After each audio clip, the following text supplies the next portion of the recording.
Good morning. Here we are in St. Louis, more or less, virtually or not. This is the NRG 20K Team Showdown. So this is a big deal for us. Thank you for joining us this morning. I'm Joe Lissette. I'll be hosting coverage all weekend long. We've got Pioneer, Modern, and Legacy for you all day today with teams. We've got 105 teams in attendance, I believe, so 315 players battling it out. Today, you're going to see 7 rounds of Swiss and then the quarterfinals tonight. The top 4 and the finals will be finished off tomorrow morning before the 5K starts tomorrow into the afternoon. So we've got magic for you all weekend long. We're happy to have you with us. I'm pleased to be joined by Julian Knob here this morning. So let's go ahead and pop him in. There he is. Good morning. Hey, Hey, Chell, how's it going, man? Good morning. Good good. afternoon, Well, I guess, from yeah, I here. guess it's not morning for you, but it is very much morning for me and for the tournament players. So yeah, we've got all the constructive formats. I mean, more or less. I mean, no one really plays standard at this point, I don't think. But we got Pioneer, Modern, Legacy. Now, you're a Legacy aficionado expert. Uh, how are you like if you're playing a team event with us today, you're sitting the Legacy seat. Is that even negotiable?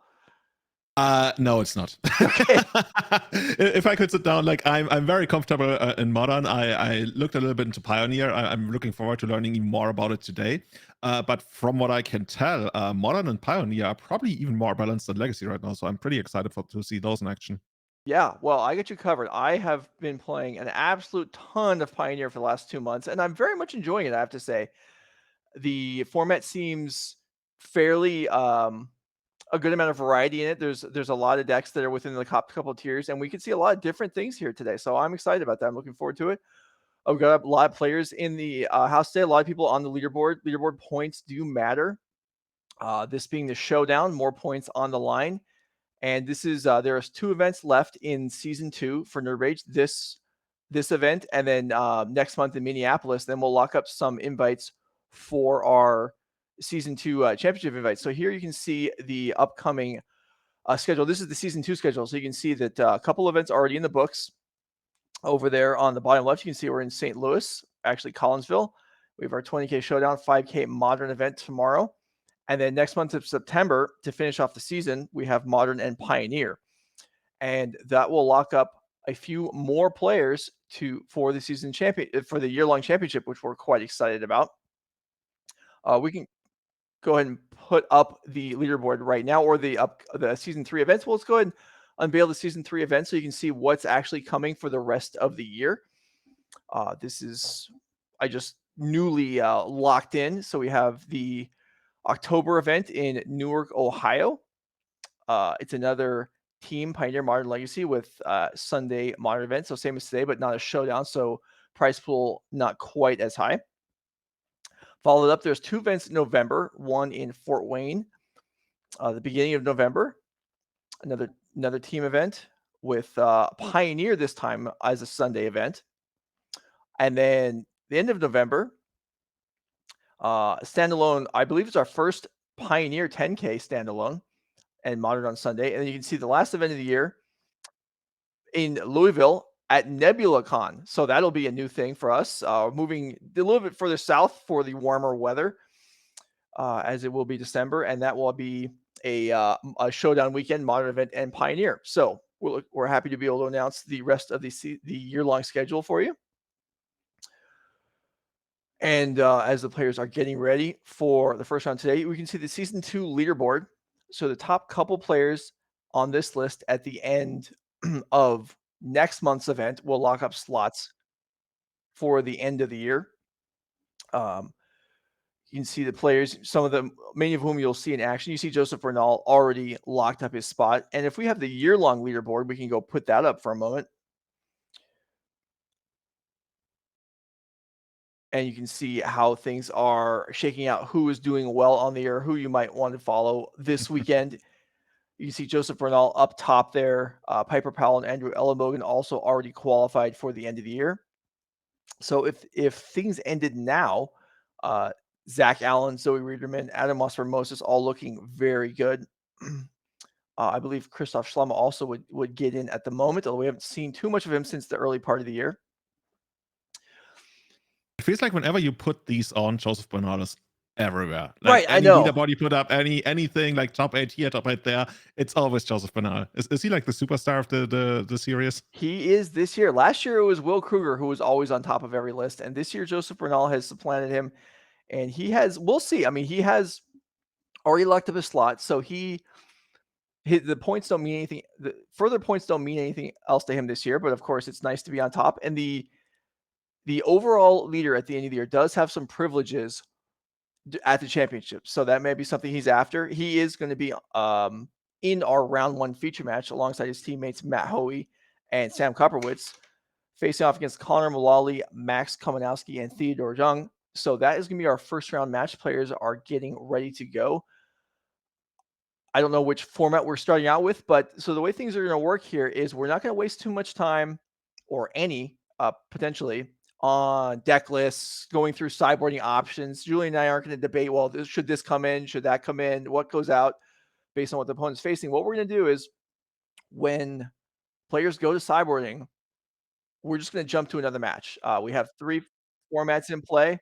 Sounds like we're going to start with modern. Let's go ahead and go under the table. So we're going to just have you magic for you all day long, except for apparently the first couple rounds of the tournament, because that's how things go. When you're starting things off, there's little kinks to work out, but here we go. So we're into the tournament. We're playing modern, and I didn't even get the feature match correct. So here we Yeah. have Larry Fields, Steven Dykman, and Andrew Woltice versus Scarlett Chen, Ashlyn Johnson, and Rodney Bedell. So the surprises keep on coming. But what do we have here? We're playing modern. We're watching Team of Rhinos versus Golgari Yawgmoth, and it looks like the Rhinos deck played by Steven Dykman. So the names are reversed. Maybe we can switch that up. Has a couple 4/4s in play. Ashlyn Johnson looks like we start off with a Grist and an Insect token with a Yawgmoth that's in the graveyard. So Yeah, we'll thus see far how it's things tokens develop here. galore, right? Who needs real creatures when you can just like attack with tokens all day long? Yeah, exactly. I mean, they're big tokens too. It's not like these are little 1/1 elf tokens. Come on, get out of here. These are 4/4 rhinos. You know, at my first LGS, I noticed that some people were trading the tokens at very high value, and I never understood that until I watched them play. And they literally put a token into play from their hand on the first turn, like an 8/8 worm, just like you can put it in. It just drops in for free. Yeah, Well, yeah, I mean, that's pretty good. I mean, yeah, it's I mean, you don't even have to sleeve them, right? You just have an 8/8 in your hand for free. That's awesome. And you guys, like a you companion. yeah, I guess you can get trumped by all manner of things. Anyway, so the players are probably they it looks like they played a few turns and then they were told to stop and wait for us, and now they're waiting for us while we're here. So yeah, kinks to get worked out in live magic, but we'll get things rolling momentarily. What do you feel about these two decks? I saw that Golgari Checkmouth won. Oh, it's only Golgari. Okay, I thought sometimes Splash the Red won a reasonably big tournament on Magic Online a couple of weeks ago. It feels like it's one of those decks that really gets to play Magic, right? I think every time I'm in coverage, I feel I want to emphasize that because that's really something I appreciate in a deck when you can just even casually sit down and just like play a lot of good stuff creatures and have fun with your opponent that way. Mhm, yeah, no, I think this deck is continually fairly impressive. It does a good job of controlling the board a lot of the time, and then it has a combo finish that it can assemble. I mean, it's not like a guaranteed win a lot of the time, as it does depend on life points and things like that. And we see here, we saw Gris get attacked to death, and then we're seeing an outburst, I think, into an additional set of rhinos. Yeah, And it feels like you're trading off the explosiveness of something like Living End to be a mhm, little like more resilient, but also not getting the big payoff and getting Living End off. But thus far, this looks pretty good, right? For well, it says 4-color Blink here, but I yeah, think it's yeah. let's just go ahead and ignore the whole bottom section of the screen right now while production gets us worked out, because these are obviously the wrong archetypes, and I don't believe they're the right player names either. I think we had the correct names originally. Okay, we're piecing this together, but at least this is the correct tournament, right? It is right. Yeah, we are in St. Louis. We have the correct commentary names. That's pretty much the most important thing as far as I'm concerned. And yeah, so the players are Oh, trading more tokens. progressing. Yeah, exactly. Yeah, so get a couple This is the more. tournament of tokens. I mean, if our Rhinos player only came equipped with 2 Rhinos to the tournament, I don't know. I think that's you gotta think more highly of your chances. You gotta get at least like 4 or 6 of them with you. I mean, technically, you could use dice, right? But yeah, here we go. Yeah, maybe. It looks like they're actually using the provided tokens, so that's appreciate that. They're using the ones that are easy to identify, the correct ones. So we see the insect on the left and the rhinos on the right, and I mean, Kind of not interesting. From the Chugmoth side, right? It feels like you're the super synergistic deck, and you have to beat what's basically the brute force of just vanilla rhinos coming mhm, at you every single turn from now on. So you definitely need to piece something together. yeah. No, that is a the Charlotte's Agent, I believe, is the other card on there with the rhinos. But yeah, so 16-16, and okay, here's a 2-1. And we kind of frequently laugh about the size of the creatures in the Yawgmoth deck, as they tend to do impressive things when combined together with Yawgmoth, and on their own, they're kind of unimpressive. And they're great at blocking and holding off stuff like Ragavan. But against trampling rhinos, not so much. You just like take the 16 damage here.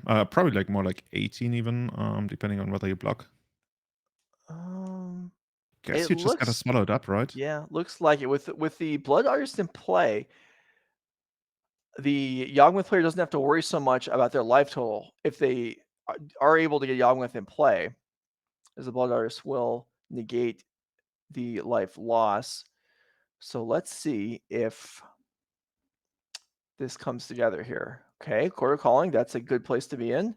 And Force Ah, of Negation will put the kibosh on that. And all right, so that is going to be game one for the Rhinos. And we're going to go ahead and switch over to Pioneer while these players get ready for game two. So moving right in, and now we have we might actually have the names and archetypes correct now. As we do see a modern was Ashland versus Steven Dykeman with Yawgmoth versus Rhino. So that is correct. So maybe we're correct here with Rakta. Oh, okay. This is changing fast. It's changing faster than I can keep up with. But we do have um, black red versus it looks like blue red Arclight here in Pioneer. So there are a couple black red decks in Pioneer. Something that's notable about Pioneer, I think, is that even within color combinations, there are multiple various decks that don't overlap enough to be considered like the same archetype. But we do have here blue red Charter Course after Ledger Shredder, which is going to allow a connive, and then the Charter Course itself, and we see Arclight Phoenix hitting the bin. And the point of this deck, if you're unfamiliar with Pioneer, is to get some Arclight Phoenixes in the graveyard, cast 3 spells in the turn. Perhaps we can pop up Arclight Phoenix and then get them into play for free. And here is a Treasure Cruise, a card that the Legacy players. yeah. When I was going over like what's good in Pioneer, and I kept looking at things, I'm like, what? You guys banned expressive iteration, I believe, but we can still do like treasure cruise in this format. But I guess like the way the format is set up with a lot less cantrips and like fetch lands and stuff that we do in Legacy, it's still a very good card, I would think, but not as completely busted, right? You're not casting it like on turn 3 almost every single game. Right, right. It is more fair in Pioneer. So we did see coming up a little shy there as far as getting the Arclights into play, and we did see the Temporal Trespass in the graveyard. So it looks like Scarlet, if we have the players' names correct now, is on free turns here. So the Treasure Cruise, not every list in Pioneer even plays for Treasure Cruise, but because Temporal Trespass is the other Delve card you can see there is a Time Walk, and combined with Galvac Iteration, sometimes leads to multiple turns being taken in a row. So the Rakdos deck here, played potentially by Larry Fields, just kind of a bystander here, sitting and watching with Fable the Mirror Breaker in play, and a functioning deck that wants to play removal and then slowly edge ahead on cards. Treasure Cruise is not ideal for this deck to play against. Yeah, just your casual double time walk here, right? I guess that's just how the matchup breaks down. You keep throwing your resources at the opponent, but once they start actually casting their spells, you just sit back and have to hope for the best. Yeah, it's not generally this bad, but or it doesn't get much worse, I would say. The Scarlet here with the a couple extra turns and really needs to though get the arc lights into play now because when Larry starts actually taking turns again, Arclight Phoenix, I mean, I'm sorry, Ledger Shredder is a card that can be killed without extreme difficulty. Here's a Lightning Axe taking down Token. Pitch. You see, would you ever see that Treasure Cruise? Is like, oh, we got to discard a card. We'll get rid of Treasure Cruise, no problem. So yeah, I think we see one Arclight Phoenix in the graveyard right now, right? Mhm. So that alone is not too impressive, but seeing that Larry has no creatures on the field right now, I think he's about to get a token from Fable of the Mirror Breaker, by the way, another multi-format all-star. Like we are Mhm. seeing this card in basically every format as a fourth right now. I think this is one of the coolest printings they have had in many years even. Yeah, I mean, we could. Yeah, you're right. We could realistically see this in all three formats today. It is played in Legacy as well. So Arclight does come across finally, and Larry Fields actually gets a turn. Fable will roll up to Chapter 2, which is a nice effect to rummage potentially twice. Yeah, but that's also I feel like the downfall of these more like typically like black red or even rock colored decks where you end up sitting on your discard space when you're behind on board Mhm. and you try to like find your way back into the game while the SpongeBob sleeves are beating up on you and you're taking something like 6 a turn, so the game could be over pretty quickly unless you, I don't know, maybe we found something for 4 mana, I guess. Well, there are okay. This is a big score. So this is yeah. We have it listed as Rakdos combo, and I was skeptical of that, but yeah, this is not a typical grinded out mid range deck. We are gonna probably see perhaps potentially some big trampling worms. I'm not sure what the creatures that are getting pulled out are. You can see a Fire Prophecy in hand, which is another card that would key in the fact that this is not a typical black red mid range deck or the black red sacrifice deck, and another Temporal Trespass for Scarlet Do we with have the flashback to just take 2 extra turns? well, we've got another Arclight Phoenix just to be hard cast here. So this is gonna load up an attack for 9, it looks like. Make that 10. And with 2 shots at it, it looks like more than Larry Fields can handle.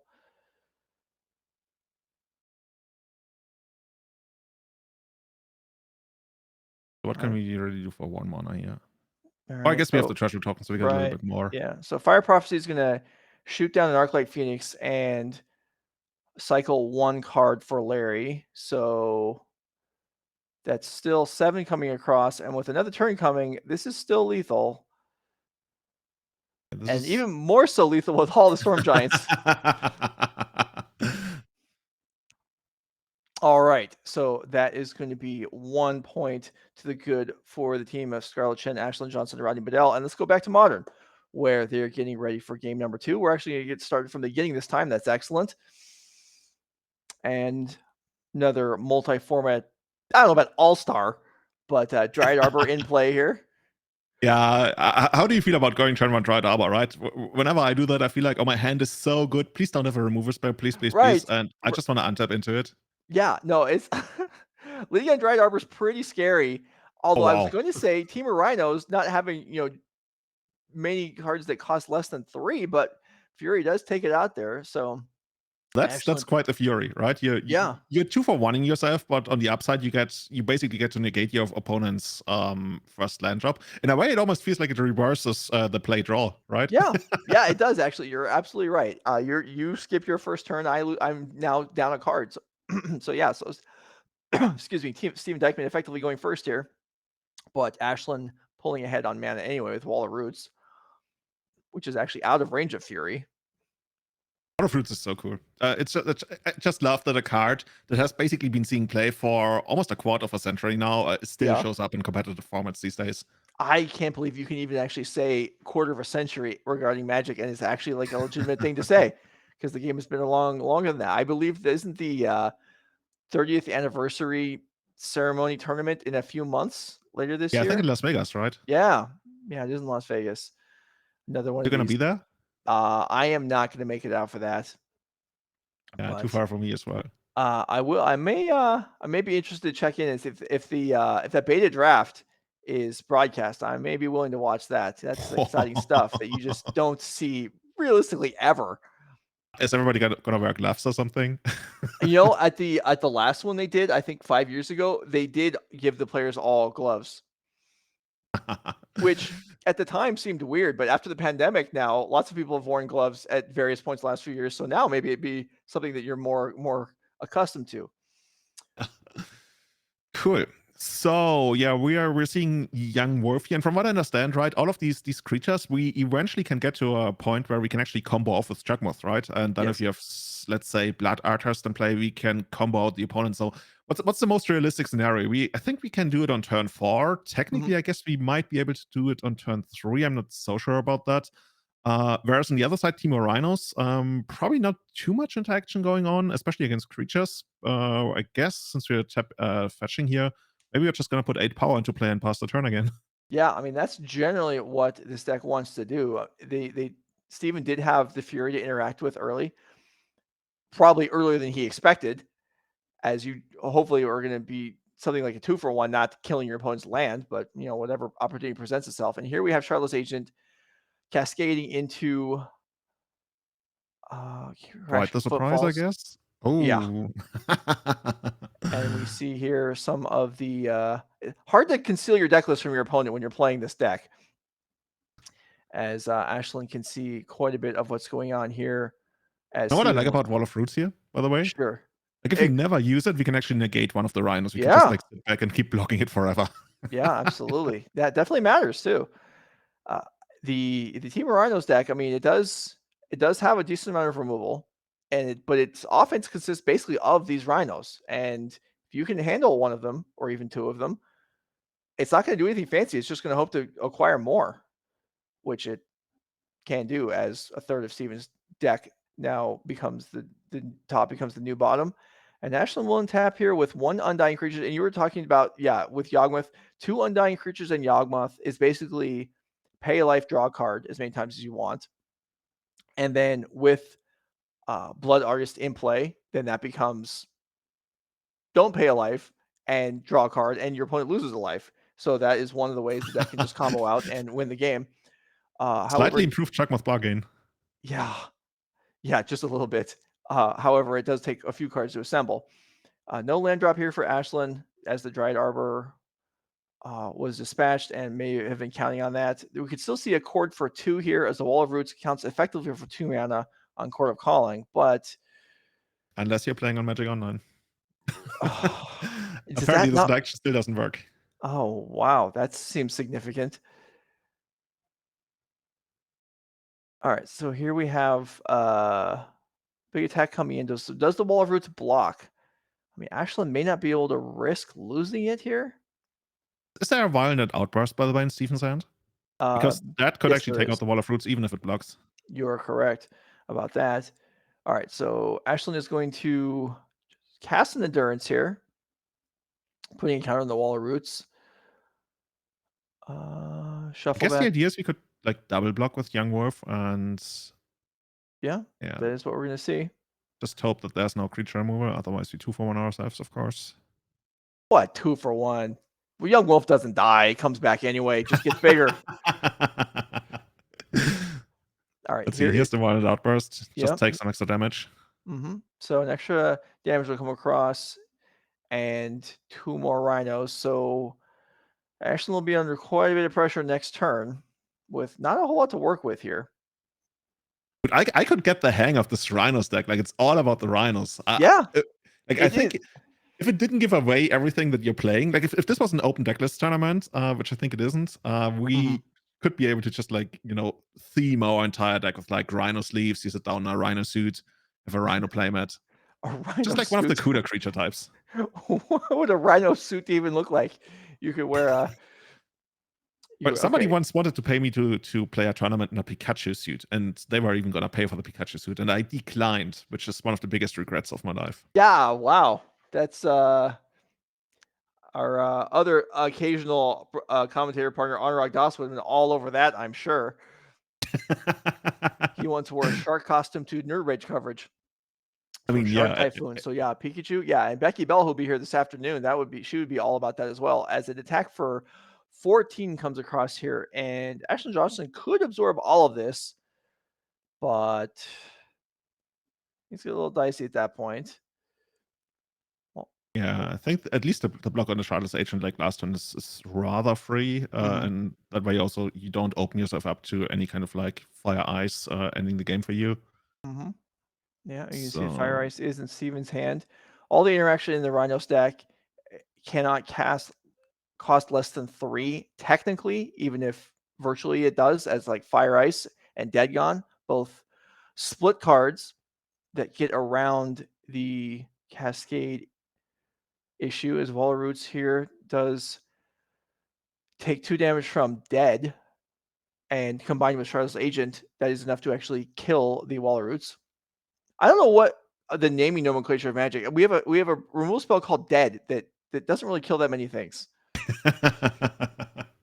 I mean, let's not get like in the flavor of things. You know the classic, right? Remove soul and soulless one. How does it work?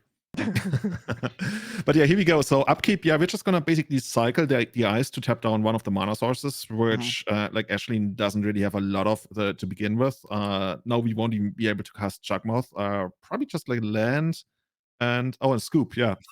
Yeah. 2 Yawgmoths in hand, unable to make it into play. All right, so the first match to be decided goes to Steven Dykman in Modern, but we've got 2 more formats being contested. So I think we're going to return to Pioneer, and then if this finishes up, we'll jump over to Legacy, where Rodney Bedell and Andrew Woltheis are in game 3. So we have Crackling Drake and a Jace in play here. Is this Jace Wielder of Mysteries? I believe is what that Jace is. Maybe we can bring that up. Is that the chase that actually makes you win the game Y- by milling yourself for the yes. entire? No, Dude, I it love is that. not. This is That's it not? well, no, I mean, yes, that Wheeler Mysteries is. We popped up Jace Telebuth Unbound. Is that what that Jace is? I don't believe so. So the Jace that we're looking at there is the backside of the Jace creature. Yeah. So this one, the Wheel of Mysteries, is actually the one where you win the game if you mill out your entire library. Mhm. Yeah, So there we that's go. that's quite the statement for our deck. Like, I'm gonna draw so many cards. I'm literally gonna get to the bottom of my deck in the very Yeah, end. and it could happen with something with strategic planning pieces of the puzzle. These Phoenix decks do go pretty deep into their deck. But we've Yeah. actually got a Hullbreaker Horror in play for Larry Fields, and that card is a pretty big nuisance. If you're not familiar with Pioneer, and in particular some Pioneer sideboard options, you may not have seen Hullbreaker Horror too often if you're watching at home. But this card is a huge nuisance to deal with, as any spell you cast basically can remand or bounce anything from your opponent's deck, and that is quite a lot to get through. Yeah, that card is incredible. Like, I'm not even sure how you're supposed to get rid of that because your opponent can match any removal spell you have with basically any instant, right? Mhm. It's- Yeah. this doesn't seem very fair, but in the end, like that's the whole point, right, of the deck to get your either like in this case Worldspine Worm or Highbreaker Horror into play. Mhm. Even in Legacy, like I've seen people sometimes like try to make that a thing, but it's at 7 mana, it's just not working. Right. All right. Whereas So here, like looking at this, I could even see it like being cast at some point. So here's the Wielder Mistress coming back down. Larry Fields is going to Fire Prophecy his own creature in order to bounce the Jace off the stack back to Scarlet's hand. Pretty nice trick. Also able to cycle off of the Fire Prophecy. And yeah, and this is kind of an issue that comes up with once Hullbreaker Horror is in play, it is hard to make any progress as the opponent. Yeah, I think at this point, I guess Scarlet could try to get some Phoenixes into the graveyard and then get them into play via their trigger because I mean even if you do that, right, the creatures can be bounced by Highbreaker Horror as well. Mhm. This is I was gonna say an absolute horror. This is Yeah. like really this is not what you want to see on the other side of the battlefield, especially in Pioneer. Like No. this How is are one of you the most dominant creatures that the format actually has. Yes, it is, and it's so tough to deal with. I mean, even like even if you have, I mean, Scarlet obviously doesn't have something like Supreme Verdict, Supreme Verdict, uncounterable. Hullbreaker Horde doesn't care. You just cast an opt. Oh, back to your hand. Pay 4 more mana. Cast it again. Oh, consider. Back to your hand. All right, you're dead. So here's a treasure cruise. So this is another issue. Although we're not going to see it here. You delve 7 cards, and then if Larry just plays a spell and the treasure cruise goes back to hand, Scarlet's going to have to delve all over again. Oh my god. Yeah, I guess the entire approach in this game, I mean, it makes sense, right? It must be to stop the indomitable creativity. That card is cute. Like, I really like that this is actually a deck and not something that somebody in a rogue deck thought up, but that this is actually a deck in the format. Yeah, I mean, this is look how many cards are in Scarlet's hand. And this Hullbreaker Horror is like, I don't care. I'm better. So Scarlet discards the hand size. Ledger Shredder in play to chump block, but Larry just has to play any spell. Thoughtseize, bang, bounce to the Ledger Shredder. Look at the artwork. It's literally like Hullbreaker Horror going, come on, come at me. Nothing Yeah. ever has been printed that will get past me. That is basically true. We're, Okay. we're trying to make a like opt. Yeah, sure. You can have an opt. It's like Yeah. Hullbreaker Horror, but granted. Yeah. No, okay. Spell Pierce. All right. That's I guess the only way to really interact with it would be like a land that has an activated ability or something. I'm not sure if that's a thing in the format. well, not this time. There are lands that turn into creatures, but that's about it. And Larry Fields will scoop up the Pioneer match, and that will do it. I believe we can shift over to Legacy and see where things are at. But Oh yeah. the team of Larry Fields, Steven Dykeman, and Andrew Oltice has won 2 matches, and that is the requirement to take down a match in a team event. It looks like Mono Red Paint I got there. By the All right. way, even though we are only getting the tail end of this, Mhm. Mono Red Painter, probably one of the biggest under the radar decks, if I can say that in modern right now. A friend of mine, Callum Smith, plays the deck. He recently just like sent me his stats for the last 190 matches he played. And he Okay. has a win percentage of 76% on Magic Online, which is completely out of this world, especially on Magic Online. So That yeah, is if you're looking for an amazing deck that's somewhat under the radar, definitely check out Imperial Mono Red Painter. Yeah, well, maybe we'll see it later today. Yeah, I have seen that. So what we'll have a moment here before we take a break for going into game 2. What now have they picked up Fable and Mirror Breaker in that deck? Yeah, Okay. yeah. So is anything else new kind of powered up the deck, or is it just is that what's made the difference? I mean, that deck slowly, I mean, it's always been a thing, but it now slowly Mhm. came together with basically every other set printing something that's high impact. Like Urza Saga was a huge addition to the deck. Right. Some time ago, Goblin Engineer, when it became a thing, was important. Yeah, now Fable of the Mirror Breaker is also an absolutely amazing thing. Like looking at this deck list from Stephen, we have 3 copies of Fable of the Mirror Breaker, which sounds about right. I've even seen 4. And yeah, the deck, I think one thing that pushes it ahead right now is that people are still somewhat caught up in the idea of, oh, they will combo me, they will combo me. But a Mhm. lot of times, the deck list that you see, they will play 1 or 2 grindstones. This one plays 3, and looking at it, it's a little bit more focused on the combo than others. Like it has Lines of Diamond, for example. But to sum it up, it's super grindy right now. It's almost like uh, I can't call it a rock deck. I wouldn't go that far, but it's incredibly grindy. And Mhm. many of your matches just come from sitting there, threatening a kill, and getting there with your constructs, getting value with your engineers and your wilders. And if you can push that to the limit and abuse your opponent's fear of the combo, you get so far ahead, and it's an absolute blast to play. On top of that, you get to play with like 5 or 6 blasts in the main deck, which is like Yeah, which is just so changes up all your matches, and it's like, oh, Murktide region, ha ha ha, and you're like, ping, get out of here. Anyway, so that's gonna do it for round 1. Hope you enjoyed the coverage. We'll be back all day long. We're gonna get things set up for round 2. If you have questions or comments about what's going on, or if you have questions for Julian about what's his take on elves or anything else in Legacy going on right now, you can throw them in the chat. Maybe we'll look at them, take a minute to answer them when we come back from the break. In the meantime, we're going to step away. We'll be back with round 2. We'll be here all day long. This is Pioneer, Modern, and Legacy Team Event presented by Nerd Rage Gaming. Stick around.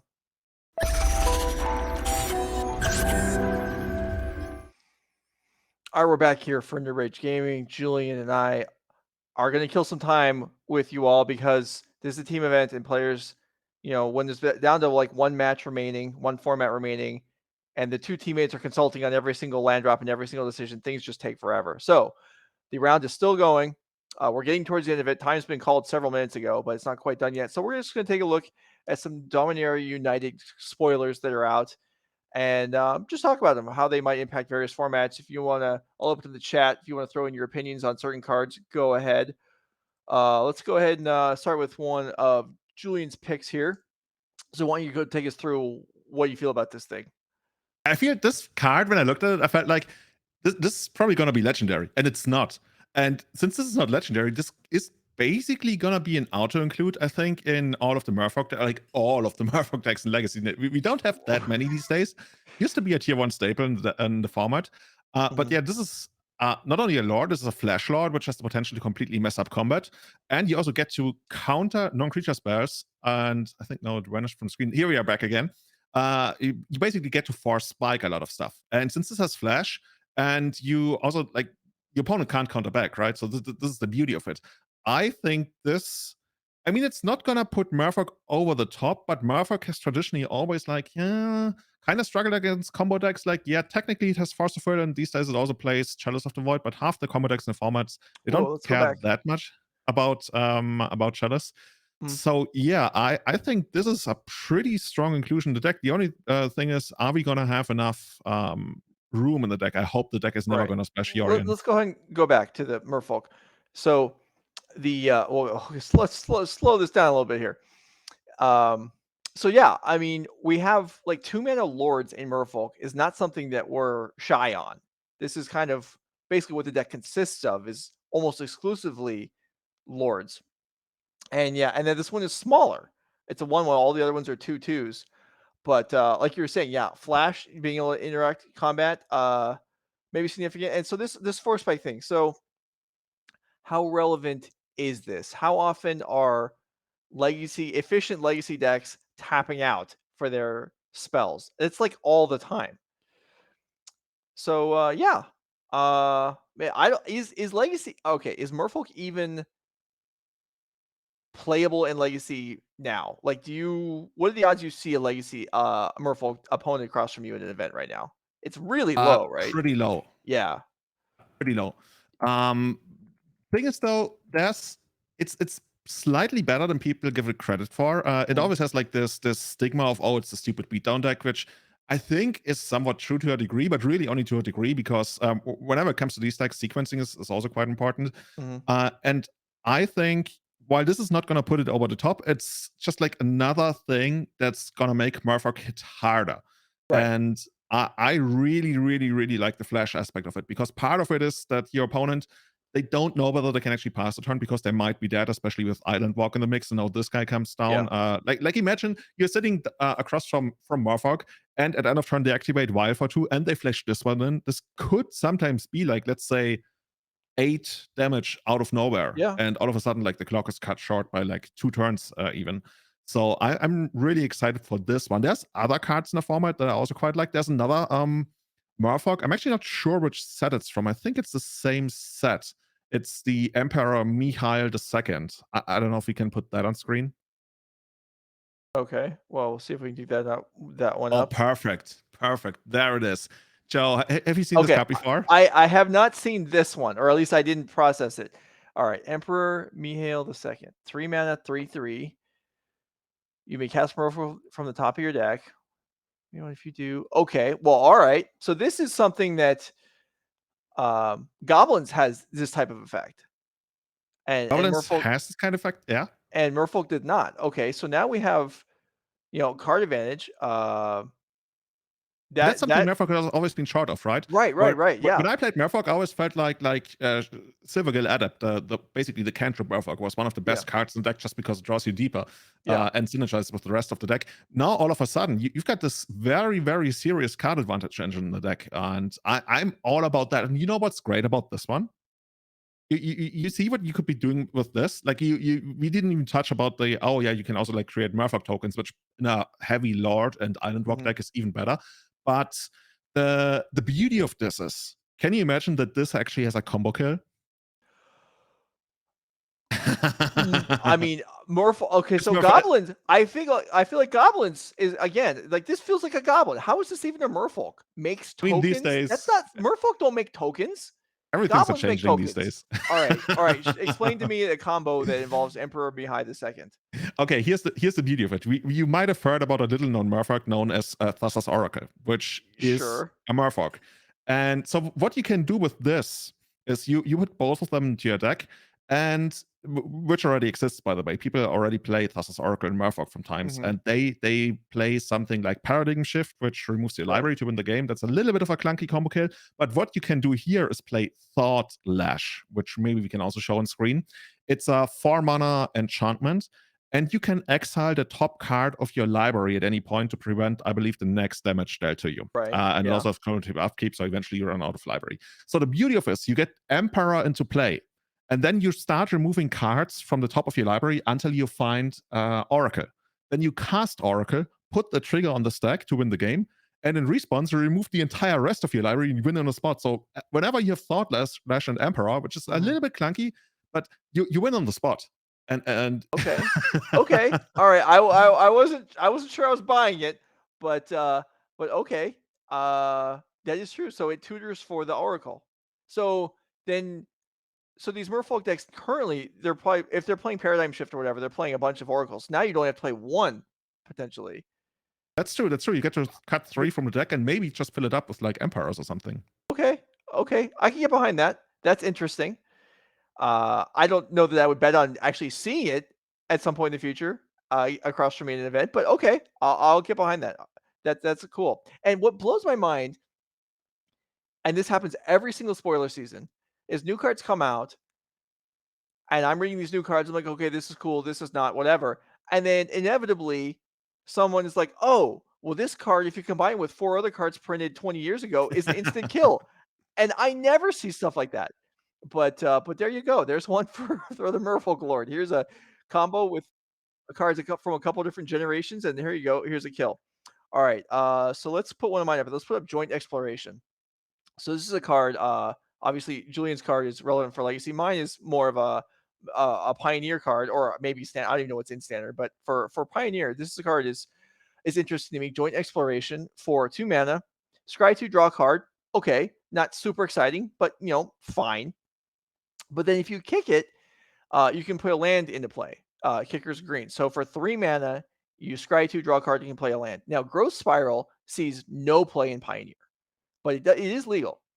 So if you combine Growth Spiral and Joint Exploration, then you can potentially play 8 cards that have this same effect. There's also a Boreal Grazer, which does see some play.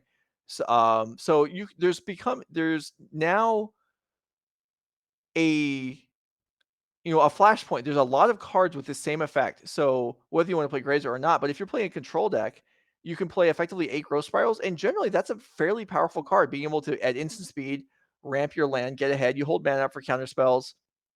There isn't a blue-green control deck in Pioneer. Control decks are blue-white. There is some black-blue. There's some 3-color decks. There's some red-blue, but their blue-green is not something that exists.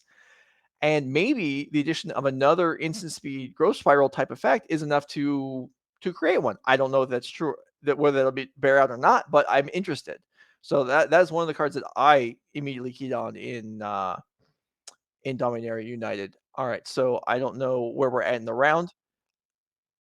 All right, so Julian, let's hit us another one of yours. Okay, maybe we can just put on Rundwell Tortmaster. All right, so this is the Goblin Lord, right? Yeah, exactly. It's a new Goblin Lord. So I saw a tweet from you, I believe, talking about how White got shafted again because we have this new cycle of lords, and you felt like White's was once again the worst one. I mean, White was the. I want to say it was the last one that had the creature spoiled in this cycle, and I felt it was a huge letdown. I don't remember what the name of the white card is, but the I think it's like a soldier lord, and it pumps soldiers, and when it's in the graveyard, you can remove it for 5 mana from the graveyard and put +1/+1 counters on your soul, which is like so narrow and so much mana compared to what the elf, the goblin, the Yeah. Murfolk ones do. And those are exciting to me, right? The Hardmaster, just like this really feeds into what Goblins is trying to do, right? I feel like whenever people get into Legacy, at least that was the case for me, they feel, oh, Goblins, that's a speed down deck. It really beats you down. You have to be fast. And then over time, you realize, oh my god, goblins, this is like probably one of the grindiest decks in the format, even though it doesn't Mhm. look like it on the surface. When you go like Goblin Matron for Goblin Matron, or I guess Ring Leader in most cases.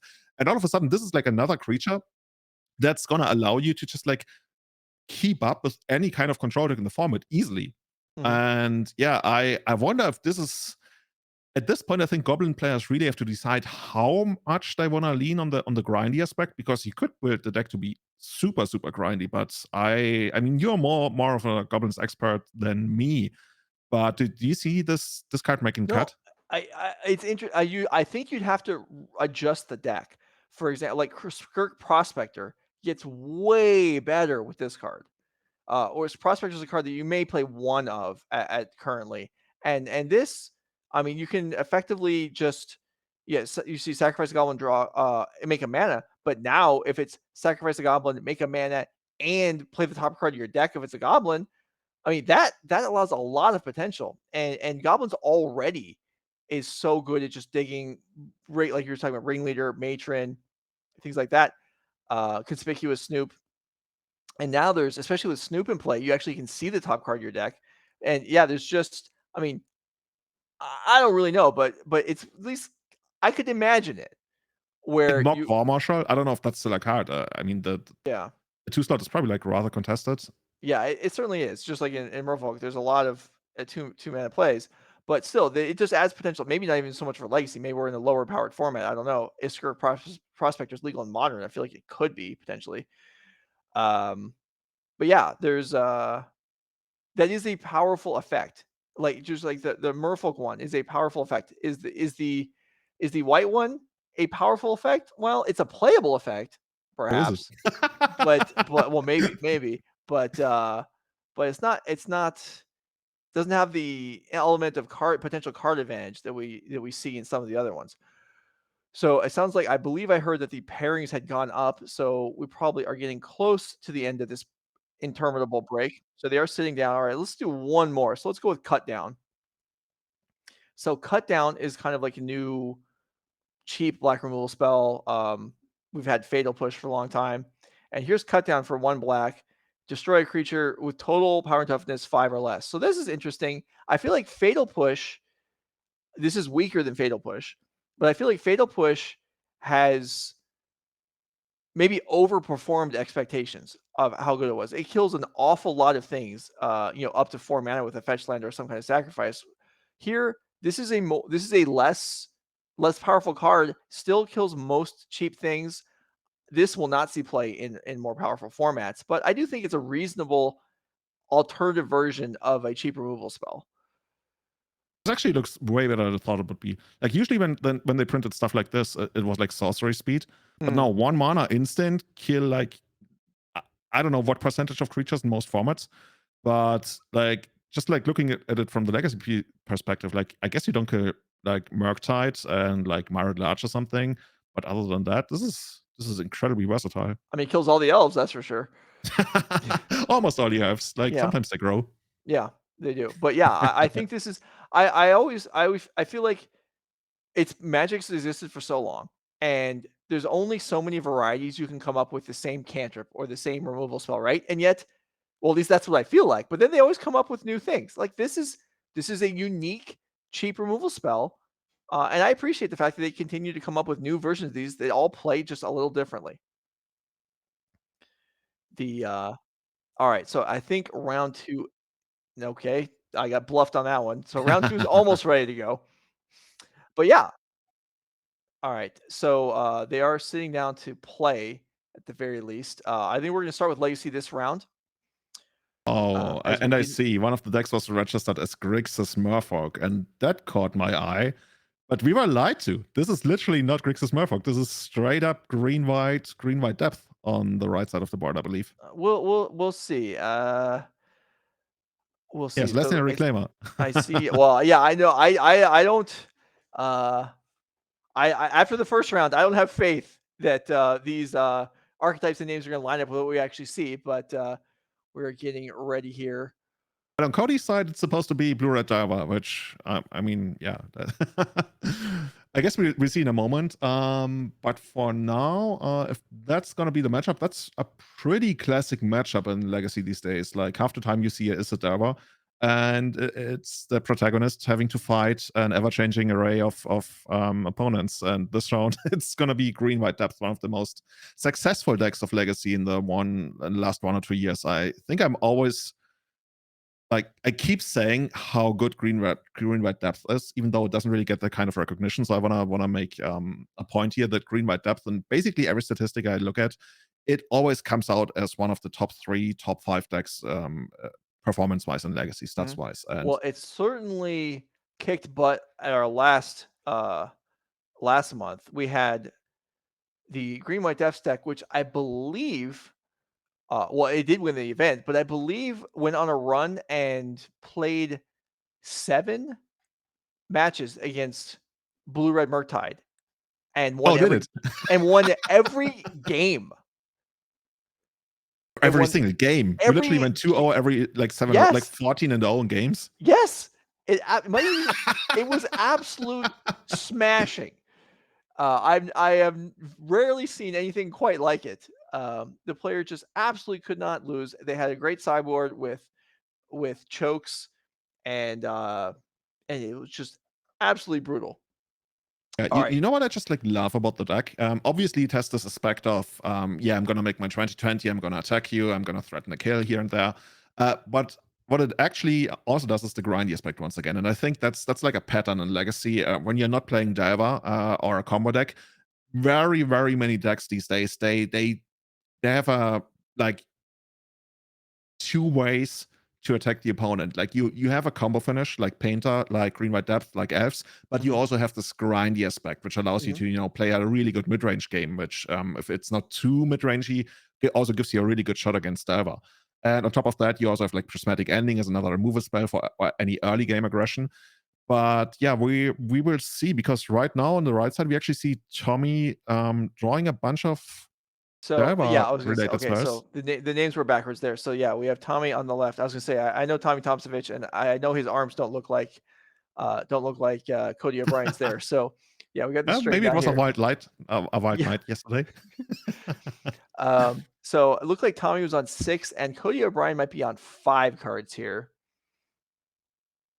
but we'll see. So this team of Ricky Tovar, Ivan Espinosa, and Tommy Tomsevich versus Sam Clayton, Garrick Alfond, and Cody O'Brien, and we are underway here in round 2. So thank you for bearing with us during that break. That is something that is just a bug, an unfixable bug of team matches as the team tournaments, as the round turnover is generally a little bit slower. But here we go. So the team Yeah. of Tovar, Espinosa, and Tomsevich. So we have a couple of travelers here.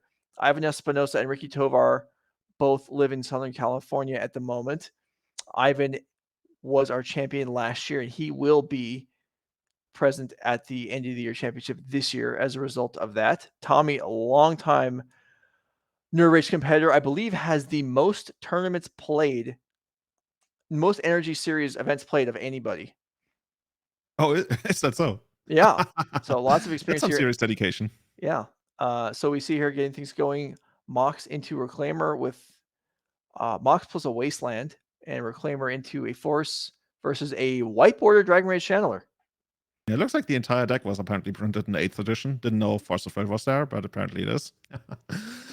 Yes, from Cody's side, like this is gonna be a mountain to climb, right? A mulligan to 5 on the play. You already used a Force of Will. Okay, the opponent used a Mox Diamond as well, so you're still down like by 3 cards. And we are untapping on the third turn with an empty board, literally an Mhm. empty board on Cody's side. That's gonna be a huge pain. And if Tommy has any kind of like reasonable play here on the next 2 turns, I think this is just gonna be too much for Cody. Like Cody Yeah. literally needs a yeah. And now even if Cody was to draw a land, there's just like no way to even come back here. Yeah. We draw a land, but yeah, we even have the petty theft in hand, Yeah. so we would be able to bounce a token. That's just like 1 turn too late. All right. So let's go ahead and switch over as that one was pretty short. And this one probably will not be. As we see Ivan Espinosa here with Oath of Nissa and the Arisen Reef into play, and Shiny as always. versus Garrick Alford's Azorius combo deck. So here's a Jace. I don't know if this is a What's the combo here? Is it like the Days Undoing Narset? Is that uh, the combo, or it, are we actually closing out the game somehow? I was gonna say that it was actually not that, but with Kahira as the companion, I think you're correct. It is going to be if combo is the appropriate word, it is going to be combo Narset plus Days Undoing. Yeah. That's what I'm seeing on the deck list right now. We're doing Okay. basically Yeah. for Narset, for Teferi, Solitude, Subtlety, Chalice of the Void, Dress Down, and then the whole bunch of removal that you would see in these decks. Yeah. So this is basically a control deck with you were talking about uh decks with combo finishes that were also grindy. So here we have a control deck that has a combo element to it. I like that. There's also like a minor combo in here with, I guess, Gaia Reach, Sanitarium, and Narset. From what I understand, another thing that doesn't work on Magic Online. Maybe they fixed it by now. A lot of people have been asking them to do. Which, if it comes into play, it's also going to be able to basically make your opponent discard a card on that draw step. Even that's kind of annoying. Right. It's effectively I think if we can perhaps bring up Geiger Reach Sanitarium, I believe the effect is that you can just cost your opponent their draw step. Is it not? Well, I guess it depends on how you look at it. But yeah, each player draws a card, then discards a card. And with Narset in play, then if you do this on upkeep, for example, if the player ever gets empty-handed, then you can activate this on upkeep. They will effectively loot and then not draw a card for the turn because of Narset, and then they're stuck. I think now that I think about it, maybe it works better. Yeah, yeah. So you Yeah, do it in that draw step after they've drawn the card. They can't draw another card and then straight up go to discard. sure. Yeah, That, I guess that's an actual lockout combo almost, unless they can cast something at instant speed to get rid of the Narset. right. Yeah, you're right. Okay, so maybe that is the way. I don't know if it works either way, if it's just if it has to be that way, but yeah, so it is effectively lock you out if your opponent's empty-handed. So we're a ways away from that. And these four color decks, they don't often end up empty-handed, but Narset would play a pretty big role in diminishing Ivan's card advantage engines here, as we see Red and 6 pick up a land here. Here's an Omnath picking up another card, and this is just what these decks do. But Garrick's going to have something to say about that. That is a dress down, so negating the draw from Omnath. That's something. I'm not so good. I don't know. Like when you look at the card, if you imagine like that card had been printed in beta, I guess people would be like, "Hey, how do you put two lands into play on the same turn?" Fetchland had not been invented yet. It's like, Well, oh, is this a card for cheaters? It's like, oh, if you can sneak in the land, that's how it works. I guess so. that's funny. Yeah. I've never I mean, I've heard of cards that would have been overpowered in the past, but never that would just fundamentally not function in the past. But you are right, as Solitude does take out the Omnath there. Oh, production comes up with the answer. Fast Bond. Oh yeah, that's a card. That's certainly a card. Banned in almost all formats except vintage, I guess. There you go. That's the combo. Omnath and Fast Bond back in the day. All right, so Solitude did take out the Omnath here. Ivan's going to fetch to gain some life before it gets exiled. So in a control deck, in blue white control in modern especially, if you're behind on board when it comes to creatures, right? You got some kind of removal spell like mass removal, spot removal. But what do you do when you structurally fall behind on planeswalkers? Is the Yeah. only way you can like do something like prismatic ending the planeswalkers away or something, which I, yeah, is not exactly great. Prismatic ending certainly does exist and will be played in these decks. Perhaps March of Otherworldly Light also is another removal spell for planeswalkers. But yeah, it is. I mean, it's problematic. Just on the face of it, where you're playing the control deck and your opponent is just got more card advantage in their deck than you do. Like, what are you supposed to do? Everything that resolves here is effectively free. We just saw Coiling Oracle come in, replace itself. Ren 6 replaces itself by picking up a land. Yorion's picked up. That's going to come down at some point. In fact, right now. And Garrick Alford is just going to be buried in card advantage here. How many cards is this going to draw? Looks like at least two. My immediate thought was looking at the deck list is you want to get a Shark Typhoon down, which of course you don't have access to in the first game because there's 4 on the sideboard, and then just like trying to make your way back into the game that way. Mhm. That's the first thing that comes to mind. But just like looking at the main decks, it's really gonna be rough. Like, yeah, we're gonna have a bunch of creatures, but Ivan Espinosa here, just like, yeah, give me all the value and then some more. It looks like. Yeah. I mean, this is just yeah, this is the companion the one problem for the control deck in this spot is that sure you have your companion is Kahira. It's a free effectively, you know, what 3/2 with vigilance and Ivan's companion is a 4 or 5 that just drew 2 cards and then anticipated. And that is a big deficit. Sure, Ivan's cost 2 more mana, but I mean, I think 2 mana for 3 cards is something that everyone would be willing to pay. Yeah, sign me up. I wonder whether Kahira's like main point is just to be pitched to Solitude most of the time. I mean, Yeah, you can get it down, but it feels like that's just more of a natural fit for the entire way the deck works. right. But No, yeah, you we definitely could also see them play.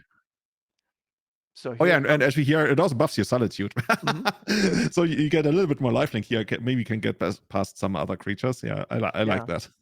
Yeah, it's just not very costly, just requiring 1 sideboard spot from a deck that, you know, otherwise maybe you would play like a Snapcaster Major to put something, but that's just something that Garrick and the other blue-white players are willing to give up in order to have the Kahira out of the sideboard. But we see here Ivan just steamrolling along here without the Narset. Here's a subtlety to delay the Risen Reef. Yeah, and it's only 2 more turns until Ren and Six can actually go ultimate, and we can just like start casting, I don't know, expressive iteration every single turn. Mhm. That Yeah, sounds good. good luck beating that. I feel like a lot of these iteration decks play iteration every turn anyway. It's just like they keep casting it, then Mystic Sanctuary, cast it some more. We see that in Legacy all the time. So now at least we have a creature on the board for Garrick, although it you know can't survive in combat against either one of Ivan's creatures. Yeah, you know these decks. I feel like that they have so much power going on. The only thing that would stop me from ever playing them is like, look at that mana base. Mhm. How much of a thing is Blood Moon? Like I've played a little bit of Blue Red. I was going to say Delver, Murktide, and Modern over the last couple of weeks, and I've enjoyed it quite a lot. And I felt like Blood Moon really goes to town. Like, Yeah. So you want to know how ridiculous these 4 color decks are. Some of them play Magus of the Moon in the sideboard. what? That's not the Yeah. legacy stuff. Yeah, I know. I mean, they have their snow basics, they have their abundant growth, and some of them just make it work. But yeah, okay, here's a Solitude back. Ivan seems to have this well in hand. So if the legacy match is at all competitive, maybe we want to go back and finish up that one as Ivan does seem to have this uh maybe not over with, but here we see something that's all right. Maybe a little more competitive. Oh, the classic. I'm gonna rush you down while you try to assemble your combo through a wasteland because that's the Mhm. only way you might be able to do it. Maybe Tommy is sitting on a bunch of removal spells, but just can't cast them yet because it looks like we don't have any white mana on the left side of the board, Sure. which could be the bottleneck. I would guess that that's what's going on right now. Uh, this is proactively wastelanding, floating some mana, no crop rotation and response, which usually is the attempted, well, not punish, but trade. Mhm. But here comes endurance, and endurance is such a pain for Cody, right? Yeah, we have to pay an extra mana here, and unless there's a daze here, we can start sending in the Dragon Rage channelers with Tommy down to 12. But there are only 1/1s right now. The deck is pretty good at rebuilding the graveyard, but from what we see in Cody's hand right now, there's only a Murktide, which doesn't really do anything because so right now we're really only sitting on 4/1/1s against the 3/4. This is beta sealed magic for you right now. Yeah, right. Four one ones versus a person who has 1 total mana available, although looks like another land was picked up for the turn. And yeah, that is certainly risky firing off a wasteland into green mana untapped for Tommy, but the the crop rotation was not there. Savannah does come down, unlocking more of Tommy's hand. Yeah. And We get the free scry with the fetch land here with Delva if we don't want that wow, there bolt. you go. I think you So might actually draw the bolt just so you can send in out of your guys and then trade in like the bolt for the endurance. yeah, I mean, Also or gives us potentially three. with the fetch land and 3 surveil triggers, I mean, it's conceivable this is lethal. Yeah. Yeah, you're right. So we're definitely putting like two permanent card types into the yard here. So we only need something like a creature and a sorcery, Mhm. which is doable, right? Yeah. It's pretty doable. On the other side of the board, of course, Tommy finally, as you mentioned, picked up Savannah. So now we do have Swords to Plowshares unlocked. Right. And that's probably going to make it so that Cody's attempted Alpha Strike is not going to be enough. Okay, yeah, and Cody's not gonna go for it. He's just going to bolt the Endurance, surveil in Dragon Ridge Chandler, surveil in Delver. Once that's the Ponder. Yeah, if that's Oh, Ponder, we actually get to unlock Delirium, right? We get instant yeah. sorcery, creature land. If we fetch land, this one gets taken out. Okay, I guess if you had. Oh, yeah, that's Path to Exile, I see.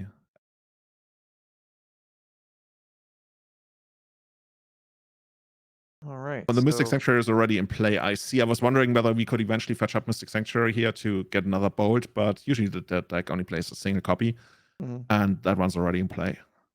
All right, so here's a fetch. So all kinds of stuff going on here, but yeah, these creatures are going to be sizable, and Cody is going to be much better position than he was in a minute ago, and Tommy will likely lose half his life and then trade off the Endurance for the Delver. So this is going to be a one-turn clock. Yeah, and it looks like none of the cards in Cody and Tommy's hand do anything. Like we see Knight of the Reliquary, but if we find a land and cast that, then we are just like losing in the air. We should be down to 6. Mhm. But there's another Swords to Plowshares. Okay, so we can take out another Dragon Rage Channeler. So next turn we are only going down to 9, most likely. But yeah, we gotta find something. And first of all, probably another Knight is not what we want. Like No. that's definitely not what we need. Interesting that Tommy cast the Path instead of the Swords of Plowshares last turn, giving Cody the land drop when potentially he didn't need to. And I'm not sure the life total. I mean, I suppose Tommy wants to keep Cody under 21 if possible. So I maybe think that's the reason. nah, yeah, you're right.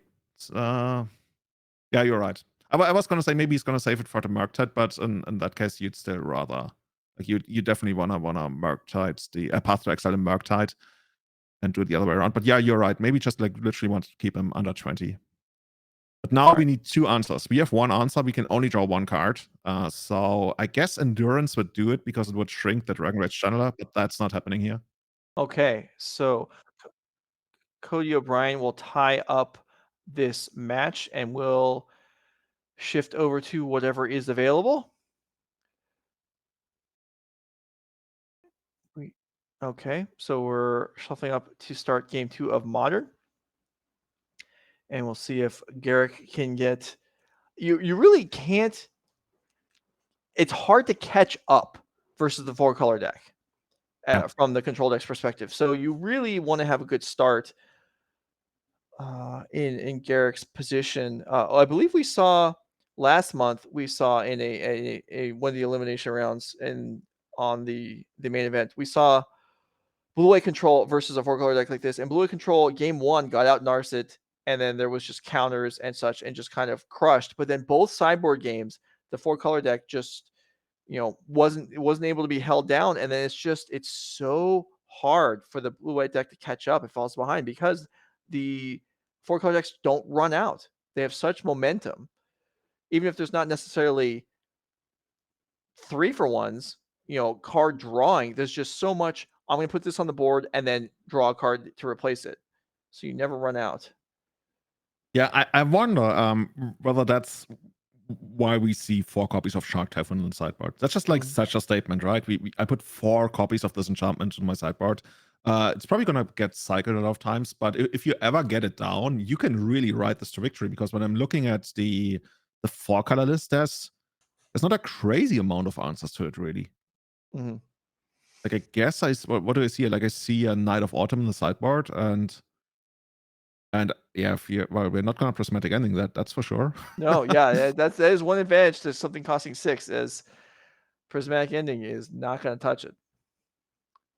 Here's it running 6, so just on the board early. That's And gonna get ethergasted. mhm. So Ivan will decide what to do with that. So he went to the bottom. And now Garrick, do we have a Narset? Do we have something that's a Teferi? Do we have anything that's good here. Holding up counter This magic is fine. I mean, this is basically how you want the game to go, right? They don't Yeah, do anything on on the first turn. On the second turn, you answer it, and on the third turn, you're like free to resolve any of your 3 mana planeswalkers. yeah. And then yeah, you give them the third turn to do whatever they want, but then you untap, and you should probably be ahead on board. But here Mhm. comes the second red and six. I don't know if we're gonna answer that one as well. Yeah. So Ivan doesn't play a land drop first. So Garrick is going to pitch cast Subtlety with another copy of Subtlety to keep that out of play for the turn. So hoping that Ivan doesn't have a land in hand and we'll be, somewhat stuck here. Is there any way that Ivan gets punished for not playing the land first? Uh, I don't believe so. Cards like Censor don't see much play in Modern, so I don't really think so. I like it. I like it. Yeah, I think it's basically just straight up advantage versus your opponent. And so it turns out Ivan actually does not have the land. So it Oh, that's wasn't big. just so it wasn't just hoping there. And here's a Jace, okay, and off of a Seagate Restoration as the land drop for the turn. I believe that's what that is. And well, this is a good way to generate a spot here. Now, do you? Okay, You plus. there's a brainstorm here uh, for Garrick. So this Jace is vulnerable. I was wondering whether you plus. I mean, that's a little bit greedy almost. Oh, I'm not sure if it's even the greedy. Like maybe the brainstorm is the greedy play even. I think the brainstorm is a greedy play. However, Garrick does have a force negation in hand, so there's a decent chance he can protect the Jace. Ivan does make the land drop and cast Eldamri's Call. Garrick will let that through, and Ivan will pick up a Fury, which that's not going to be stopped to force negation. So yeah, this is, I mean, these 4-color decks, the deck lists are not open, but Garrick could assume that there's Furies and that there are some copies of Lightning Bolt, and both of those would be away as well as Unholy Heat, and the Jace is down. Players play more free spells than legacy players. Yeah. Subtlety, Fury, yeah, here we go. I don't know. I feel like these free spells, but correct me if I'm wrong here, but I felt like the free spells added a lot to Modern and made it a Yes. lot more enjoyable to the average player, I want to say. Like, I think there's probably like going to be people who don't enjoy them, like with most cards, but on average, I feel like they really made the format even better. Yeah, I think it would make it helps obviously it helps interaction as think generally a cycle of cards that allow you at card disadvantage to buy time to deal with an opponent's threat generally lead to longer games and games that last into the middle turns, games ending by turn 4 is not, super healthy for people just enjoyment of the format in the long run. And the pitch cards will definitely increase the number of games that go into the middle turns of the game. Oh, yeah, that one gets shut down here. No Mhm. expressive iteration for user. Another land. That's a really nice base. Is that a snow-covered forest or something? That's Yeah. amazing. I need that. This is incredible. I want to stop commentating the match and buy the card. All right, Can so you we take know it from here, Joe? I'm gonna yeah, be back. we know what Julian's gonna be doing between next rounds. Yeah, is going shopping for basics. The I gotta say I'm disappointed. I mean, I thought well, I shouldn't have. I mean, when Becky's here, it's oh, this these artworks, these things are special, and it's like, yeah, that's great and all. It adds an element that I'm not capable of. But then you're here, bang, you too, seduced by the artworks. The thing is, like, I'm very much an old frame guy. You see that island, that planes that we see on Garrick's side on board? That's basically what I want. I think these are Arena League promos. I'm pretty sure they are. And that's really what I want to be playing. But like if it's pixel art and snow covered and actually looks nice, I could be tempted, especially in like the more new frame dominated formats, right? I think in Legacy you still get to play coverage production coming through white bordered snowlands. That would be the next thing. Hey Wizards, are you listening? You should make that. All right, so here's Days Undoing to reset the hands for both players. This is not the ideal way to cast Days Undoing for this deck, but if Garrick was pretty low on cards there, so he feels like, all right, it's time. And even I believe, do we just go Teferi minus Days Undoing? So Days Undoing was probably the card drawn off the Teferi. Oh, okay. Otherwise, it might have been played during Ivan's turn. But so here we have Ivan with a couple of, once again, 1/1 creatures that both replace themselves in hand. Okay, so I've heard people call Teferi like basically arena mode or something. Like you only get to do your stuff now as a chalice on one. Is that going to be a big deal for Ivan? Really? It's so I mean, it shuts down some of the cantrips like Abundant Growth. Uh, it depends on if against the Traverse the Uvenwald 4-color control decks, it's more relevant, but we know already that Ivan is playing Eldarmri's Call, so it's not gonna shut that down. So it's certainly not devastating. It would also Mm-hmm. catch Veil of Summers if Ivan has, any of those support in, but it's fine, but it's not great, and it's also not gonna last very long as there's a Knight of Autumn. I feel like whenever I'm playing against these four color decks, I'm just going to assume that they're going to tap the right kinds of mana. Like, okay, you tap 3 lands. There's no possible combination of mana that could go wrong here. Right, I thought right, like Garrick was like quickly checking for a moment, but yeah.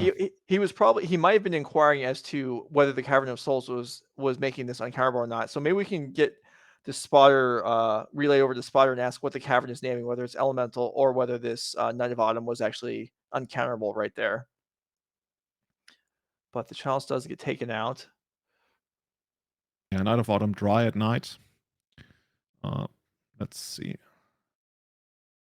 But yeah, now I feel like we already have like the card advantage engine established again. Risen Reef in Mhm. play and not really contested. What do you have on Garrick side? We see I think there was a rest in peace that we've seen there.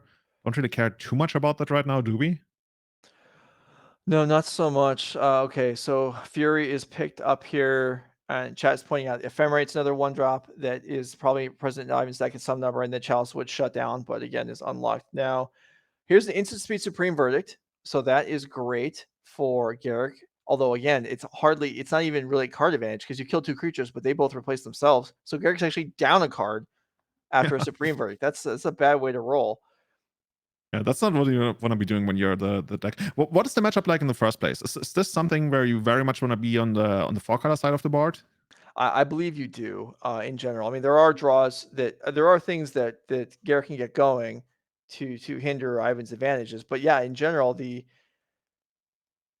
most phases of the game are either favor the 4-color deck or at least it's not too far behind. And then in the ultra late game, now Rest in Peace will stop this, but the when you get to the super late game, the 4-color deck does have access to Emrakul that it can Hmm. Elder Armies call for and just get through. Even if it's countered, it can conceivably the trigger can allow you to just wreck uh, what the Azorius player is trying to build up in their hand. However, Rest in Peace makes it much harder to cast. That's true. I mean, I could see games like this going to 13 mana in the very long run. So I'm excited for that. But yeah, I just looked up some metagame numbers, some metagame tables, and apparently the matchup is something like 67% in favor of four color, Okay. based on like almost 200 matches, which is like quite something. Of course, depending on how you build your deck, you might even have built your deck to try to negate the disadvantage. So take that with a grain of salt, I guess. We're tapping out for 5 mana here. What's that gonna be? That's gonna just hardcast Fury. It's like, yeah, I got this. And subtlety comes down. All right. So this time, at least Subtlety was able to be hardcast. So that makes a big difference as far as Garrick being able to just maintain card parity here. Is Mystical Dispute to take down Coiling Oracle? Okay. I'm sorry, not Coiling Oracle. Ice Fang Quaddle. Yeah, but subtlety is probably not going to be long for this board unless we wanna, I guess, Fury to try and take out the Teferi instead, which might be the better. Oh, that's a smart play. So we are bouncing her on subtlety, drawing a card, chase dice in the process. We might actually have another one in hand. Who knows? And that way we can contest the Fury next turn again. Mm-hmm. Yeah, that's nice. Yeah, Garrick stays in this with quite a few land in play at this point now, and Kahira is going to be picked up. Maybe. We actually do have another Teferi in place, so maybe it's just going to be Teferi subtlety, which works out nicely. Then we have 2 more mana, which is just one short of actually putting Kahira into our hand. But yeah, we're doing it. Okay. Okay, there it is. And again, if we get a moment, production, can we find out from the table what the Cavern of Souls is naming? It's naming elemental. Okay. So that Knight of Autumn was counterable a few turns ago, but most of Ivan's spells going forward will not be. So this one, oh, that's Solitude and Response just to get it down to have a Mm-hmm. beta. That one gets bounced. Yeah, I guess that basically forces the activation of the Solitude on the chases on Teferi instead of doing something like just like pressing it up. Mm-hmm. Okay. And now we can try to Fury it, of course. I think we know about the subtlety in Garrick's hands. Gonna do an abundant growth on our fetch land. What? I guess we can do that. Yeah. Yeah, you can. Prevent so now you don't have to fetch. Like a life gain spell. Yeah, and it does allow our director mentions in the ear that so this actually increases the total amount of deck mana that Ivan's deck can produce by one, as you can Oh, then build your own actual land. yeah, build your own actual land, which when you have Rest in Peace and this Emrakul potentially looming in your deck somewhere, I mean, maybe that matters. We'll see. But this is a play that we see fairly often is the abundant growth on fetch lands. Here is Yeah, Kahira this is and like go ahead. look at me using these two cards that don't produce mana on their own, Yeah. combining them to actually create life out of nowhere. This is poetic. All You right. know So what it feels like? Eldamri's calling this deck almost feels like demonic tutor. yeah. This is this is crazy. The only thing I can't find is a planeswalker, basically. Yeah, no, it does a lot. So Ivan finds this Omnath, which is uncounterable. However, subtlety can still delay it. But he's so much better than I imagined it to be in the first place. Like when I started playing the format, subtlety, I felt like, oh, this is the card I want to cut. But the more I play with it and I see it played, I quite like the card actually. Yeah. Still, your comment about the new cycle of lords in Dominaria United, how white got the shaft again. Um, certainly in this cycle, True. the pitch elementals, blue, I think it would be hard to argue that blue isn't the worst one, even though it does see some play anyway. That's true. That's true. Yeah. I guess at least with regards to legacy, but I also probably also with regards to modern, red green got the best one. But it's certainly like solitude is up there, and then like grief is like a fourth, and basically solitude and fury for me is like second place. Mhm. Yeah, there's different ways you could argue it, but I don't think you can make any argument other than that subtlety is the worst one. Yeah, by quite a margin. Yeah. All right. So Solitude takes out the Omnath here, and the one issue with the modern format and its current incarnation, as we see incarnations flying all over the board, is that it can be hard to complete rounds in the allotted Mhm. time period. Yeah. It's a The pretty fast pace of play that Garrick and Ivan are putting on here. Like I I agree. really like what I'm seeing.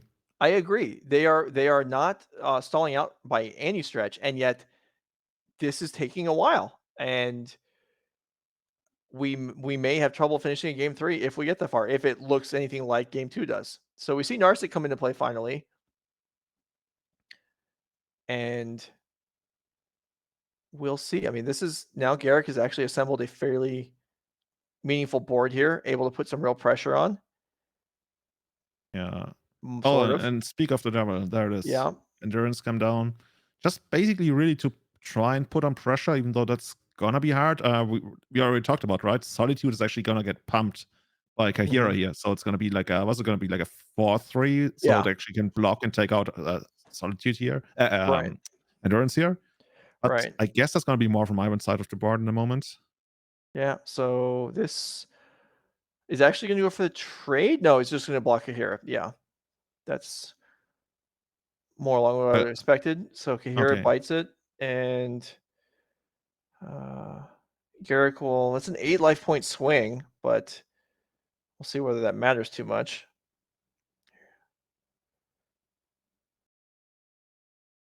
There it is again.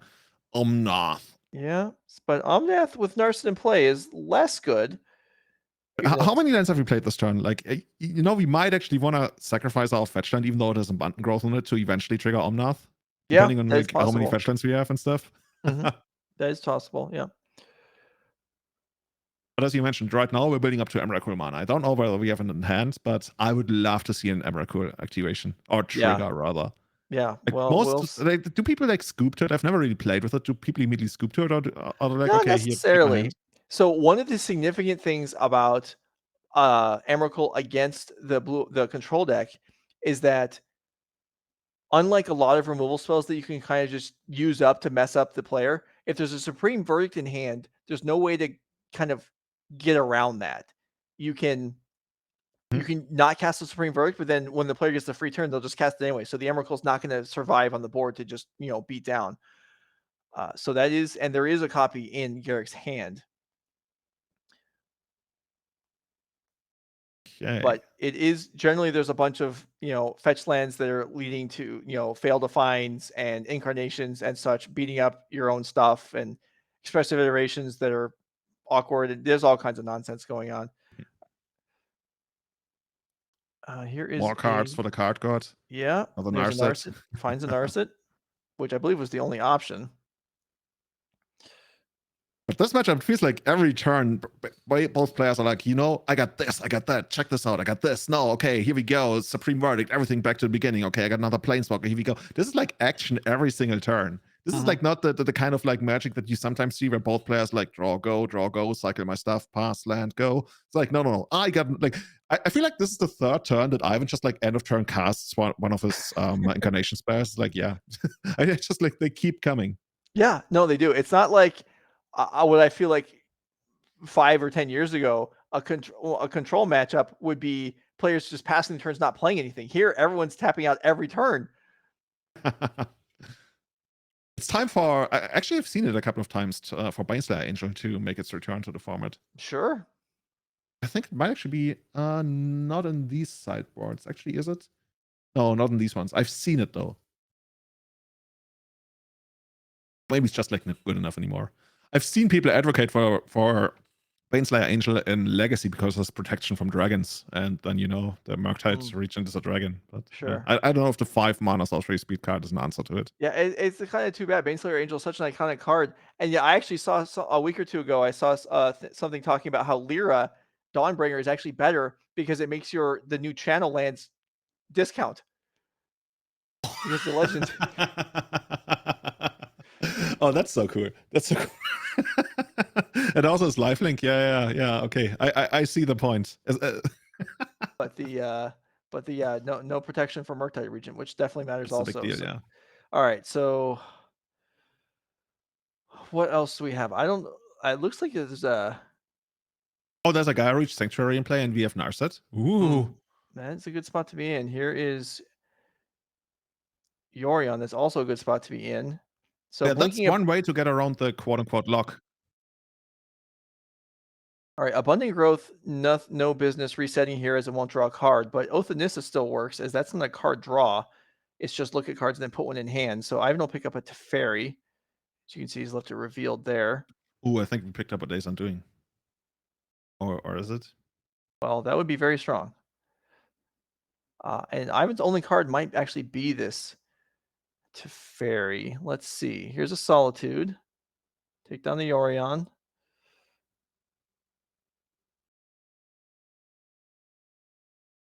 Guess we're just Question gonna do the Gaia Reach stuff. question from the chat about the deck list. So this is not an open deck list event, as most events aren't.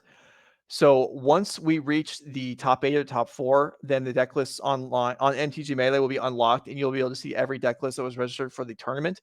But until we get to that point, they are not available because we don't want the players to be able to look up each other's deck lists. It kind of defeats the whole purpose of not having them public in the first place. Yeah, makes sense. And we see the reason why Gary actually kept up the mana instead of firing off the Days Undoing. Summary dismissal on the Planeswalker On and the Teferi, yeah. yeah, attack on Narset. We trade. Yeah, and Ren and 6, even with no graveyard because of Rest in Peace, still got Ether Gusted because Ren and 6 would have actually killed Narset. And you're right, it is Days Undoing. And I believe we're actually, here's replacement Narset. I believe we've reached kind of the end of Ivan's ability is to function in this game as And you There might I actually get the third game that you asked for, right? I don't know how yeah, much time is left in the round, but I yeah, do both players they scoop it up. There's 8 minutes left, so like -2 for I don't know shuffling, mulliganing. Hopefully no sideboarding. mhm, That's gonna be tough. Like yeah, I'm I don't want to say I'm confident that there's going to be a draw, but that must be quite frustrating. But yeah. both players are probably aware that this needs. So, which player, which side of the board, which deck has the best ability to actually close this out in these 8 minutes? I would have to say that the 4-color deck does just because it has probably 5 times as many creatures as the Azorius combo deck does. The the ability to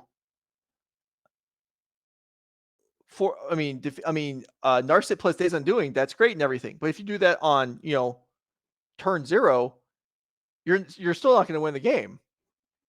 If you lock up the future of the game, it's not the same as winning, and while it's not, unusual, I would say, for players to acknowledge that they've been defeated and they're not gonna be able to win and to concede a game, that's less likely to happen in a team event where Hmm.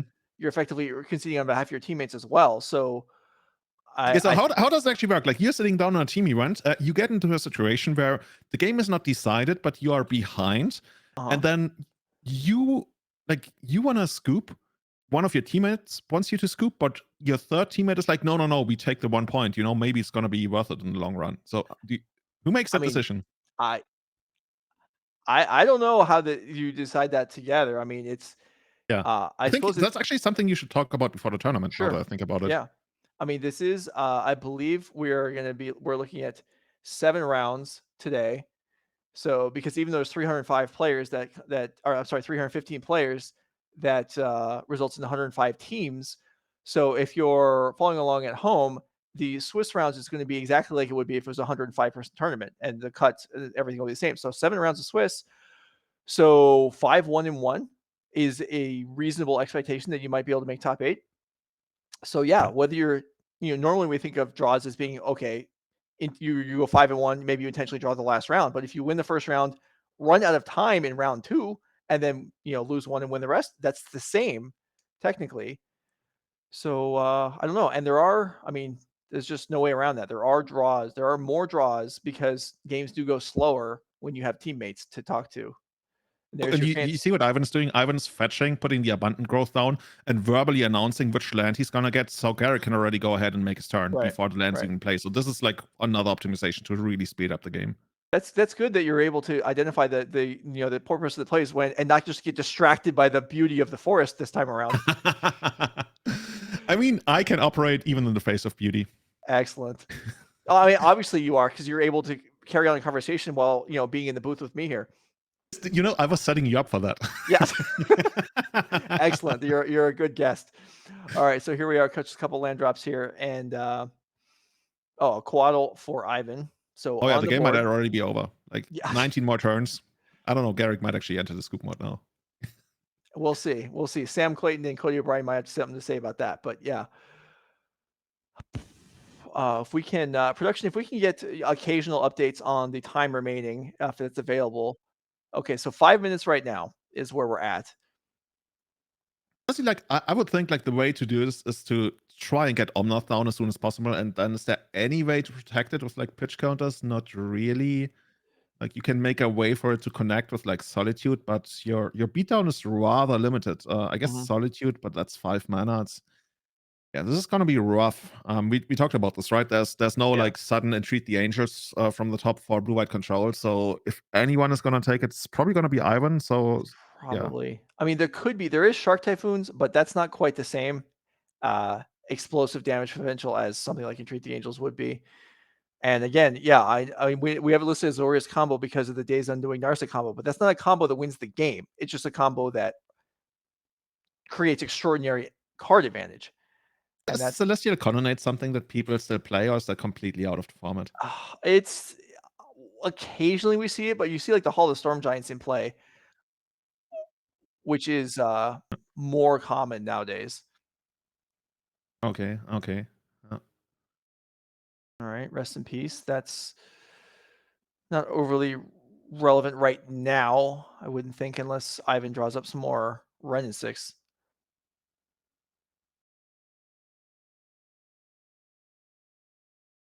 Okay, yeah, Uh, second to fairy. First one, 8 mystical dispute. This one's gonna resolve.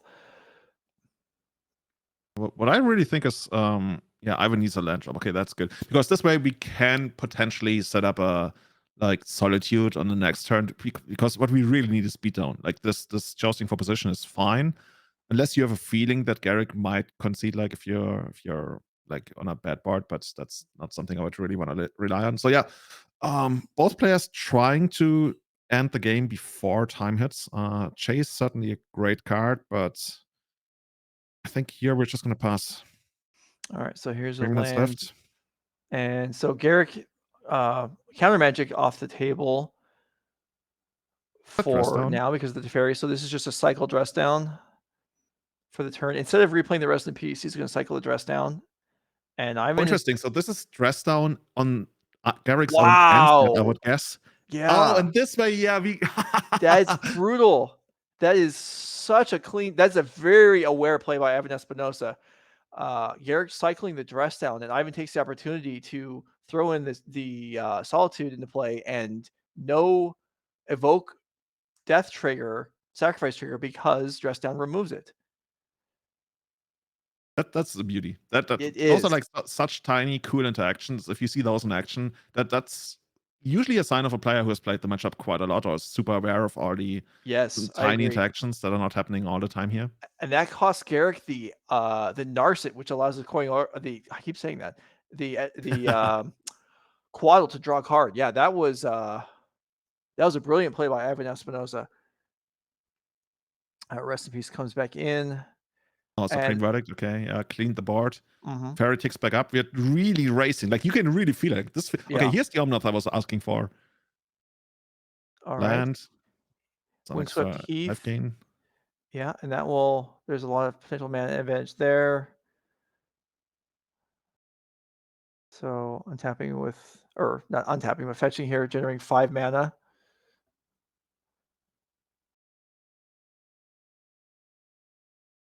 Okay. Demonic Tutor, basically. Yeah. I Red, guess we're just blue. gonna get like a Fury or Solitude or something. Like basically anything else that, yeah, that's the Fury.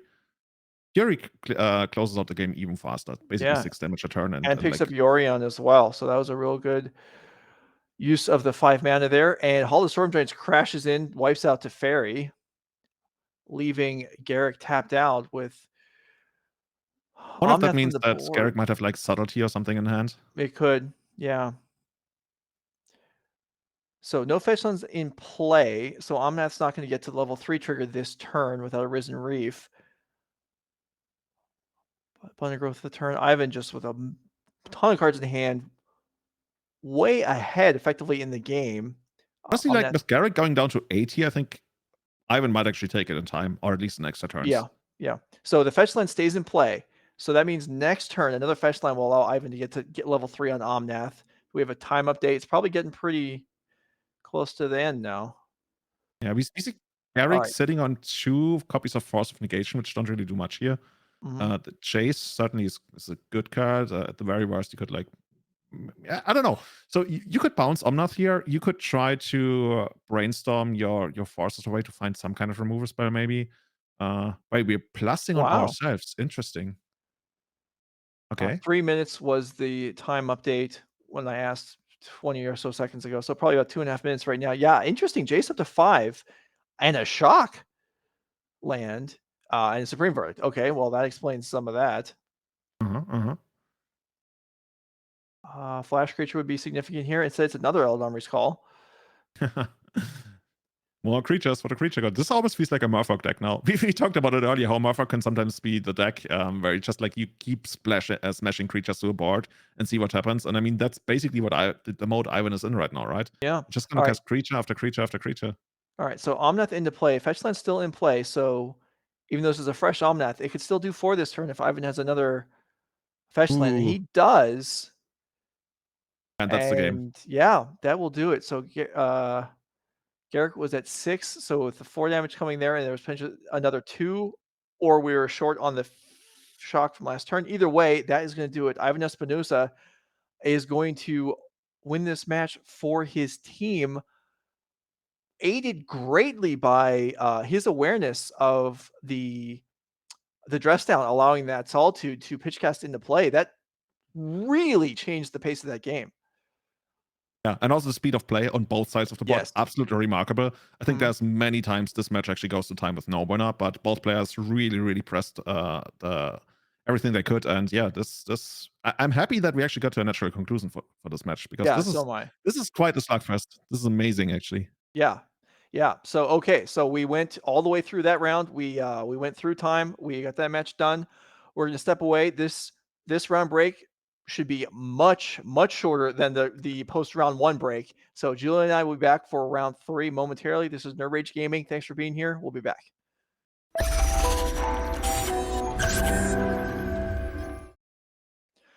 All right, we're back. This is Nerd Rage Gaming coverage of the 20K Team Showdown. Julian's here. I promised it wouldn't be that long because that last match already went, overtime. Well, I was wrong because this is a team event and there's still another team playing. But we're talking about some more Dominaria United spoilers. Next one from me is Temporary Lockdown. So if we have that one, let's put that up.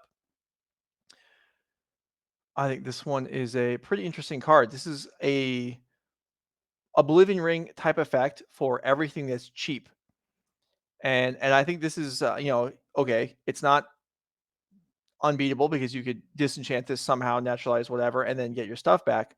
But removing all the 1 and 2 mana things from the board, including like not just creatures, but I think this could have an impact in potentially in several formats. I think it's pretty neat. Like you were talking about the painter deck that has been absolutely just crushing Hmm. in Legacy, and this just wipes out. Not to say this will potentially get played in Legacy, but this just wipes out everything. It takes out the creatures, the welders, the artifacts, and I'm interested to see how much this gets played in a variety of matchups. Yeah, yeah. I guess you could do something like that. The beauty of it, especially like once you start talking about Legacy or specifically against Painter, which seems to become one of the top decks in the format right now, it also takes out all the goblins, right? Mhm. Because traditionally people play something like Meltdown, which leaves the whole value engine of Painter in play. Whereas this one takes out everything, and it's rather hard to remove for these red decks traditionally. Do you see the card like if we are even talking about it in Legacy, right? That naturally would lend itself to also being a card then in Modern or even in Pioneer. Is that Mhm. where you see a home for the deck? Because in Legacy, uh, double white right now, Cheskai decks aren't having the greatest of times in the world. Mhm. People are trying other stuff. Do you see this going into like what we just saw, like blue white Azorius control in Modern, or where Potentially. does it go? Yeah, potentially. I mean, I was looking at it as potentially because I've been playing a lot of Pioneer and I'm playing a lot of Lotus Field. Mhm. And this wipes out. I mean, aggressive decks are an issue, and this wipes out all, like for example, heroic in Pioneer. All their creatures cost 1 or 2, and then they have God's Willing and things to protect them. Well, this gets around protection spells, and you can't like some of the sweepers, like Languish, for example. Well, you can just pump your guy above Languish, or Path of Peril, which is destroy all creatures. Well, you can give your guy indestructible. This gets around all of that. Um, so I don't know. I think I'm interested to see how much of an impact this could have. I'm not going to say it's going to become a staple, but I think it could see play in sideboards in a variety of formats to deal with whatever little nonsense creatures you play against. Yeah, yeah, I could see that. Yeah. I wish I had Flash. I don't know. It just like feels like the kind of card that these days would have Flash, but Mhm. yeah. Yeah. All right. You have another one, or I'll go again. I got Leaf Crown Visionary. Okay. So we keep going back to the cycle of tribal creatures getting updates or buffs. Hmm. And this one is the green one for elves. And yeah, That's that's pretty close. Leaf Crown Visionary, for those who don't know, it's a lord, gives all of your other elves +1/+1. It itself is a 1/1. So that's part of the problem of the card. And it has a triggered ability when, so I'm trying to do this from memory, when it comes into play, when there you go. another elf comes into play. There's a hyphen, yeah. So here we go. Leaf Crown Visionary. Other elves you control get +1/+1. Whenever you cast an elf spell, you may pay a green. If you do, draw a card. So basically, kind of on theme for the elf stack, right? You just like want to grind out your opponent, get some additional splash damage here, as a splash, like pumping your guys. The problem with the card is like problems with the card right now. First of all, it doesn't really protect your team from End the Festivities, which is plus 1 damage to all of the creatures, because as a 1/1 Lord, it dies, and then, as a cascading effect, basically the rest of your board dies, unless they naturally survive the End the Festivities. So this is not really the kind of insurance against that Master Removal spell that you really want it to be. The other thing is, it's kind of slow, really. You would probably like Senate for this, because it's not something you play as a 4 of, because Elves doesn't really benefit from like multiple Anthem effects. Mhm. So you send it for it, then like for 3 mana, and then you next turn you get your visionary down stuff, and that's all cool, but it's kind of sluggish. I could trying it as a one-off, and more of the like the combo focus builds.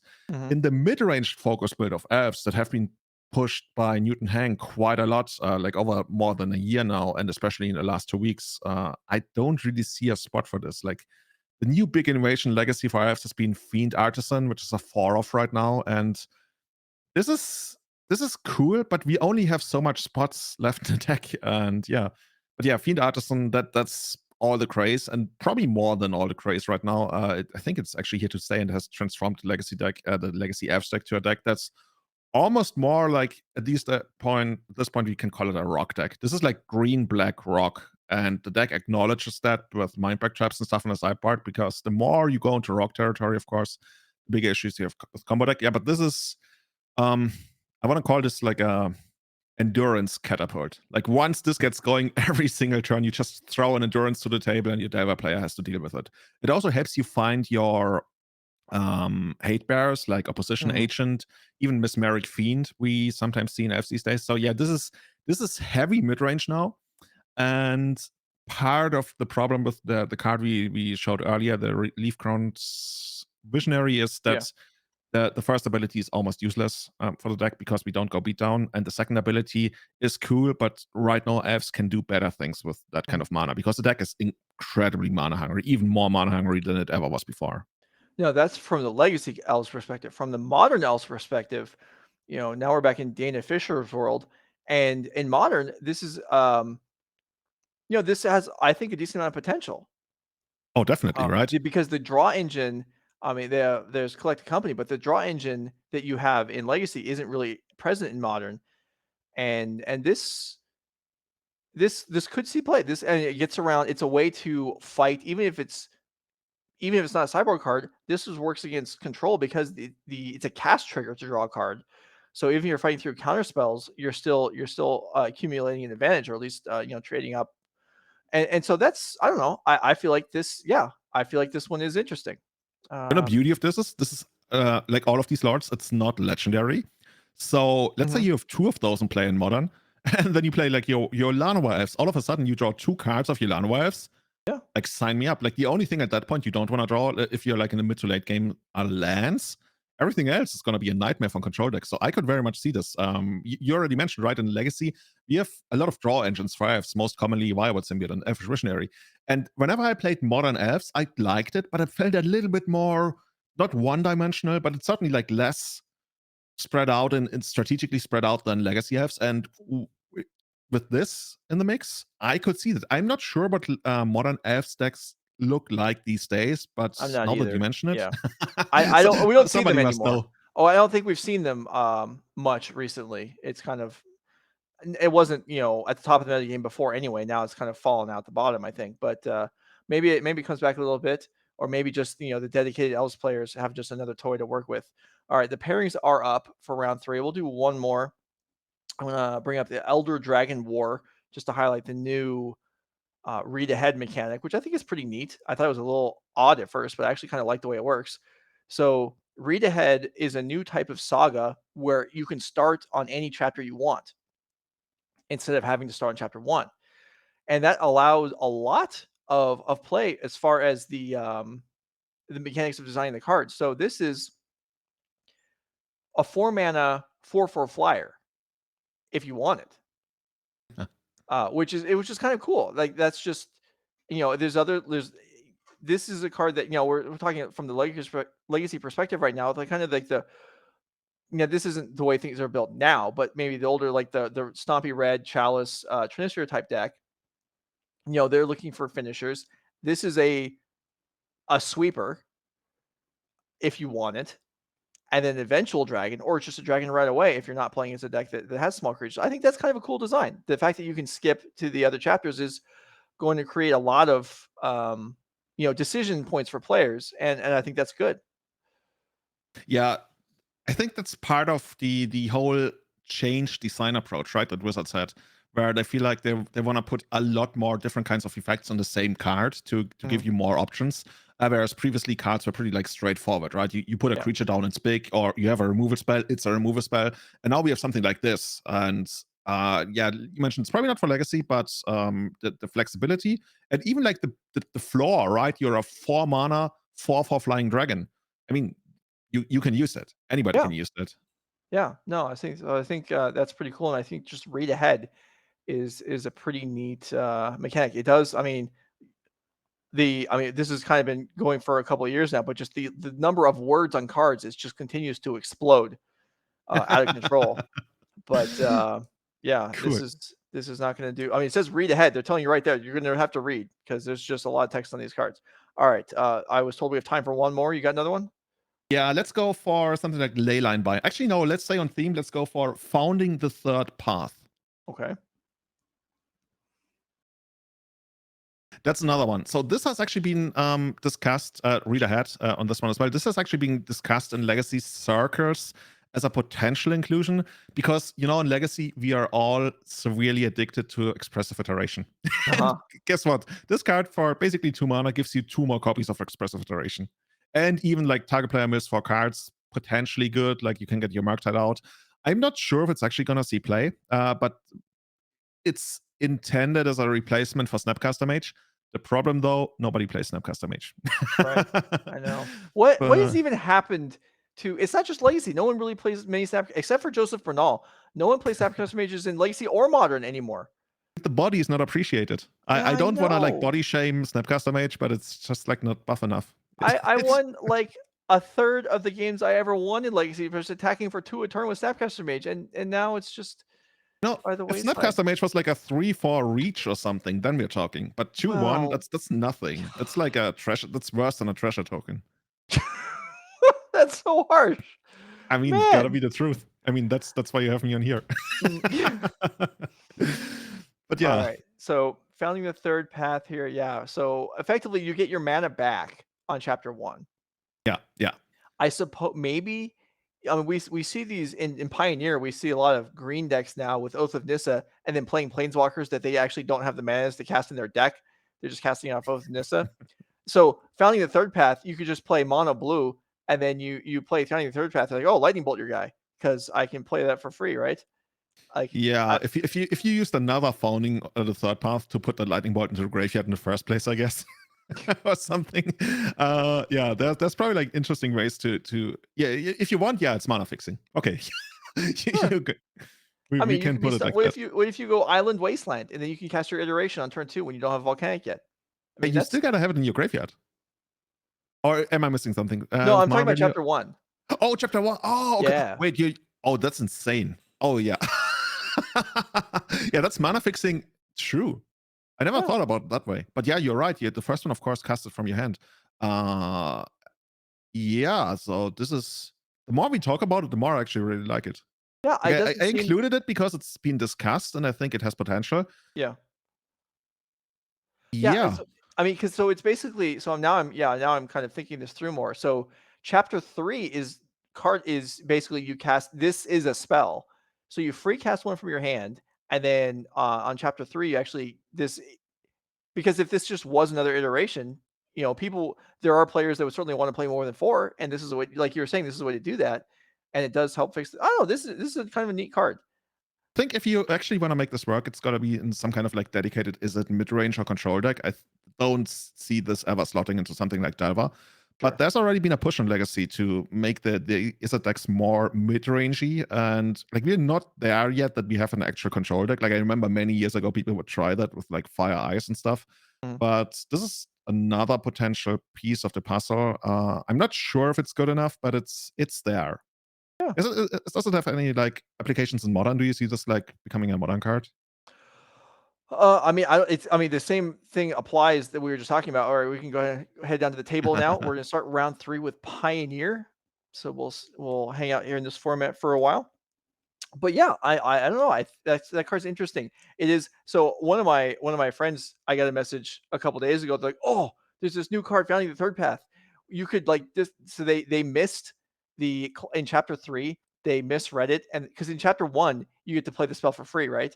So they Mhm. thought you could play the spell for free on chapter 3 out of the graveyard. They're like, oh my gosh, and I was like, no, no, that doesn't work. Yeah, But that's a pretty common mistake. I think that's also yeah. how I read it the very first time. Yeah, no, it's understandable. Okay, so here we are, round number 3. Got a couple 2-0 teams. We got Alejandro Younger, Don DeLozier, and Will Kruger. Some recognizable names there. Will Kruger was the NRG MVP last year. Don DeLozier we had on camera, I believe, last month.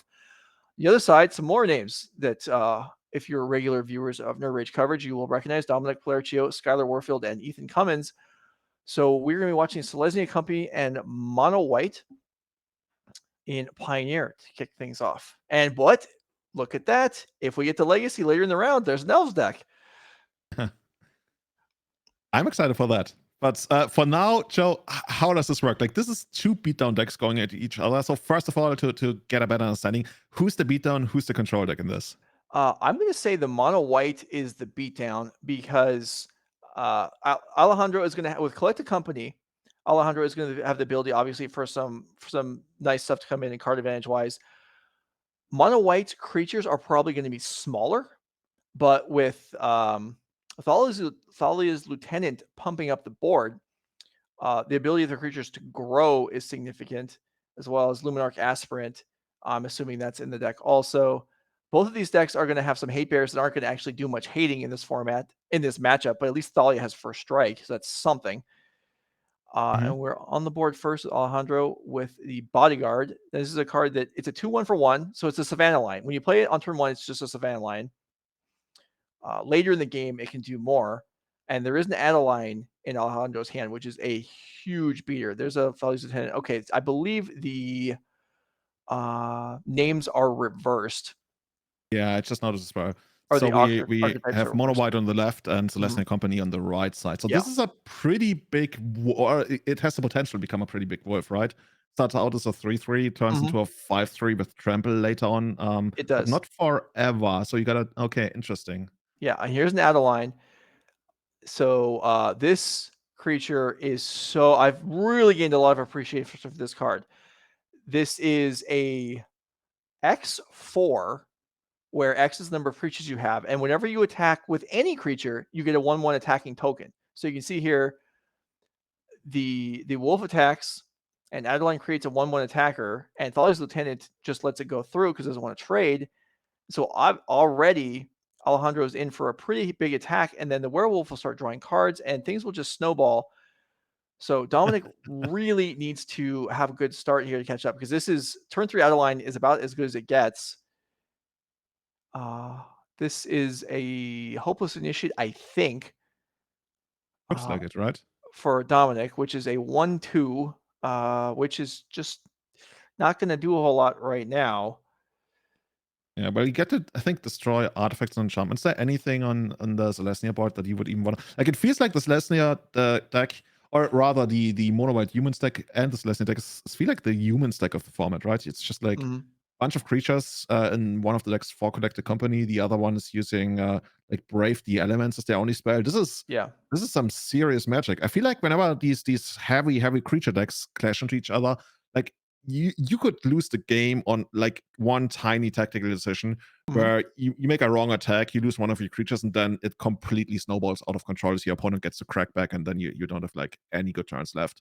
This Right. could be dangerous. Yeah, no, you're right to mention Brave the Elements. So Alejandro is certainly incentivized if we end up in a scenario where the players are racing to hold back a green and a white blocker if possible, so that at least something can block on Brave the Elements. It doesn't just let the whole team through. So we see company here bring in Thalia, and I can't tell what the other card is up top. Charming Prince or Oh, okay. Oh, that's what the looking at the top of the deck was. That was the scrying. All right. So this Adeline this is draws a card, right? pretty That's big. the Yes, the werewolf will attack, make a token, draw a card because 6 power is attacking. In fact, the Adeline by itself is 6 power.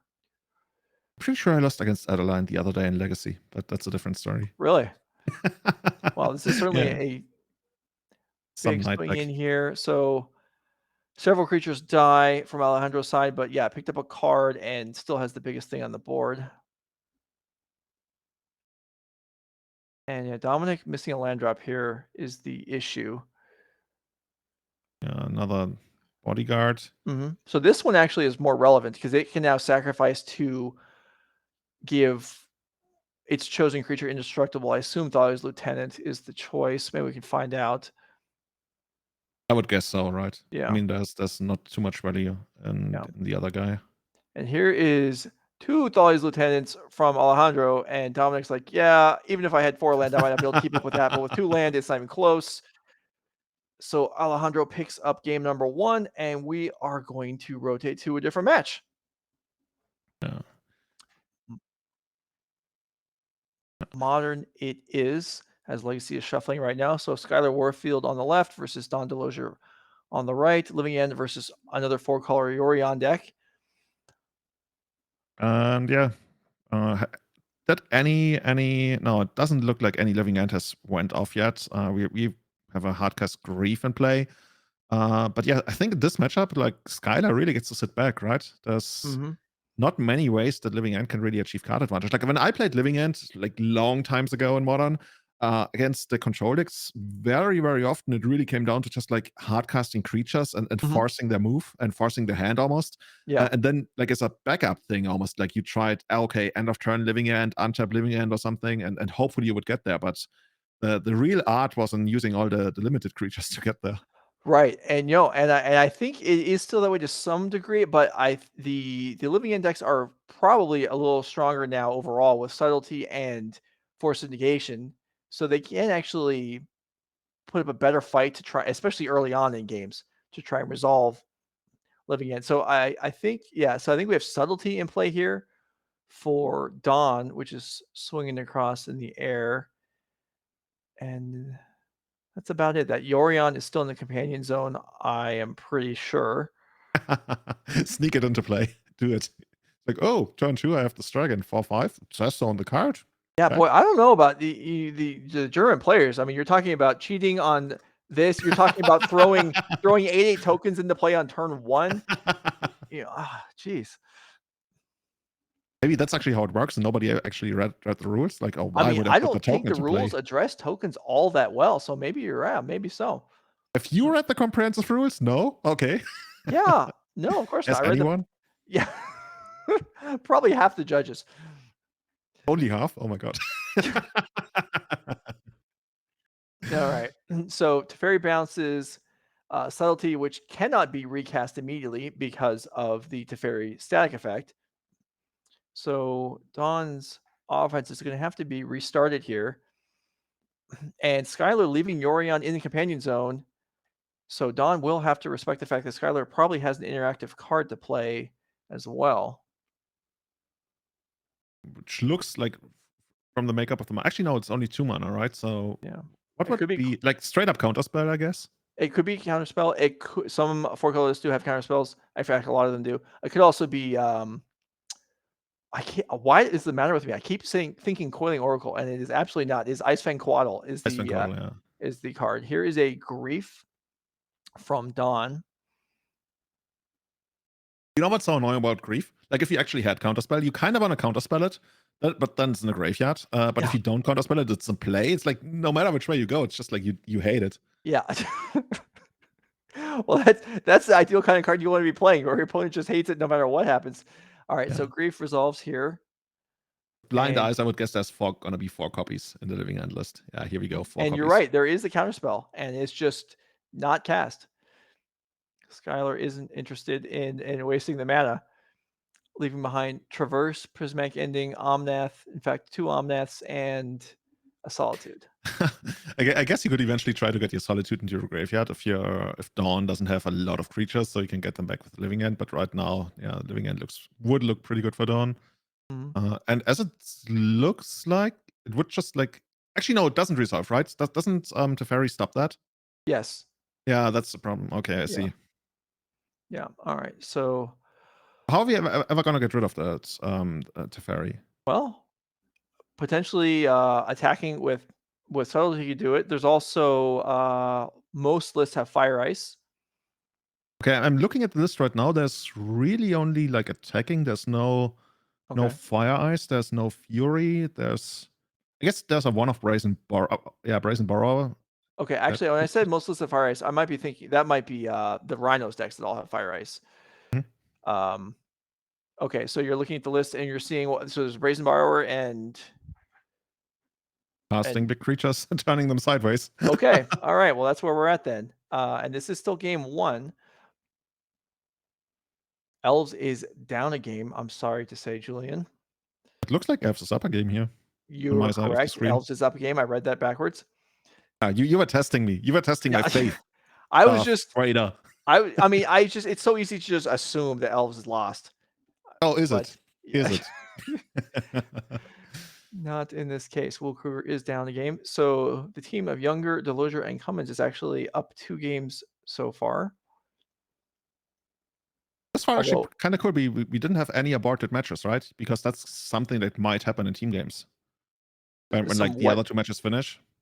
Mhm. Right. Uh, Yeah. yeah, but we Yeah. we got to watch every single match to its natural conclusion. Okay, here we got Rennes. Yeah, but like we mentioned, like at this point, unless there's going to be a Brazen Borrower, we are really just like casting creatures. Unless I missed something, I guess actually does Otawara bounce to Planeswalker? I think Yeah. yeah, it does. Yeah.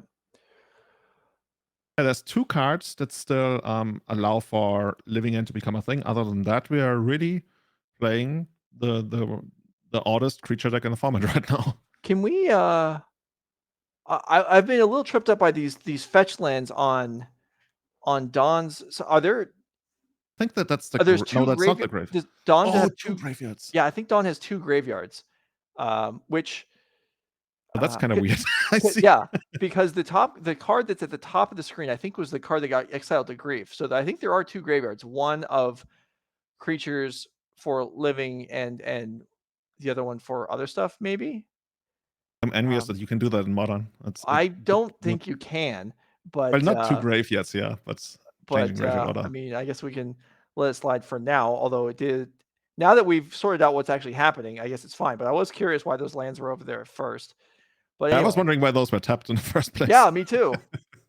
Okay, so yeah, Skylar just like doing the Planeswalker thing, Mhm. getting Omnath down and getting ready to start the beats. Yeah. Especially since Dawn isn't casting any creatures here. What is Dawn even holding? I would guess like a bunch of Cascade spells. Maybe the idea is to really try to find your Brazen Borrower or Twara, Yeah. and then try to get there. Are you seeing anything? But I think I see a Busichu in Dawn's hand, which doesn't really help. No, no. Otawara would do it, would help. Seichu does not. Yeah, this is looking pretty rough. And from Skylar's perspective, I think you just want to end the game as fast as you can while Dawn is held down, but until before Dawn draws an answer to the Teferi. And as we know, Omnath is pretty good at ending games. We do see at least one copy of Living End in Dawn's hand. I feel like we're really just going through the motions here. Mhm.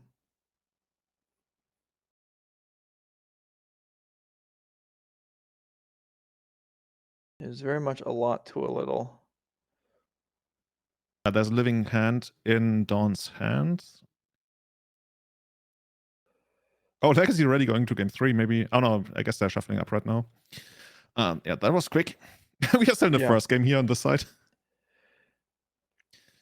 Well, if things haven't changed dramatically in another minute or two, maybe we'll go watch game 3 of Legacy as it may take Skylar a few turns to finish Dawn off in game one, but this does look like it is probably decided already, Yeah, barring just with every single turn, like Skylar might already have any outs Dawn could draw covered in the first place. yeah.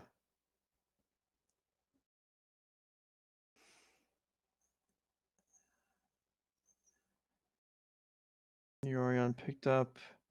Turn goes over to Dawn, draws a grief. Yeah, you basically like you could technically try to assemble critical mass, I guess, and then go for it by hopefully having drawn your out, throw out all your discard spells like Dawn is Mhm. doing right here, and then use your last bit of mana to cascade into a living end, and hopefully that's good enough. But even then, I don't know if Skylar has something like Supreme Verdict in hand. Probably not. Yeah, but Probably not in even the then, deck. it's not. I mean, there are a lot of creatures in Dawn's graveyard. Skylar has a couple in the graveyard too. I think I see at least a Solitude and a Subtlety. Or I'm sorry, that's a counterspell. So it's just at least a Solitude. But debating on this grief, we saw the last grief resolve even with counterspell in hand. This time, something's going to happen in response, and this is a instant speed traverse by way of Teferi or an Oh, endurance, and that's that nice. endurance might just like get the scoop. Yeah. Yeah, and it does. All right, so Skylar picks up game one, and Palercio, Warfield, and Kruger do Oh for boy, I'm one excited. of the first three games, and yeah, okay, so here we go. This is the new legacy list. This is the one that Newton has pioneered with 4 copies of Fiend Artisan. This is, at this point, we've arrived at full mid-range AFs. I don't know if you're looking at the deck list right now, but we I cut. am not, but why don't you for people at home that can't see it anyway, why don't you highlight what is not in the deck to make room for Fiend Artisan? I think the biggest thing that we cut is Glimpse of Nature by now. There's no Wow. Glimpse of Nature left in AFs, in this version of AFs at least. And I think it makes sense. It makes sense. The deck is so busy, like just gaining incremental, tiny little advantages through creatures that it doesn't really have the, I want to say, space left for more engine pieces. Like we have Mhm. Natural Order, which doesn't really do all that much on its own. We have Glimpse of Nature, which also like requires some kind of setup. We have Fiend Artisan, which doesn't really do anything. Basically, this town is too small for 3 engines nerfs. And once Fiend Artisan became a card, Mhm. Glimpse had to go. And that's the whole idea behind it. Sometimes people even cut a visionary here. Something I've discussed with Newton, I think that's he recently played, was even cutting heritage druids, if not all 3, I think at least 2, and adding more Llanowar elves and Fintron elves and even elfish mystics to the deck, just so he What is can make. happening? Hold on. Yeah. Mana elves in elves? That hasn't been a thing for, like, years. Well, times are changing. I Times are changing guess. big time in Hives these days. And Yeah. yeah, this list, we still see 3 copies of Heritage Druid. The switch to like trying out Mana Elves instead of Heritage Druid uh, has only happened in the last couple of days. Heritage Druid, of course, still great if you wanna like chain visionaries and stuff. But Lano Elves also helps out quite a lot with that. And with that being said, so yeah, Will Kruger is trying to do his best by basically doing what Elves hates the most: turn 1 Delver, turn 2 Delver. This is like, for everything we have, we really have very few ways to compete with flying creatures. And yeah, we have endurance, but as you can see, we're still like at least 1 mana away from it. Mhm. There's 2 more on the sideboard, and then we have 2 Shriek Maws, which also helps. So one thing elves, of course, can't do as well anymore is closing out games quickly outside of natural order. You guys are Uh, out of your Shriekmaw? Come on. you love to see it, right? Oh, that is pretty wild. Let's pop up Shriekmaw on the screen if we have it available. Limited all-star from my youth. There's even Grist in hand. Okay. So Grist we could always use to basically trade your heritage druid for one of the drivers. Okay, so this looks pretty clear to me that we might have endurance. On the other hand, I think I would have played it main phase. So now there's like potentially the chance of like lightning bolt on Shepard and then something like Force. Mhm. But Ethan might have his reasons. I For wonder. example, Oh, another yeah. submerge from Will. So yeah, I wonder if the plan was not to play it until combat, but then when the Delver revealed the force, Ethan decided, well, I have to do it now. Okay, so Will Cougar on 5 cards is doing everything he can here to minimize Ethan's board. Yeah, and Will knows what's up, right? I think you mentioned that Will had to mulligan to 5.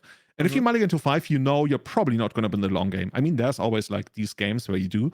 But if you mulligan to 5 here on the play, yeah, you really need to play the tempo game. Like the tempo game is everything you have, and it might actually work. Like, is this 6 damage? Yeah. No, this 6 is, I damage? mean, Ethan down to 3, literally. And see, this is one of the things where you are like, you can't go glimpse win the game here. I mean, it's probably already like super. Oh my God. Oh my God. Whew. whoa, Sorry for Ethan, but that quite a was beating exactly what you there. needed. Yeah. Wow, that was a fork bolt after 2 submerges and a force pitching at counterbalance, which got boarded in. So yeah, Will Kruger does not care about being 2 cards down, takes it down, and here we go. Here is a bunch of counters. We see extraction specialists on both sides. Let's bring up extraction specialist. We've got Adeline on one side, This is the and kind of game plan that like this is combat math in its purest form, right? yes, it certainly is. So tell me, Joe, what's the best attack here? Well, God, so there's extraction specialist. You can see it. There's one on both sides. This is a fantastic card in these matchups where you bring back a creature that's died or traded, and even though it's unable to interact while the strategist specialist is still alive, but if you're bringing back Charming Prince or bringing back Thassa's Lieutenant, I mean, you can get massive advantage out of this. Oh, Uh, okay. I see. I see. The idea is like you bring in a charming prince and then oh, okay. yeah, the Charming Prince can, can blink uh, and reset things and reactivate itself. It is very, This very almost feels like strong. something I want to do in Legacy. Yeah, this is very cool stuff. I mean, there's a human stack in Legacy. It doesn't really see a lot of play these days, even though it didn't really, I think, lose a lot. But yeah. Oh, but this is quite the overwhelm. I've never seen this many dice on a single board, and yes. Okay, Does so we have anybody in chat know what the best attack here is? Let us know. so the biggest creature on the board right now is, I guess, the 4/4 Lieutenant and the Adeline for Dominic. Alejandro's going to attack here and pick up a card on the attack from the werewolf, which also has the ability to pump. So there's the draw. You know, I wonder if this is just like eventually going to be a game that's going to be decided by Brave the Elements. It reminds me a lot of some people might remember Reverend Mantra in Mercadian Masked block, where everybody just like played rebels, nobody had any good attacks, and eventually you played Reverend Mantra, gave all of your creatures protection from white, and you cracked them for lethal. Is this how this sometimes plays out? It certainly could be. There's only the one green creature in play for Alejandro, and it is going to die this turn. So that means that Brave the Elements would mean that there's no blocks. There's also a Chef at Dunes for Dominic, so he has the ability to pump his creatures up at some point if he chooses.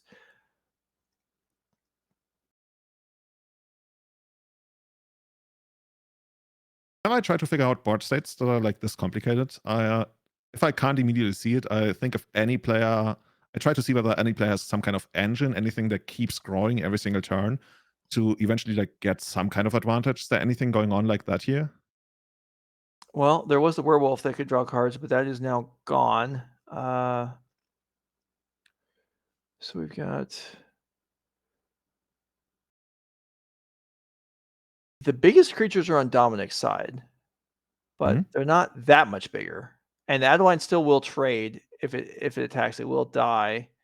Thalia's Lieutenant is a 4/4, and it's tough to trade off the Thalia's Lieutenant because as the game drags on, it will just get bigger over time.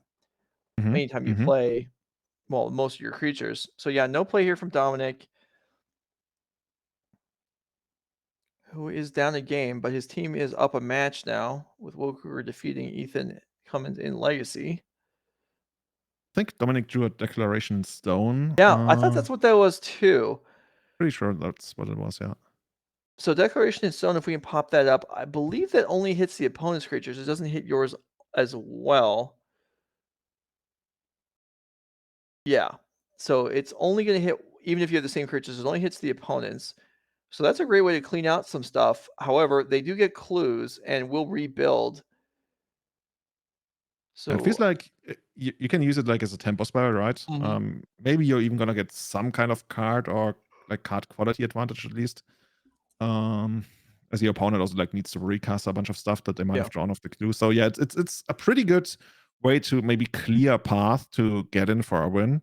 But it's or of course you're if you're on the defensive, right, you just like take out your opponent's biggest threat or Mhm, engine. But right now we just have the reflector mage coming in and okay. Charming Prince also pretty big at this point. yeah. Man, are we gonna run out of dice here? That's the real question. Oh, I bet How we many are does well NRG have? prepared. I don't know, but if they didn't bring enough, that's the fault of the people that packed because I'm sure we have plenty. So there are no green creatures. So if Dominic, his current board is a lethal attack. So if he was able to get through unblocked, which is obviously not the case without something like Brave the Elements, that would be a win. But Alejandro's coming across here for quite a bit. And Everything, if that's what's gonna happen every single turn, then Dominic really needs to start drawing something. I mean, we have yeah. the one removal spell we know about. Mhm. But other than that, is there? No, that doesn't work. Julian tries to come up with lines and Pioneer. Not the best idea. Everything that attacked right here, at least trades with the Adeline. So it can't freely block anything. Well, it looks like we're going to see a gang block on the Reflector Mage.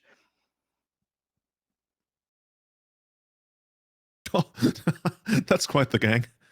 We're gonna Yeah, throw all four of them into it. It's like, come on, we really, really need to stop this reflector mage. yeah, and that's just like Reflector Mage is not even about the body; it's about the effect, the trigger, and yet now it's a 4/5. See, this is how big Snapcaster Mage would need to be in order to Yeah. play again. So Torrential Gearhulk then is what you're saying. If Ah, we play hey, Torrential Gearhulk, figured it out. Maybe we should. I love kind of MTG's comment in chat. I legit have no idea what is going on. well, Dominic is trying to figure out. Maybe they're not playing a game. Maybe they're just like trading cards. You're on the wrong table. Like, okay, I'm gonna value this as like a $3 card. And like, okay, Is I that what got the these dice are? $1 cards. Yeah, It's like, okay, I got these lands. Maybe you got some of those. yeah. Oh, okay, no. Okay, we will trade. Are you okay with the trade? Yeah, I will take this one. Fine. What about this beta planes? I like it very much. It was a gift to me. Okay, I'm gonna devalue that card because I think that's a lot better than your portable hole. Like, This is too okay. much. Yeah, this is my card. Okay, this is a trade that I'm gonna make. I'm just gonna take this card back. Oh, it's the same. This doesn't even make any sense. This is the worst trade in the history of trades. Okay. Somehow Dominic like cheated Alejandro out of a portable hole. It's like, okay, I got your portable hole, you get nothing. Yeah, Alejandro even can't believe it. It's like counting the Yeah. lands again. Like, okay, well, I guess my creature is a lot less worth. Okay. Oh, give me back the portable hole. No, I'm gonna put that back into the binder. Oh, where did it go? It's in the binder now. Okay. Oh, this one. You wanted this one? Sure. Yeah. Let's check. Let's check. I want this one. Okay, never mind. Okay. Everything goes back to the binder. I think there's no trades happening today. All right. Well, as long as both players are happy, I guess it's fine. And Adeline did die. In fact, Dominic took a bunch of damage as well. And now there are an alpha attack from Alejandro next turn would actually force a number of blocks. Oh, another portable hole. That's pretty good. Yeah, and is that two Thalia's lieutenants on Alejandro's side? Because we could take out both now. Yeah. And Okay. that's a clear path to attack. And I mean, it might not be lethal anymore, but pretty close. It does clear a lot. And all the lands are tapped. So let's see. How much damage is actually available here? Looks like, I think 10, which is actually not enough at the And moment. then Alejandro hits back for how much? Currently, it looks like 10 as well. Oh, that's too much. Yeah. We need lifelink. Can we get lifelink in here? Oh, we have a blocker We though. do have some lifelink. Extraction Specialist does have lifelink. So Dominic, I think, is going to gain 4 here. And then Alejandro will untap with 2 clues. So 4 mana to cash in, but that won't leave him much left to resolve anything. This was a nice sequence from Dom. The last couple turns definitely cleared the board a little bit, but the outcome I would say is still very much in doubt. Is it really? I mean, I like this for Dominic's side quite Right. a bit. I agree that Dominic is now ahead, but with Alejandro not breaking the clues or playing anything, I mean, he has the most board changing card in either deck in Collected Company. Mhm. So if he's drawn one of those, an attack from Dominic, oh, okay, I guess not. that Are we was just like bluffing the collected that company then? was either, there was a Collected Company. That might have been the conclusion of the modern match, and then the players stopped playing. Yeah, so that's what happened. So Alejandro had the Collected Company waiting for Dominic to attack, and that would have been, I mean, that's just a real way to know how that could have turned out. If it flicks over some Reflector Mages and Dominic's board disappears, then Alejandro probably goes on to win. And if, it throws out some anemic creatures, then Dominic probably forces chump blocks and either is very far ahead or the game continues on. But as it stands, I am assuming Skylar Warfield picked up game 2 against Don Delosier, or maybe 2 quick games. But yeah, Skylar Warfield probably won that one 2-0. So alongside Will Kruger, the team of Plerchio, Warfield, and Kruger will win the match and advance to 3-0. Younger, Delosier, and Cummins at 2-1. And hopefully you all enjoyed that match. And if you didn't, you enjoyed Julian's discourse on the trade value of various Pioneer cards. Yeah, I'm an expert on that. Hit me up. Twitter Yeah, at Julian23. yeah, no, Send me your screenshots of your Pioneer trades, and I will tell you which cards to get and which ones to portable hold. dude, that your Twitter account's gonna like double tomorrow off I of should this. charge people. Isn't there like a thing that you can like make your Twitter account a premium subscription service or something? I mean, well, there's like grading services, like What, on that grade Twitter? cards. Yeah, no, not on Twitter, but It's like, send me a they screenshot. I'm gonna grade this. Oh, yeah, this is poor. well, This is no, like you're near gonna grade mint. their trade. I mean, they get paid to grade cards. You can get paid to grade trades. Why not? It's the same thing. No problem. Anyway, all right, we're gonna go to a break now. We'll be back with more of Julian and his commentary, his insightful commentary on Legacy, and his whimsical takes on Pioneer trade values. We'll be back in a few minutes. Thanks for being here. This is No Rich Gaming. Stick around. We'll be back.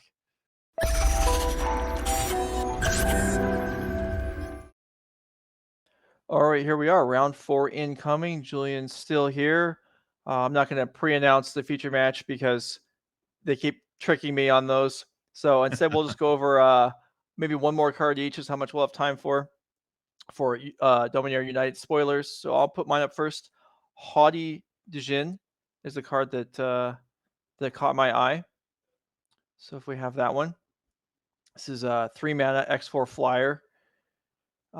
Cheapens your instants and sorceries, and its powers the number of instants and sorceries in your graveyard. So obviously you can't play this with Murktide Regent. However, it might be a little bit less tough, but it potentially has a much higher power and costs 3 at any point in the game. I thought this was pretty neat. Yeah, I don't know. I feel like the best thing about this card is the flavor text. I didn't even look at the flavor text. Oh, see that? Yeah, that's only me. getting That's better now. just shows another flaw in my abilities to key in on specific information that's relevant to game text and gameplay. But yeah, what do you I think about once this? lost a top 8 in a big tournament because I assumed a creature had flying because it had wings on it, so I didn't block it. So that's me. But yeah, so where do you see this card making a splash? I keep going back to like modern or pioneer because I don't Yeah, really see it in legacy. right. No, right. But Yeah. like in Pioneer, there is blue-red Flyers deck, and they don't have Murktide Regent. But with strategic planning and pieces of the puzzle, lots of spells go in the graveyard. Now you have Delve, so you'd have to not play Treasure Cruise if you wanted to play this. But I don't know. I think this is potential. I mean, it seems like a strong card. Whether it fits into an existing deck or not, I don't know. But I feel like it's a strong card. Well, you got one? What do you got? I got what's it called? Shadow Prophecy. That's a card I saw earlier today, actually. Okay. And it's when you first look at it, it feels like a verse, let's say, I don't know, Night's Whisper, right? Because that's the card you would immediately compare it to. Mhm. On the other hand, though, you get quite a lot more selection. So especially in Legacy, where this can easily be like for 4 cards, right? You pick the best 2 out of 4, and what sells it, at least to make it a card you would consider, is the instant speed aspect of it. Because Mhm. basically everything we have that's like 2 for 1 is like sorcery speed, except for Predict, which requires some setup. So I could see this being a thing in some 4 color decks that splash black, but yeah. I think let's keep it on the radar, and we'll see how good that's actually gonna be. Yeah, alright, so players are ready, so let's go ahead and go to the table. Yeah, this is one I didn't actually remember the name of it, but I looked at that card also, a couple days ago, and I was like, "Hey, you know what? Um, this is not that expensive for potentially a fairly big effect," and, with triomes in Modern too, it's not very hard to get multiple land types in play. Yeah. So I wonder if this is actually gonna be like one of those cards that we're gonna look back on and be like, "Oh my god, of course this is a thing." Like, how Yeah. did we even, like, question it? Yeah, no, I think that's a nice one. That's like, Painful Truths, was a fairly significant card, and that was a sorcery, and this is, yeah, instant speed, maybe a little bit less potential, but still pretty strong. Alright, so we got a mono green Mirror and Pioneer, Oh my god, how do those play out? and then we got Is It versus 4 color in both Modern and Legacy. So there's something about these like big ramp mirrors that I kind of adore. It's just like watching a Michael Bay movie or something, like a guilty pleasure almost. Like, yeah, just like do everything you can on every single turn, explosions Mhm, left and right, nobody's stopping anyone. Just be as big as you can be. As we yeah. start with the Lana Wire from the first turn. I mean, you are right about not stopping each other. There is not much in the way of removal or even interaction anyway here. We're just trying to build up devotion for combo wins. Maybe we'll actually see somebody just win with damage, and You be don't sound unable. convinced.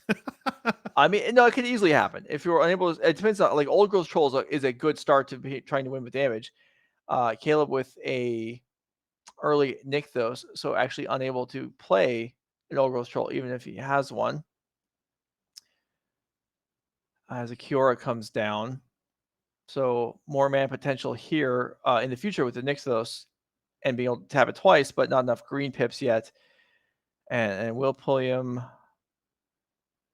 I suppose you attack the Kiora unless you think you're actually going to win on damage.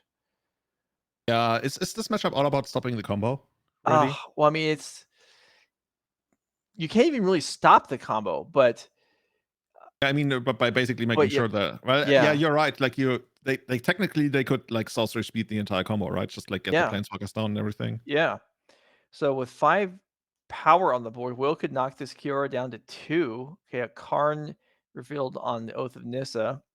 Oh, and by the way, while the game is still slow, should we quickly explain what the combo does? Like, let's not get into too much detail, Yeah, because I looked it up before I casted this tournament, and it's actually quite complicated. it is, and there's actually variations of these green devotion decks. Some of them are mono green still, some are splashing black, some are splashing blue and white, and some of them are splashing Nicol Bolas without any ability to cast it whatsoever. I love that. So, but in all the cases, Karn can wish for, uh, I think it's called Restorative burst. Pestilent. Yeah, Pestilent Cauldron, which is on the other side, is called Restorative Burst. Both sides get used. Restorative Burst gets used to put the planeswalkers back into play to get real additional uses, and then wishing for Chain Veil to be able to reactivate planeswalkers,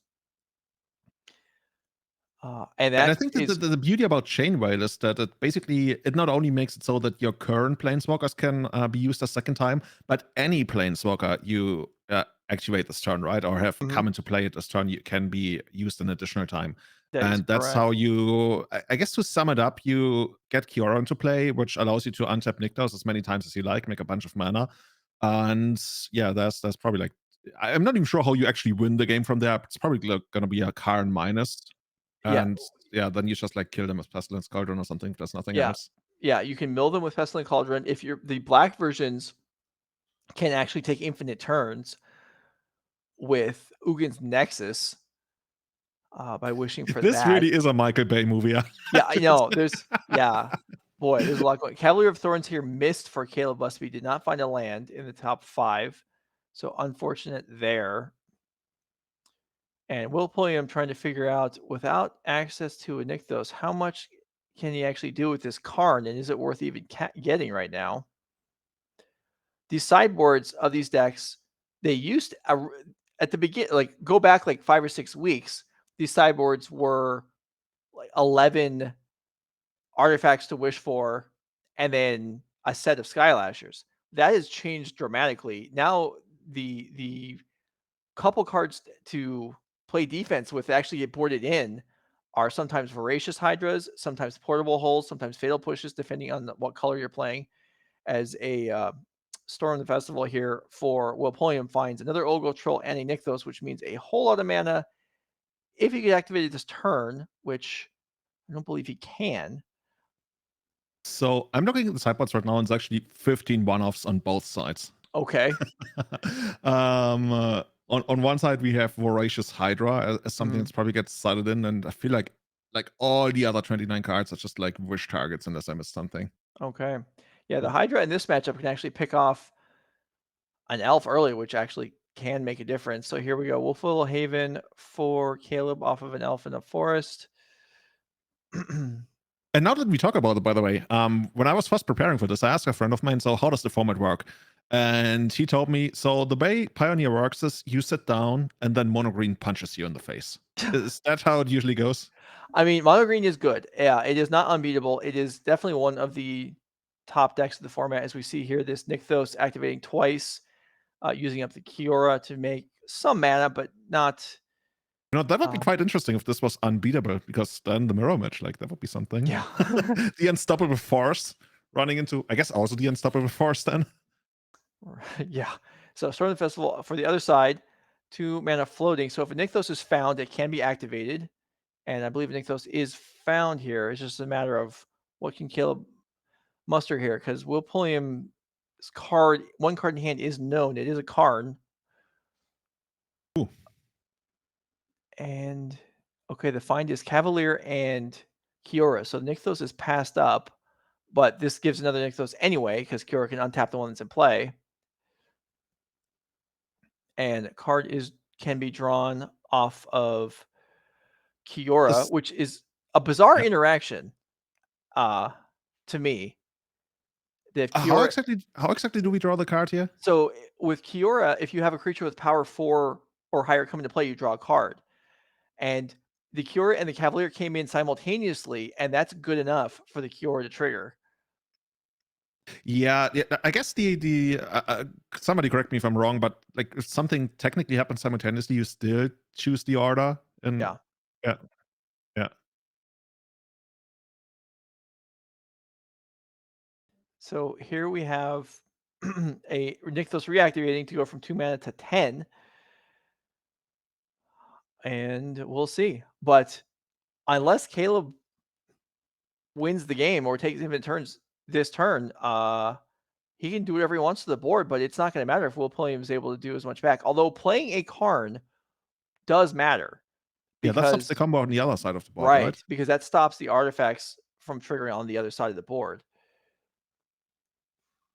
I'm constantly torn between, oh, this is the deck I want to play in Pioneer, and feeling like, oh, dude, I'd rather not play the mirror all day.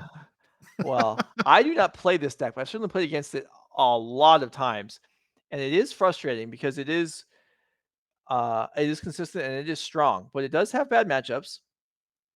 We're going to see Storm the Festival flashback here for 10 mana, leaving 8 floating. So the way this was explained to me was basically that it's almost like rock paper scissors, where mono green devotion beats Rector's midrange, which beats Azorius control, which beats mono green devotion. Is that Uh, roughly how it works? I'm not. My feeling, my feeling is that green is actually fairly decent against blue-eye control as well, but Okay, maybe that's yeah. not true. There's a Voracious So Hydra, so there's the actually one main deck here. Uh, this matchup table that I'm looking at right now actually shows a positive matchup even for mono green devotion, but the yeah. sample size is rather small at 27. Yeah, the weaker matchups for mono green are going to be heroic, which is just going to be able to get under it sometimes, and then spirits is actually tricky also because they're able to pressure in the air and then counter some of the key spells. That's actually like a match made in heaven. Then, like your stuff is unblockable. You get to go under most of the creatures, and you have counter spells. Yeah. It's like, yeah. I'm wondering, or rather, like, is Nykthos the card that really makes or breaks this? Or and is there Yes. any way to control your opponent's lands in the format? Is that like anything playable? Like, I don't want to call it land destruction. Sometimes it's just like a Summer Shade and part effect or something. Yeah. I mean, Or there's is it Boseiju. North Worth? There is Okay, Boseiju. okay. Generally, these decks play one. Some of them have two, but no one's playing a huge number. And William gets the turn back, which he was probably worried about whether that would actually happen or not. But he's got plenty of mana to work with here. Draws an elf, and I believe he's got Card in hand, and he's got Storm the Festival in the graveyard, so he's got plenty to do. And Caleb has obviously a very significant board presence right now, but that is unclear if that will actually matter here in game one. Oh my god, this is another Storm the Festival. That card is insane, by the way. It's This is very like strong. everything Collected Company always wanted to be. Yeah. Yeah. So here's double Cavalier. So that's gonna flip 5 cards twice and put lands into play. And flipping these cards go to the graveyard, not on the bottom of the deck. So if a Storm the Festival flips over, that can be cast as well if there's enough mana. Is that tapped land on the top? Is that a Nykthos It promo is. or something? Ah, okay, I was wondering. It's a Nykthos. Yeah. So the Nykthos is currently the RCQ promotional card. If top 8, you get one in RCQ. If you win the RCQ, you get a foil one. And with no additional Nykthos found in those 10 cards, William's not going to have enough mana to work with here and pass the turn back. So we had 2 turns in a row, one turn for each player, where the game conceivably could have ended. It didn't happen, and we might actually see combat. This attack like full of creatures, and Joe is like so excited. What is going on here? Like, we see combat, like real creature tapping sideways, not for mana but for damage. What's going on here? I'm not trusting you. Like, we have Kiora and a Nykthos. We can literally cast our entire deck at this point. Yeah, this Nykthos taps for a All of lot. it. Yeah, looks like 3, 6, 8, 11, 12, 15 maybe. We should play Fireball in this. I think I cracked the format. Oh, we totally should. I don't know what the equivalent would be in this format, but it would ideally be a Planeswalker Fireball, as we can cast any color of Planeswalkers that we want with Nissa in play. So Oh, that, and is that how we cast that? I think I would guess Grixis Planeswalker that you talked about Mhm. earlier. Yeah, That's yeah, absurd. yeah. You can get it off of Storm the Festival, or you can play it off of Nissa. You don't even have any blue, red, or black lands in that version. But the you talked about how the Elves deck is developing quickly and recently in Legacy, and also Painter. This green deck in the last month, this green deck has evolved more than other decks have in Pioneer, I would say, on average. Here's another Certainly Storm feels like. Festival. I You mean, you told me about like all these splashes that people do, and now there's yeah. like extra planeswalkers coming in. Mhm. I maybe I'm gonna get this. Yeah, I wasn't like really big into Pioneer before, but like seeing this in action, this is like some actually good magic. It feels. I mean, Well, yeah, this is absurd. This is yeah, absolute absurdity. But I love having some absurdity in a format, this is and I mean this is definitely. more than some. I mean, this is these decks are so. And here's finally the card. And Will is gonna give it up. Yeah. So this game one's gonna go to Caleb Busby after they both drop a bunch of devotion on the board, and then Karn will end it one way or another, probably with um, restorative burst, pestilent cauldron comboing off. Anyway, let's go to another format. We're gonna switch over to Legacy, and we're gonna see Mr. Minsk. Oh god, the game is already over. Like, if we ever untap with Minsk, somehow there's no boo in there. Or maybe we already went off. It looks like we already minus and drew a bunch of cards with Boo. Like Minsk and Mhm. Boo, not available on Magic Online, even though they told us they are working on it. And that's an amazing Pokemon. You probably know the name of that. At least chat might know. Yeah, Minsk and Boo, one of the most underrated. Like people were discussing it, but given how much of a splash it has made in the format, I think it's one of the most underrated cards that was recently printed, and people are only like in the last 1 or 2 weeks really waking up to how Mhm. powerful this card is. Hey, and hold on. Uh, You told me no Snapcaster Mages would be making their presence felt, and yet here it is on the board. it's a And it one-off. obviously won the game. The Yeah, Snapcaster Mage just won the game. I think it did. It probably did, and it's actually a shame that there's only a single copy in there. I think we should just like halt the match and add more copies. Like probably cut How Minsk and Boo how and add many more Minsc and Snapcaster Boos Mages. are in the deck? Probably 1? Only two. Oh, alright. I It's was not hoping it would at rare to least see be actually even. 3 copies, and I mean it's Yeah. pretty rare in Legacy that you see 3 copies of a Warner playing something. Okay, Yeah, alright, so I think all 3 matches are shuffling right now. So I don't know which players have the most fancy shuffling, but I guess we'll stick on Legacy. And, so you're so okay, so you're I was talking about how Pioneer has the green decks have been developing rapidly over the last month, and you're talking about so a month back, we saw Minsc and Boo's like as a one of in a couple different decks. Now you're saying we're seeing 2 and 3 copies in certain places. it's incredibly powerful. Like, can you imagine if you untap this Chase and instead of like brainstorming, it did straight up drew 4 cards and kill your opponent's creature? I mean, yeah, that seems good. Yeah, and on the turn before, it also hit the opponent for 4 with a haste creature. It's absolutely incredible. The one downside that I'm gonna mention is it's insanely weak to Caracas, right? You bounce the hamster, Minsk does nothing. Minsk creates a new hamster, you bounce it. Like it's perpetually caught in the cycle of nothingness. Mhm. And looking at the deck list, there's no wastelands, so you will actually be caught in that if the opponent ever has that. Of course, in this matchup, not to be feared, there's no Caracas gonna be around. And yeah, Minsk and Boo, I really want to say on top of like all the power that it has, another big advantage, and it's really not to be underestimated, is that it can't be pyroblasted. Mhm. And that comes up so many times. I've played my fair share of Isadora over the last couple of months, and stuff like the Wandering Emperor, right? Which comes Yeah. down at instant speed is white. You're sitting there behind your Flusterstorms, behind your Pyroblast. You're like, okay, come at me, I'm ready. And then Wandering Emperor comes down, or in this case, Minsc and Boo, which is even more powerful, even more dominating. And yeah, I think the card is the real deal, and I'm actually super excited to see it in action in the second game as well. All right. Well, yeah, let's go ahead and stay here as we did watch game 1 of that green mirror. The game 2 and 3 of the green mirrors are going to look very much like game 1. As we talked about, neither player actually boards in much of relevance or even boards at all. And so we're not going to see much change. But uh, Charles Eiler and Zach Allen are playing Legacy here, and we'll see if Charles can manage a little better here against this Minsk and Boo craziness. This is what is this Minsk and Boo plus Snapcaster Mage? Is that yeah Stoneblade? So this is yeah I know I saw a little bit of Harlan Fear doing well. I feel like this was just last week, and I actually see somebody in chat mentioned it also. I believe that was at the Star City.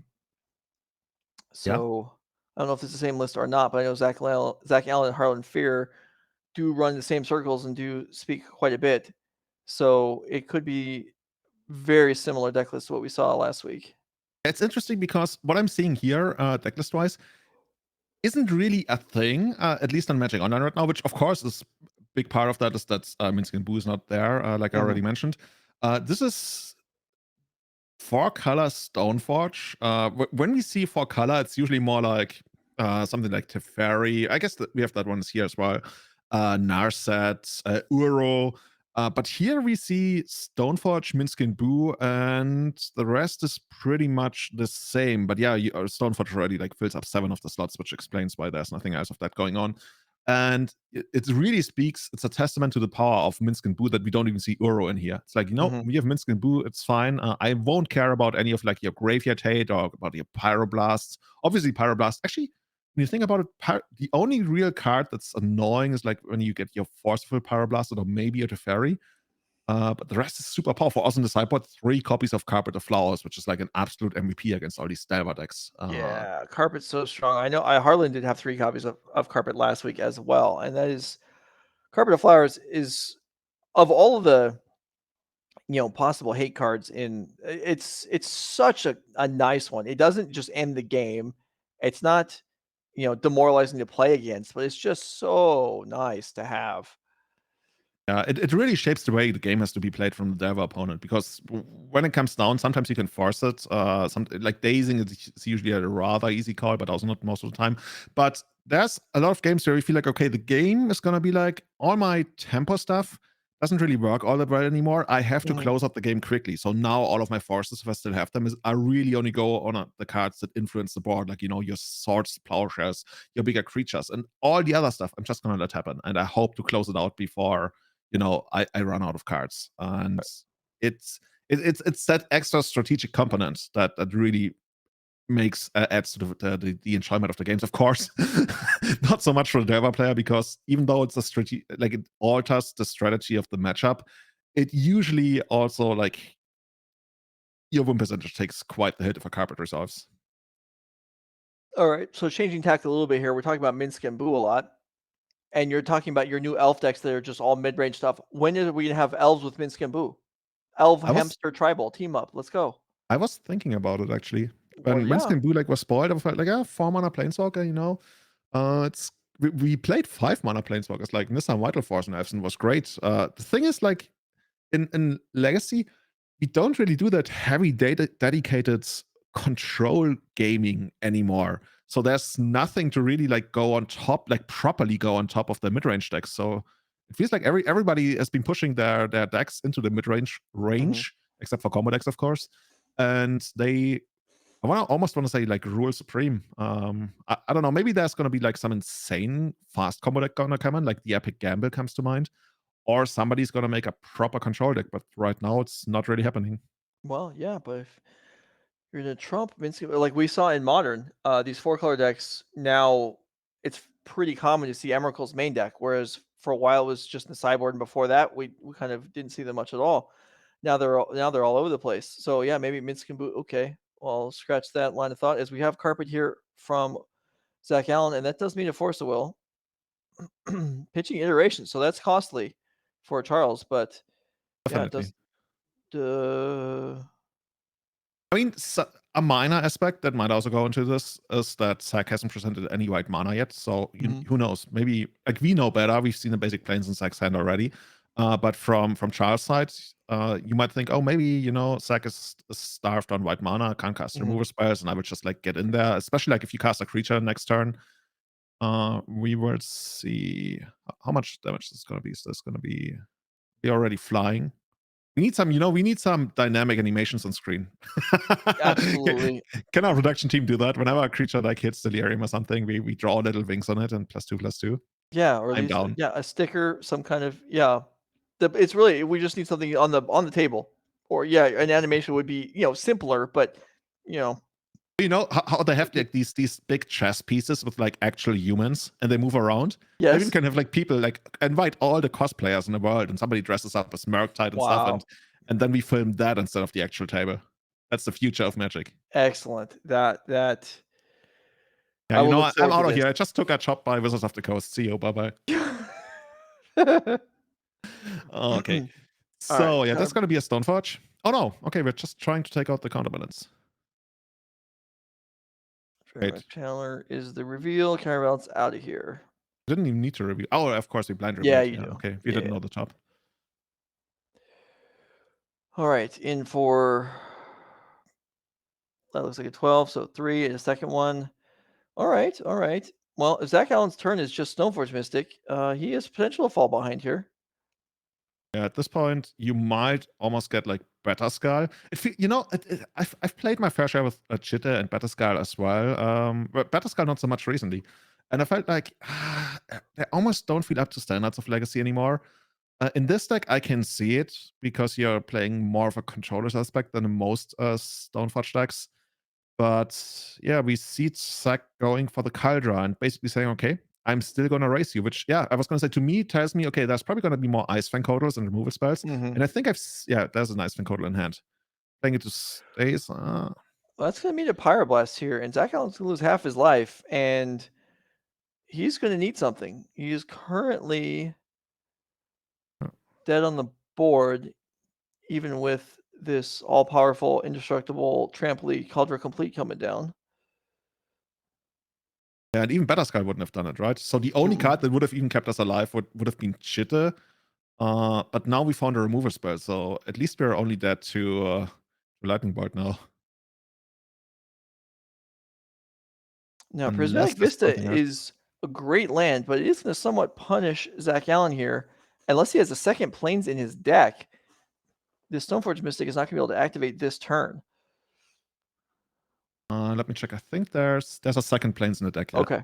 All right. Well, then I take it back. Prismatic Vista's unbroken record of just being good continues on. Unless we sided it out. Yeah, that's important note and also unlikely. Although we do see some in Pioneer, we do because of the having the double face lands that are spells on the front, we do actually sideboard lands out sometimes, but unlikely to have happened here. We got Charles looking for a lightning bolt here.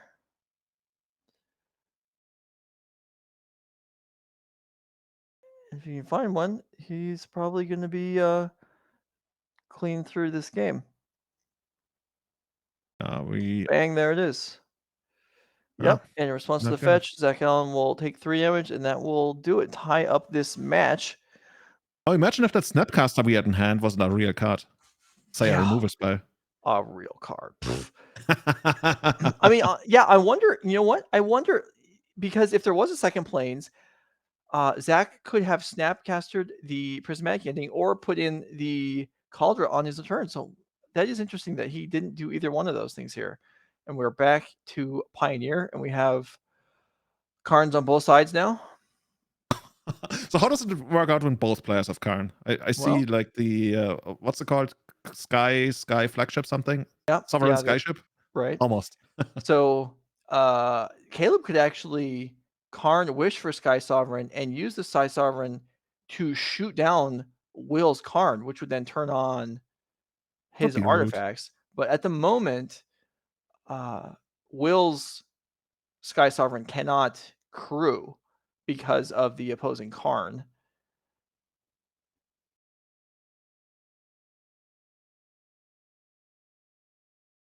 You mentioned that there's like very little interactions. That like one of the few ways that we can actually like interact with our opponent's permanents in this matchup. I mean, there is interaction. There are artifacts to interact. There are no like really cards you board in that like there are no cards you actually play in the 60. But there is some interaction. I believe that was Immortal Sun that Caleb just wished for. We can pop that up. There it is. So this will shut down Planeswalkers and then just give Caleb an immense advantage. And with the, so the cards on the board. So the Skyship cannot crew. Caleb's spells are cheaper. His creatures are bigger, and he draws an extra card every turn. So Can we 6 get mana. rid of the Immortal Sun somehow? Like if you have let's say Bosichu? Boseiju would kill it, yes. Bosichu, and then we animate this flagship and we attack to Well, we can. Well, Boseiju could we kill can the kill both Immortals. planeswalkers, right? Boseiju, yeah, Boseiju would kill the Immortal Sun, but it's not going to kill the Karn. But the Carnage dies to the triggered ability from flagship attacking. No, but the flagship can't attack. It can't It can, crew. right? No, No, it it can't. doesn't need to crew. You can just animate it with Karn +1. You are correct. I'm not sure. Does it work? No. I believe you're right about that. Yeah, that is true. That would work. And then you attack, let's say Kiora, and the triggered ability shoots down Karn or something. Yeah, no, you're right. You could do that. The Cavalier can block. It has reach, but you are right that it could attack and kill the Karn, which might be significant enough on its own. Oh my god, I think there's actually that big planeswalker that you mentioned in hand. Yeah, The Nicol Bolas Dragon yeah, God. Nicol Bolas was found. So often during goldfishing, during comboing off, Nicol Bolas just copies Kiora a lot of the time, sometimes Karn, but it does have other abilities, its own abilities. So Nicol Bolas is cast, but it is a pass because Immortal Sun prevents it from activating. So yeah, Boseiju to kill the Immortal Sun is the first step that Will needs so that everything else we talked about, like you talked about animating the Karn using the card to animate the Sky Sovereign, that does depend on the Immortal Sun being gone. So Yeah, and there's only 2 copies of Busichu in the deck. So that's gonna be pretty rough. Really nothing else that is able to remove the Mortal Sun because without card draw and anything, we really have to randomly draw it, and mhm. at that point, looks like pretty good for Caleb, I would think. Yeah, yeah, this Immortal Sun is going to play a big role. All right, so a whole bunch of mana made. We've got looks like one forest that has both Wolfwillow Haven and Old Growth Troll's Death Trigger on top of it, plus the Nykthos. There's a very big Voracious Hydra. So that can either be double sized or it can fight. This deck must be a fan favorite. Like, tell me that this is one of the most played decks in the format. It's certainly locally in my RCQs before I qualified. It was actually underplayed, I would say. Compared to its power level. Yeah, yeah, we did not see it very often, but it's certainly putting up results in some places, and it is, yeah, it is extremely powerful deck. It is able to beat down, is able to combo, and it's able to do both of those things fairly quickly, unimpeded.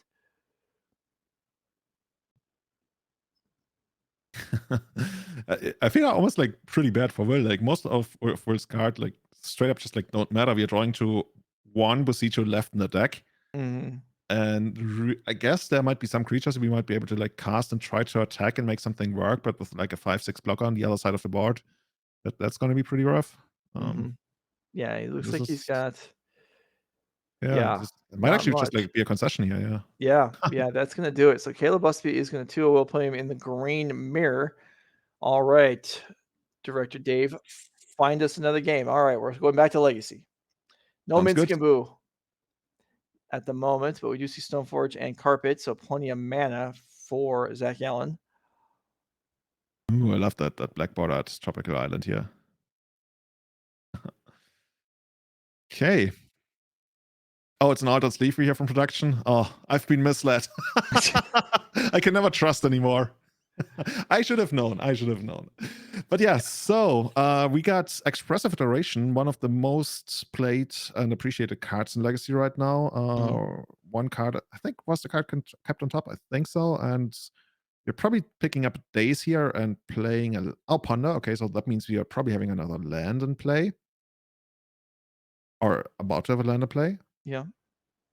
And I guess with that we're paying 2 mana, 2 life for the steam runs, casting the Ponder, getting another Surveil trigger, looking to probably put something like a creature or an artifact into the graveyard to grow our Dragon Rage Channeler. And in response, Zach gets some action. What is it gonna be, Zach? I mean, we better do something here for Charles. Zach Allen can, with a land drop, can hard cast Cauldron Complete next turn. You're right. Oh dear. So Talk, that's talk about Carpet of Flowers. I mean, I've seen Carpet of Flowers, like 2 Carpet of Flowers hardcast Emrakul in the past. It's yeah, a thing. sure. Yeah. Now, getting Cauldron Complete dazed cannot be something that's happened very many times in competitive Legacy, but it would be on the table in that scenario. It is in hand. And so are you sure there's only one Snapcaster? Zach Allen's drawn to every game. I'm pretty sure Yeah, that's the card in the deck. it's So the let's see. companion apparently. Okay. All right, blue mana off of Carpet. Here's a Teferi. That's pretty nice. Interestingly, is that end the festivities? I almost don't think so in Charles' hand. Because it That would be an would be odd pretty odd. choice. Yeah, I thought I saw it, but I could be wrong. I was just gonna mention it because if Teferi minuses, then it can actually kill it.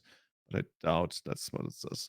Yeah, with this much mana, Zach is firmly in the driver's seat, sitting on a very, very healthy 18 life, all the mana in the world.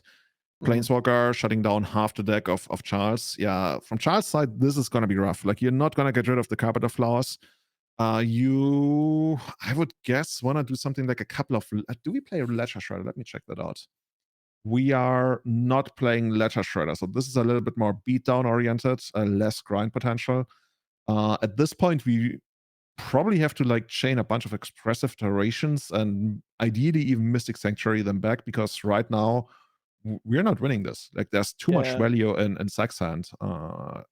Yeah, There's a bunch Pyroblast. of cards in our hand on Char's side, but none of those cards are really all that proactive. There's like Brainstorms. I think I saw a Daze or something. But we really need to start chaining creatures to run Sec out of stuff before Sec finds a card advantage engine Yeah. other than Snapcaster. You Yeah, know either what? that Snapcaster might actually go all the way. yeah, either that or Charles needs to find the other not on MTGO card that's upending Legacy right now, because that would do some work, and I don't believe Zach Allen currently is an answer to Maddening Hex. Yeah, I guess eventually you could like bounce it back with Teferi, but yeah, Yeah. that's quite far away still. All right. Oh dear. Savine's Reclamation is going to bring back Stoneforge Mystic, and Charles Adler's going to read Savine's Reclamation. So let's go ahead and put it up on the screen for any viewers that are unfamiliar with it.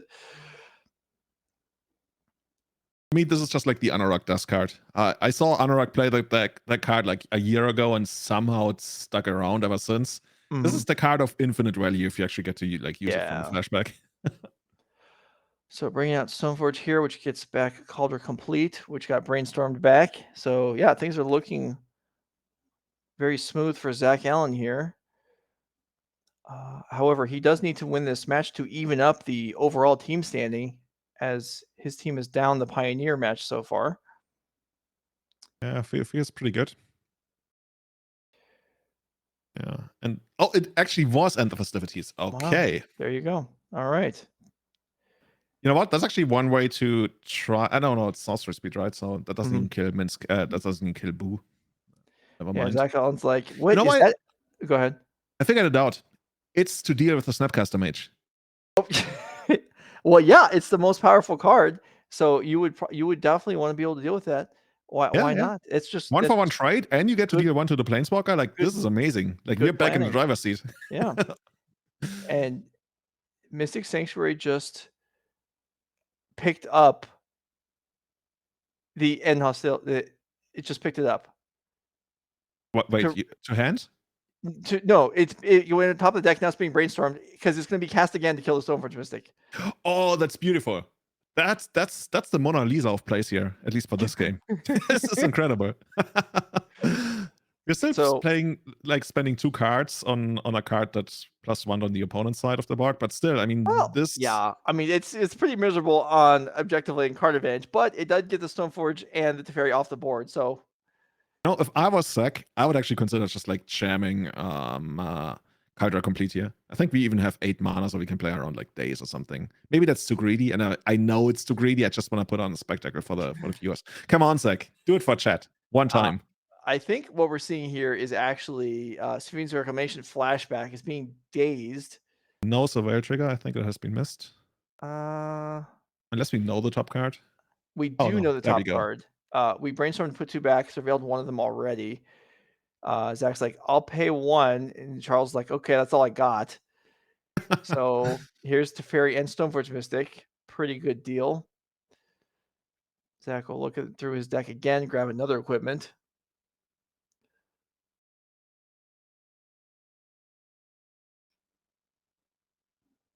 This Chitter.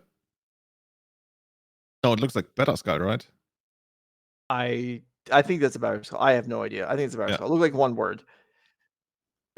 Big one word, probably Better Sky. Yeah. Yeah, even Director David doesn't know, and he's pretty good on these things. All right, so the Dragon Ridge Chandler for the second consecutive turn gets bounced by a Teferi. And Zach Allen looking very comfortable. For as much as I like the play last turn, if we do the same thing again, where we like end festivities and Mystic Sanctuary back and play it again, that feels pretty miserable. Oh my god, is this actually what's happening here? Like we basically skipped 2 draw steps to do that. I mean, I get that it like deals with what's happening here, but it really doesn't excite me. Well, it's not even going to happen. This brainstorm's going to get countered, which is almost even worse because now Charles is going to have to draw it next turn, unless he has. Okay, just a bolt to take out Stoneforge. Yeah, he's working very hard to keep Calder Complete off the board, but it's just going to come down to hardcast anyway if Zach ever wants it to. Yeah, and I think with the oh no, it's in the graveyard. Okay. So whenever I find these situations, I try to construct like a sequence of events of scenarios that makes it so that Charles can get back into the game, but it feels just impossible, Joe. Like, Mhm. do you like you're I don't know, omnipotent. You can put any card on top of Charles' deck for the rest of the game. Does he win the game? I'm not sure. Well, I don't think so. I mean, even if he drew a bunch of Maddening Hexes in a row, Zach doesn't currently have to cast anything else because this Germ is just gonna beat the crap out of Charles. He's So just gonna win the race, and Sack is also mhm, sitting on a Hydroblast here. yeah, So, oh god, this one gets last chance. Okay, now we got this big guy, and Teferi not yet ready to minus. right. But Teferi's gonna have to plus and then even if Zach has nothing, Teferi would plus and then bounce the Murktide or get hit by it either way, and this Germ is still gonna keep crashing in. You're saying he's basically like losing the race. Yeah, he's losing in like every avenue possible. We're using our carpet mana. Starts the Plowshare's the big dragon. Charles completely out of stuff, facing down the best equipment in Legacy, one of the best planeswalkers in Legacy, and a big bus full of lifelink. Yeah. I don't know how much mana Zach Enough. has from that carpet. He might just be able to equip that Batterskull onto the Germ, Oh, onto the dude, Cauldron Germ. Exodia time. Let's do it. All right, in for across here with the Cauldron complete, and yeah, Charles is on his last turn here. Yeah. Uh, Chat is saying Charles needs to draw a moat. And even that one would get beaten by Teferi. yeah, 1% win might be overstating it. There could be Zach could suddenly contract explosive diarrhea and have to run to the bathroom and not be able to return to the match. Maybe A Charles common would win in that occurrence. scenario. Um, I'm not sure Yeah. what else. I think this one's the book. I think Modern is actually going to be the one that's going to Yeah. decide the winner of this match. Mhm. Here's a Quaddle. Another Quaddle. Zach just burning through his carpet mana here. I think we drew a Force of Will. It doesn't do anything. No. This attack should be lethal now. All right. So this is going to end Legacy, and we are at 1-1. So it's coming down to Evan Wooden and Mason Clark. And it looks like we're on turn 3 of game 3. So we should see the bulk of this game to decide who wins. So this is it Breach, from what I understand? Wait, it's grinding state. Okay. I think I know quite a bit about Modern, but I'm not sure I've seen this deck before. Okay, so Is It Breach is basically it's a Dragon Rage Channeler seeming deck that also has um the Emery Like, yeah. to Like I'm recast. seeing the cards right now. Right, It's just right, yeah. So it has Emery and Mishra's Wobble for card advantage, and then it has the Underworld Breach, which is banned in Pioneer, to be able to cobble together a combo win off of decking yourself, remaking mana, and then I believe Thassa's Oracle is just a win condition, right? Is there a Thassa's yeah, that's Oracle in the not deck? how Yeah, you win. There's yeah. grinding station here, Mox Amber. Hmm. Yeah, Mox Amber is how you continue to make mana. So you just replay the Mox and then grinding station yourself to mill through the deck. And then at the end, you play the Thassa's Oracle. Oh, I see. Yeah, that makes sense. Like you, okay, how do you grinding station untapped when artifact comes to play? Okay, it all makes sense now. And then you just like got a selection of like good stuff cards, like Ragavan is just there because your opponent needs to deal with it, I guess. Mhm. Okay. So how does this work? It's I mean, kind of a looks pretty good from yeah, Evan's side right now, right? yeah. I mean, this is another you talked about. I mean, this is kind of the thing that a lot of powerful decks throughout the last decade of Magic have been, some kind of grindy mid-range presence, and then having a combo win as a way to just put alternate pressure your opponent in a different way, which is definitely what we're seeing in this deck. Now, Mason Clark may have certainly plenty of interaction to fight back against this, but this Is a Breach deck isn't something that I think is extraordinarily popular, but it is certainly capable. Jesse Robkin wrote a fairly detailed article about this a few months ago on how this deck operates. Yeah, this is the kind of deck you certainly need a manual for. Mhm. I see the Grape Shot is another way to, I guess, get the win eventually. Yeah, this is. I'm not even sure how to approach this. I guess if you're the 4-color Blink player, you just like try to get your value in and control them because they don't really play any kind of like protective cards, I want to say, or anything that's. I guess the only way they can get card advantage is expressive iteration Mhm. and Yeah, Emery, of Emery. course. Yeah, Emery, yeah. Okay, interesting. So both sides of the board sitting on the Teferi. Basically, you get to do like all your dreams can come true, but can you actually make them come true? Your opponent's not gonna be interfering with you in any way. This is really your choice of destiny, of Mhm. fate. Yeah, when the graveyard if the graveyard's not interacted with, uh, by Mason Clark, then Evan Wooden conceivably can just grind through a game and then get to a point where Underworld Breach could be cast and then just win on the spot, which is here's a breach. So is this I don't know the context of the entire graveyard. I don't know if this is going to be a value breach or is this is just going to end the game. So here's a bobble. Exile 3 cards in the graveyard to play that from the graveyard. And then what else are we going to see? We're checking out the opponent's top deck, or Second not yet. bobble.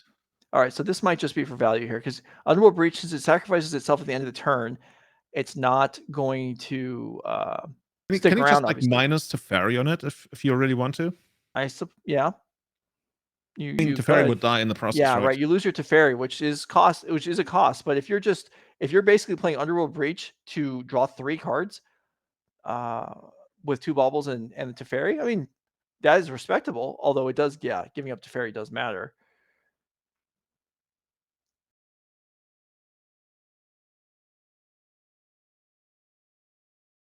Okay, everyone's here. Okay, so I got this value.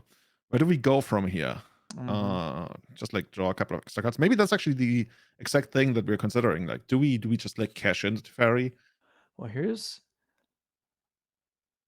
More stuff. Emery. So We can still like cast something. Oh, we're out of mana though. yeah, Mox Amber would have been the card to draw there, or to mill there. I mean, because then that could have been recast. But yeah, without the grinding station, there's no infinite recursion there. However, that was still a pretty solid turn for Evan Wooden.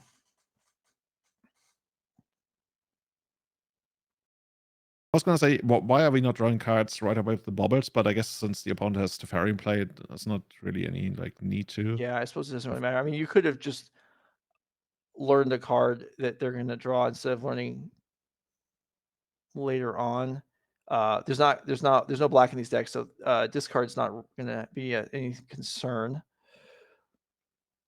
But yeah, without the ability to interact during Mason's turn, cards in hand don't matter too much right now. So this is the forest land that came out. So you taught me well about the Omnath, right? So you need a fetch land in play, and then you need to play a fetch land on your turn, and then you Right, can go ultimate. So if right. Mason draws a fetch land here, or maybe has one in play, he can go and just like nuke out the fairy on the outside of the board. But I think there's no fetch land. I guess he would have already played that now.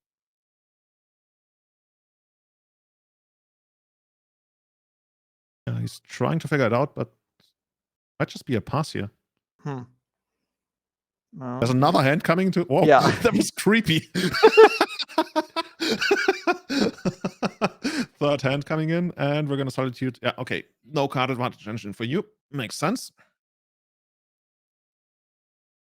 Okay. We were just informed there are 3 minutes left in this game, and so not Either only was player this could take this, right? yeah, so Solitude was pitched and then Endurance was pitched also. So Mason just gave up 4 cards to get rid of the Emery and Evan's Graveyard, which immediately gets rebuilt with 2 baubles, which he'll draw from there and then draw for the turn. So a bit of a reload. And now a fetch will shuffle back in the Thassa's Oracle and which you don't necessarily want to draw, but the Breach as well.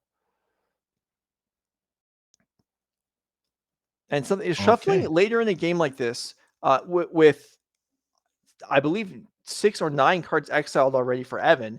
Shuffling now does actually improve the quality of your deck, assuming you removed fetch lands and stuff from the graveyard Mhm, for your mhm. breach cost. Okay, there's our third hand helping the other player this time. Okay, There's the here's the Mox Mox. Amber. So can how much mana does Evan need to win on the spot? You need Mox Amber, you need Grinding Station, and you need Underworld Breach, right? That's the three cards. Mhm. So that's Yeah. like 1, 2, 3, 4 mana. I mean, that's It doable. yeah, it's not too much because the grinding station can sack the Mox and then the Mox can re-tap. Mason basically did everything he could to make sure that Evan is untapping on a board of basically no resources Mhm. or relevant like resources other than lands. But Evan has really rebuilt quite well. And also that makes so much more sense now, right? That he didn't crack the bobbers because now they remain in the graveyard as opposed to like Right. being exiled by the uh, endurance. Yeah, absolutely. Tight plays all around. Yeah, yeah. Although we have the Ledger Shredder that just came down here and did not connive because it was played after the other cards. So that uh Hmm. Hmm. maybe could have gone differently. Anyway, that's a Oh, dress dress down. down. Okay. Just like I guess a desperation dress down, right? Because I mean, Yeah. Well, we saw one dress down already today. It was just like, oh, this is just a cantrip, and then the player ended up getting exploited yeah. for doing it against Ivan Espinosa. That's an uncommon occurrence. But here the turn is passed back, so both players still with Teferi in play. I kind of want to see these games play out without the Teferis. I'm not gonna lie. Even though this probably makes it so much harder for Evan. Like when you have to constantly fear Yeah. an endurance. Yeah. I That's remember yeah. back in the day, I always was thinking, oh, I wish we could play these miracles mirrors and both players board out counterbalance because then you'd really have it'd be hard to luck into a win in that place. You'd have to play a long, grindy game. I mean, that happened anyway, but even more so without counterbalance. So yeah, same thing here without Teferi. Okay. Mox, let's see. Emery got bounced by Teferi to be able to mill 4 more cards. There's another one. It almost feels like these emeries, if you assuming you eventually have Underworld Breach, they're almost like cantrips when they come into play. It's just like you add 4 more cards. Mhm. All right, so there's the Milling Thassa's Oracle goes over again, which is too relevant at this point. Time has been called. So with 5 turns to go here, I would say Evan Wooden is looking very good here to be able to either win or get a draw, and he just played Underworld Breach again. So we have the Mox this time. That should, There from what goes I the other understand, get him Karn. pretty deep into the deck. Mhm. And we're really only looking for Grinding Station here now, right? Yeah, so Karn just went on the connive. I was trying to figure out how they get discarded. That was to the connive. It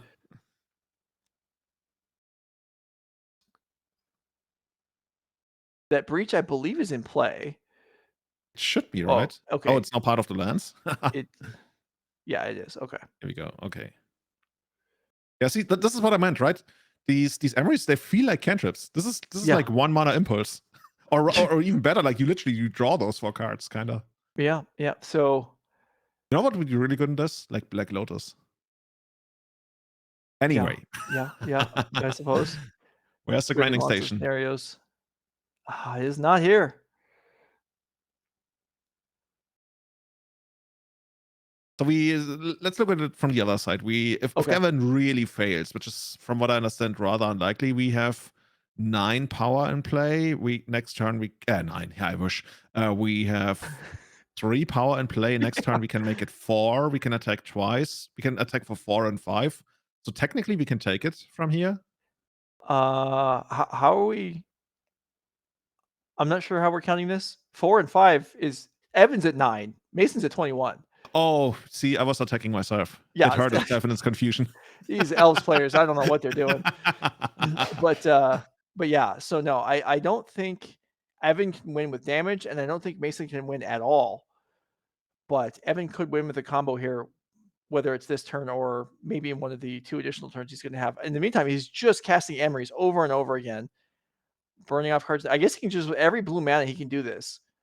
looking for a Imagine grinding showing station. this to a beginner of Magic. Like they would have Yeah, absolutely no like these yeah, cards are like changing zones all the time. Like what is going on here? Like you're milling yourself. Like what is it? Like imagine you win this, you go home, your friends ask you, "Hey, how did you win?" Like I have no idea. My opponent just they had no idea what's going on. Okay, so we cast another spell yeah. from. So Okay, we're making more mana. yeah, so Mox got cast. Emery is being recast. So this puts 4 cards in the graveyard and requires 6. So it's going to run out eventually. But Evan is getting awfully far into his deck without even having a grinding station yet. And notably, it doesn't cost any mana to do this.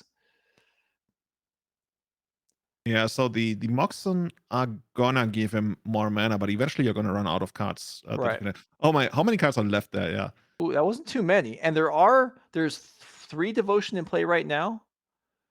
I was gonna ask about that, right? Yeah. So Can we just like naturally I mean, pass we're us Oracle probably here? close. I didn't identify the count that Evan just made on the deck size. I don't know how many were there, but he could win Looking with the Emeries is insane. Like you literally get to mill yourself for 4. Like this could yeah, really go all the way without any yeah. kind of grinding station. Chat, by the Okay. way, is saying like we even have like 5 devotion with Oracle, Right, and right. Yeah, because like there's 3 in play right now. So yeah, that would make 5. So here's another Mox, or I say another Mox, the same Mox. Here's the same Emery.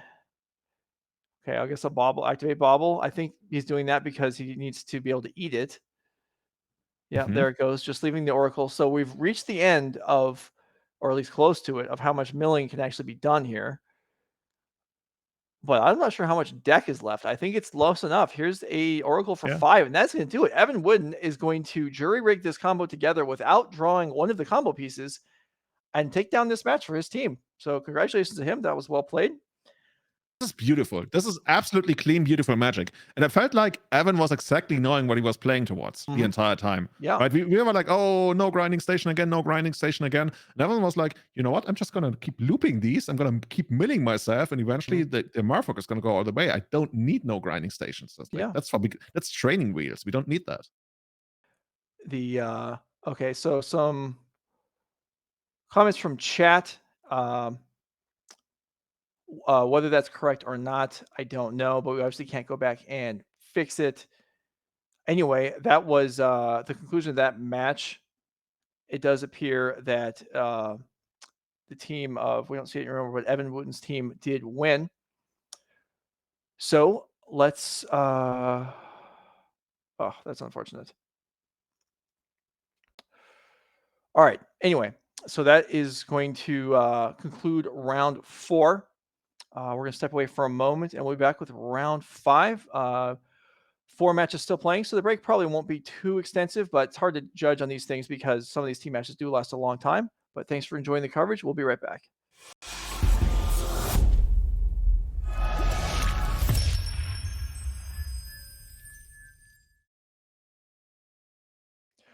All right, Julian and I are back. This is his last round with us. So if you're here waiting for Becky Bell, well, shame on you because you should appreciate Julian's brilliance. But she will be here in about an hour, so don't worry. It'll all come together. We're going to play out the rest of the event through the quarterfinals today, semifinals and finals in the morning. And I believe the players are sitting down getting ready. We've got one of the real powerhouse teams in the room on camera this round. But before we get to that, I don't think we've gone over the upcoming events for several hours. So let's go ahead and go through our next event to finish up season 2 and then the season 3 schedule. So here we are, dates and formats. Now, to finish up season 2, our last event is in Minneapolis towards the end of September, Modern 10K and Pioneer 5K. After that, the season 2 invites will lock for the championship at the end of the year, and season 3 will begin. And here it is. We are visiting Newark, Ohio, Fort Wayne, Indiana, Mundelein, Illinois, which is kind of like the home base, and then for the first time in Louisville, Kentucky in December as part of NebulaCon. So that should be a good show. Also notable, our first ever Pioneer 10K is at the second November event. So that's something to watch for if that's the format you're interested in. But here we are, Pioneer Modern Legacy team event. And we're starting with Legacy this round. And we're starting with, I believe I heard Death and Taxes versus 8 Cast. Is that what it was? Yeah, that's All what we're right. going to be looking at. Okay. So you have any initial thoughts on that before we get down to the table? We need Spirit of the Labyrinth. That's all I'm Okay. going to say. Okay. All right. There we go. Spirit of the Labyrinth. 2 mana hate bear denies extra drawing. And yeah, I think thought 8 cast is drawing a lot of extra cards. So good point there. If the match is ready, let's go ahead and go down to the table. It looks like it is. Okay, here we go. So you Yeah. can see the team on the left: Sam Pardee, Matthew Nass, and Jacob Wilson. That is about as strong as it gets. Yeah, and I Versus, like to describe these 8 cast decks as vintage decks that are legacy legal in a way.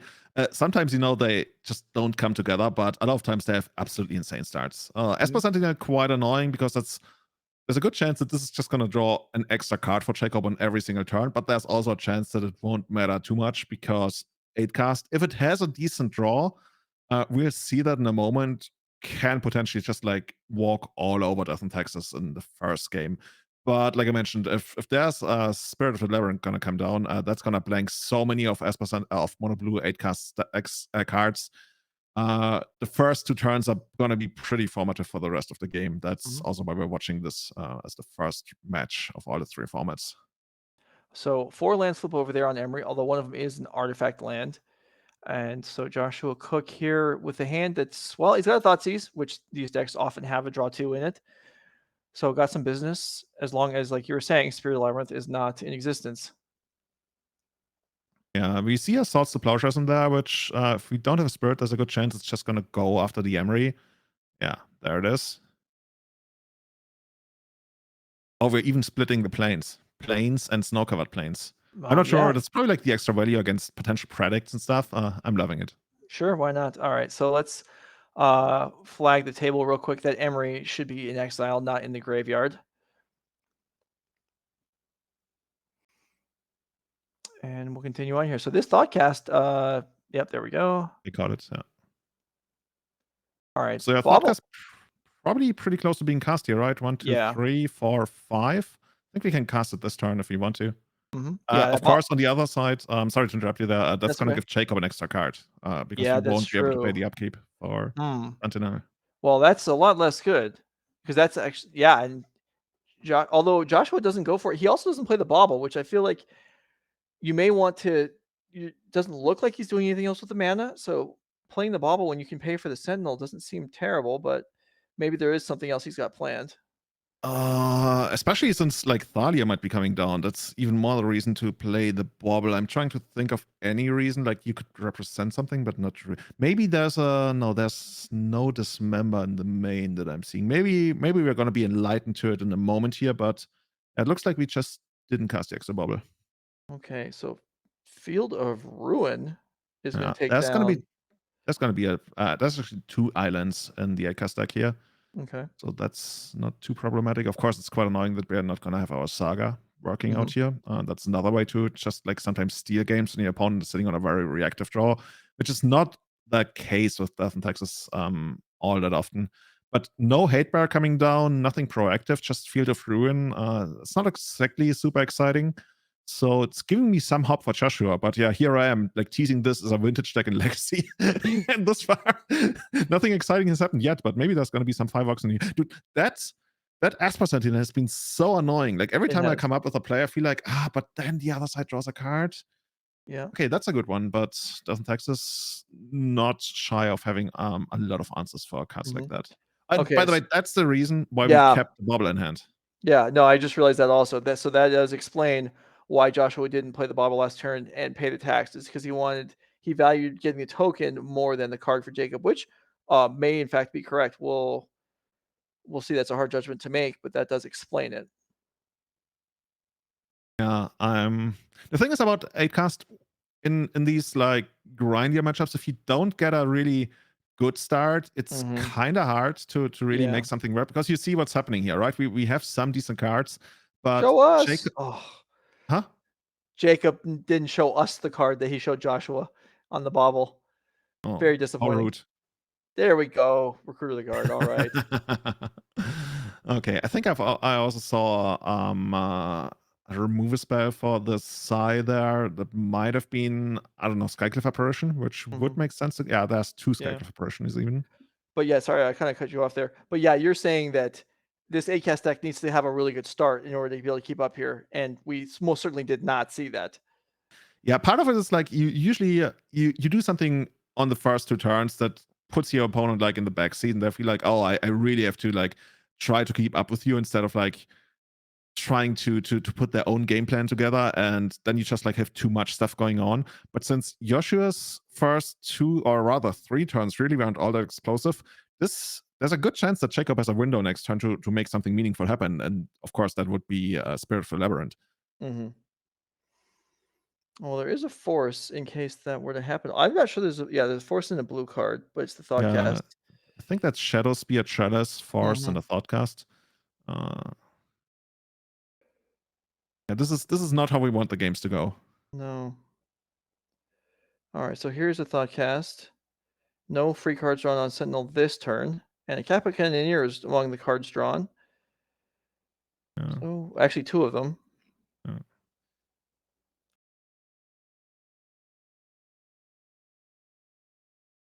It's Kappa Cannoneer can win you the game, especially when you can protect it with Force, and maybe that's actually your game plan. Maybe you hope that Jacob is not going to do anything proactive that's good enough for you to really care about, and that your entire game plan at this point becomes Kappa Cannoneer, protected with Force, and ideally put the Shadow Spear on it and ride Mhm. it to victory, because you don't really have anything that's reminiscent of like an engine going on at this point. Uh, Uh-oh. yeah, but I think that's actually like you just like let this resolve. Mhm. This one's more annoying. I could even like see fighting over this because there's a chance that this raises your Kappa Cannoneer. Even though with lifelink, there's a chance it actually doesn't. But we will see. We will see. Mhm. This is one of the tougher decisions. Do you force this or do you not force this? And of course, it also draws a card for Jacob, I would think. Does it Yeah. not? It I think it should would. have. He may yeah, he missed it. He Oh, may you're have no. Isn't Spirit symmetrical? Oh, you're right. You're right. It is. So even though no pay for the Sentinel, no draw because of Spirit, you're correct. Okay, that basically unlocked the force in a way. Yeah. All right. One card drawn there. This is basically our game plan at this point. Mhm. And Wonder, is there we like a world where we get like Chalice down on 0? Does that work? And then we can like tap the token, and that way we can like keep 2 lands untapped to equip the that doesn't really help us all that much, right? Yeah, okay. Chalice on 0. Actually, keeping it in hand is even better because then next turn we can make Kappa right. Cannoneer blockable. Yeah. And so the once again we force willed into the wrong zone. The Kappa Cannoneer should be exiled as well. And that one's actually relevant if you ever draw an Emery again. Mhm. Yeah. There's a Lion Sash in Jacob Wilson's Yeah, that's a real hand, card. but here's Recruiter, which can tutor up Solitude, and that's going to make it pretty tough for this Cannoneer to get anything going. Yeah, I guess what we're looking to draw here is. Oh, dude, there's actually like nothing. I was gonna say like Thoughtcast into Force plus Pitch, but of course Spirit stops that. We might just need to draw another Kappa Cannoneer here, just like to get it down. That's asking a lot with 2 gone already. I mean, we're trying to create scenarios, right? That's Mhm. that's Charming Prince. That can actually take out the Shadow Spear by using. Okay, no, okay, that works as well. I was gonna say we can bounce our Skycliffe Apparition, which I thought could also take out the Shadow Spear, but maybe we're gonna be like, you know what, Lifelink, we don't care about it. Eventually, we got your creature covered, so might as well just Mhm. create extra value. Yeah, this looks pretty um good for Lopsided? Delphin Texas here. Yeah. Yeah, Yeah, it that's. does. It looks excellent for Jacob Wilson here. And I mean, what Uh, you're seeing on Joshua's side, right? This is pretty good what we're seeing on Joshua's side. It's just what you're seeing here, we don't need that on turn, I think, 5. We need that right. on turn 2. And this deck is Yes. very capable of presenting exactly this board on turn 2. Yeah, absolutely. All right, so there are the 2 cards tutored up. We can see that, Joseph Quartermus has defeated Matt Nass in game 1, living end over Yawgmoth, which is interesting. Yawgmoth being able to throw cards in the graveyard could set up pretty good response to a living end in some scenarios.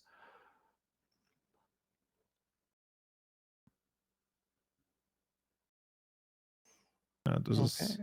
this is basically the one time where we get to gain a bunch of life. And At this point, we already know, right? We're gonna lose our creature to Well, solitudes, unless, well, actually, we know that Jacob is a pitch card as well. You know, mhm. like Jacob needs to pay the ward cost, which, if I remember correctly, should be 4. But yeah, we have all the mana to make that work.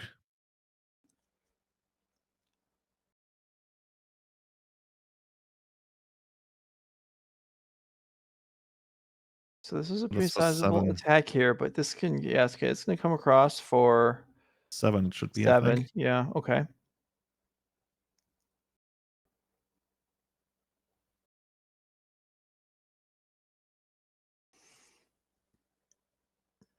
Okay, so we drew the extra card for the bubble. Now we're sitting on Mhm. 2 chalices.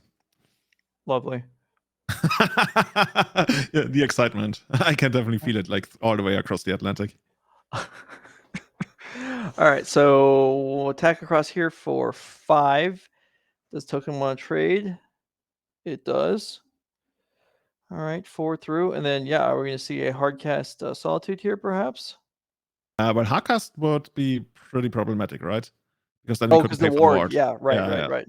Yeah. Found the one way to screw it up. Hardcast Yeah. Solitude.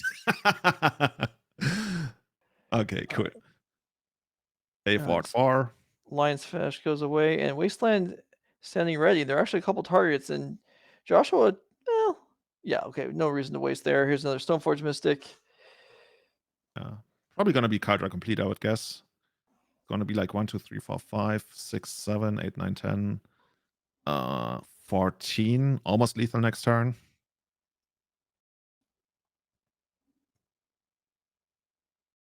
Yeah, so we basically need Kappa Cannoneer, and Well, that's not even good enough. yeah, those are Okay. pretty miserable draws there for Joshua as that game developed, but the, we're pretty far behind all the way through. Okay, we're coming back to the Muth. Does that mean there's no match, that we can go to? Well, okay, then, yeah, see, the problem is you substitute in a trainee director, and now we have the camera on us for no reason at all when everyone wants to be watching Magic, and we're looking at us. Nobody wants to see that.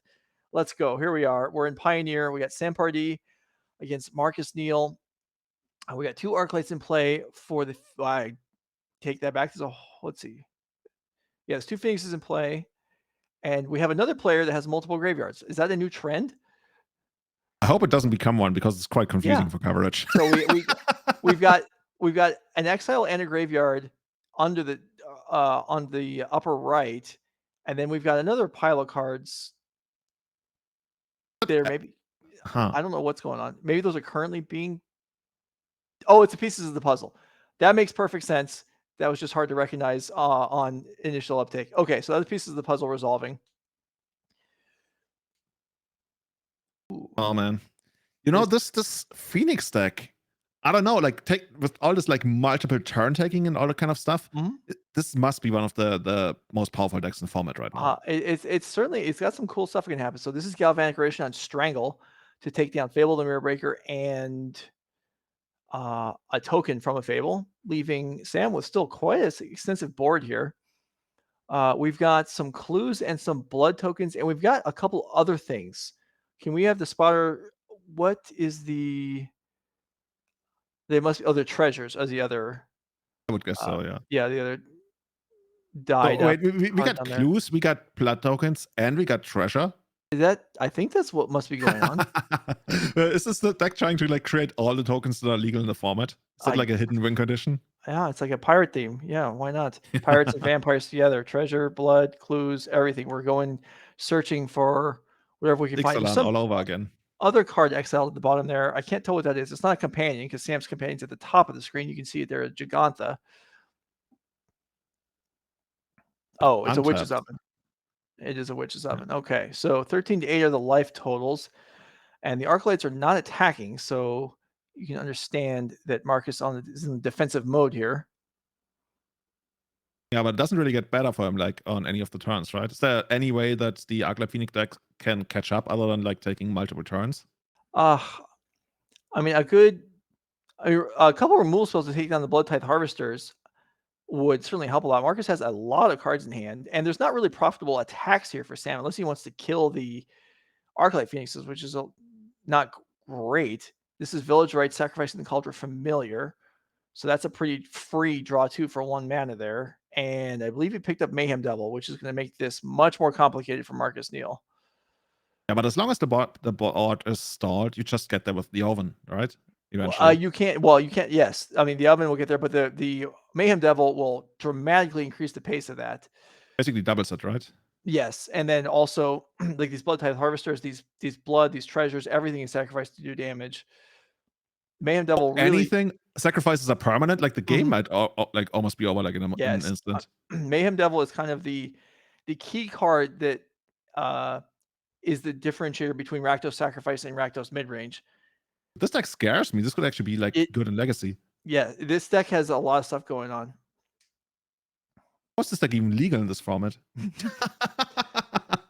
Oh man, like I'm. These are literally my two least favorite colors in Magic. Like I'm very much a Band guy, but like looking at all these tiny little interactions, then Mayhem Devil comes down, and like imagine if you had two of those devils. Oh, Mhm. yeah, I'm not really seeing how Phoenix is really supposed to come back from here. No, Like, yeah, it's we have looking a bunch of cards in hand and so many lands in play, but I feel like the ceiling of our deck is like not high enough to really get there. right. Well, we talked about okay, here's Fiery Impulse to take down the Mayhem Devil in response to that first sacrifice, but there's going to be more sacrifices coming. This was a treasure activating a blood token, which is going to do 2 damage.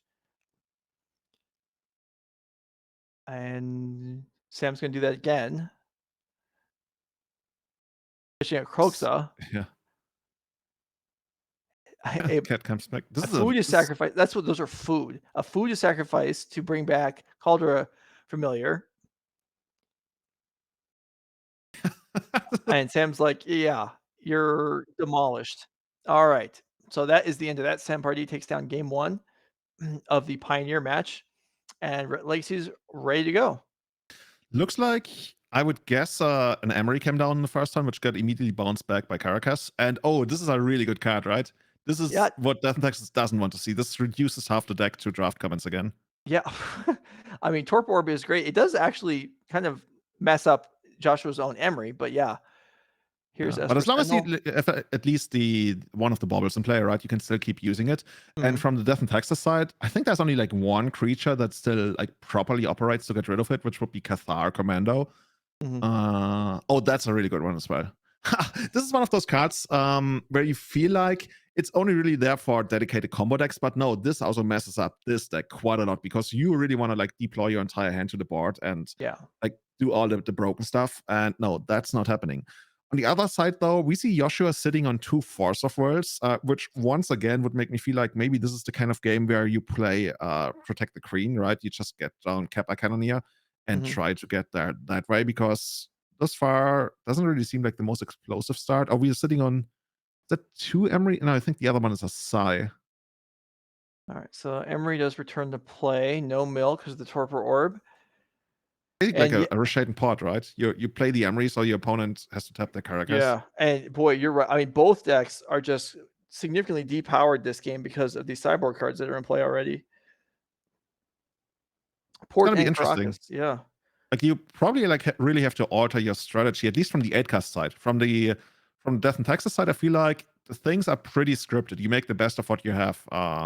Whereas from the Mhm, 8-cast side, you really have to like figure out, okay, what are these forces supposed to connect with? How do I get there?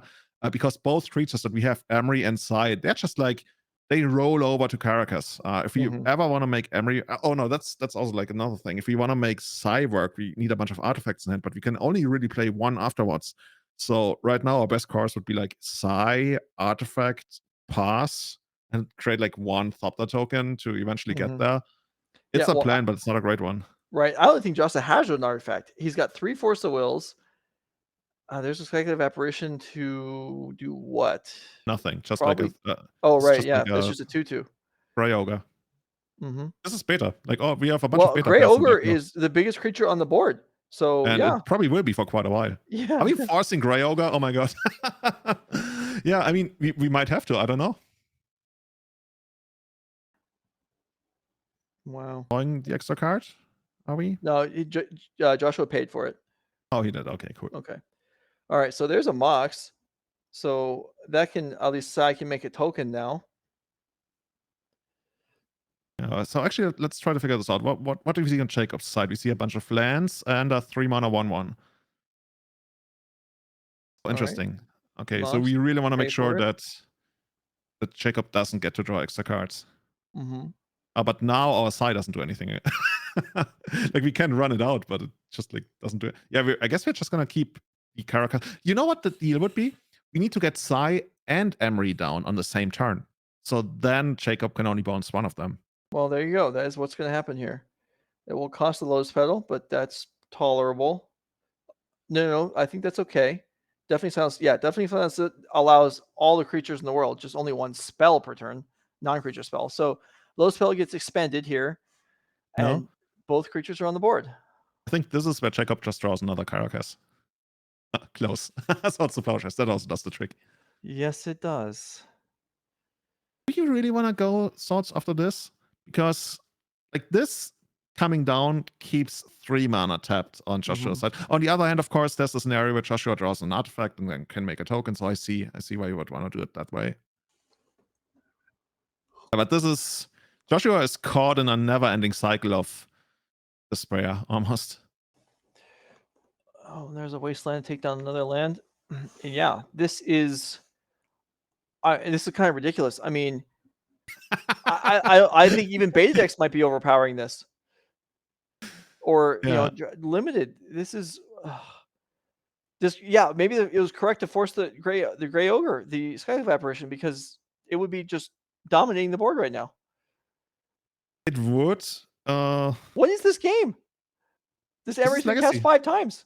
Sometimes Legacy works out like this. Like the Yeah. decks are so highly specialized that sometimes things like when a somewhat more linear strategy, like 8cast is not the most linear deck in the format, but certainly it's somewhat more linear than other decks. And you know, when it lines up perfectly against what the opponent's doing, even if everything else the opponent's doing is like super unpowerful, you are just caught in a cycle of casting your legends over and over and over again, and nothing really happens while Esper Sentinel beats you down.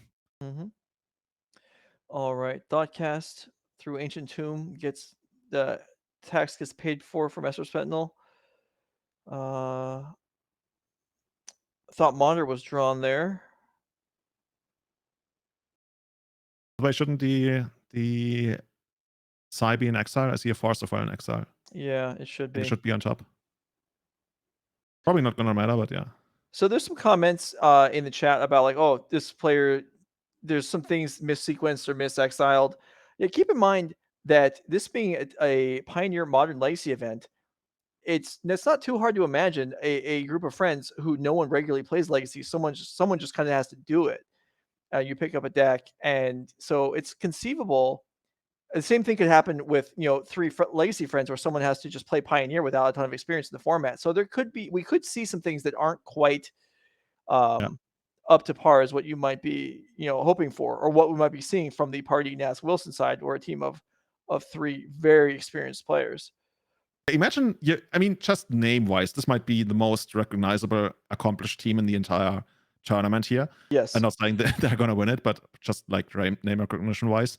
And I just feel it's not something that you want to do. It's just like talk about a player. Oh, this player made a mistake. Oh, this player did that wrong. I mean, we are all here to have fun in the end. Mhm. And like, how would you feel about that? So Yep. just like think about that. I mean, yes, there have mistakes have been made, but it doesn't need to be like pointed Yep. out repeatedly and everything. So Anyway, so Thought we have a Monitor, creature in play. We have I our how much is that? 8 mana, 2/2 flying. I was thinking Thought Monitor. Okay, that's a good way to get some new cards in hand. That doesn't work because the Torah board, but at least it's a bigger creature. Esper Sentinel can stop its rampage, which has dropped Joshua down to, I think Joshua's taking like 5 hits from it, maybe, and then a couple Ancient Tomb activations and a Force. You know what actually might win the game? Just like straight up Solitude. Like 5 mana, 3/2 lifelink. That's too good for Ugh. the sport. I mean, And we saw it. eventually, Yeah, like the equipment spot. Like if Jacob ever finds an equipment, that's just like gonna dominate all of this. that's true. Equipment will be really strong right now. Although Joshua has equipment also. He does have Shadow Spear you a should have, Shadow yeah. Spear, which he no longer play because of the Chalice, but he could tutor it up with Urza Saga, which would be a Yeah. very good draw right now.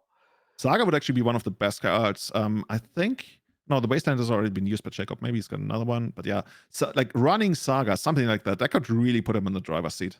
Mhm. Alright, Solitude comes across, trades with Thought Monitor. And of course, if we ever get our Kappa Cannoneer down. Mhm. Interestingly, like Kappa Cannoneer on this board would actually not grow on itself, right? Because we have the Chop Orb. Okay, just more random creatures. 3 mana, 3/1 flying. Can Wow. somebody help us out? What's the name for a vanilla 3/1 flying for Oh, three I mana? got one. Rashad Airship. Oh, that's really good. But that one can't block, right? I okay, I mean, you can't have a vanilla 3/1 flyer because flying makes a creature not vanilla, so come on, what do you want? Oh, okay. You got me. You got me. But yeah, Alright. right now we're beating down for 5 a turn. That's just like really, really good. Yeah, that's respectable even. Of course, it would be more respectable if it was 1 creature, not 3, but whatever. I mean, we're getting there. Like Yeah. Joshua drew a blank once again, and now there's almost nothing we can draw here. Like didn't really come together for 8 cast. Deck is Yeah. very, very capable of like explosive draws. But yeah, when you're stuck in the eternal loop of having to cast your legends just so you can keep the opponent's characters busy, the Torpor Orb, like as we see, the Torpor Orb, even though it disabled some of our interactions as well, it really reduced the Death and Taxes side to nothing. So Mhm. now imagine this board with, let's say, a Kappa Cannoneer in play. Yeah. Like it's all different. It just like really didn't line up all that well for Joshua here in this match. No, it certainly did not. Alright, so Jacob Wilson takes down the legacy portion of the match, and we're gonna switch over to Modern for the first time in this match. Golgari Yawgmoth versus Living End. We're in game 3.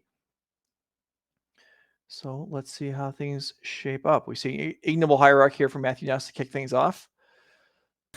You know what? You know what I'm thinking? Like this is for playing against Living End. All the creatures on the Chakmoth side, they have like Undying. They come back Right. from the graveyard. Like it's Yeah, so yeah. annoying. Like guys, I want you to be in the graveyard for when the Living End comes around. And those Mhm. guys are like, you know what? I'm just gonna come back. No graveyard for me, sir. Well, that would work with the Yawgmoth and with everything too, except there's a Ley Line of the Void in play for Yosef to kick this game off, and that is going to, even if it wasn't a Living End deck, that is going to screw up a lot of Matthew Nass's interactions. And But let's that's really problematic. I'm actually trying to figure out how does. Okay, he's got 2 Force of Vigor in the sideboard. He that has 2 Necromantia, which I actually don't know what that card does. And it's he's got a a 1 of Outland Liberator and Necroplasm. yeah. So Island Liberator would work. That's a tutorable disenchant. Necromentia is a cranial extraction type effect. It's 2 black and 1. I believe you name a card and then you take up to. That's the one you take up to 4, or is that all of them? I know there's one that's just up to 4. Okay, this is one where yeah, you strip a card from the deck, and then if they have copies in their hand, they get 2/2s to replace them, which is not a good trade when your deck is being completely crippled. But it would be what happened if Necromentia wiped out Living End. Mhm, mhm.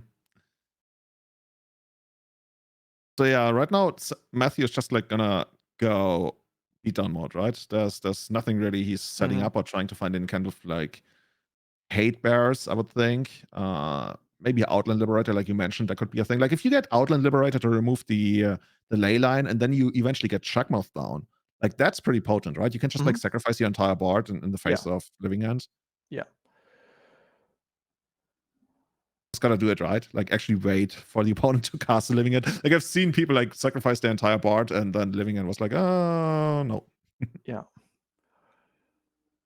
So let's see. There's also like Grist would be okay here. Anything that kind of builds a board presence for Matt Nass, as nothing's going on so far. And I mean, there could, if there's a Violent Outburst in hand, then he's already facing down a whole heap of trouble. There's Necromentia, so Violent Outburst would be, this would be a good time to cast it.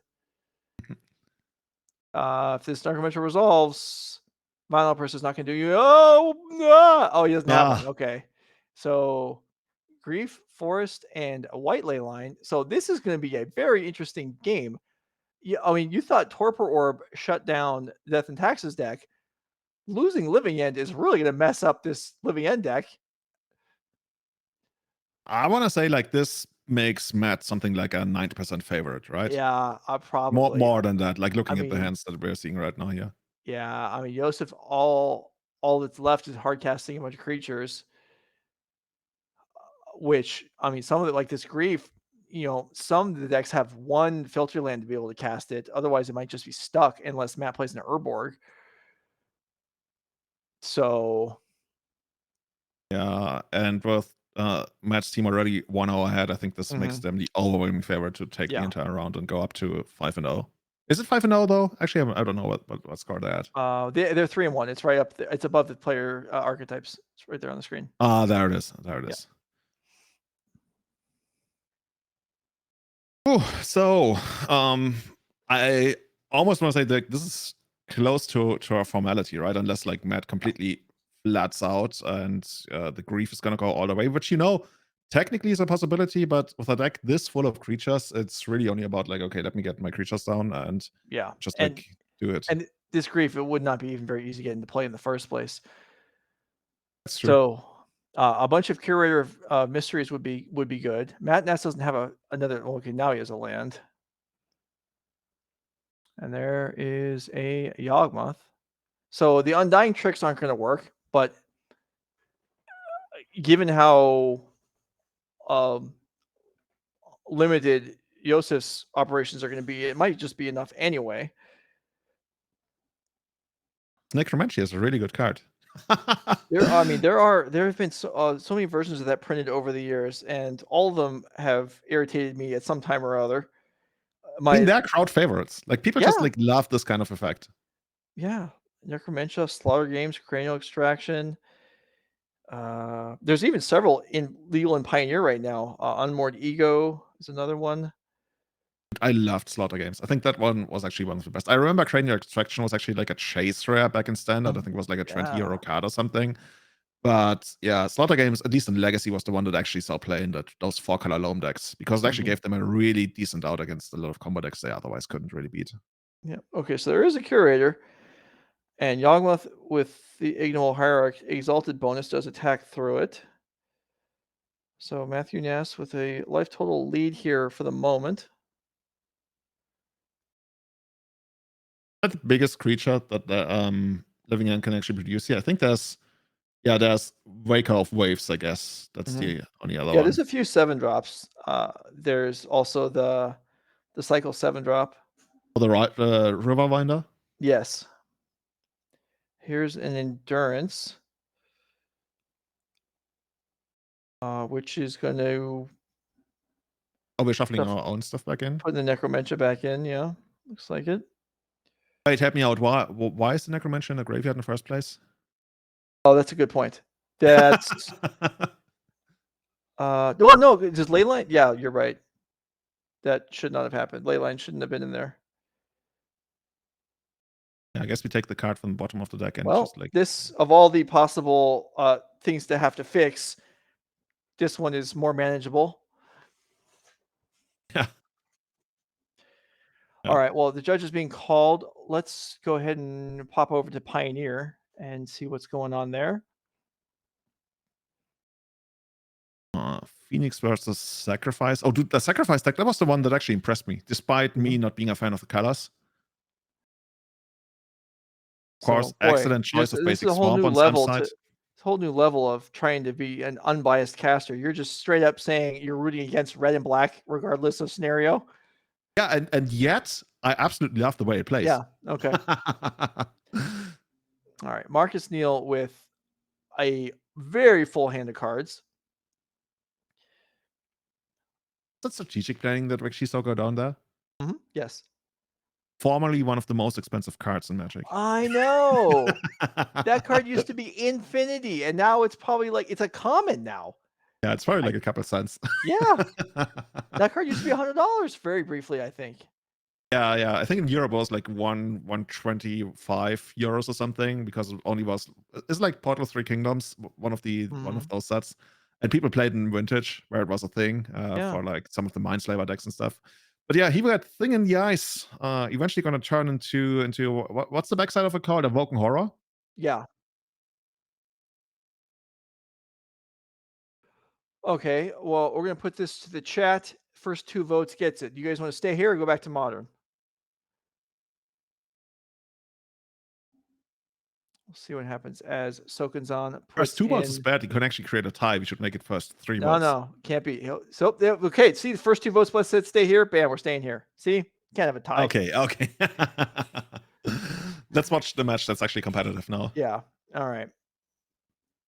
So My favorite combo, Cauldron Familiar and the Witch's Oven. I know yeah. that's been a thing since forever, but I rarely ever saw it actually in action. Well, it's much simpler. It's fewer clicks in paper than it is online. Oh, I bet.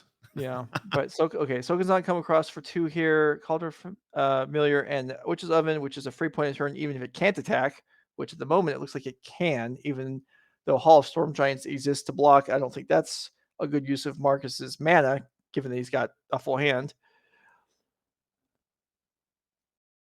Um, are we? Is there any way for Sam like to stop potential like Phoenix overflow? Like if Marcus actually ends up like putting tons of Phoenixes to a graveyard, because right now it's only like Well, remover spares. I can tell you exactly what happened here. Looking at the pips, Matthew Ness has defeated Yosef, so Marcus is going to show off his beautiful card, 7 or 8 card hand. Unclear what phase we're in or whose turn it was, and that is going to do it. So the team of Party, Ness, and Wilson are going to win this match in advance of 4-1. We saw some. Boy, this round was not the round for decks operating at full capacity, was it?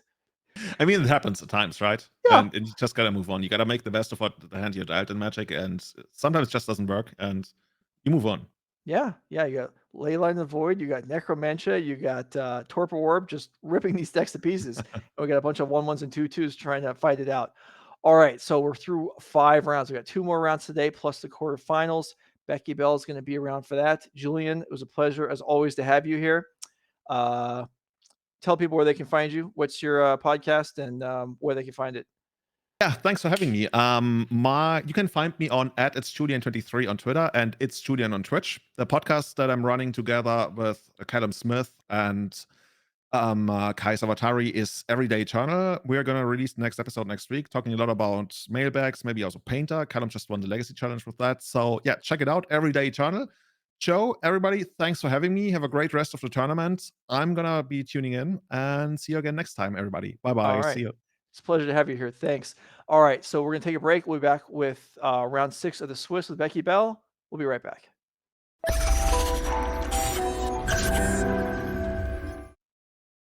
All right, we're back. We've got 2 rounds of Swiss left in addition to the top 8 playing out tonight. We're playing Legacy, Modern, and Pioneer. Julian is out of here. Becky Bell is here, and she says she can be him. So Becky, just switch on your Germanity and let's go. I don't think I can actually be Julian. In fact, if you're here to see Julian, sorry, you're gonna have to go back and watch the VOD. But some great insight and some great jokes that happened between Julian and Joe to start the day off. So I'm gonna see if I can try and keep up with it a little bit. I can't promise that my legacy knowledge is quite as intensive, but I'm gonna do my best here, you know? Oh, well, no one's as intensive as his, but you're selling yourself short. We're gonna have a good time. We got 3 hours left approximately of coverage today. So we're still finishing up round number 5, but Julie and I have been talking about some Dominaria United spoilers throughout the day, what might look good in Legacy or Pioneer or whatever. And Becky's going to bring us a couple cards and how she feels about it in Commander. So let's go ahead and hit. So what's your first one? Well, my first one is gonna be Ivy Gleeful Spell Thief, and this is like it was a card I saw, and I was like, "Oh, this wording's kind of weird." And then the more that I read it, the more I was like, "Oh, I'm so excited to build a commander deck around this card because it is like it's symmetrical, so you're getting to just do so many like." Kind of fun things on your side, but then you also are playing like a kind of high risk, high reward situation. But I'm just so excited for this card. It maybe has some potential for like some fun, kind of aggressive Bogle situations in actual formats. I guess Commander is an actual format, but I'm mostly excited Maybe. to see it in Commander. And I think the cool part about Dominaria as a whole, especially for Commander, is that we do get to go back to kind of the anniversary, even though it's not really the magic anniversary. We're Mhm. going back to Dominaria, and we're going back to the first time that we got to see legendary creatures printed at uncommon. And so the next card that I'm very excited about is Tatiova, Steward of Tides, a card that was already guarded as kind of a busted commander card in the previous Dominaria set. And now I don't know is quite as busted as the previous Tatiova, but this one being a lot cheaper could still be a big thing that people are really interested in, and does some fun stuff with animating lands. And if you play in with a lot of other land animation creatures or planeswalkers, could potentially be a whole lot of fun. So I'm excited about this, and also just excited about Merfolk that are coming out in Dominaria, because they're looking like they're getting a huge facelift. Right. I mean, there's a new Merfolk Lord. Well, every color got a new Lord, but Julian was talking about the Merfolk Lord earlier on. Yeah. All right. So of course you would key on two cards that like I had to read because I glossed over them in the spoiler. I never went back, but okay. So the first one, Ivy something or other, I forgot the name. So let Gleeful me. Spell Thief. Okay. So you're excited about this card in Commander. Now, if a creature gets targeted, so Yeah. like if this is in play, Yeah. and then you're like, I'll bolt your creature. Yep. Your Ivy just dies. Yeah. Oh, it is Oh, it's May. May. Okay. Okay. I missed that the All first time right. through. So All right. So May makes that's a we're a lot little different safe, then. but All right. All right. So this they is they did give us that as a treat. I was also under the impression that it was symmetrical, and I was still what? excited to do it That's anyway. why you said it was. So hold on. The card you were excited about I thought dies. my creature was just gonna die every time we go to Yeah. our turn, So but like, I'm fine. It's a 2-mana commander. 2-mana commanders are busted because they die early, but that's like fine because they're cheap to cast again. Which so it's a I play a lot of 2-mana commanders, so so it's the fact that it dies to anything that targets that's fine. anything is a feature. Yeah. I Okay. mean, I like playing commanders that you're going to be able to cast again and again and again, and that has the most replayability if they're like 2 or 1 mana. So Sure. I like these ones that are kind of like high risk, high reward, which Ivy is a great example of. It less risk now that it is a May. Spoiler season, you're learning all this wording is a little bit different than the first few times you read it. Mhm. And I'm stoked. I think that this is a really fun wording. I love to play like prowess kind of strategies anyway. I love doing Mhm. like spells and creatures.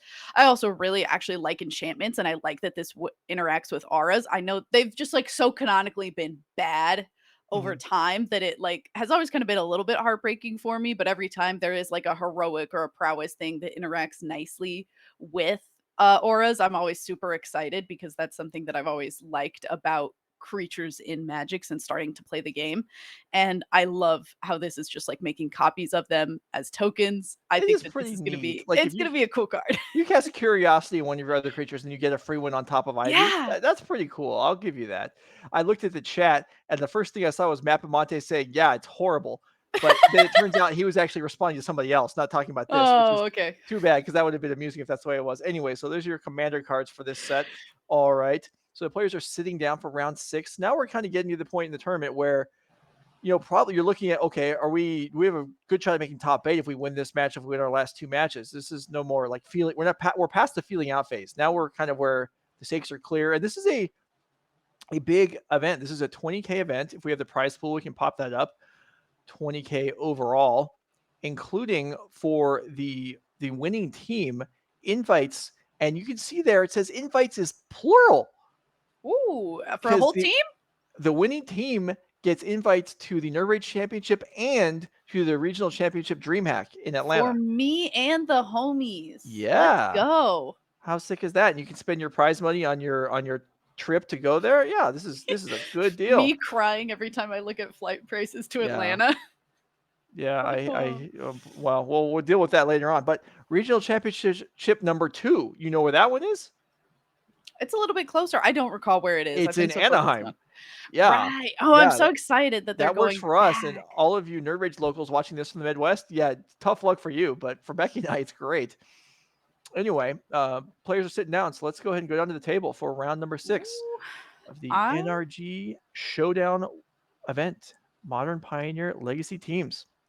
All I right, like that they wrote Pioneer on the table for us. Thank you.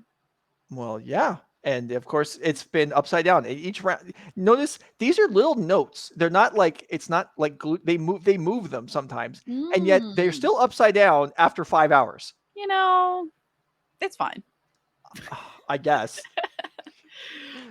I I can still read it upside down. So for now, it's fine. The moment that we start to do like entire sentences and it gets difficult for me to read it upside down, then Mhm. we might start to have a problem. But we are going to be watching Is It Phoenix versus Boros Heroic, and this is going Well, to just be slow potentially yourself a down there. We've had some adventures today with okay. With these these titles? yeah.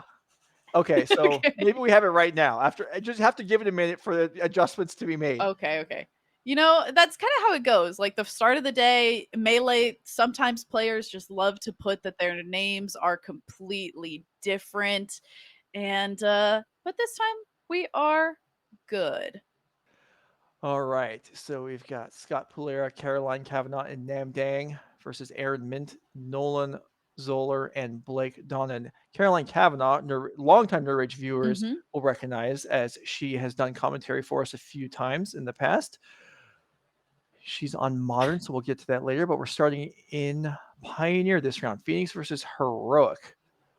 I also appreciate that Blake Donnan's deck is just death and what? I know it's death and taxes, Well, are but you it sure? is fun. Okay, maybe I don't know. Maybe it's Death Cloud. Maybe it's Oh, maybe death whatever. and cloud Yeah, post. maybe it's unspeakable. All right, so we have the favorite hoplite picked off immediately, and that's if you're playing against Heroic, no matter what deck you're playing, that's what you want to do. You want to kill those creatures before your opponent untaps with mana, because once that happens, it's hard to deal with them. Mhm. And And making sure that you are safe to continue to do your own thing, very important, but being able to also get rid of those Arclight Phoenixes, a nice extra plus for this is a Phoenix deck. mhm. Yeah, Scott has a lot of land left in hand, but that's just how it goes sometimes. Hopefully, from his perspective, Aaron does not have any more creatures at all, which is not impossible. But also seems unlikely. I suppose it's only playing 18 creatures, but that is still a pretty decent number. Yeah. And you do sometimes hope that they just kept a creature light hand with a Mhm. lot of pump spells. And unfortunately for Scott, that doesn't seem to be the case. Aaron deploying this third creature and second favorite Hoplite. Yeah, and now it can be tough. Favorite hoplite, a 1/2 heroic, and when it's targeted favorably targeted, it is basically invincible to damage for the rest of the turn. So even if you're lightning axing it, if it gets Defiant Strike in response, it is not going to die. Here's the pieces of the puzzle. I believe Scott had a cantrip in hand, so chose not to play at the end of the turn in order to maybe build up for a big Arclight turn. And those were probably Thing in the Ices that went to the graveyard hit there, which means, Oh, yeah, that would make sense. and I think it's fairly common for these decks to have 2 Thing in the Ice, which means it's, oh, I'm told those are actually, maybe those are Riverlight Pathways. That would also make sense. These I checklist wish, cards are, yeah, could we draw like a little ice cube or something on the ones that are supposed to be thing in the ice? yeah, It's yeah. hard enough to tell what some cards are from this omnipotent viewpoint. It's even harder when there's no art to go off of. I mean, maybe Scott does have ice cubes on his Thing in the Ice. We don't know. Maybe we'll Oh, find out. that's true. All right, this hoplite a little bit stronger, at least for now. And a reckless rage, it looks like in the, or not a reckless rage. Rampage. Oh, I can't tell what the this darker version of this. It's ancestral anger. Mhm. I keep forgetting which ones get printed, and they're all like Reckless Rage and Ancestral Anger. They're both just angry titles, so I get that like all of the like angry words get like mixed up in my brain. I'm just like angry card number 3. See, you're fitting right in for Julia. This is exactly the same kind of commentary we got from him. Complete nonsense. It's great. All right, here's Invigorated Rampage. So yeah, you're right. All the anger cards, and this is a huge attack coming in here for, let's see, I'm not even gonna count this up, but it's a lot. Swift Spear's coming in for 6, 6, 7, 8. This That one's looks like, special though because it's an angry gremlin card. that might be like 16. Yeah, Okay, and based 15. on Scott going to 4, pretty close, yeah. All right. Well, so now the creatures are vulnerable. So Scott, if you have another lightning axe, you can take out the hoplite. But you're Yeah, gonna only need, one card in hand for Aaron, so that and no mana, so should be safe to at least get rid of one of the big creatures, but this is kind yeah, of a rough spot. something needs to be done here. And this is I mean, this Phoenix deck is decent at chump blocking with Phoenixes once they're in play, which they're not currently. And with 3 mana, we have 1 Phoenix in the graveyard, right? Yeah, we have 1 Phoenix in the yard. And 1 in hand, along with, it looks like maybe 2 cantrips and a Galvanic Iteration. That would mean, well, Scott's gonna need some help. Or is it strategic planning? Yeah, I think this is a strategic Okay. planning. Strategic planning is also always difficult because there's like now 8 different arts for it. That's an exaggeration. There's probably only 4, but that's enough different ones that Yeah. it gets to be one of those that's a little bit difficult to keep up with. All right, so we got planning here. Temporal Trespass, that's not going to do us much good at this point. Piece of the puzzle got picked up, that's also not going to do us much good. All right, so hoping for Lightning Axe here would be ideal. This is the second spell cast. No Lightning X. We're just opting. Okay. But we will be able to get that Phoenix back, and it'll be on chump block duty. It'll be on chump block duty, yeah. So my Monastery Swift Spear, is there a spell to pump you up and end this game? Oh. I mean, that's not too much to ask, but you never know. I mean, considering there's only 2 cards in the hand. There actually isn't. Yeah, and one of them's the Pain Land, and then the other's just the Inspiring Vantage. So yeah. So if Scott can rebuild and get, I actually think Scott has a better chance of winning this game than I would have guessed going into the last turn cycle. Yeah, I'm kind of with you. Ledger Shredder was the draw for turn, I believe, as well. So, I mean, we don't really have enough land to like go Ledger Shredder and then 3 1-mana spells, which is a little unfortunate because that would be like the ideal, but yeah. Well, maybe if a land, there is a cruise, I think. Yeah, there's a cruise, and there's a steam vent, which is not really the land you want right now, but I guess it's unlikely Scott takes damage in increments of 1 at this point. Maybe? I'm a little unsure. And I think that Scott is probably just like, yeah, what's the best way that I can amass blockers and continue to just like I think the concern does still have to be just like how do I stay in the game, because I don't think that we're not around the bend of trying to win. And so starting off with the cruise I think is a great idea. Just make sure that we are seeing as many cards as possible here. All right, we'll see. So this is, 1 mana draw 3. That's nice. Lightning Axe probably still the best draw. Another And all we Phoenix. got was another Phoenix. Oof. And another Cruise. I don't know if there's that many cards left in the graveyard.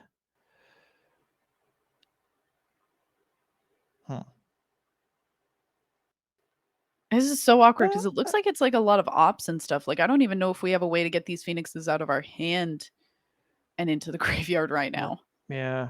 I mean, yeah. Playing the Ledger Shredder would have enabled one of them, but yeah, it would have meant Scott would have had to take some land damage or draw another untapped land, which is, not impossible. But so now I believe we're looking at 6 cards in the graveyard for Cruise, which is not what we want. We're looking for 7 because we don't want to use the Phoenix, obviously. Yeah. This is just scary because like now at this point we're dead to like any one of the pump spells that's going to come out of Aaron's deck, because then it's going to be exactly 3 damage from the Monastery Swift Spear. Yeah. Okay, we did just see a Fiery Impulse.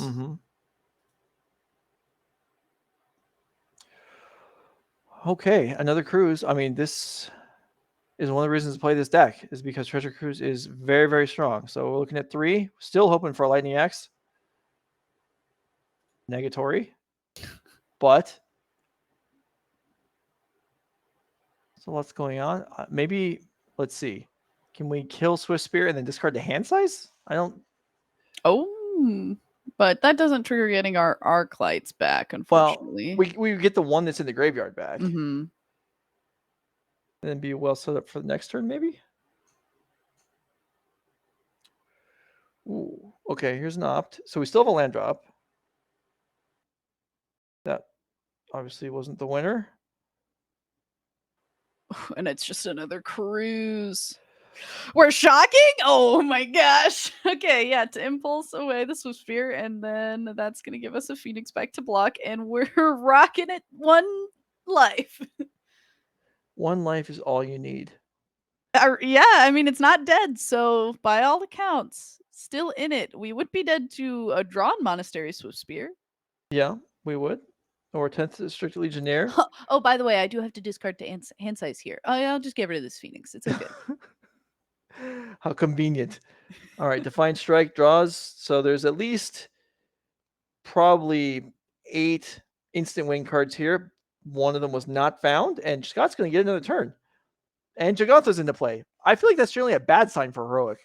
Yeah, I would also agree that it is typically a bad sign, but considering that we're still just like trying to chain I mean, we have a lot of cards in hands. We have 7. We discarded down from 8. So we know that Scott has likely a lot of spells to put together. Like we're just okay, yeah, trying to do exactly this. Just find all of our phoenixes, get them all in the yard, and then have some that stay back and block and some that start attacking. Okay, so Scott giving this pieces some thought, and I think the consideration here is, do I even take the pieces at all or just throw it in the graveyard? Okay, he's going to take it.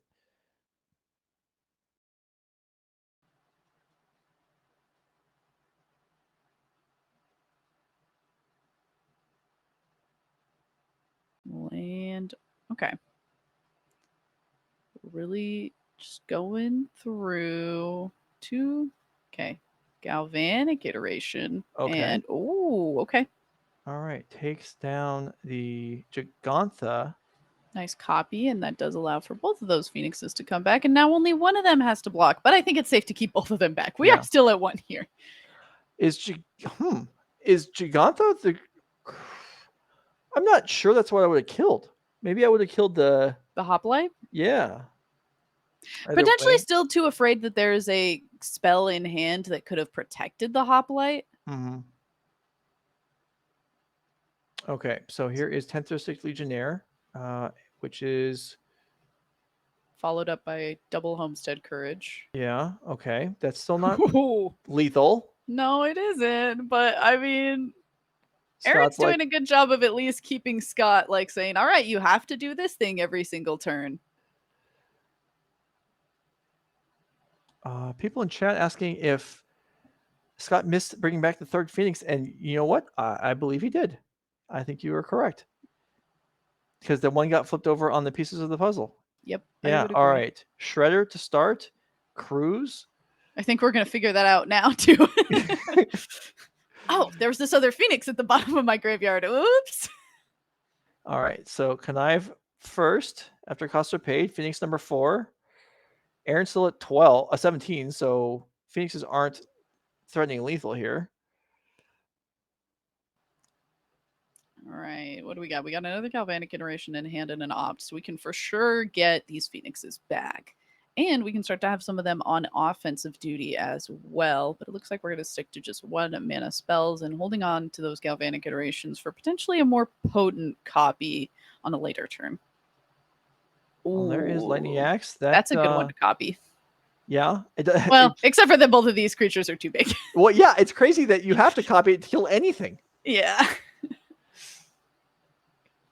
And that might be the play here. Looks like it. And it does get rid of the last Phoenix. Or we already got rid of the last Phoenix. We connived away the last Phoenix, yeah. So, okay, which creature are we killing here? It's the Hoplite. Okay. Scratch that.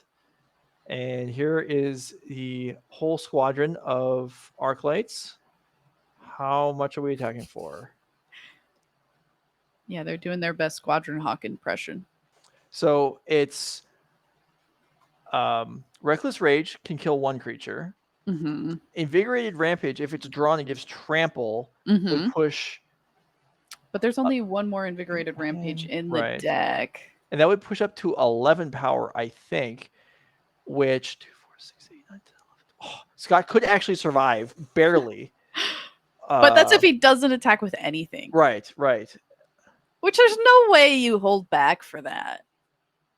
You got to start trying to win at some point, right? Like, you can only play safe for so long.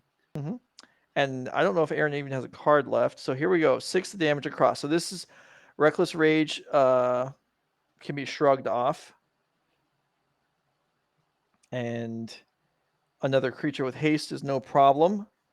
So Scott Polera has turned this around, and now looks like Aaron is on very few outs to recover this game. Yeah, I'm kind of in agreement, barring exactly that one more copy of Invigorated Rampage, but that is one card in a deck of what seems to be still about 40 cards.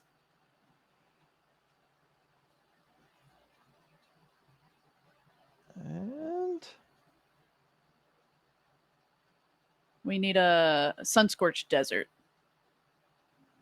okay, that'll do it.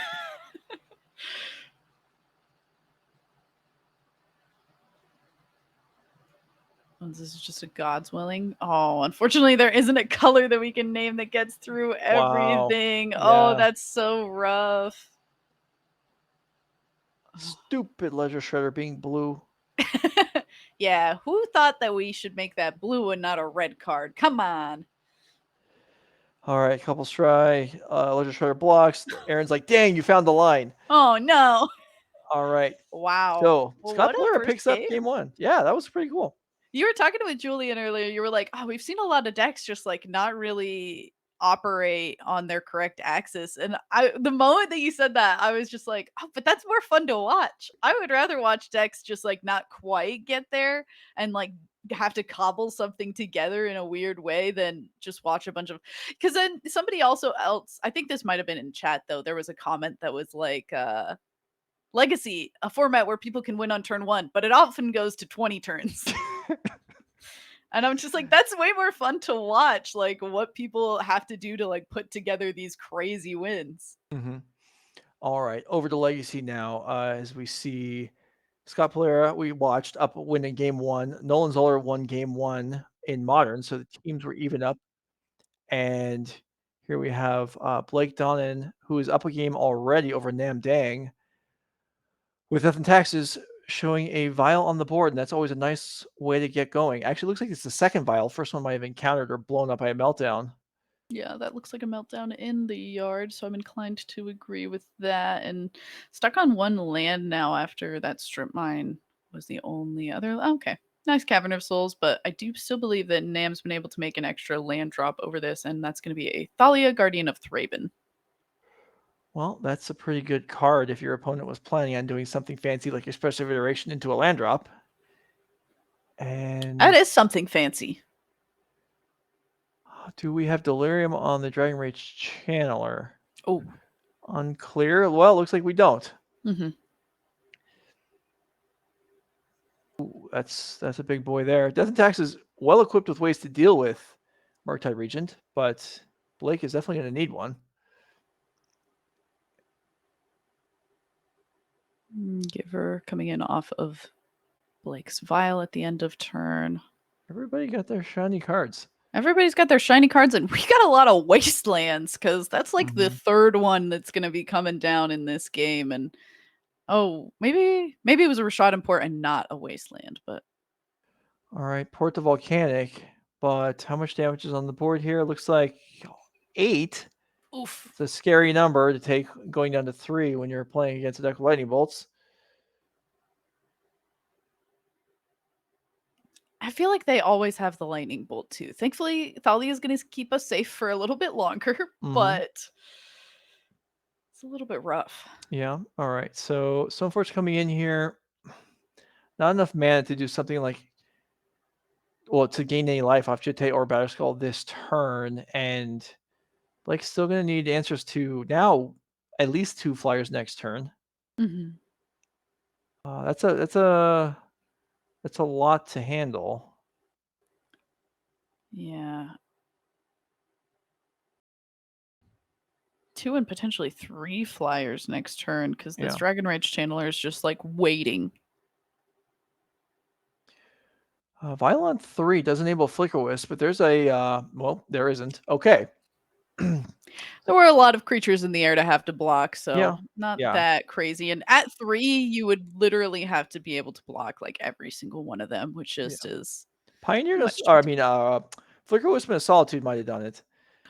That's true. But yeah, anything short of that was probably going to leave the game over with in Namdang's favor, which was the result anyway. So Those players will shuffle up for game 3. We're back to Pioneer, where Aaron Mint will try and do better than last game. Even though last game started off reasonably well. I guess 2 creatures got burned off, and then the 3rd creature hit real hard, but not quite enough. Yeah, it's just a little annoying when that pesky Arclight Phoenix as a blocker keeps coming back time and time again. It just Groundhog Days itself over and over again. Yeah, that God's willing to come up a turn earlier before that Oh, Ledger Shredder yeah. came out there. That would have been enough. Lots of blue cards in hand for Scott Polera, which is not, ideal for defending yourself against Heroic, but most of them lead to further draws. We'll see if that can make it done.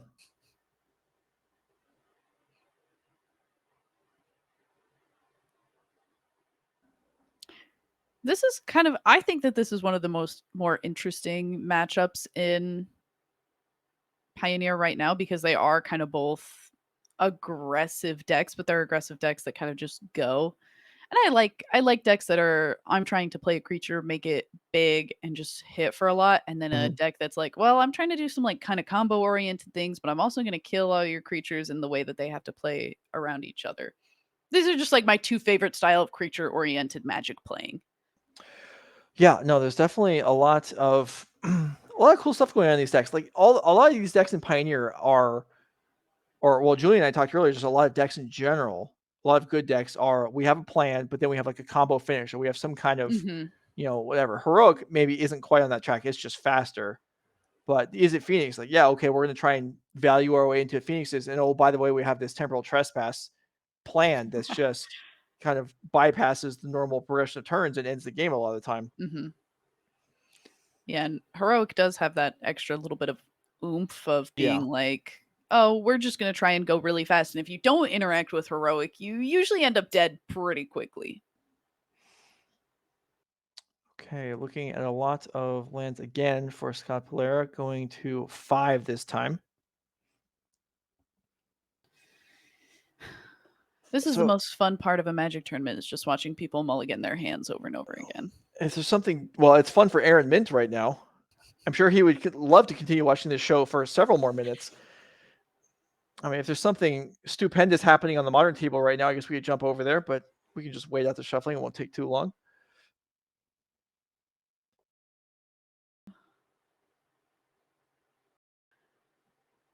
And just chilling. I mean, this is one of those things that, like, in Magic tournaments, I feel like every time I have to mulligan, my opponents always act sad for me, and I appreciate that they put on the act, but I know that in reality, it's a lie. Yeah, of course. They're rooting for you to go to 2 every time. I know I am. Exactly. I mean, sure, we're playing this game for the challenge of competing against each other, but that's, it's in theory. In practice, yeah, we want free wins. Unless I'm playing literally at a kitchen table with a bunch of other friends, there's no stakes. Then yeah, I don't know. Let's just all stay at 7. Doesn't matter. Yeah, then you're playing creatures where if you bolt anything else, your creatures die too for free. So yeah, exactly. All of a sudden, my Ivy Gleeful Spell Thief is perfectly symmetrical on all angles. Yeah. You're mulling just by playing it. That's true. All right, so here we are. We're underway.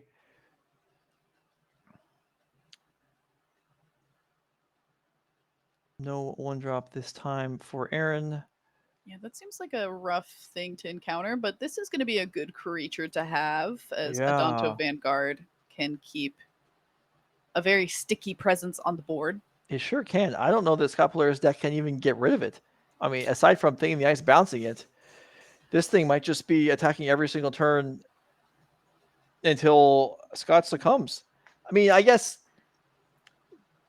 the life total could get pressured enough that it can't be protected, but that's asking a lot. Yeah, that seems like it's at least another likely 2-3 turns away from now. And so nice start here as guess we didn't have these Swift Spears on the first turn, but we have them now, and they're here to party, attacking for a total of 5 damage alongside that Vanguard.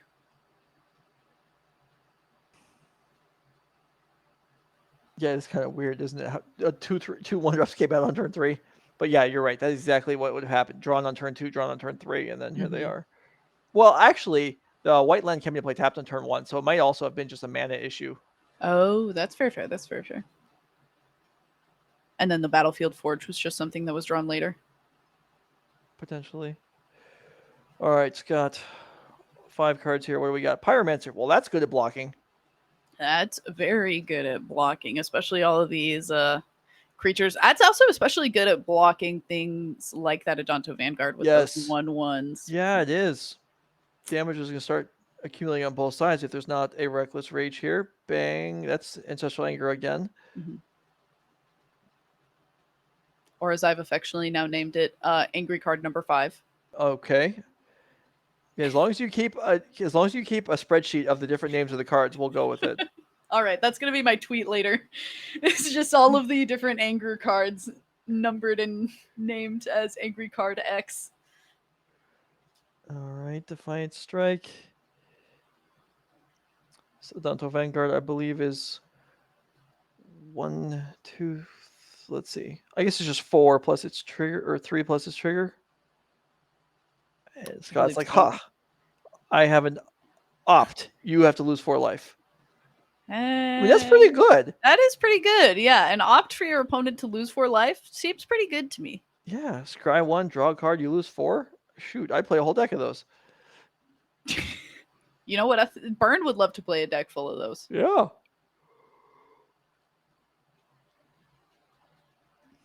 Get rid of those lands, we believe they are. Yeah, they're pathways.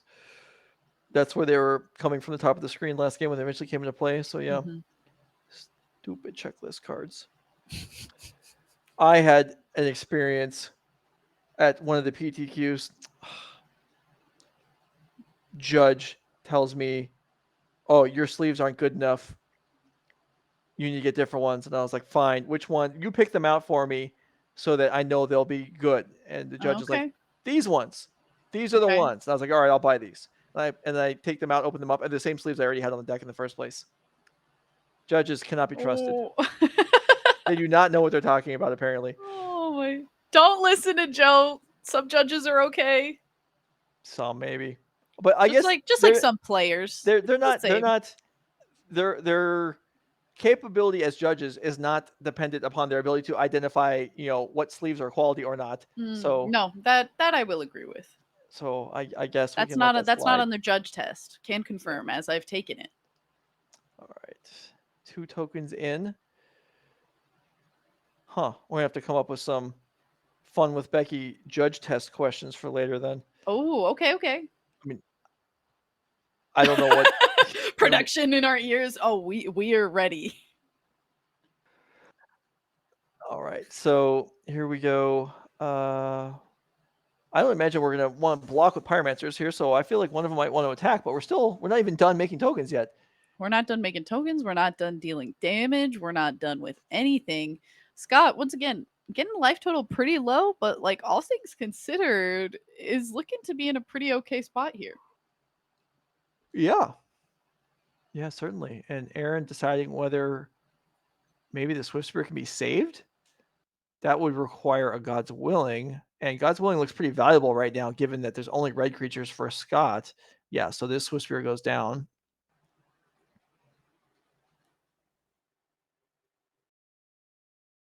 So it's going to be Rampage and God's Willing can both get through. Other than that,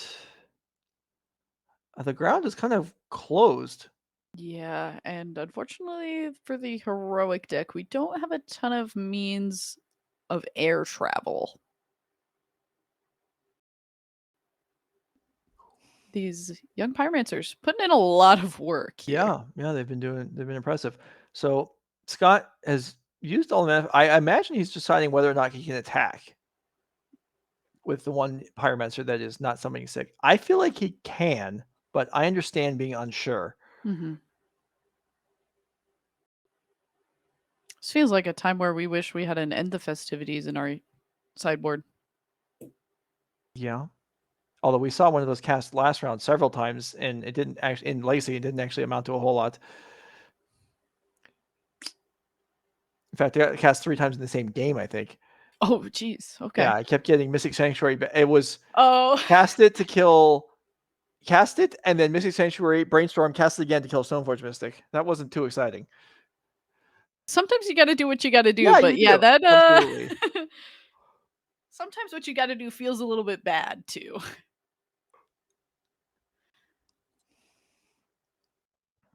Oh, God's willing. Targeting our monastery, Swift Spear. We can name red. Ooh, what do we got? What do we got? Yeah, well, we kind of have to name red, but that makes it Yeah. a little tricky as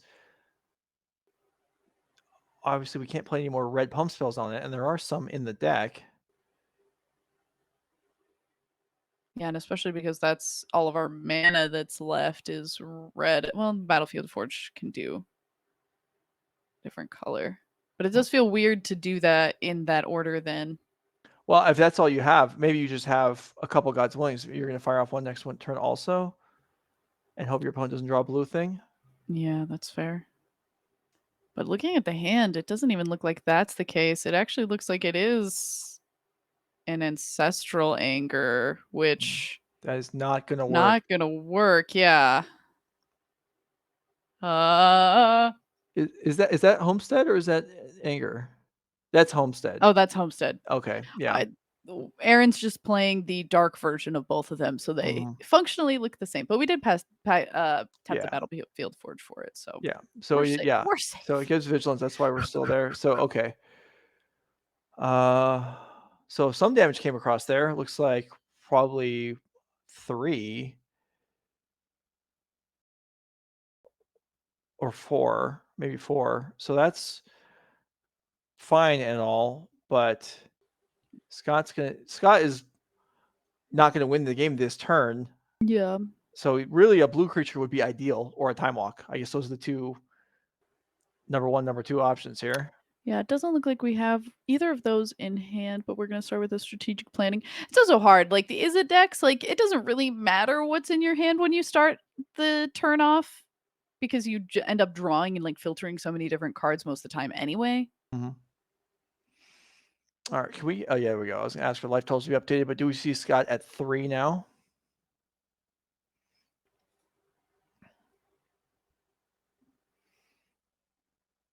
The vigilance for this turn makes it fairly difficult for Scott to get any damage through, but I doubt that's really what he's concerned about at the moment.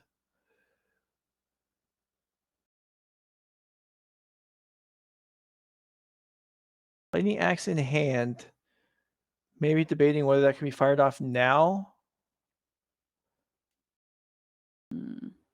I guess that makes some sense. As if there's another God's Willing drawn, I was thinking like if there's God's Willing on Swift Spirit, you could Lightning Axe in response. Okay, that's great. But But if another it's God's on Willing the would just Adonto Vanguard, right. It would just get cast on the Vanguard, which Aaron helps wouldn't need to itself pump. anyway. Yeah, right, exactly.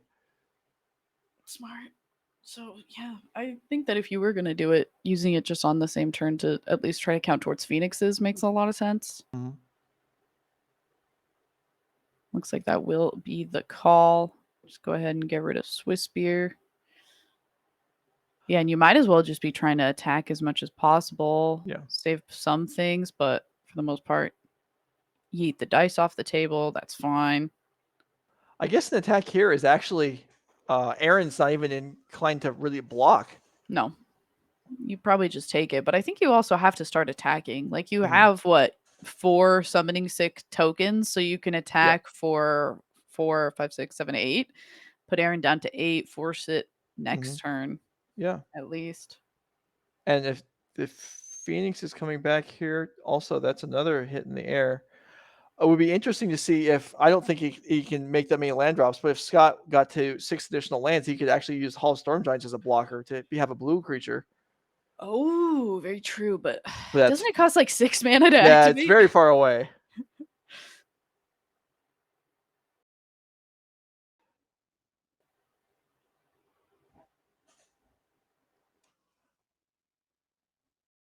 All right, and now no mana, so we're just deciding how we want to attack. I say we attack with everything that is not summoning sick. I don't know. That's what I would do, and maybe I should think about it more. But we have so many blockers. Like, what's the downside? Yeah. Are we worried about it in the festivities? It's not open deck list, so I don't guess think we are worried about that.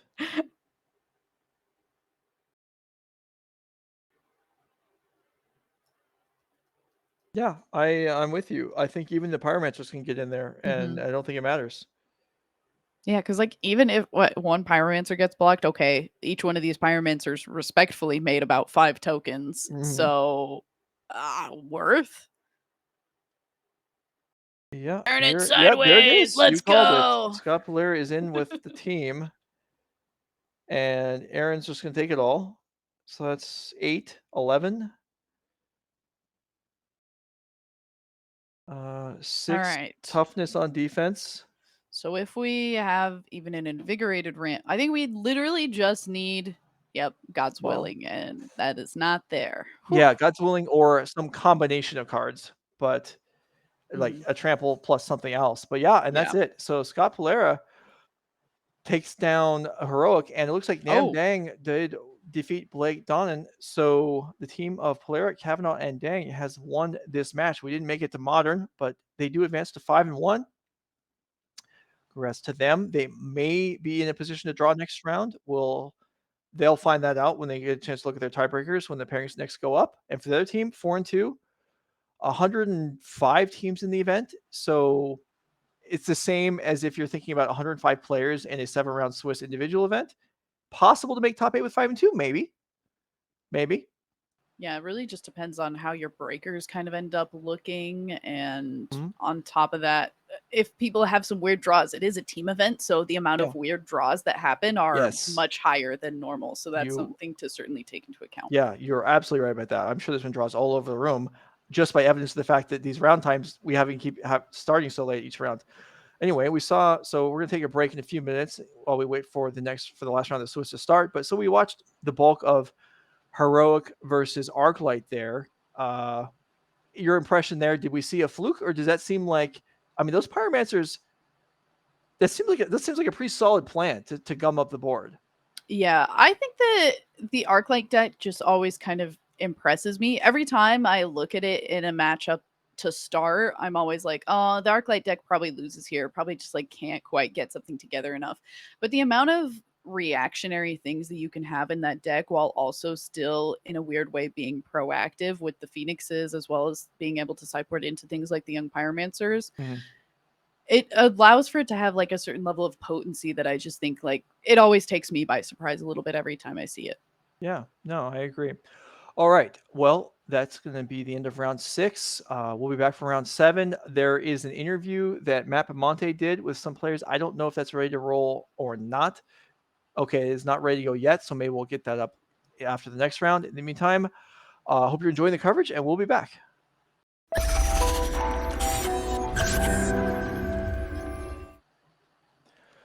All right, here we are. Becky's back with me. We've got one round left in the Swiss, sort of, because is round 6 finished yet? Of course not. This is a team tournament, and it includes modern, which, I mean, certainly we could have a draw or a long match in Pioneer or Legacy, but modern is the most likely culprit in rounds that drag on absolutely forever. Anyway, we're going to talk about a couple more Dominaria United cards that I picked out. So we're going to start with Braid's Arisen Nightmare is, I believe, the full name. Okay, so I thought this was interesting in the sense that it's like it's cheaper than the original Braids. Mhm. 3 mana for a 3/3. And it works quite a bit differently, even though it's flavorful in the same sense. So, in your Yeah. turn, you can sack basically whatever you want, and the opponent has to sack the same thing, or you get to draw a card. Uh, is this if this was a 4 mana card? Is this playable? I don't know, maybe, but at 3, it's like okay. No, I agree. And I think you mentioned it. It's very flavorful and I like that we're getting to see that difference in added flavor, especially with a lot of things that are being completed in recent sets. Yeah, and we don't have the ability, the game breaking. I mean, original Braids wasn't a powerhouse, but it could, especially if you're going first, just lock the opponent out of the game. That could happen. Mhm. That's not going to happen here. Is they can just keep their stuff and let you have a card, which is then this is a fair card. This isn't like a powerhouse by any means, but it's fair and it's maybe playable. And it's kind of cool. I don't mind this design at all. The other one I wrote down is Joara Ageless Innovator for this round, Ooh. which is kind of a sort of a mana producer for the artifact tribe or team. This is, I think, also going to be a big commander card Yeah. as well. Especially people just love Joyra. People love artifacts in commander. And so, also considering that it is, once again, 2 mana commanders are Yeah. increasing in popularity over a lot of time for the reason that I like as well, which is just that you can recast them time and time again. Mhm. Yeah, I mean, 2 mana for 2/3, like, that's for with a solid ability, that's fine, and if you can find enough artifacts to mess around with, I mean, I don't know that I mean, well, we are seeing Karn in Pioneer, although that's in green, not in blue-red, but whatever. But you could, if you get this into play, then on, a couple turns later, you play Karn, you could be playing something for free that you wish for off of Karn. I don't know. I just thought this was kind of neat. I like how so many of the original legends are in this set with like updated forms or whatever. But it's just kind of cool to, as someone who actually has some of the original legends cards, which are almost universally unplayable garbage. It's neat to see them come back as slightly playable Nice to see for the them most come part. back as, yeah, slightly playable, and some of them coming back now starting to become Phyrexian, which I think it's cool. It's one of the things that I think some people, especially now that we're getting to see a lot of the, like, secret lair, like, beyond realms, Hmm. and seeing people, like, add in Lord of the Rings or we're going to Doctor Who and how we're adding those into the magic world and Hmm. see people's differing opinions on those, but then get to see just like classic magic come back once again Yeah. and be shown up in Dominaria United. And I loved the last Dominaria as well, so I'm super excited for this set. And I think that like with all of the kind of cool legends that you get to see, it's going to make for a good draft format once again, hopefully. It seems like it's at least gonna get me to play it, quite a bit compared Yeah. to some recent sets. And it's a worth I mean, as just even as a competitive focused player, it's a worthwhile format to get into. So hopefully it is nice because again, we are I mean, well, from my perspective, the formats that matter now are the ones that are in the RCQ formats or in the regional championships themselves. And Dominaria United, starting on I think September 10th, is going to be the new sealed format for those qualifiers for the rest of the season. So yeah, hopefully it is a good format. I haven't really given it any thought whatsoever to how the format's going to play out. I've just looked at kind of the flashy cards and assembled some thoughts on them. But yeah, hopefully it's good. Yeah, Yeah. the average draft format in the last few years has been fairly good. I enjoyed Streets of New Capenna, the one we're just coming out of, just fine. So we'll see. But that's not what we're here for today. We're here for Constructed. We're here for Pioneer, Modern, and Legacy. We've got round 7 coming up. Top 8 berths on the line. Uh, let's go ahead and look up the upcoming schedule while they're getting ready. So this is the second to last event of season 2. So this is the full season 2 schedule. Let's go ahead and just wipe that and just put the September event up there because that's the only one that's left. If we have this is fine too. So yeah, Minneapolis, Minnesota, our second trip uh, out to Minnesota, that part of the country in September. This will be the final event of season 2, Modern 10K and Pioneer 5K. After that, the season 2 leaderboard will lock up, and a couple people will book seats in the championship at the end of the year. And then we have the full season 3 schedule now. As you can see here, Newark, Ohio, Fort Wayne, Indiana, Chicagoland, Illinois, and well, I guess Mundelein, Illinois, and Louisville, Kentucky for the first time at Nebula Comic Con, which if you want to know all about Nebula Comic Con, I'm sure someone could tell you all about it. That's not me yet, but it is a fairly big deal, I believe, and Nerd Rage is going to be a significant presence at that event, so that'll be a good time. Also, slightly warmer. I don't know how cold it gets in Kentucky in December, but I'm sure it's warmer than Chicago, right? It has to be. I mean, well, okay, I'm told perhaps it's not going to be that warm, but anyway, it's further south. Yeah, we're kind of in our own little bubble here Yeah, in California, in Southern California especially. You just like since it doesn't snow here, we just like don't really have the same experience as far as how cold it can potentially get. yeah. I mean, I couldn't even tell you if you picked some like I don't know, let's say Phoenix or Salt Lake City, Is Louisville further north or south than those cities? I have no idea. Louisville is south of Salt Lake City. Okay. That I know for sure. All right. Okay. See, so it's in between. All right. So Also, that's Phoenix is really low. yeah, I know, but I don't even know where Kentucky is. I know it's like in the mid east, but that's Oh, not a that's fair. name. Okay, Those sure. two things. Yeah, I don't know. I don't know where these things are. Anyway, I mean, even if I've been through them, and I've been to Louisville before, but that still doesn't mean. I mean, the plane lands there. You get off the plane. That doesn't tell you where you are. Yeah, I guess so. This is something that I think about a lot. I used to make fun of people from like the East Coast or the Midwest who would be like, "Oh, you live in LA? Oh, I know somebody who lives in like San Francisco," and I'd be like, Oh, I "That's know. 6 hours away from me. I Like, know. how do you not know that those are like completely opposite sides?" But then, yeah, I guess I don't know where Louisville, Kentucky is, so I'm just as bad, I I suppose, but know. in a I got different that way. last week. I got last week. Someone's like, "Oh, I'm going to San Jose. Is that close to you?" I'm like, "No, No, no, not at it's all. not. It's not even remote. It's closer to where you're coming from than it is to where I am." Yeah. But anyway, all right. So let's go ahead and look at the prize pool too. I think the players are sitting down, probably shuffling up, getting ready for round 7. See what's on the line, how it breaks down. I believe the winning team gets 6,000. There it is, 6,040 NRG points and invites to both the NRG Championship and the Regional Championship in Atlanta. Pretty good deal, I would say. Invites, Yeah. plural. Yeah, super cool. How many tournaments can you play in where you win? You get to invite to 2 different cool things. I mean, come on. All right. Players are shuffling up. Let's go ahead and go down to the table. We got round 7 on tap. Playing for the top 8 spot, we got the team of Jesse Robkin, Zoe Ritterman, Piper Powell versus Alex Pulaski, Eddie Slimak, and Chris Ward. So certainly some recognizable names for fans of the NRG series. These teams both have a draw, and I imagine they're not the only ones in the room that have draws at this point. I would be very inclined to agree. And now taking a look at some opening hands here.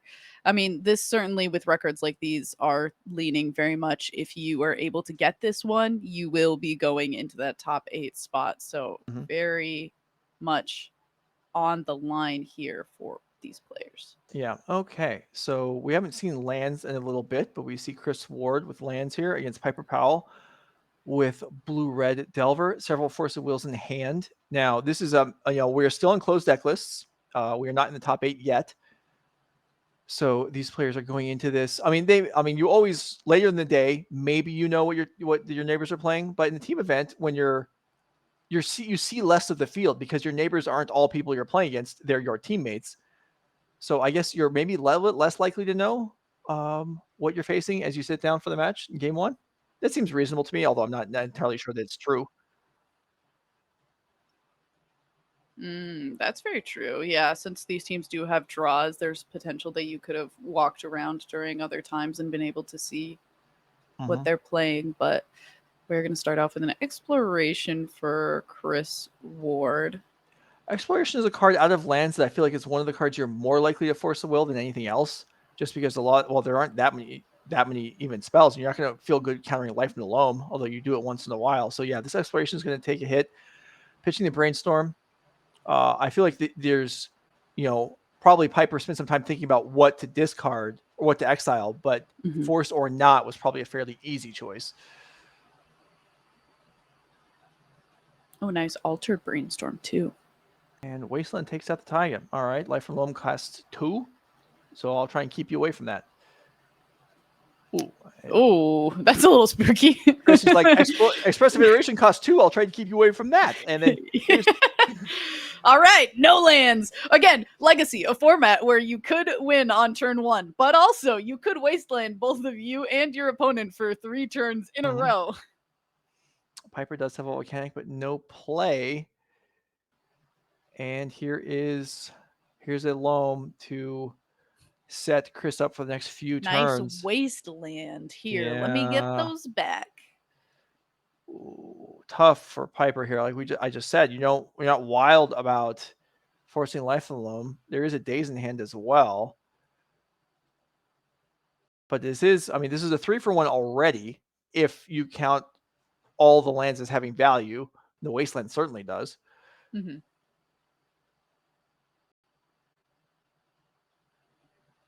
Uncomfortable spot here.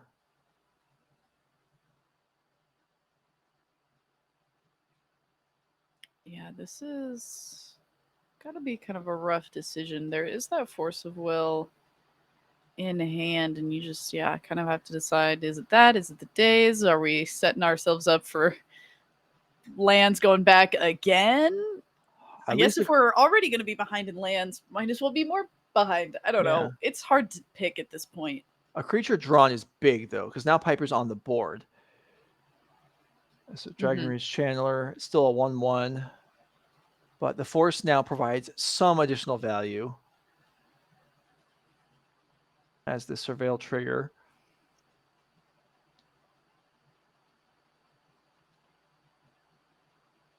Ghost Quarter too. Whoa. Hmm. Okay.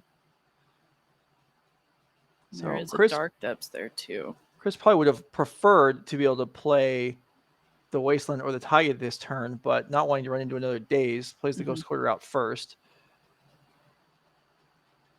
And Piper put to the test once again. Life from the Loam just feels like such a bad card to counter. But what, I mean, yeah, I know. But it's tough. Without another red source or another land in hand, Piper has no guarantee that Expressive Variation is even castable next turn. Mm-hmm. There's also Unholy Heat in hand, which is borderline worthless, if not actually worthless.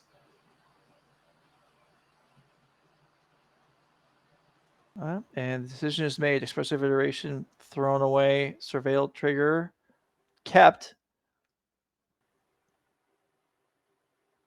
And Surveil was kept, and Wasteland's going to take out that volcanic island. So Piper will lose whatever it was. Oh, I think it was the Ghost Quarter, not the Wasteland, but yeah. Yeah, right. Sorry. You're right. But Island fetched out and didn't catch sight of what it was that was lingering on top of the deck there. But Blue Man is all that's available. Is there a land for Murktide on top? No. But at least there's this blue mana for Brainstorm. We get to Surveil too, so see a little bit extra. See Invincible's draw and another force. Wow. Can Piper win this game? I don't think Loam again? win just forcing time and time again, but I also think that we're already kind of so far behind. This is hard. Mhm. I'm trying to look at there's even like something in Piper's deck that can be used to exile the Loam or the Dark Depths from the yard, but there really isn't. Force negation would be the only realistic option, and I don't feel like too many people play those main deck anymore. There's only 2 in the sideboard. Yeah. So this feels just like kind of a unfortunate being on the draw and getting wastelanded kind of early is putting Piper pretty far back here, but Yeah, if there had been a Delver or Dragon Rage in the opening hand, then this would be Mhm. way different because it would have been Agreed. gotten like 3 attacks by now. All right, Steam Vents into play. Piper will pay 2 life, which is irrelevant. Cost that Murktide. We pretty much have to pick a card that we can pitch to Force of Will if that's our game plan, yeah? Yeah, is the only card in Piper's hand the Force right now? I think so. Okay. Well, that's unfortunate because the rest of these cards aren't too exciting. Oh, and is we pick the Okay. Bobble. Okay, this is Bobble actually pretty works. cool. Yeah, clean up the next card, which isn't good. And then draw the iteration to throw away. All right, nice work. And Delirium is turned on. That turn went pretty well as far as things go for Piper, but this still looks very hard. Yeah, we are still fighting against this Loam that feels kind of impossible to counter. But very possible to counter, but feels impossible to have this Dragon Rage Channeler be the only thing that does damage while we hold off on that. Mm-hmm. All right, playing around days again. Chris will lay down a Rashadan Port. Pick up 3 lands. including Dark Depths, like you pointed out, which combined with Thespian stage already in play, means Dragon Rage Channelers' chances of attacking for this game over the course of 5 or 6 turns are very low. Mm-hmm. And Chris Ward is, doing the right things here, just assembling, okay, you're going to counter this, you're going to counter this, I'm just going to do it again, I'm going to do it again. And this is what plan I'm trying to achieve, and you're going to run out of answers eventually. And that's probably, well, maybe it's not this turn.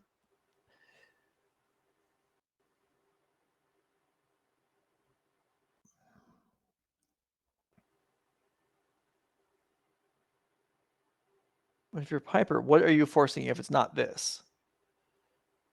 Nothing, because you can't force Dark Depths. Mhm. So you might as well just be trying to. I feel like this is hard because this is one of those places where like you committed to a game plan that was forcing the life from the loam so early that now you've kind of priced yourself into making that same game plan because it's just like how you focused the last few turns. And it's always hard when you kind of find yourself into, I priced myself into this position. Mhm. And if I want to segue out, I'm like, it's hard because I've already started digging myself this hole. Yeah. Okay, it's going to resolve. So Piper's going to choose to cast the expressive iteration instead of pitching it. And I mean, it's not even necessarily that changing plans was right or wrong. It's just that the plan just, none of the options are pleasant. Yeah, none of them are good. So you're So- picking between all kind of rough options and just trying to make the most out of what you got. Yeah. And so you just have to decide, okay, from this point, what gives me the best chance of winning? And decisions made for iteration. This does, if a land drop is found here, it does kind of stave off the wasteland for a while, but then Chris will likely just play Dark Depths. Yeah. I mean, that is something that we could be looking for, and it at least kind of anything that is going to buy this Dragon Ridge channeler turns to be attacking is kind of now the segue that Piper is trying to make. You have the deck list. Is there a Brazen Borrower in the main deck? There is one copy of Brazen Borrower in the deck. Okay. That is certainly a game plan. I think Piper drew Pyroblast this turn. Oh gosh. Yeah. That's real disappointing. Yeah, that's certainly a rough one. Especially, yeah, because you'd love to be like, oh, this Murktide's a better clock. I'd love to cast it. But if you're holding onto this Force of Will, this is just rough. Chris abandons the life from the loam recursion for the moment. Oh, to just wasteland the red source. Wow. Crop rotation here. Well, if this were to get a Bojuga Bog, that would certainly reset the Dragon Rage Channeler. Oh, and make that Murktide really rough. So I like this decision. If the Murktide's going to be going down in a different way anyway, we might as well do that here.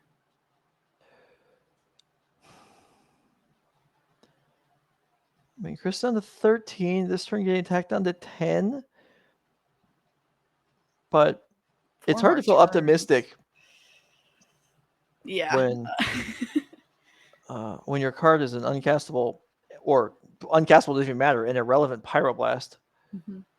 But like, I don't know. Piper definitely feels like a better situation than Piper was in previously, and I think it is kind of she's just sticking to her guns and I agree. holding on in this situation. Yeah, things have improved marginally, but it's still this Dark Depths is looming. Although I guess it cannot activate next turn. So that's some. Or wait, is that a Yavimaya Cradle of Growth in play? What land is that for Chris Ward? It's a Boseiju. Okay, that's what I thought originally. Yeah, it's a Boseiju. So he has another Boseiju in hand that he accidentally dropped on the table too. Okay. So yeah, without that being barring having discarded, I suppose, but I don't think he has.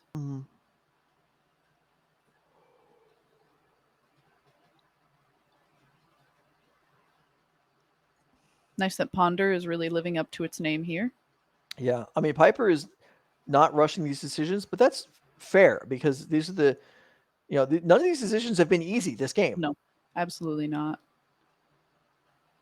Looks like we found a land, I believe, but it might have just been another island. I think it's a Oh. fetch. Oh, okay. Oh, but we didn't play it, so maybe it wasn't a land. Oh, I think it is. Okay, but we didn't play it as our land for turn. Okay.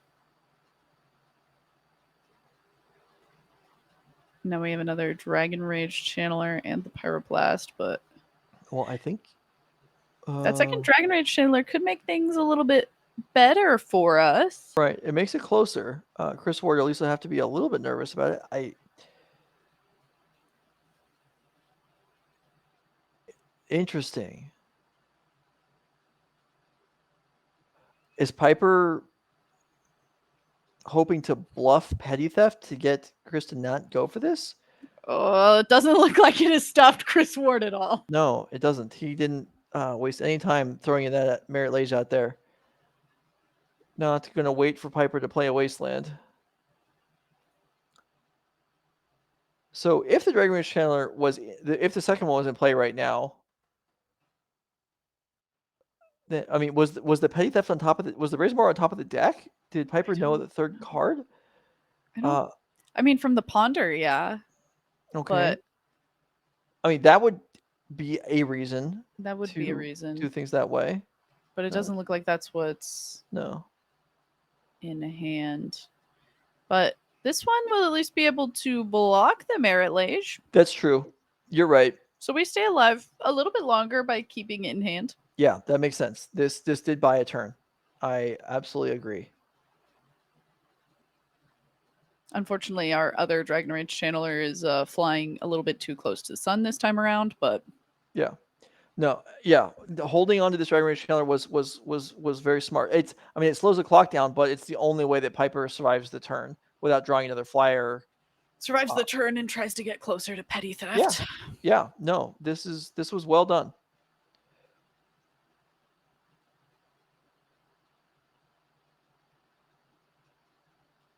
This is hard because you've got to see every card on top of your deck and be like, and how do I get rid of these? These are not the card I'm looking for.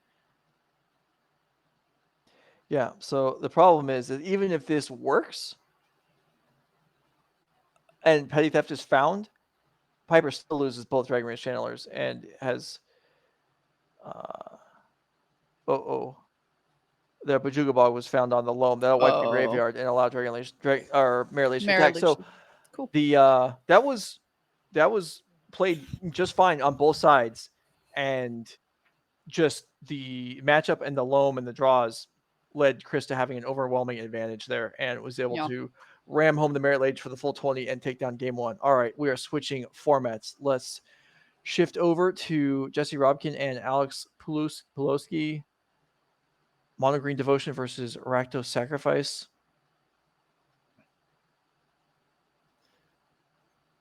If you're coming into this as a fan of Modern Legacy and haven't seen too much Pioneer, one thing that stands out to me in Pioneer is that many of the colors or color pairs in Pioneer represent more than one deck. There are two black-red decks that share some cards, but they're different enough to actually be distinct decks. The same goes for blue-red. The same goes there's blue-red control, but there's also Esper control.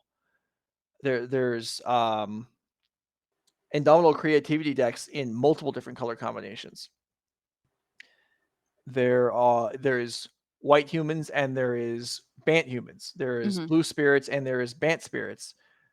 And I think that's interesting. That it all just depends on if you want to play Collected Company or not. Yeah, I mean, to some degree that is true. It's just decided by that. All right, so here we go. Opening on Thoughtseize from Alex, revealing Double Cavalier, Old Growth Troll, Oath of Nissa, and I'm not sure what the bottom card is. I think it's a Llanowar or an elf of some kind. Elf, yeah. That would make sense because this hand would be fairly poor without an elf. So that may actually be the choice here. Yeah, I kind of agree. If Alex can't kill the elf, and okay, yeah, maybe is unable to do so, so just does select it. Yeah. Unfortunately, there is still that Oath of Nissa that's likely just gonna Mhm. be a fine play anyway. Yeah, absolutely, it's a fine play for the turn. However, it doesn't lead to the Old Growth Troll getting into play the next turn, and that That's really true. is, I'm sure, what Jesse was hoping for.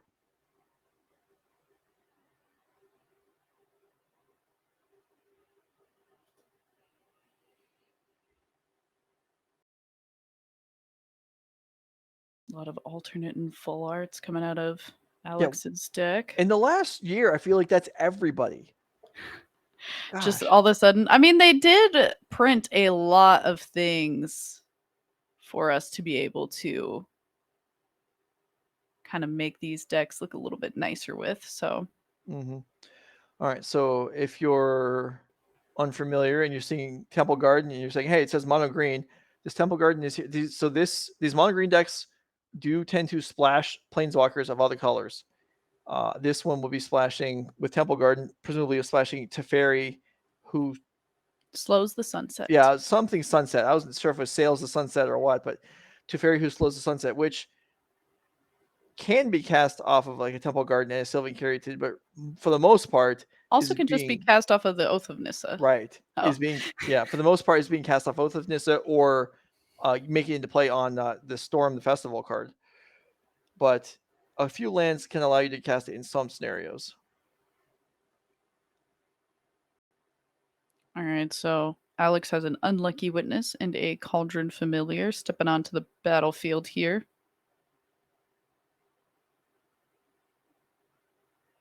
And Jesse appears to have the opportunity to cast Old Growth Troll, which is a good start. I mean, it's a fairly imposing card. Oh wow, nice. Wolf Willow Haven first to allow some acceleration for the next turn, and then Old Growth Troll. And Deadly Dispute will sacrifice the Witness during the end step. Flip 2, so those are castable next turn, as well as Treasure and 2 Hearts in hand. So that's a big explosion of cards there for Yeah. Alex, trying to get ahead of the big explosion of mana that Jesse is hoping for. Yeah. And Alex is pointing out that the Unlucky Witness is the reason that we exiled 2 cards off the top of our library. Mm-hmm.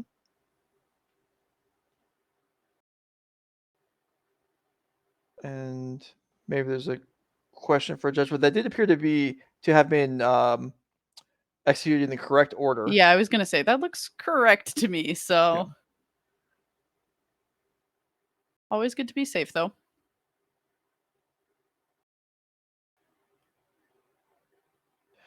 Old Growth Troll, kind of a beating here in this matchup in particular.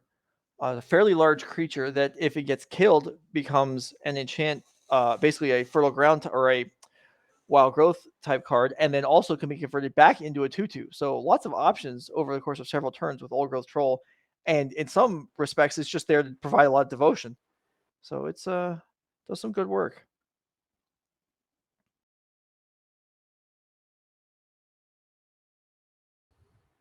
All right, looks like we got that Urborg into play off of that Unlucky Witness. We're just gonna let that Blood Tithe Harvester that was exiled go away, and Mayhem Devil is gonna come into party. Yeah, and that is a key card for the deck. It's pointed out in the chat that Old Growth Troll, I mean, it's great unless it gets stolen and sacrificed, which is certainly something that happens in these decks. Although I believe the Old Growth Troll can only be put onto a forest. So if you steal it and sacrifice it, you don't actually get the benefit, even though it's still, at least your opponent doesn't either. But a couple of removal spells, well, actually, sacking a treasure isn't the removal spell, but more or less when Mayhem Devil's in town, Mhm. clears out the board. And Epic Downfall Yeah, will be the epic end to it. right. And so if Jesse was able to use the Old Growth Troll trigger there, then 5 mana would be available to cast Cavalier, but instead stuck on 4 and with no play. And this definitely seems like, so when I looked at this matchup initially, I was definitely feeling like it is typically a little more Rakdos sacrifice oriented, just because there's so many ways for you to deal that one bit of damage and take care of a lot of the elves that this Mhm. deck kind of heavily relies on, especially if you are like Jesse in this situation. You haven't gotten a chance to do a ton of ramping, save for just that Wolf Willow Haven. And now without those 2 Elvish Mystics, you're kind of looking a little bit rough with the 2 Cavalier of Thorns in hand. Granted, Yeah. you're only one away from getting there, but it still feels a little rough to not have been able to immediately slam it after so many resources were deployed to take out those Elvish Mystics. Yeah, and I mean, this is a deck that's, has crazy huge turns when it generates so much mana, but there's not actually that many land in the deck. I think 21 is the common number. Also, So this card is not really woo worthy. I just love this card. go This is blank. yes. I'm always excited about a mind draw, and if you make a mind draw good by getting rid of graveyards, I'm in for it. I don't know if I would have brought Go Blank in this matchup in particular, but do I still like this card? Yes. I'm with you on it being questionable and how good it is, but it might seem, but it's going to be great as when the elves are killed, when the acceleration is slowed down, and then I mean, what's it going to hit every game? It's going to hit massive creatures, Mm-hmm. which is Ooh, what wow. Jesse had left there, and Thoughtseize follows it up and throws a Cavalier into the graveyard. And all of a sudden, like, yeah, this looks so much worse for Jesse now Mhm. because had at least like was like, okay, my elves are gone, but I'm one land away from 2 Cavalier of Thorns, and now only has 1 Cavalier, and that looks very Right. doable to beat for Alex still. Yeah. The no land Oh, found. oh, That's oh. unfortunate. The Go Blank also, I mean, the graveyard can matter. Exiling Storm the Festivals, there weren't any in there at the moment, but I mean that can matter also. So that's another use Mhm. for the Go Blank. Yeah, 2 one-ofs in the sideboard actually for Alex coming through here in that Go Blank as well as that Epic Downfall that we saw earlier. Okay, so Jesse's still on 13 life, and that Cavalier is a pretty big blocker. But all right, Alex considering the Hall of the Eye Tyrant here, which does have Menace. That seems like a pretty telling activation on this turn though, which worries me a little bit. Mm-hmm. Considering an attack with everything, which would push through 5 damage, or just the Hall, which will get through 3. And the Hall is the choice. So Kiora, they got exiled. And that'll be it for the turn for Alex. So not super impressive, but with Jesse having nothing going on, maybe it's just fine. And then waiting to draw into sacrifice effects that will allow Alex to combo together some kind of nuisance that will blow the game open. Mm-hmm. Looks like we're gonna just take our turn to sacrifice the Wolf Willow Haven. And Alex on top of things. I was wondering, that seems like an obscure trigger that you could miss. Oh, it's one I would probably miss. With your Mayhem Devil the first time through. Yep. But Alex is totally on top of it. It's something that surprised me. I thought legend ruling yourself would trigger the Mayhem Devil, but it actually doesn't. It's not technically a sacrifice, even though it seems like it is. I actually didn't get confirmation on that, but the cards don't say sacrifice.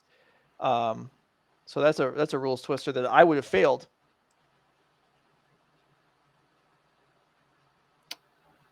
Yeah, and I mean the Wolffield Haven activation isn't too bad because it does at least stop Alex from getting to do that pesky Hive of the Eye Tyrant attack time and time again, which would slowly whittle Jesse's life total down and then make this Mayhem Devil sit with along something like a Witch's Oven coming into play at some point. Very unfortunate.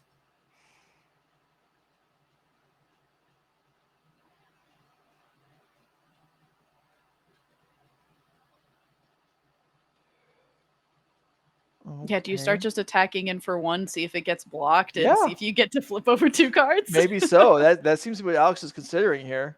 It might attack back a bigger swing from Jesse, but that's something that Alex could probably live with right now.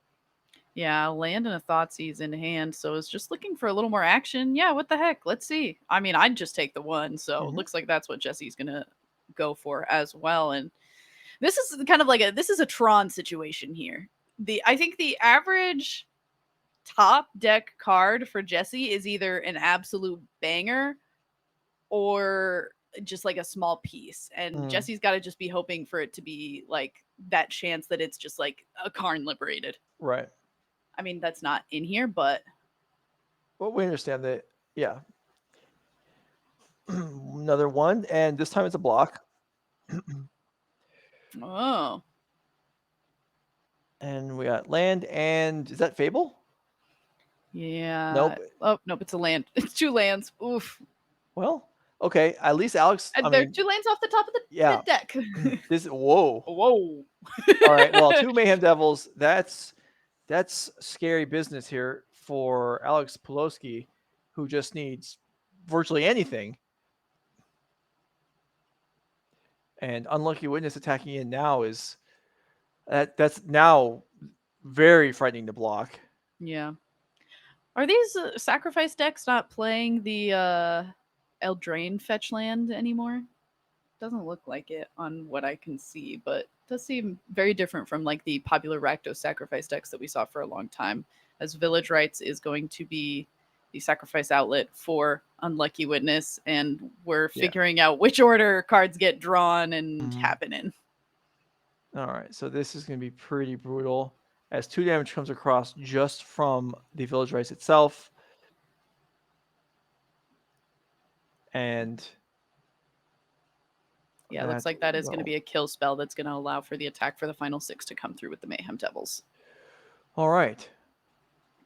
So even up there in Pioneer. Darn, I kind of want to watch the third match of that one, but we can go back to Legacy. We don't need to watch them shuffle, but we can That's skip fair. over to something else to watch and see what things are going on. Either check in on Zoe and Eddie, or here we got Piper and Chris. So back where we started, and this is going considerably better for Piper than game 1 did. Yeah, already just having a creature in play that has counters and is doing some attacking a little bit earlier, got to feel much better for Piper, for sure. Yeah, although not a lot of lands in play, and there is a Tabernacle for Chris. So Ledger Shredder is kind of just happy to chill with it, I think. Yeah. All right, land in hand to play, and Wasteland's going to... Oh, I see. This is it's paying for the Tabernacle. This is the beginning of turn. So paying for it instead of Wastelanding. Which, yeah, because if it's Wastelanded, then against the land's deck, there's a good chance it just comes right back into play again. Yep. Something that was a popular theme in game number 1. Yeah.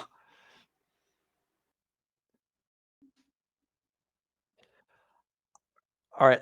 I don't know if that is bleeding through into the viewers at home or not, but production, I assume Becky are getting repeated loops of what I think is the editing of the interview that Mappamonte did earlier today. So maybe we can try and clean that up because it's tolerable, but it's beginning to get annoying. Yeah, I did lovingly mute that section of where that call is coming from, so I have not been bothered by it for some time, but hopefully we can get that figured out as well in case that is something the chat is able to hear as well. And we saw this in game number 1. We're seeing it here again, and Merit Lage is out to play. Lightning Bolt also out to play. Looks like we have another Lightning Bolt. Is Chris Ward's life total a bit lower than we are under the impression that it is? Find out. Ledger Shredder is paid for once again. Wasteland drawn. Murktide in hand. So there is potential for blocks here.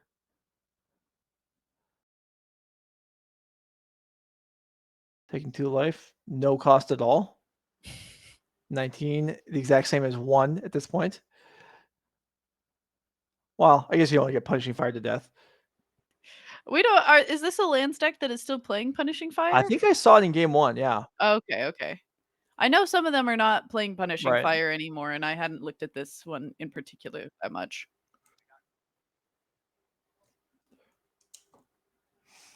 All right, so Piper evaluating perhaps what cards are best used for delving here.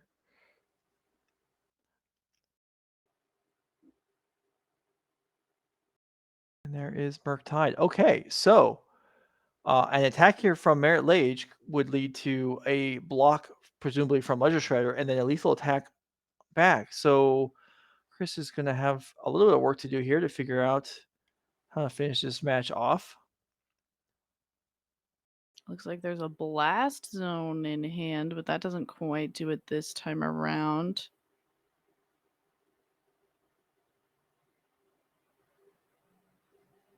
I mean, even if both these creatures survive, Piper has another Lightning Bolt in hand can attack with both. One gets through and the bolt finishes it off. So, save for Chris being able to take care of one of these creatures on this turn. Piper's in a pretty good I have lethal next turn spot. Oh, that does make it a little bit harder because now we have to pay for both of our creatures. And now we need a land, and it looks like the only land in hand is currently a wasteland. Okay. And there is the blast zone. And yeah, Piper can't just attack with both creatures, then bolt next turn because the Merit Lage would Come back would right around. right. Yeah. So that doesn't work. So are we at the point where does drawing a red source here win the game? Maybe. I believe so, barring something in Chris's hand that I can't see. Mm-hmm. Do you surgical yourself to thin the deck here? I mean, I guess the thought could be there, but in fact, the draw for turn was another Merit Lage. Okay, so Wasteland could be. This isn't necessarily over yet. Wasteland could take out the blast zone, and then we could be in the exact same position next turn, where Piper needs to draw a red source to win.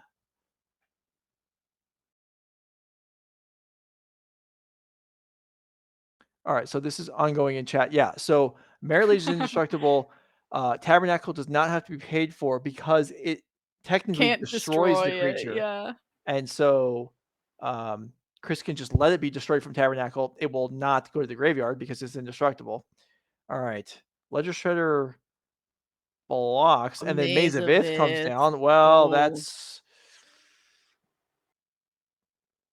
bad that's a news. rough There's one. Oh, and Boseiju. Boseiju to take care of the colored mana. I think we're almost well, I guess it does matter. Are we getting rid of Wasteland to make sure that we can Mazavith? That has to be the case, yeah, because we're at 6. Yeah, I agree. That would be more relevant. So if this setup that Chris has chose here, then I mean, I believe this is at least the second Wasteland, maybe the third one, but a Wasteland at the top would then end the game. Or another bolt. If we have a red if we have a mountain to go for. Well, I doubt we. Oh, right, sure. Yeah, you can just go for Yeah. volcanic. Although if we do that, we have to Boom. choose first. Oh, that's true. Or no, sorry, this is untapped, so it can just happen now. Yeah. Yeah, okay. All right, this still isn't over. Yeah, so we could draw another wasteland. We could draw another bolt. Yeah. We draw Petty Theft. Oh. If there's a land in hand, which I'm What not did sure that we there is. get? It looked like a Scalding Torrent. Okay, there's a Murktide in hand, so we can play another That's creature. true. Okay. Yeah. So this is exactly like game 1, where Piper is having to make, plays to try, except this time she's much closer to winning. Yeah, this time it feels doable. Yeah. The last time it felt like it was kind of just like a means to an end. This time it feels like we are actually in it to win it. Yeah, potentially. So especially when both of your teammates are also sitting at 1 and 1 at each of their tables respectively, as we're just now seeing. Mm-hmm. Okay, so double Murktide. In fact, this will make the first one extremely large. For a moment, I blanked on where the Maze of Ith go, but that's because Chris was holding it in his hand ready to activate it. Chris was like, I'm not going to forget about this Maze of Ith. And... oh, what are we surgicaling? Pyroblast? Okay. Oh, that makes sense. Okay. Make sure that you don't have a way to get rid of my dragons.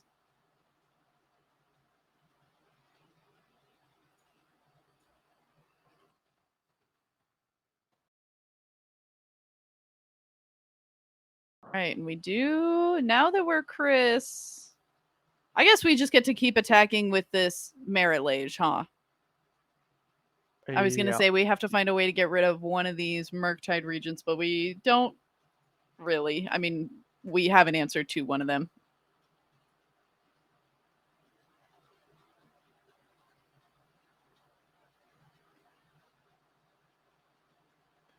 Okay. Yeah, chat just corrected itself. That's not a crop rotation hand. That's an exploration. So that's effectively a dead card. Crop rotation would be potentially significant. All right, here's attack, block. All right. Oh, we have another Maze of Ith? All right, lightning bolt is it. Piper just, I think, perhaps, I guess did pay. Ponder? All right. Yeah, the Steam Vents was the pay for the Tabernacle. All right, what do we Petty see? theft Petty is theft, but we drawn. don't have the No. land. No. Oh, Piper, why did you pay for this Murktide Regent? Why did you pay for Murktide Regent? No reason. All right, so, well, this is still not over because That's Piper true. can We could, block yeah, and then bounce, and it's not like this Murktide was ever going to do anything anyway through two yeah, Maze of through Iths. 2 Maids of Iths, yeah. Yeah, so that's out of here. Endurance shuffling back. Oh yeah.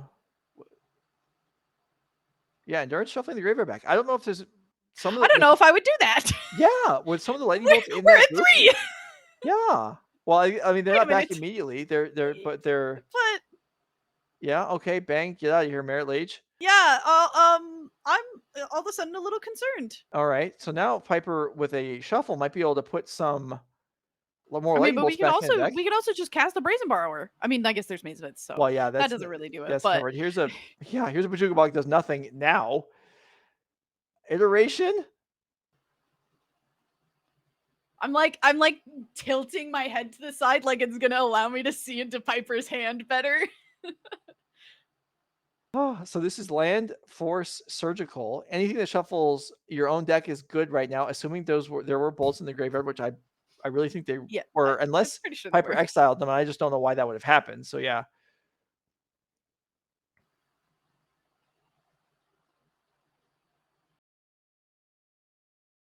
All right, Chris Ward with Thespian Stage in play, but no Dark Depths, and Surgical is going to fire off and take out Dark Depths. Okay. Ooh, okay. Yeah.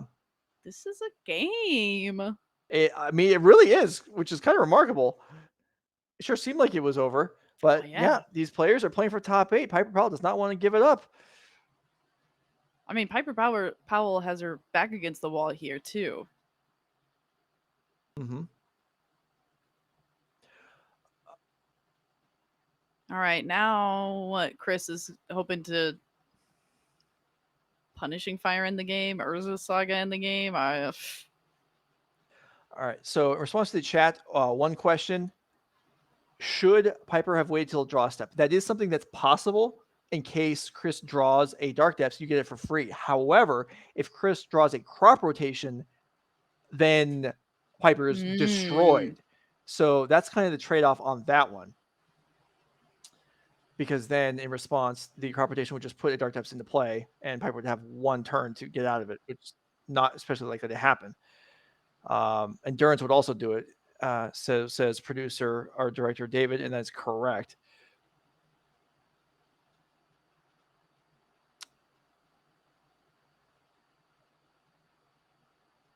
Other question was about, is there a top 4 that will be streamed tonight? No, the top 4 will take place tomorrow morning. So if you're looking for the top 4 in the finals of this event, tune in tomorrow morning. I believe we're starting up at 9 Central Time.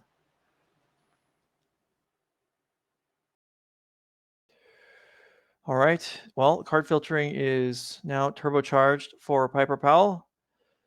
Looking for a lethal lightning bolt, which it almost has to be, because with those 2 Maze of Iths, it's going to be tough to win with a creature. Yeah. True Name Nemesis maybe, but those have been played for quite a while at this point. Bring back True Name Nemesis. Urza Saga, okay. All right. I mean, considering I think the other card in hand is a Mox Diamond that isn't really going to do too much, Urza Saga's got to be welcome to see. Though, we're going to have to get a lot of action out of that Karn artifact if we want to win this game. And the days have got to be kind of numbered now that Piper is able to go through this many cards. Okay, here is another Murktide Regent. Probably has some counter. Did it actually delve 5 non? No, there's at least a ponder that got delved. Should have at least a counter on it, I think.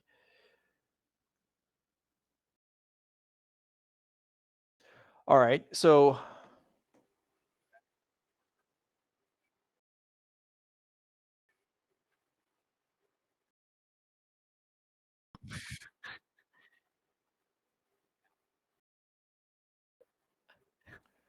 Sorry, we're quiet for So a this long time. Murktide We're getting region a fun is fact from, this production. so this Murktide region is actually relevant here. I was thinking it's just kind of a waste of Tabernacle Mana, but it's required as a blocker now. Yeah. Which is going to become a problem when these Urza Saga tokens start coming in. Here is Brazen Borrower. No haste creatures in the deck. I don't know, we Upkeep paid. find one more creature. Ponder? Uh, Submerge, huh? There is not a forest in play at the moment, Mhm. Well, they're all forests because of Yavimaya Cradle of Growth. right?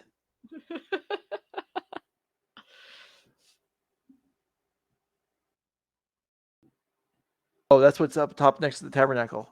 I see. Mhm.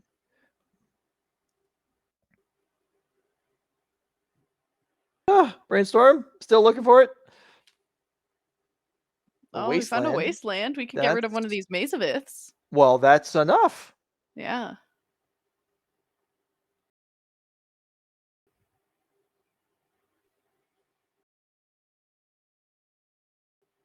I don't even know when these creatures turn sideways, but that was like breakneck Wow! speed. That game was great! Oh, yeah, I feel like my blood pressure went up, but let's go. Yeah, Pioneer, bring me back. Okay, well, Piper All right, Val, let's well put it all deserved together there. here. Okay, so we got Our Cavaliers, we little got Connect 4 board below us is yeah. looking really filled in. We got Cavaliers, we got Nykthos, we got ton of mana, we got Teferi, which is not the game breaker that Karn is, but it's still something. Can anticipate by going down in loyalty, or it can untap a whole mixture of stuff Mhm. by So plussing. I would have thought that this would look pretty good for Jesse based on board alone, but looking at life totals, I feel like anytime you're below 10 against one of these sacrifice decks, like they can throw out 10 damage kind of radically. Mm-hmm. Absolutely. And with a couple cards in hand here for Alex. So there definitely are tricks that can be played. 5 triggers or 10 triggers at once is asking a lot, but those 2 harvesters are just can activate whenever they want to, even with no blood in play. But yeah, Jesse thinking about probably the question here is okay, do I attack with Cavalier and then untap? Or do I anticipate and hope for the nuts and just make inroads, real inroads on the board? And the choice is Oh. to anticipate. 1, 2, 3. All right, it looks like Zoe Riederman was the first one to take a match down. And the find was Karn. that's a 4-mana Karn? Karn. Yeah, it's a secret lair Karn that's made Okay. to look like an old like if Planeswalkers would have been printed before Planeswalkers were a thing and the formatting was made. And that's a glass casket. So there's Whoa. wow, Temple Bye, Guard. Mayhem Devil. Yeah. So that's not something I've seen in a whole ton of lists. I've seen portable holes in a lot of places, but glass casket there takes that Mayhem Devil. I would say dramatically reducing the chances that Alex Pulowski is going to win this game. Yeah, I mean, I would have thought that too before our Mayhem Devil got sniped.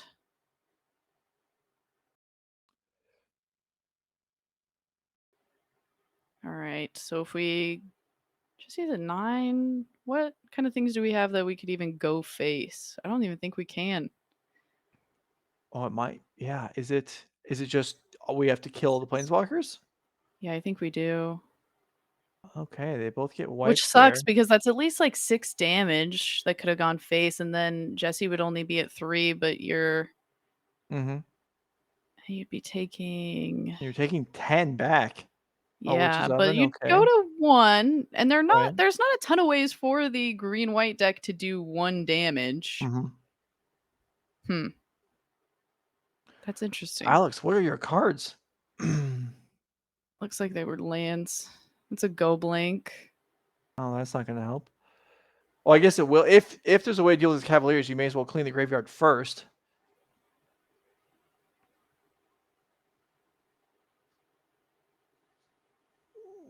Okay, pass.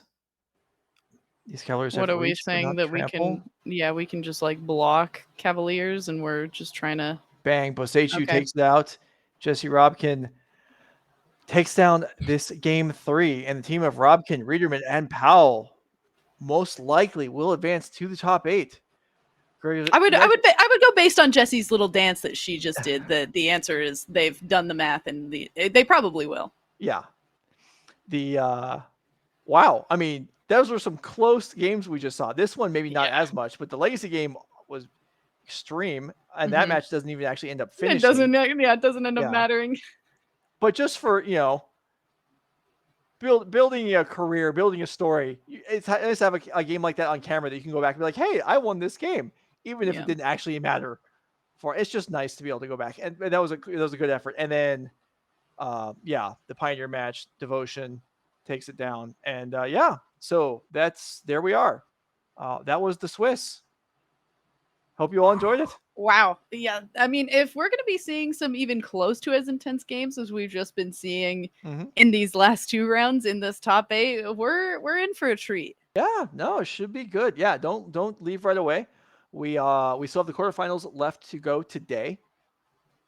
We have one match round left, but that will take a few moments to set up. I don't know how much time is left in this round, but then the time was just called in the round, so the matches will finish. Tiebreakers will be calculated.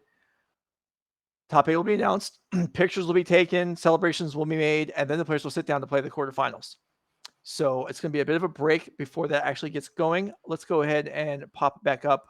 Let's put up the leaderboard. We haven't seen that too many times today, and some of the players we just saw are on there because there are a lot of points on the line in addition to the money and the invitations. So here you see the Season 2 leaderboard. After next month's event, the top couple players on here will lock up slots in the end of the year. We saw Zach Allen earlier today. He's sitting in second place right now. We saw Scott Polera today. We saw Jesse Robkin and a few of the other players on the list. And then if we look at the overall leaderboard, there's a couple of different ways to get into the NRG season or the year-long championship. So you see Zach Allen up here again alongside Zoe Riederman as the top 2 unqualified players. Jesse Robkin down there in 9th. So if Zach Allen qualifies in Season 2, which at the moment he would do, then he will be oranged out, I guess, for the year-long leaderboard, and a slot would even pass further down. So you can see how your favorite players are looking right there. Last year's MVP, Will Kruger, still got some work to do, down in 18th with 54 points. Still definitely in the running, as we've got 4 or 5 monthly events left in the year, but that's where we're standing right now. So thanks for being with us. We're going to step away. Becky and I will be back for the top 8 in a few minutes.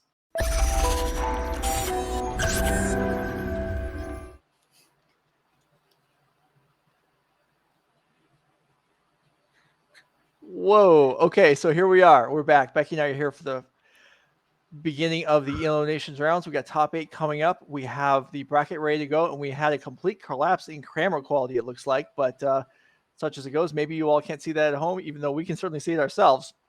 So let's get us in 60 pixel format off the screen and get the bracket up there. See how that looks. Okay. So here are the teams that advanced out of the Swiss. We had 105 teams, 8 are left. And you can see the board as it stands now. We are going to be watching the team of Will Kruger, Dominic Palercio, and Allison Warfield against Warfield, Stephen Dykeman, and Andrew Wolteis.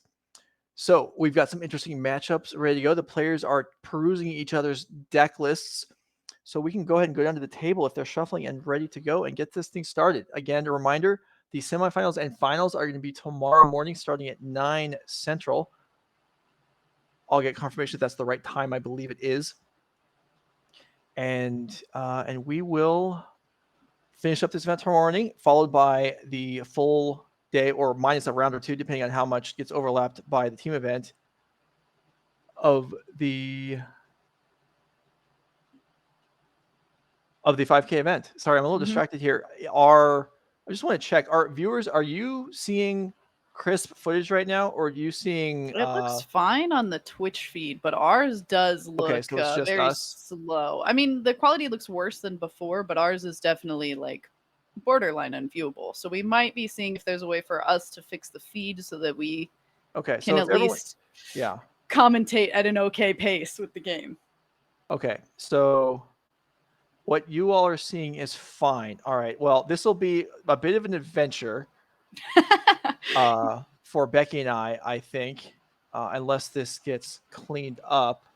But Director David, if you want to maybe consult whoever's nearby and try and figure out what in the heck happened, that might be appreciated. But as it stands, we've got Palercio, Warfield, and Kruger as number 4 seed, earning the right to be on the play across the board. And we see Soldier the Pantheon to start versus Larry Fields with a Blood Crypt signifying one of the black-red decks.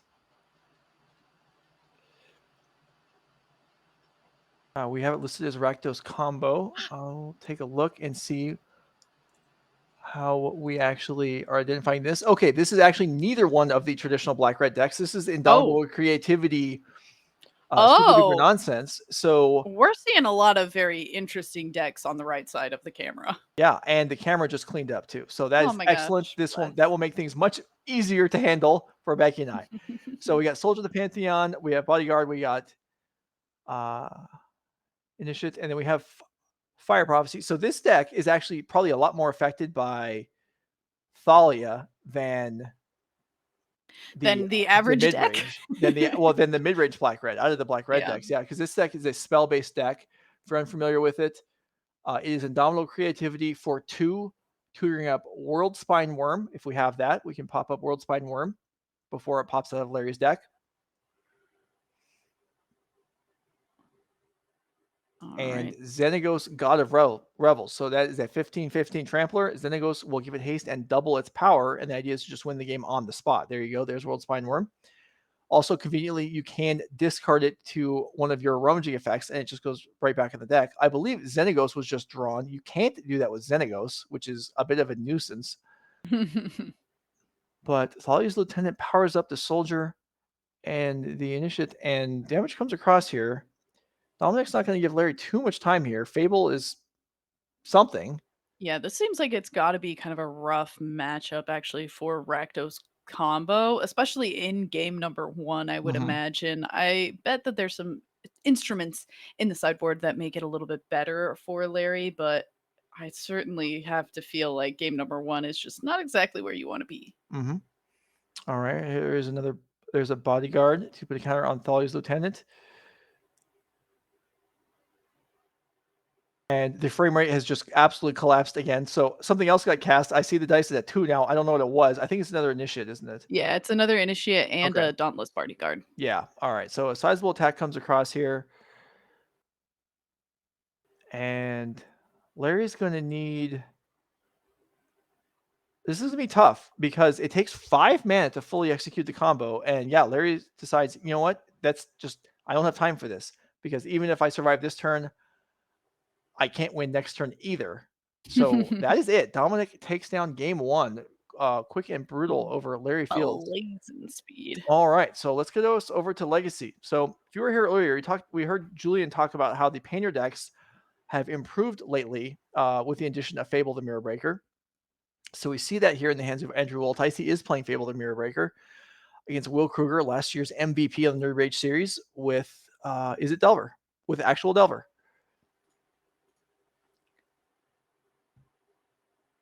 And you mentioned that the Delver decks are up to like at least one player in particular on MTGO has some insane win rate with this mono red Painter deck or something similar to it. So interesting to see it coming out here. Yeah, Kellen Smith is on something like a 76% win streak over like a sizable chunk of matches, including he 9-0'd the challenge yesterday. Or today, actually. Wow. It was this morning, actually. Yeah, 9-0'd the challenge this morning. Will Kruger with a couple Delvers in play. I don't know how I feel about Steam Vents being a legal card in Legacy. What? I mean, look at that. I mean, it's a shotgun. Get out of here. It's just embarrassing. This should be, I don't know. I don't even have words to retort to you complaining about Steam vents in Legacy. Look at that.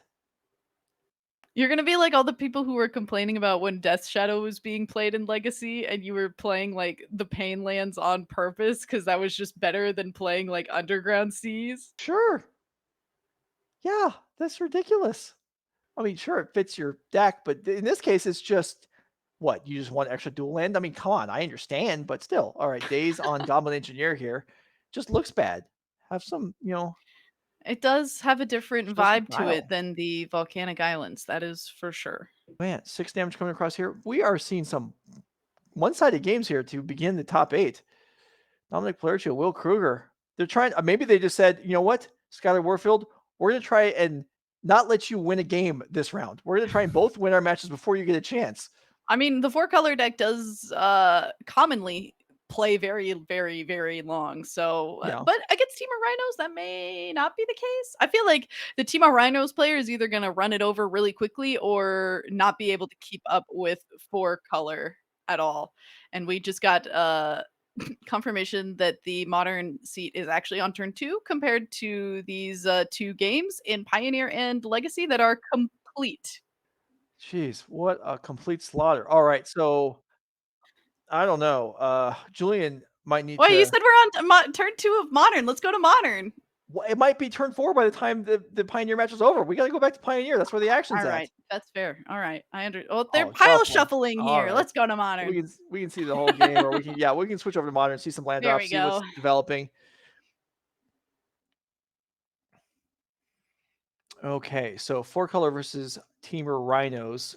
Going first, always nice, but probably less relevant here than the other 2 matchups, as neither one of these decks is trying to get things over with exceedingly quickly. Still, I say things like that, and it still matters, obviously. You'd rather have your Rhinos on the board, before your opponent can defend themselves.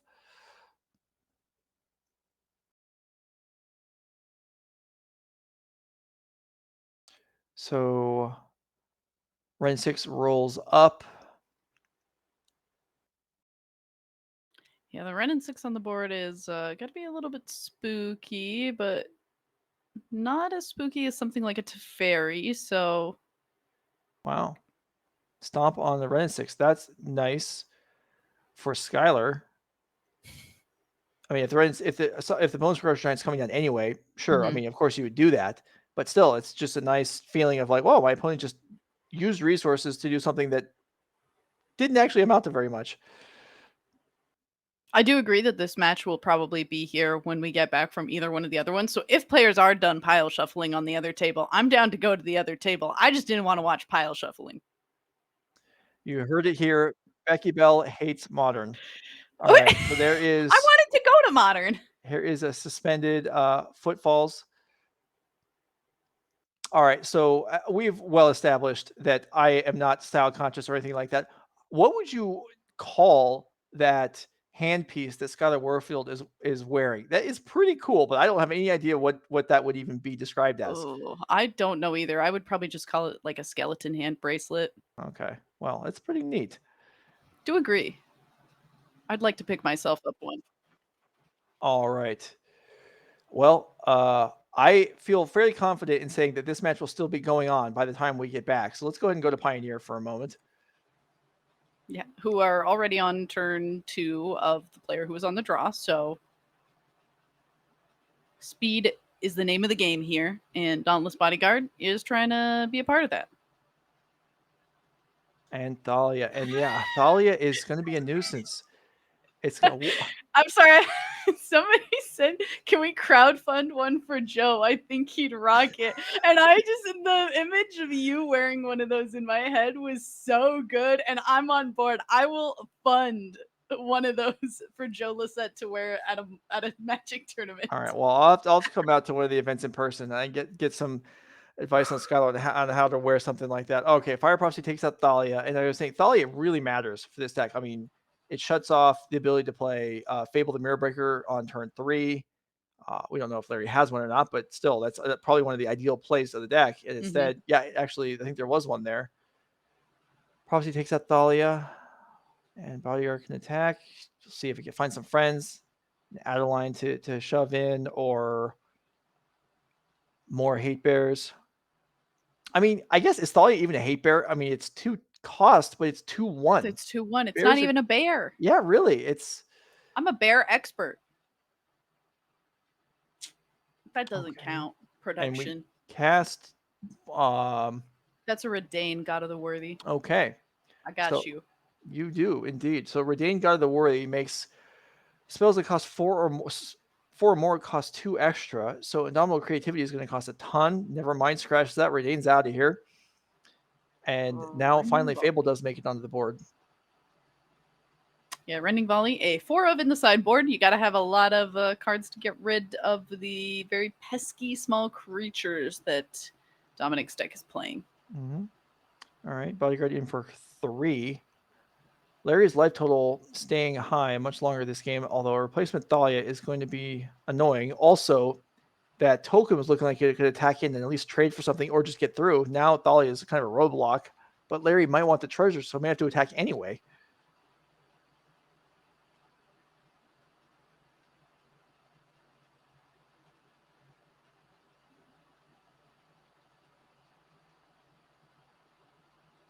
Deciding what we're doing with this fake looting on the Fable of the Mirror Breaker. Fake looting.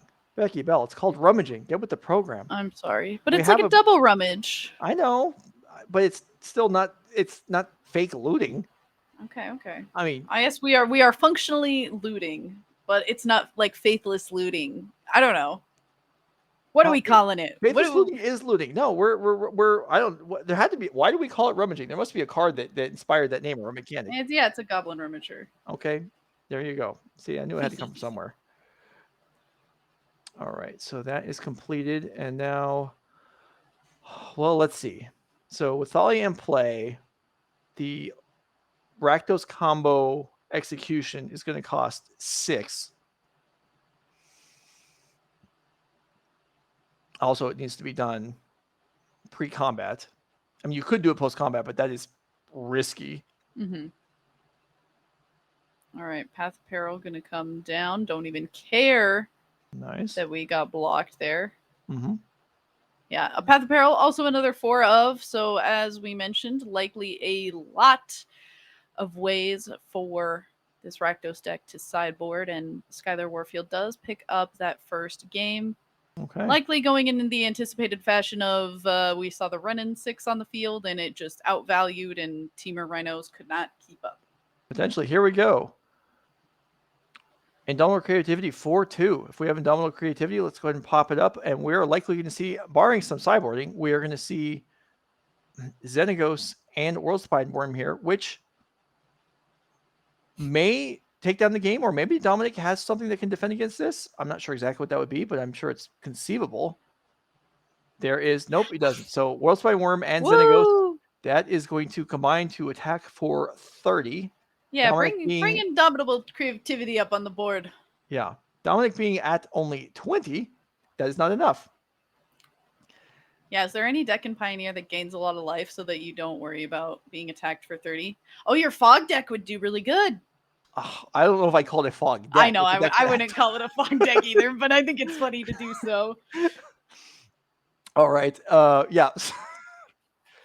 I think, okay, we're going to switch over to Legacy while they're working on getting ready for game 2. I think your comment there, while in jest, I think also you were kind of like, take a shot at the Fog. That was kind of like a dig. You're like, your Fog deck, ha ha, as if that's a real thing. I heard that was implied. Fog decks I heard used to be a thing. Yeah, in other formats when you had good true, fogs, like Moments Piece. All right, so here we go. I guess we actually should pay attention to what's going on here. We'll come back to the Fog deck comment later.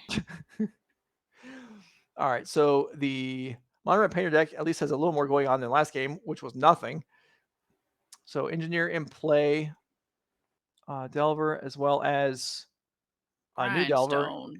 Yeah, and a Dragon Rage Channeler. Kind of a lot of creatures in play, though. It looks like a Painter's Servant. All right, well, that is one half of the combo. Grindstone is the other half, and it's in play. It's in play, yep. And okay, that is that. So if Will Kruger I had it love that what? we got to go back to both of these matches, and it's like Rakdos combo off, Mono Red Painter combo off. Yeah, So we I mean, just got to see both of the combo people go. if Will Kruger had Larry Fields' World Spy Worm in his deck, maybe he wouldn't be dead right now. That may be a deck building flaw. All right, we're gonna go back to Pioneer again and see how things are looking. Let's try and get the game tallies updated. I believe we're in game 3 now over here, and Dominic Plerchio may have split a sleeve or just exposed a card or something while It could have shuffling. been that Larry shuffled it in the wrong way, and Dominic is trying to be like, "That's not allowed," which true, Perhaps, but yeah. I mean, your deck can't be marked. that No, seems like indeed. it. If you're gonna pick a way to cheat, I feel like putting a card in the wrong way would not be my first choice.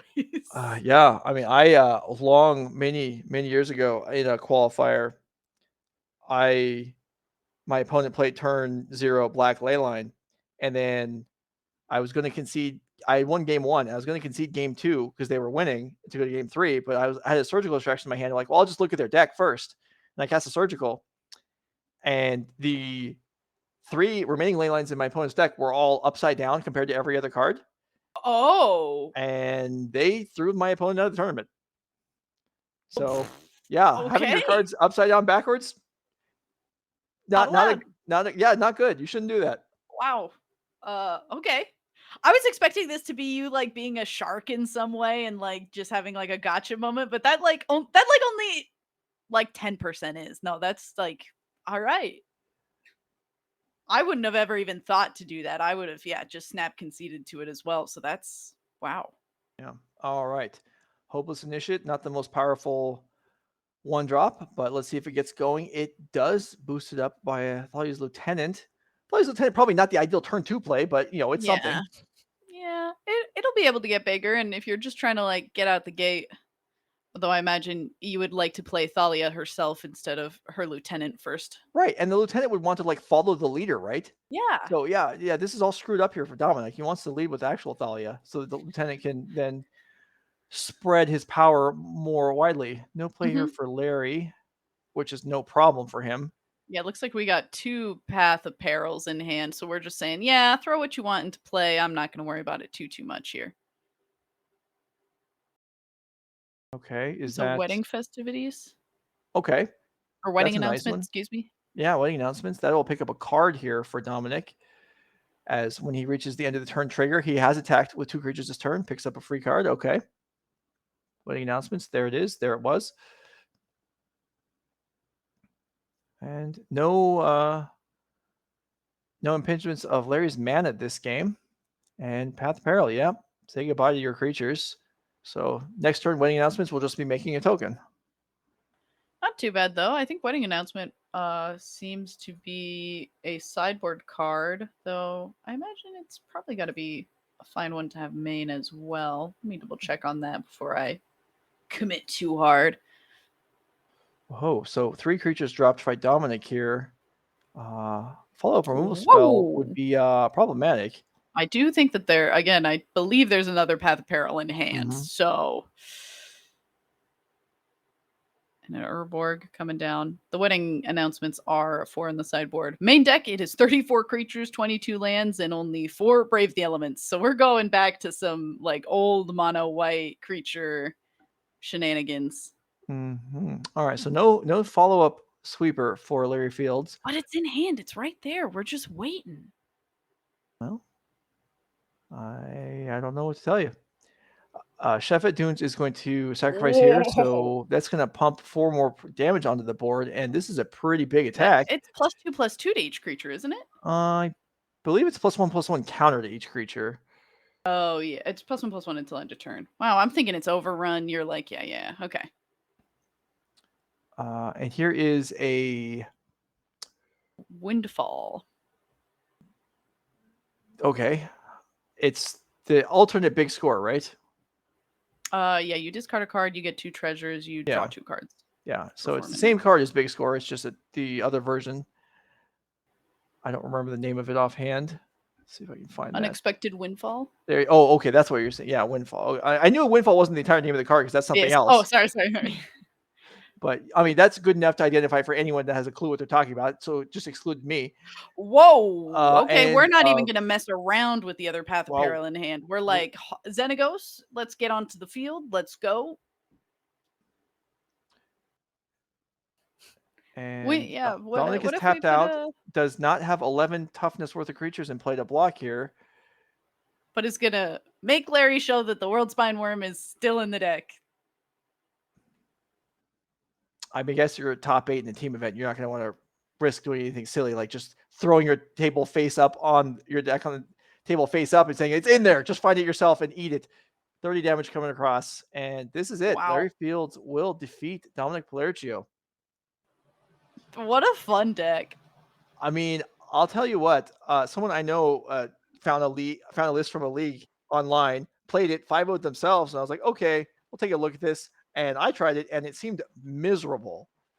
Yeah, I feel like it really depends on what you're going to end up playing against. I feel like if you're going to end up playing against a lot of these aggro lists that are just trying to like do their own thing and come across into the red zone at you, you end up kind of like Larry here, where you just go to the sideboard games, you get rid of all their creatures until you can finally cast that indomitable creativity. Yeah, and it looked, I mean, cast a sweeper, cast a removal spell, cast a big score equivalent in Unexpected Windfall, and then just crush your opponent. And that's it. So one match for Larry Fields, Steven Dykman, and Andrew Wolteis. Let's see if they're able to get the other one, or if Palercio, Warfield, and Kruger are able to come back here.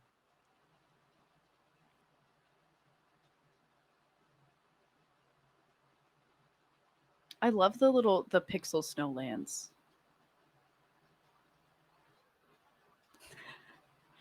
They're like probably one of my favorite secret layers, and I didn't even buy them.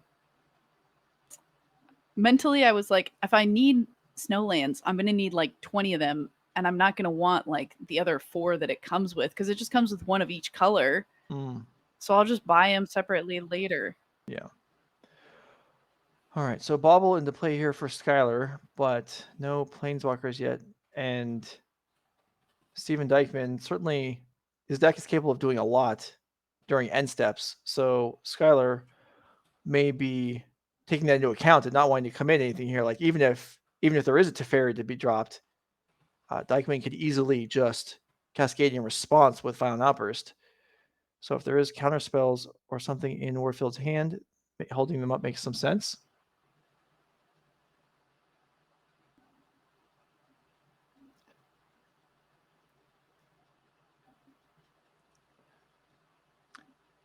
Chat saying I'm not interested in the Pixel Snowlands. It's not that I'm not interested. It's that I had to figure out which land was the Pixel Snowland based on process of elimination of which other lands, of just eliminating all the lands that were on the board. They knew what they actually were. Got you. Okay. I mean, I thought it might be that top left one because that one does look somewhat unique and somewhat cool. But yeah. No, I leave that's the one. Artistic comments to the guests.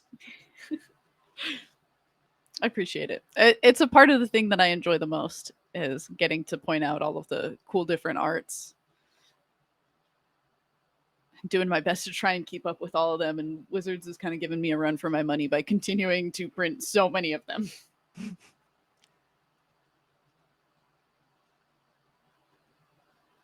So the Yorion there, half underneath Skylar's deck. I actually kind of like that placement of the commander right there, just right by the deck. Mm-hmm. Bobble again. Let's see if Skylar has a land for the turn. Yes, indeed.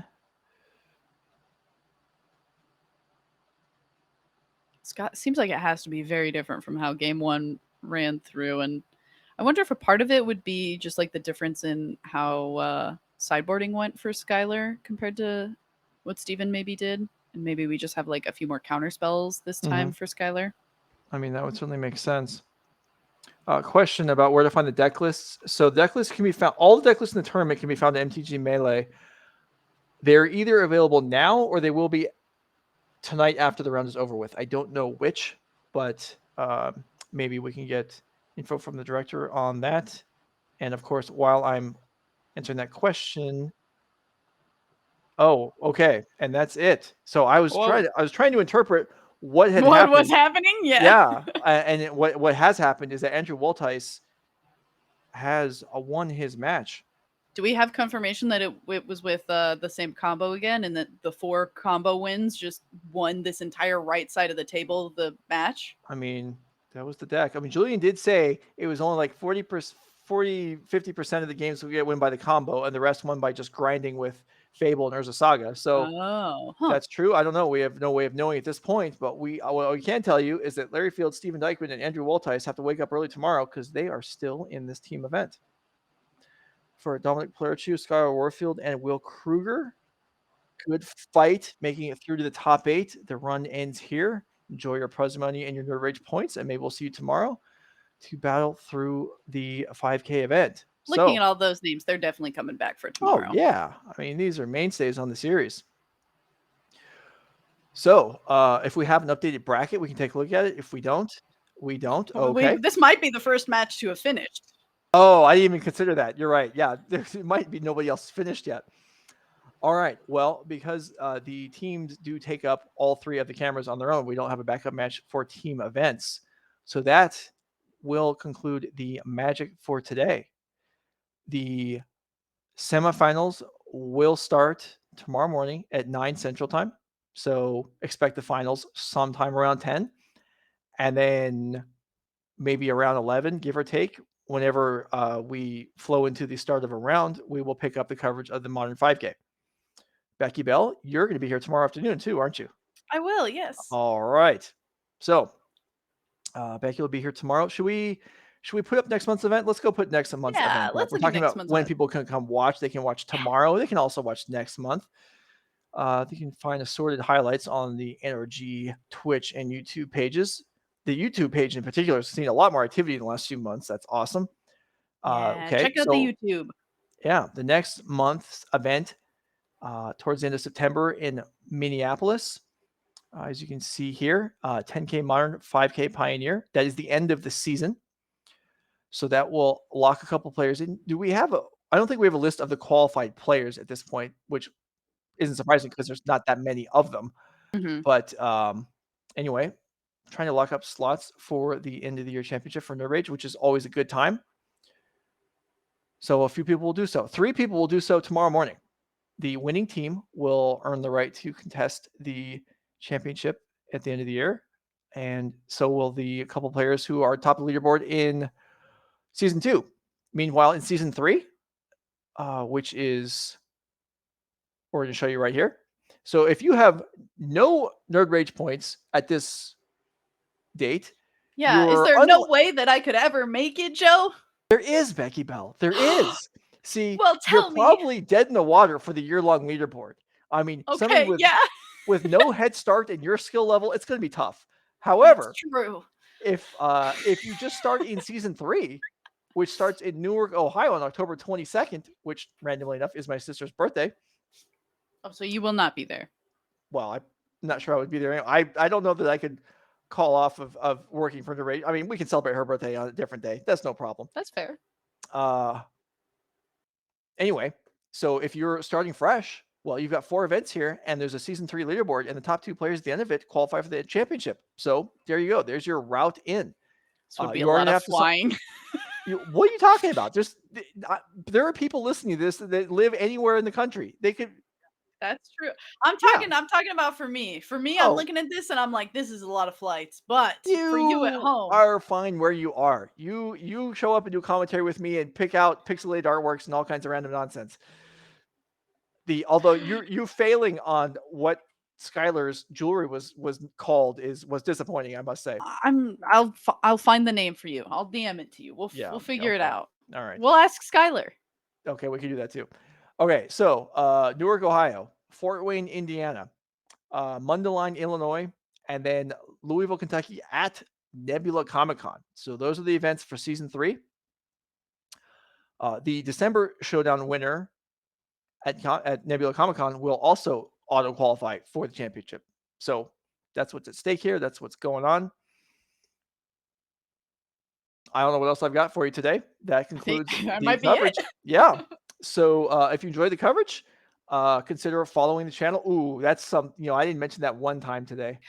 I didn't do it once. You're going to get fired. I know. But really, there are so many reasons they have to fire me, and I'm still here that my job security must be somewhat high. But yeah, you should consider following the Nerd Rage social media channels. If you're enjoying the content, please do so.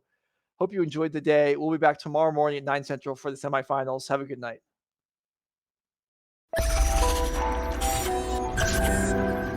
Good morning. Am I on? I'm seeing a black screen. I don't know what happened. Okay, there we are. Good morning. Welcome to day 2 of NRG in St. Louis. I'm Joe said I'll be hosting again today. We've got an exciting day of Magic for you. We're going to be finishing up the team event from yesterday. We've got the top 4 and the finals to play out. And then we've got the Modern 5K coming up after that. And my guest to start is Anurag Das. You can see right there. Or not. All right. Things are running swimmingly this morning. Okay. Good All morning, right. Joe. Morning, Anurag. All right. So we've got Pioneer, Modern, and Legacy to finish up this team event from yesterday here. And we've got kind of a throwback. Caleb Scherer is a name we don't see too much these days. And he's playing Dredge, which is a deck we don't see too much these days.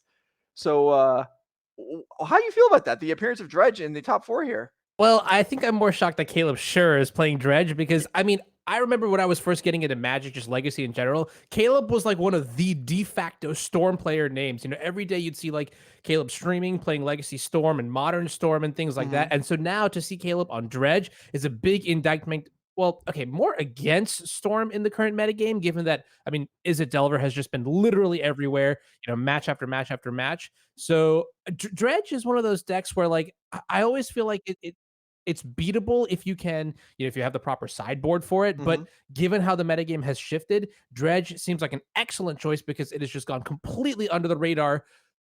Nobody's prepared for it. Right. Okay. Well, let's go ahead and give the players the go ahead. They're obviously ready to go. Let's clean out the pips on the game scores and let's get this semifinal started. We'll give you some more information on where we're at in the tournament, what the players are playing for. But the big thing, this is a 20K team event, and the winners receive invites to both the Nerd Rage Championship and to the DreamHack Championship in Atlanta in November. So lots on the line here for these players, and we are underway. Yeah, the culmination of just like returning back to the Pro Tour is huge incentive for players to, you know, just get back into playing paper and to fight at the highest level here. And already off to a good start here for the Delver side of things. Force a will and a careful study. Right. Yeah. So stopping these early enablers from Dredge is a good way to get a good start, because you can't really counters become less effective once the Dredge deck is starting to dredge, right? Yeah, absolutely. Bad. The days where I'd go turn 2 counterbalance, and then my opponent would be like, "Well, it's fine. Here's 3 Icarids. What are you going to do about it?" I mean, I see you smiling because I know you know exactly the same, you know, feeling. It's powerful stuff here, but this is, what is this, a breakthrough for X equals 0? That's what it looks like. Yeah, this is a land drop made and then breakthrough for 0. So Caleb won't be keeping any cards, but the graveyard will get stacked. And so this will just be a pass to the turn. He is going to present everything he's got there. Yeah, and I think judging from the hand size and everything, that means we might also have Threshold for the Cephalid Coliseum. So this is going to be somewhat of a very robust turn 3, which is, you know, admittedly a little bit slow for combo decks. You know, nowadays in Legacy, I think we're used to seeing things like Black Red Reanimator, you know, go as fast as turn 1, or even sometimes 0 with protection. Doomsday has Dark Ritual to power out stuff. So turn 3 here, a little bit on the slower side, but given that, you know, Piper doesn't have anything in play, no threat, no pressure, no nothing like that, I'm feeling pretty good about Caleb's side. Yeah, no, it's a fine start as long as the dredgers are there, which appears that they are. And Piper kicks things off with Steam Vents, which Yeah, if you're going to get a tap land, you may as well get. I mean, if you're going to fetch in the turn with nothing to cast, you may as well get that one out of the way. fair enough. Yeah. One thing that's always interesting is how dredge players sort of just put their graveyards out as because it is basically their board state, and I always get lost because there's so many cards in play. Yeah, absolutely. Yeah, you can see Caleb there. That line across the bottom of the screen there, that is not his hand, that's his graveyard, and it's just going to get bigger and bigger as we go here. Okay, and I think the fireworks are going to begin here with an upkeep activation of Cephalid Coliseum. Yes, indeed. Here it is. So let's see. So we're doing an upkeep. That's intended so that we can then, I guess, what is the advantage of doing this discard upkeep as opposed to draw step. I think then you get better dredges in your draw step potentially. If you mill over like a Golgari Grave Troll or something like that, Mhm. you want to be able to use that instead of a Stinkweed Imp. And there you go. You can Right. see one already flopped over. So Yeah. good play here by Caleb. I'd say this is like in the fundamentals of just the Dredge Academy or whatever it is, Yeah. the 101s. So Right. And good then stuff. and there was just the one dredger. So fortunate that Grave Troll flips over and we do see Acrid come in. Another reason I guess to do it on upkeep is to find more fodder for Acrid to eat. So yeah, Caleb was a little precarious there with just the one dredger, but now sitting pretty, Narcomoeba comes in, and Piper is, yeah, maybe fairly unequipped to deal with this in game one. I would agree with that sentiment too. I think, I mean, in general, you have what Force of Will, which is good against maybe the spell based combo decks like Sneak and Show, Doomsday. But this deck, once it gets popping off, like we saw Force of Will in a turn one. I believe it was a careful study, but then the second turn, the breakthrough just went through, and Mhm, after that, like you mentioned, there's just no spells to counter. So all these counter spells, Daze, Force, this and that, they don't really have any effect now at this point of the game.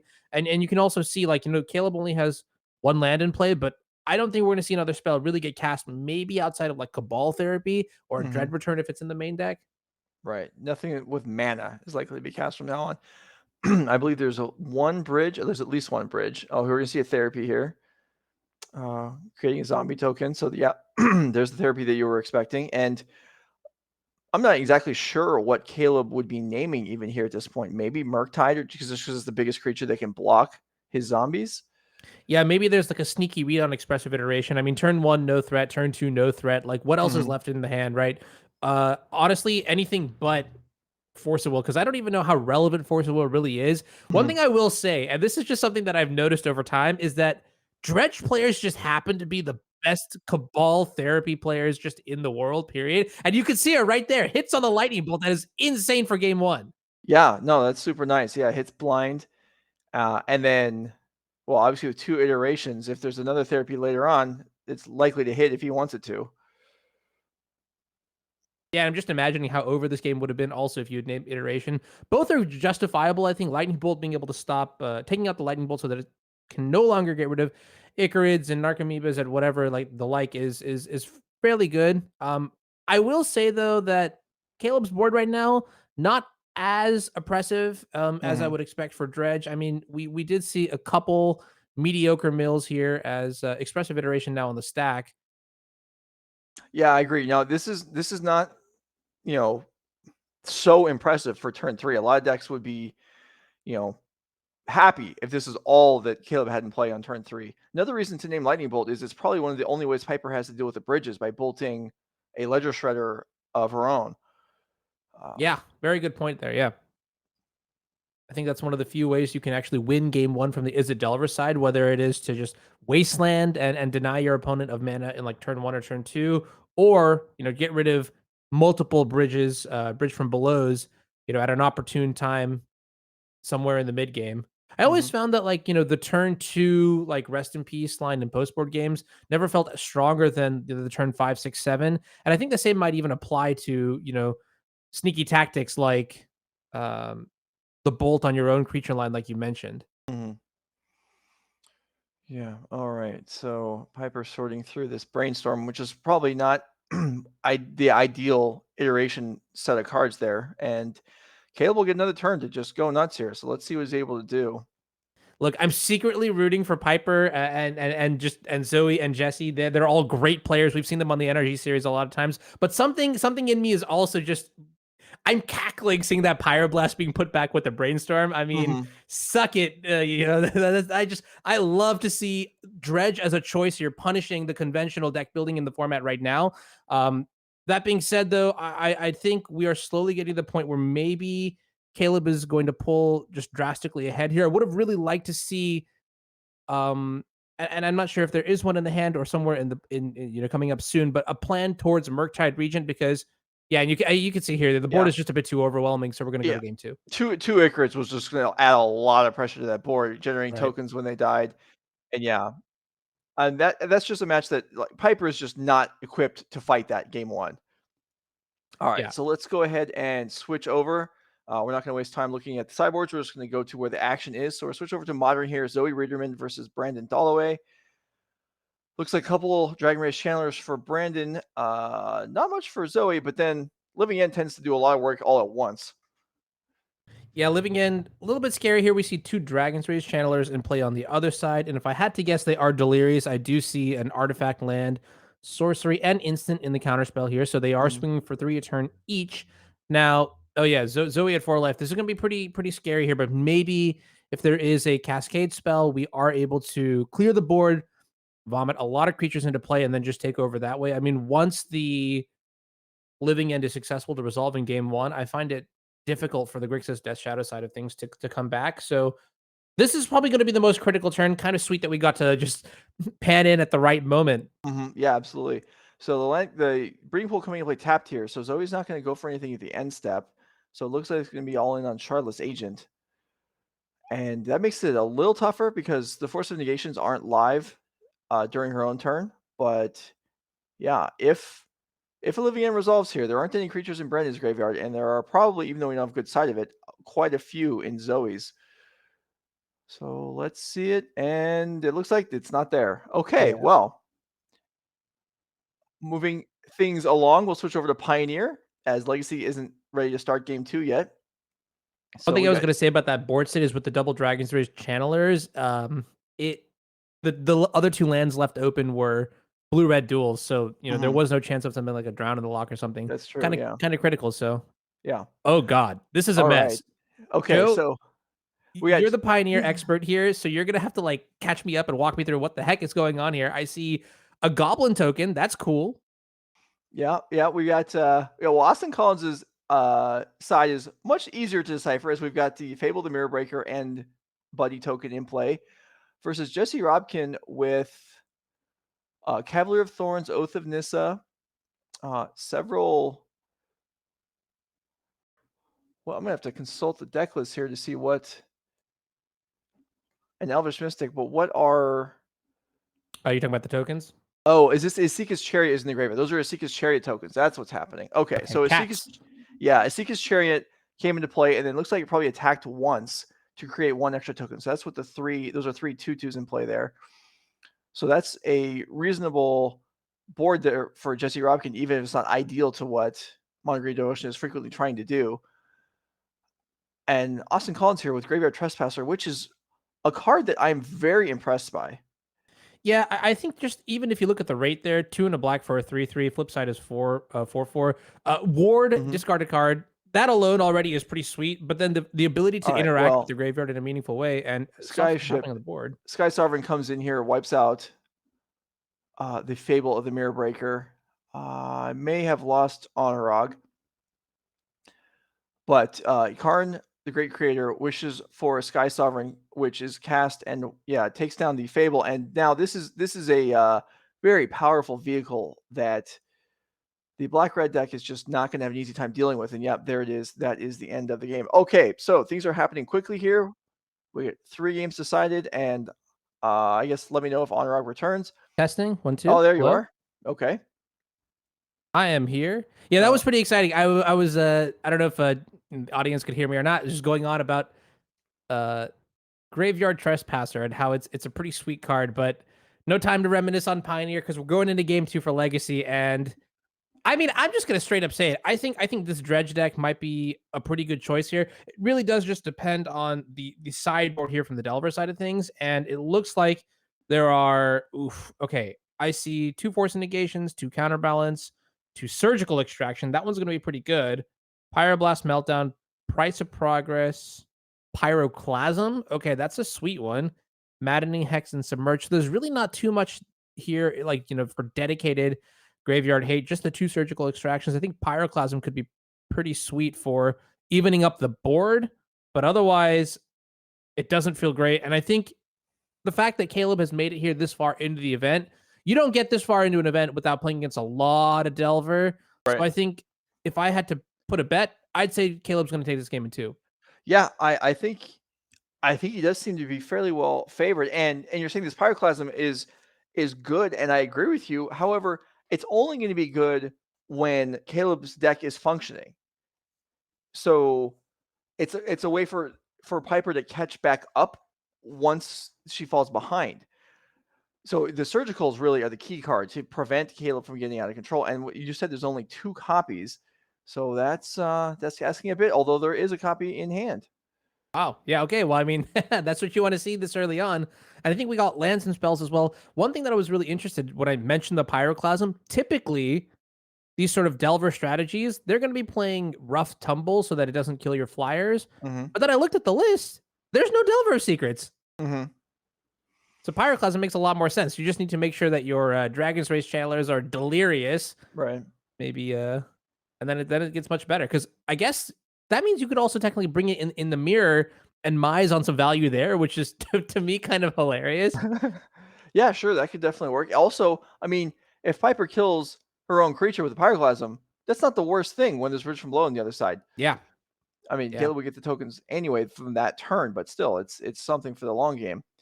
So Caleb looking at 6 cards here. Dredge's deck is obviously going to function well on a lower hand size than many things. Well, looking at the hand here, I feel like Piper's got a great opportunity to potentially just win the game. Oh, never mind. There's no Forcible. There's a Brazen Borrower, a Ponder, and a Surgical Extraction. The Wasteland is also going to be key here, as Caleb going down to 6 means that you're probably more primed to take advantage of the Wasteland on this lower resource opener. Right. All right. So Dragon Rage Chandler comes into play first. If this cape did not have a surgical, maybe we'd see Piper lead on Ponder and just forego the Dragon Rage Chandler damage for the moment. But with surgical in hand already, yeah, being able to get a threat on the board and then defend, this is a great start. City of Brass for Caleb Share. All right, I'm not gonna lie, Joe. Wiping the sweat off my brow because I had no idea that was a city of brass. I mean, from here you can kind of see that it's like a city and there's a little bit of brass, but this is one of the iconic Dredge lands that the rainbow lands, if you will, that Dredge is so full of. Future Imp also a little bit of a scary start, but it's good. It's good. This is where you want to be in the beginning of the game. Mm-hmm. Yeah, I think I also want to make a note for the history of Nerd Rage broadcasts that on this day at this time, I knew an alternate version of a card and the guest commentator did not. So let's just remember that. I've been saving this show, but today is actually my 30th birthday, no lie. So I'm joining you in the ranks of old and being a boomer. So I get the pass on this one. Wow. All right. Well, happy birthday, Anurag Das. Happy you're spending the morning with us here at Nerd Rage Gaming. That's awesome. Wouldn't have it any other way. All right. So Lightning Bolt on Putrid Imp, which will, after the Surveil, we'll probably see Caleb discard some Dredgers. For his sake, hopefully there's more than one, as Piper is ready for the first one. You see, this is really interesting too, because I think there's been a debate when playing the matchup about what you want to use your surgical extraction on, whether it is one of the dredgers or maybe something more permanent, like an Icarid or a Narcomoeba or even a Bridge from Below, right? Right. And I generally find that Dredge will find a way to power through a single surgical extraction on an enabler. So I like to save mine, but then again, I have also mostly just played it from the lens of the control deck. So it's going to be tricky here, but with such an aggressive start, Wasteland, Bolt, and having the surgical extraction, I wouldn't be surprised to see, Piper take a more aggressive line here with the Dredge. Looks like we're just saving instead and playing for a longer game. Yeah, I mean, I think it's also predicated on what, like if Caleb had just discarded one Dredger there, I feel like it's hard for Piper not to fire off the surgical. But when he discards 2, then certainly the option presents itself. Do you wait and go for Icarid or one of the other cards you mentioned? Yeah, and it gets a little bit trickier too, because one thing I was going to say was we saw Caleb excellently navigate the Cabal therapy in game 1. Now in game 2, you're using all of these moments, all of these draw steps to collect more information, to understand the texture of the game, and more specifically Piper's post-board hand. So I don't even know, at some point maybe you're just forced to not name surgical extraction at some point with a Cabal therapy if you do get there, because like you mentioned, this was a really good opportunity for Piper to potentially play it. If not, then we're gonna have to figure out what else is in the hand. How are we gonna navigate this game? Are we gonna, just get the rest of our dredgers in? But the way it is right now, I would say advantage bar, as delicious as it is leaning on the Delver side of things. Mm-hmm. I would agree there also. Caleb's definitely going to be hoping for a spread of threats on this next dredge, which is going to be pretty massive with the Coliseum, another Coliseum in hand. He will be able to have Threshold, obviously, and kick this off pretty big. Looks like there's the Stinkweed Imp and Golgari Thug in the graveyard at the moment. Piper's game plan is basically going to proceed like normal for the first 2 turns, setting up Delirium for Dragon Race Chandler, trying to get the clock going. But really, the damage race is unlikely to play a big role, I would think. It's going to be, can Piper keep Caleb off the board? Right. And according to my math, and just double check me on this, things are getting harder nowadays. 1, 2, 3 land instant creature. Dragon's Race Channeler is quite sane, is not delirious. It's just a 1/1. Yeah. Okay. There is I think there was a Ponder in Piper's opening hand. Maybe we'll see that here. Okay. All right. Yeah, that would get us there. Yeah. Yeah, because it is, I feel like, pretty essential, even though we're just talking about it, the goal for Piper is to keep Caleb off the board. Still, you want to reduce the amount of turns he has as much as you can, and his lands do damage to him as well, at least a little bit. So, Ooh, that's interesting. Unholy Heat. another way to kill off the bridges or pick off a random creature, but just the random creatures in Caleb's deck just don't matter that much. So, yeah, Piper giving a shuffle, and I mean, there's one surgical left in the deck. See if you can find it. That would obviously be the best possible draw there. I was gonna say potentially that, keeping the Unholy Heat to maybe kill the Dragon's Race Channeler is good, but on this situation, I mean, you also do need pressure, so there's a delicate balance here, and I think it's just a no go. You need to get that life total a little bit lower. Someone once told me like the best form of card advantage is like to just kill your opponent because then you get all the cards. I mean, Yeah. I vehemently disagreed with that, but that is one route to winning this. I mean, just the classic Delver, make your opponent stumble. You have a fast clock. We saw the Murktide region come into the grip there as, what is this, a Hogak going into the bin here for Caleb? Ooh, well, that's an exciting one. See if you can get enough fodder onto the board to be able to actually cast that, as here comes Coliseum activation. That'll cost Caleb a life point there, and then this will give him 3 draws. The heavy dredgers are in the hand right now, but this will help regardless of what happens.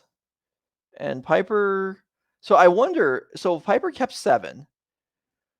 If you're in Caleb's seat, do you, in a sideboard game, what's the likelihood that your opponent kept a surgical when on a 7-card hand? I think it's pretty high. Well, here's the thing, right? If you look at all the cards so far that Piper has played, not one of them is really threatening. Like, we see a bunch of lands, bolts, Dragon's Race Channeler, and cantrips. We're in the top 4 of a 20K. If my opponent keeps a hand with 7 and shows me all these cards, I have to assume there's something else there. So I would be very cautious, or as cautious as I could be, and assume that there's a surgical extraction or something of the like, because there is no way you could justify to me, keeping this kind of non-interactive. And I speak from experience when I say this. If you keep a hand that doesn't have interaction against Dredge, you will get absolutely rolled over. And so, Caleb very well knowing this, Piper very well knowing this, like there's an inkling of a doubt, and I think that's what we're about to see, whether it plays out in a good way or not. So all right, so we did finally find a creature, a Narcomoeba, to come into play. There are also several Icarids in the graveyard now, and a Bridge from Below. So Piper's got some options with his surgical, but it's going to be almost regardless what the target ends up being. It's going to come out this turn, I would imagine. okay, I still don't see surgical extraction on the stack here with the No. Narcomoeba trigger floating. So I wonder if the Narcomoeba is going to be able to enter play. Now, this is kind of interesting because if we get to surgical bridges, okay, it looks like we're still resolving the Cephalid Coliseum trigger. Yeah, so 3 cards getting pitched from so it's draw 3, discard 3.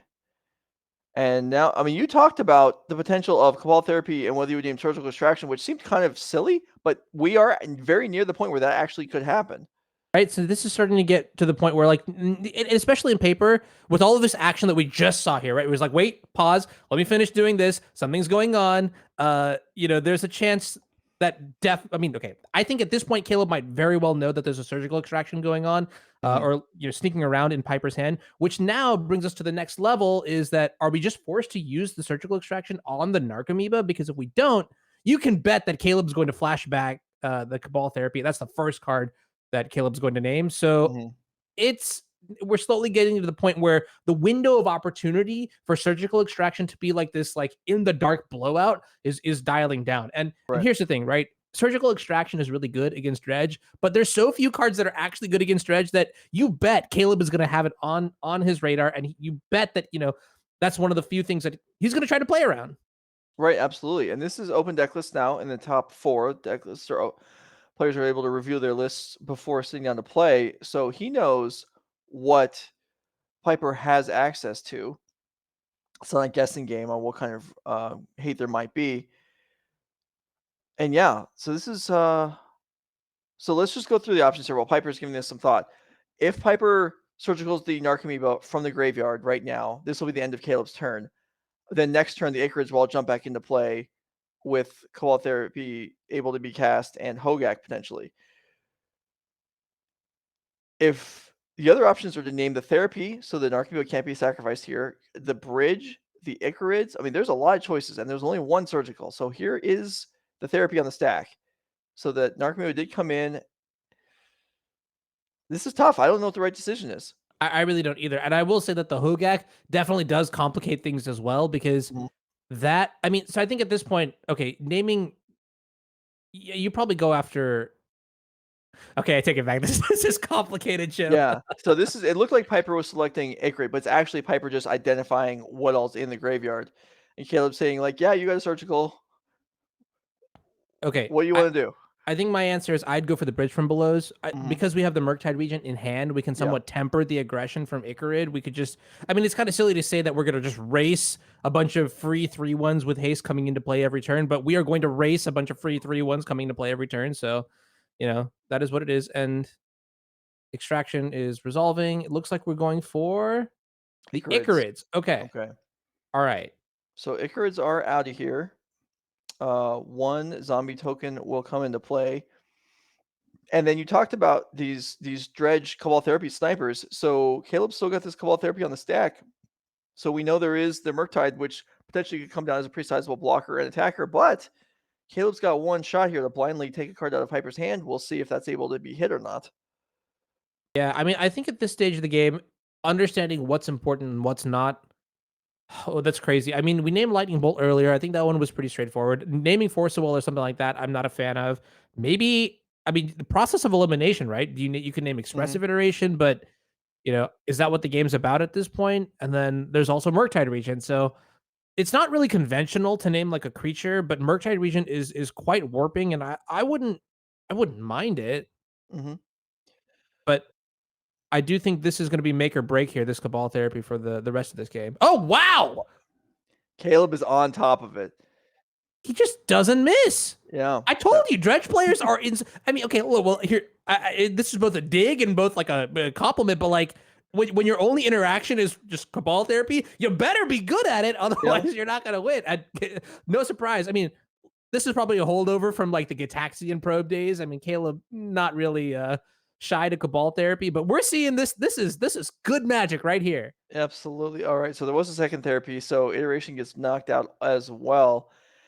And so Caleb with no board now, really hoping to hit some more Narcomoebas on the next draw step. But Piper's got this 3/3, and that's really it. Have you read Menendian's book on Gush? No. Yeah, me neither. But someone could write a book about Cabal Therapy. I'm pretty sure. Okay. Yeah. All right. Here is Dredging Grave Troll. Another bridge, but no creature. So this is and there's two primary free creatures historically in these dredge decks. And Piper has removed one set of them, but the Ichorids are gone. So Caleb is kind of hamstrung until another Narcomoeba comes out. Yeah, this is kind of interesting because there's also a ticking time bomb on the other side, which is simply just making land drops. If you can hit that Mystic Sanctuary to put Surgical Extraction on top of the deck, then target, what is it, the Narcomoeba in the graveyard right now. Mhm. I don't think Caleb has another way to put creatures into play. Okay, that's not entirely true. Caleb could literally just start drawing lands and casting dredgers. But if you're at that stage of the game with your unfair combo deck, Mhm. certainly something else has gone wrong, which it has in that hypothetical situation. So R like it's yeah, we're almost there. I think this might be the second to last turn, if not the last turn, where you have to hit a Narcomoeba in order to make it through. There's Oh, and one. there it is. Okay. And that is going to enable quite a bit here. Oh, I don't know if there's another therapy or not. So if this Narcomoeba can't actually be sacrificed, it's still not gonna do much. But there are True. multiple bridges. There is a Hogak in the graveyard. So if this Narcomoeba is able to die, then Caleb will be able to load up the board with a couple zombies as well as a Hogak. This is like really dirty, but petty theft on the Narcomoeba is actually kind of filthy here. Caleb being at 8 means that okay, no, there's a You're therapy. right. Never mind. That would No be games. but that would have been possible before we Yeah. got to Caleb's main phase. That would have been pretty sick.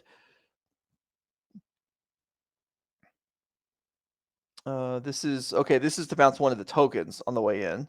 Okay. Yeah. All right, that And that's works also smart. well. Yeah. Yeah. With Hogak in the graveyard. Hogak is a 8/8, right? Yeah, it's Mhm. definitely an 8/8. I've taken 8 from that card way too many times. Yeah, with Hogak in the graveyard, preemptively, bouncing one of the tokens so you cannot convoke/delve the Arisen Necropolis into play. Oh god, I love it when cards are on the screen and I can just cheat and not have to actually like think about things. We might actually be going into a game 3 here. Yeah. I'm pretty impressed here. I said Caleb was going to take it in 2, but there's a chance. No, there's more than a chance.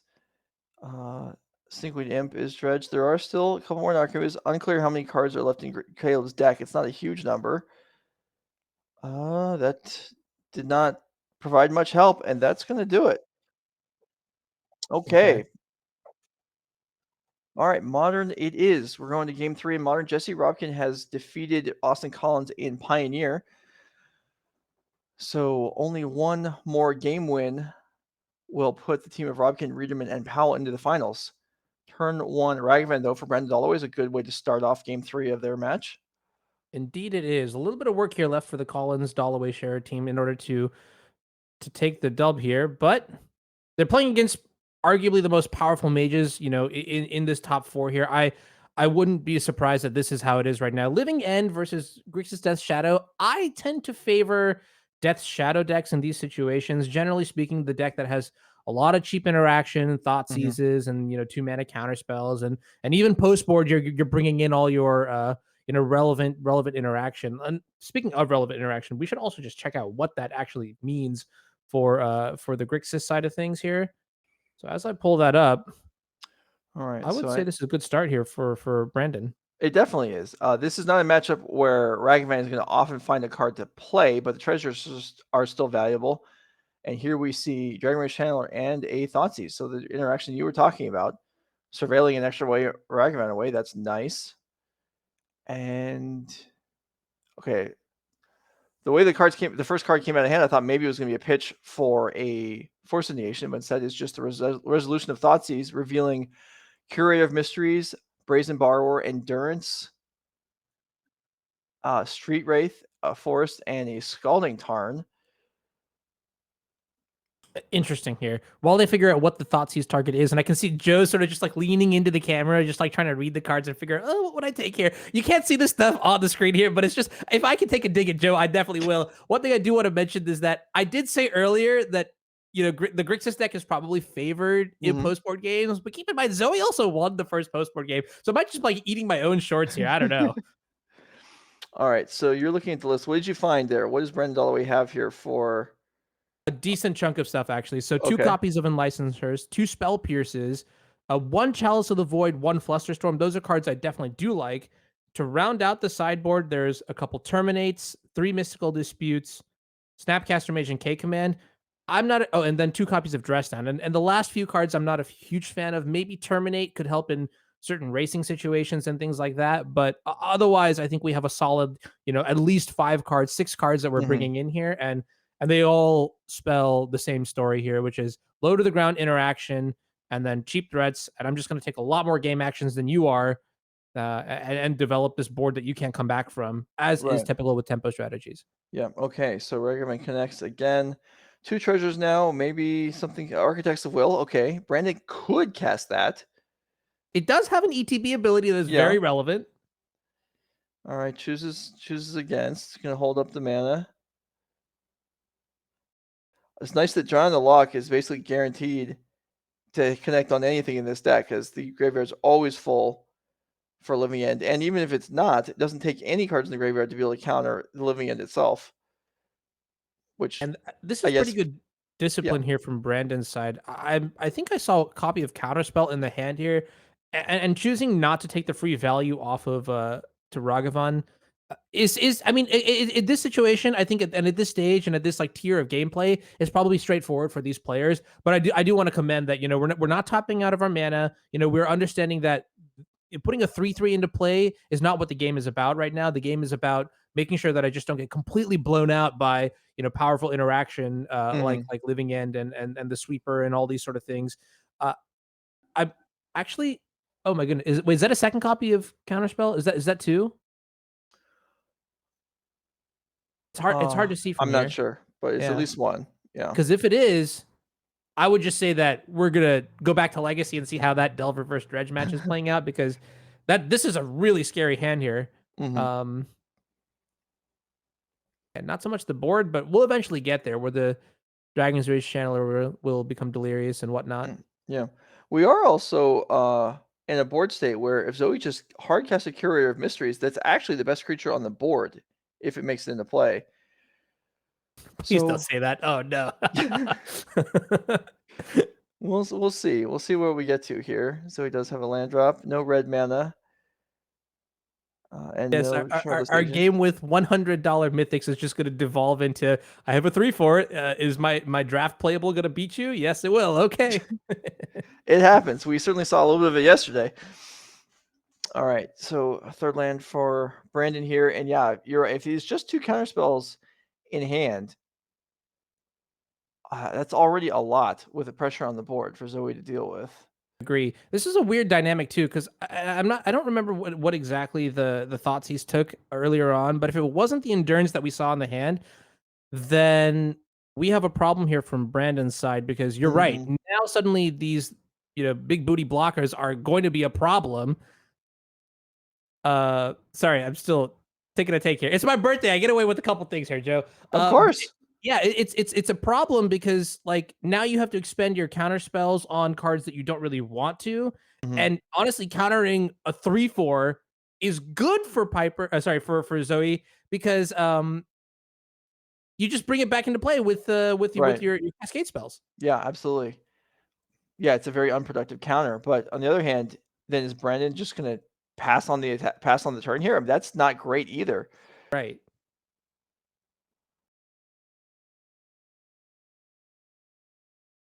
All right.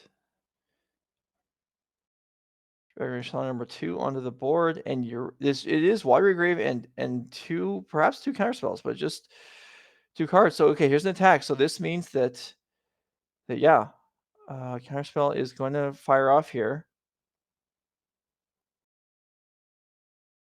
Okay. Oh, wait, that's a good flip. Yep, that's a nice one. So that ensures Delirium, as the counterspell is the instant being added to the graveyard. Wow. Okay, now that is a confusing flip. Yeah. So Brendan obviously thinking, if I draw this Hearst next turn, is it going to matter? And clearly thinking, no, that's the game might be decided by then. Yeah, that's a good point, actually, right? Because now we are trying to focus on making sure that the Living End just never resolves, rather than having a way to stop a resolved Living End. So Unlicensed Hearst is, a very good piece of graveyard interaction, especially in this format, which is something that was surprising to me. But it being good in some like things like the mirror match, it being good in this matchup, probably, has some value in the 4-color matchup too. Probably wouldn't bring it in, but it still has some value. is interesting to see. But yeah, I think we're all in on just using our 8 points of power in play to win on the next turn. And again, this is just what the deck is trying to do. Like de facto, look, I have 3 1-mana threats in play, and you have cycled a couple times. Who is ahead here on this board state, right? Like, Yeah, so there is lethal damage being presented now. Here is a watery grave. The watery grave that Rose Brandon's in Brandon's hand gets dropped. So I believe he's just sitting on one additional card.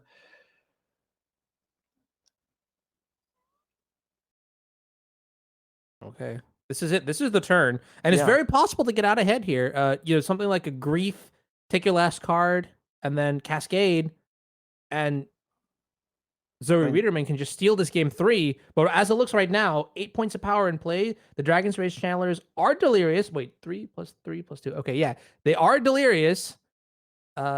This is gonna be make or break here. If the last card is a counterspell, then and Zoe goes for Hardcast Courier of Mysteries here, then that would do it. As there's no way to defend a spell on her own turn. And it seems unlikely she has Force Negation anyway, otherwise we would have seen it on Brandon's counterspell last turn. Right. An evoked endurance, not too bad here either. It would buy you a draw step or 2, but Yeah. that might not even be good enough because I mean, okay, endurance resolves, sure. And then I have it a graveyard, but you're still going to take 4 points of damage and you're in the same situation the next turn. So maybe that's not even good enough here. And I guess Zoe doesn't even have red mana here too, which is another complication, but that might be by intent. Ooh, Cycle Curator here. All right. So maybe there's no additional land, or maybe the choice was just the decision was that Courier wasn't going to cut it. I thought I saw a Shardless Agent in the grip, but that might not be correct. Well, Shardless Agent is actually not terrible either, as Brandon would have to counter the living end, and so that would keep Zoe alive. Oh yeah, true. As I can just trade with the Ragavan. So here's the Cascade. Wait, this might just be enough to come back. I totally forgot that Shardless Agent is a literal body that can impact the board here. So Double surveil here. Brandon looking for anything. He only needs one additional damage. Okay, no help found. Wow, these Dragon's Race channelers are crazy good. And Zoe does have Endurance in hand. You're right about that. So even if there is a removal spell here for Brandon, if Zoe has a green card, she can reduce the damage intake down to just 4. And then potentially swing back with another Shardless Agent. No red mana means that the number of outs here is deceptively low. Yeah. And this attack would an attack for 6 here would shut off fetch lands and shock lands for Zoe, making red mana much harder to acquire. One thing that I'm notoriously bad at is like judging hand size. I think Zoe only has 3 cards in hand, so if she does evoke an endurance or something like that, that wouldn't leave her with much. Yeah. All right. So take 6 down to 1. All right. Draw step. Clutch. Is that a living end in hand? It looks like an old bordered black card. I didn't see it myself, but that's a card that would make sense. I believe there's an endurance in hand, but 1 endurance is not enough. Right. I take that back. 1 endurance is enough if only the Dragon Rage Channelers attack. Because then the Shardless Agent can block 1. That is gut-wrenchingly evil. Oh my god, that's so dirty. I mean, yeah. Well, wow. Okay, that's interesting. I mean, would you attack with the Ragavan then? I mean, if you knew the hand, you absolutely would, but That was a dumb question. Yeah, but you don't know that, and if you're just attacking for, I suppose you would. There's no reason not to, because endurance is the only thing that's gonna mess you up in that way. So as long as Brandon thinks of it, then yeah, I think you would attack with a Ragavan. It's unfortunate because the muscle memory is to not attack with it since you didn't last turn, but right. We'll see. Price memory does put endurance on the radar though, because you just saw it like a couple turns ago. So I wouldn't be too surprised if to see it, being played around again. But looks like instead we're gonna maybe cycle a creature. That's information. Okay, one card we now know about from Brandon's side. I don't know. I Mhm. read heavily into these kind of things, Right.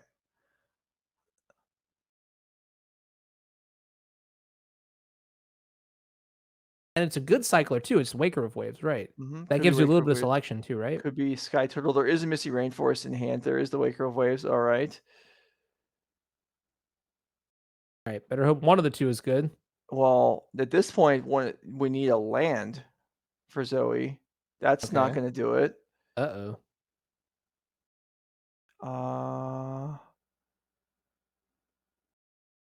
There's no Urborg or Yavimaya in play. I think Brandon has got this one. There we go. Yep, and Nice. that's All it. right. So Brandon Dalloway will even up the match, and we'll go over to Legacy, where Piper Powell and Caleb Sherritt will battle it out to determine who advances to the finals. And well, I think I might be able to tell you looking at this board state. there's I don't know. Okay, what's your initial? What do you think? Who's winning? I see a dragon in play, which means that Yeah, we it's a got to the point where the dragon would be playable, which means we didn't get run over, which means we're right. potentially stabilizing, which means Yep. that we've won. We've basically won. So Well, all right. If Electro is just updated, Caleb at 10, there is 10 damage, 10 aerial damage in the board as long as Piper has Delirium. Mhm. If it is her turn, And looking at Piper's hand too, I think there was a copy of Pyroblast, which is great because you could Pyroblast your Murktide Regent and then get rid of Bridge from below, and then your yeah. Dragon Space Channelers become delirious, and then you're swinging in for a 2-turn clock anyways. And look, I told you, basically won. It's wrapped up. Right. So your plan is between swinging for lethal now and killing your own creature to have lethal next turn. You're going to go for that plan?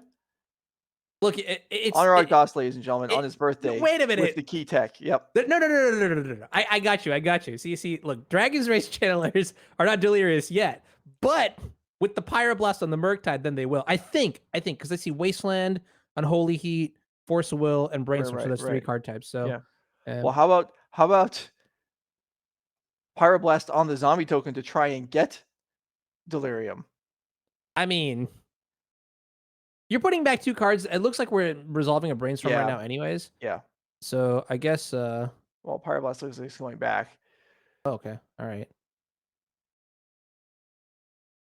Yeah, All see, right. it's interesting here. Surgical Extraction. Okay, we have one of those, and that's good. And that's probably the card that really will seal the deal here more so than anything else. But I think this Daze doesn't seem very convincing to me. I understand that you get to counter any spell that you want, but what spells are even going to be cast here that matter? It's like what, Cabal Therapy? Perhaps. Anyway, 4 damage comes across. And yeah, so Piper at 18, but here we go for Caleb. Icarid on the way in. Narcomoeba's able to be jumping into play to have so there are potential flying blockers. There's one right there. Another reason to potentially keep the Pyroblast too is Aha. we're just doing it. Okay. Okay, surgical extraction. Probably on the Narcomoeba. Yeah. Surveil triggers, targets made. There goes the Pyroblast and the Daze.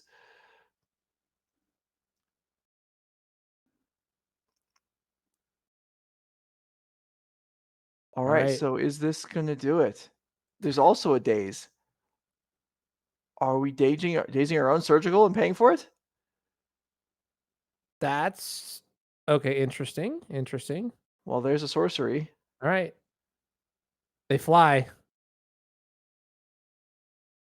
menacingly. Actually, no, deliriously. Yeah.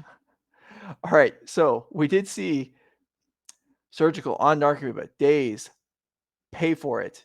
Surveil 4 times, and now resolve the surgical on the Narcomoeba. And can Caleb Schur find a defense here? It's going to be very tricky, very difficult because I mean, Narcomoebas are the only blockers that fly on this board state. You could get Stinkweed Imp, but can we Dread Return a Stinkweed Imp? that would be oh gosh. I guess that wouldn't do it either. If Delirium has been achieved, then those Dragon Rage channelers are also enough. So one blocker is not enough. You kind of just need like the I don't know, like one of those narrators' voices. The year is 2030. Murktide has gone rampant, and our only answer is stinkweed imp. And then just like cue like I don't know, like a Michael Bay trailer or something like that. I don't know. Oof. This is not looking good here for Dredge. No, it is not. As much as game one looked heavily in Dredge's favor, and which is something that happens. You know, decks like Dredge pick up game one and then have to struggle to win one of the two sideboard games. And it may be too tough of a task here for Caleb's Dredge deck. A couple of more zombie tokens come into play. But what is the plan here? What do we see? How are we going to find blockers? Yeah, funny story. I mean, looking at the deck here. Wait, there's no Dread return at all. Oh no, it's in the sideboard. It's in the sideboard, yeah. Yeah, it's in the sideboard with an Ashen Rider. But I don't think you'd board in Dread return in this matchup. Would be my guess. Mm-hmm. Yeah. Well, Dread return for Ashen Rider would be pretty good right now. That would keep Caleb alive. Yeah, I guess so. Here is an attack. Oh, so there's still no Delirium. Oh. Well, all right then. So Caleb gets another draw step, which actually means another Dredge. If there's no Delirium there, I suppose one of the non-summoning 6 zombie could have attacked there. Not that that really matters. I believe Zoe's actually at 16. I'm sorry, Piper's at 16 because that surgical extraction life wasn't subtracted. Okay. Well, the math. Every point here is definitely going to matter. That's a Hogak. That doesn't do anything though. I guess. No, that didn't look like much helpful. And there it is. The hand is extended. And Robkin, Riederman, and Powell will advance to the finals. Boy, that was that got a little tense, but yeah, I mean, the Dredge deck just doesn't have a lot of ways to muster aerial defense. I mean, there's not much reason to have it. You're supposed to be the deck that's putting the opponent on the back foot. That's just not what happened there. Yeah, I mean, maybe my analysis at the beginning was a little bit short-sighted because I was saying earlier that just by virtue of nobody having hate for your deck, like proper answers in multiple or third or fourth copies of Graveyard Hate, this is your time to shine. But it might just be the case that like here's my 2/2 flying Regent Dragon that kills you in 2 turns. That in and of itself is a combo deck that just outperforms the entire Dredge deck. I don't know. I mean, bits and pieces of interaction plus a very, very, very, very fast clock has been the name of the game here, and it could just very well be the case that haha Murktide Regent is a big part in why this matchup played out the way it did. Mm-hmm. And we did see. I mean, there are you're saying not having the third and fourth copies of Graveyard Hate. Well, that's just to make sure that you draw one. Well, Piper did find one both games that both sideboard games with. I mean, cantrips and such. I mean, these decks do flow through the decks pretty well. And when the surgicals, when the hate card's free, you don't have to hold up a lot of mana for it. So yeah, and it's just, I don't know. Without that surgical, that Narcomoeba comes into play. Maybe that game ends up different. Yep, but tough to say. The surgicals are very effective, and they are enough to advance to the finals. All right, we're going to take a break and come back with the finals. This is NRG Gaming 20K Team Showdown. Stick around.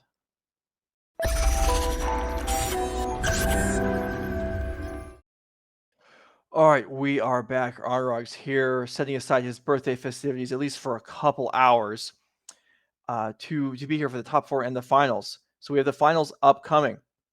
We've got the team of Robkin, Riederman, and Powell versus Connor Mullally, Max Kowanowski, and Theodore Jung. That is going to be the finals we've got for you momentarily. Let's put up the prize pool so you can see what's on the line for these players.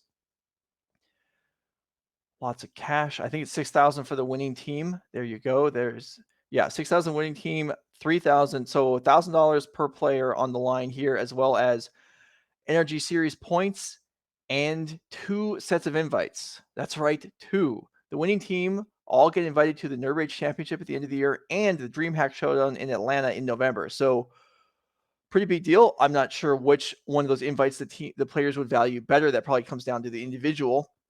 But lots to contest here, lots on the line. Honorog, you're at the finals of the event. You're playing for invites. Is this, I mean, does pressure make any difference between round 3 and the finals? Are you more nervous, or are you just kind of the same either way? Is it one match? Are you one of the one match at a time people?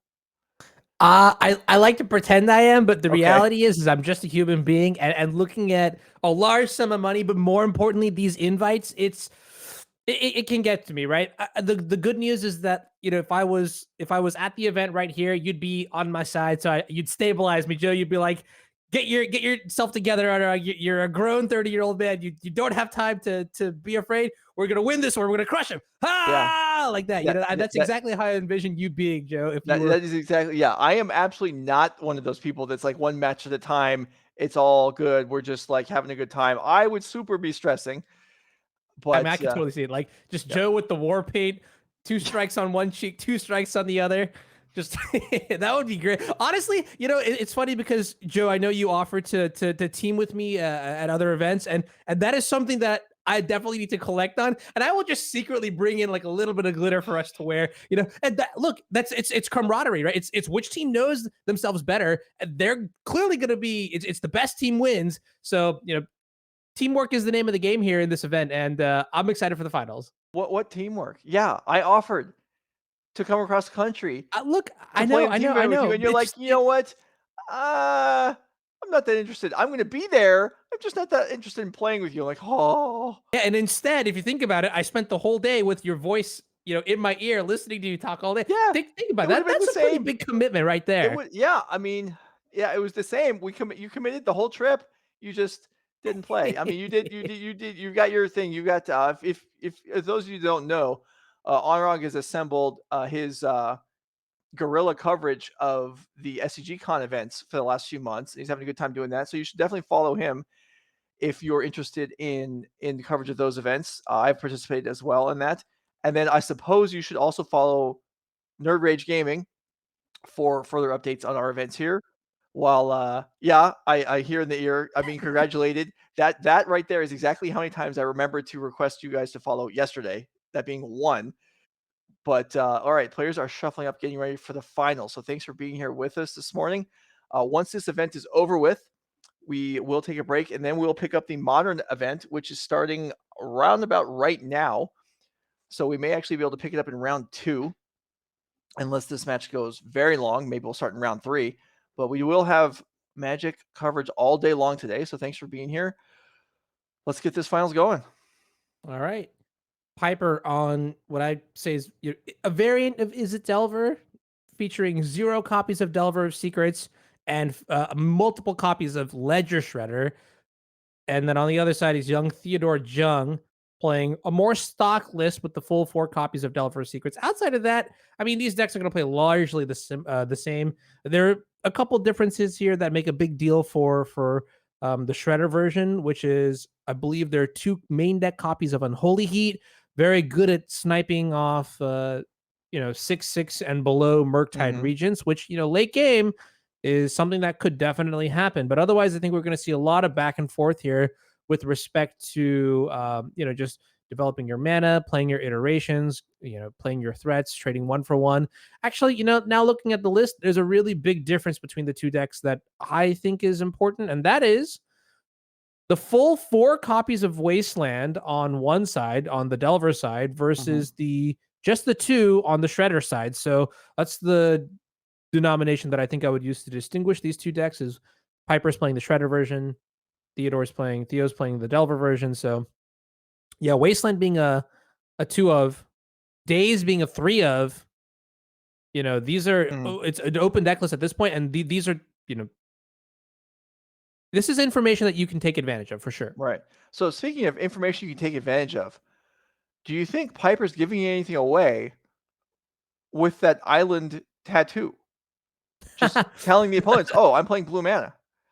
Yeah, I used to go around with the Sensei's Divining Top Mat, and then I realized that people would just like peg me for playing Miracles. So I switched over to a Deathrite Shaman playmat for one event, and this is years ago, so this will show you how much. But turn 2, Phyrexian Revoker on Deathrite Shaman, and I was like, yeah, I'm always doing this. I can't believe that actually happened. Proceed to get stomped that match still. So yeah.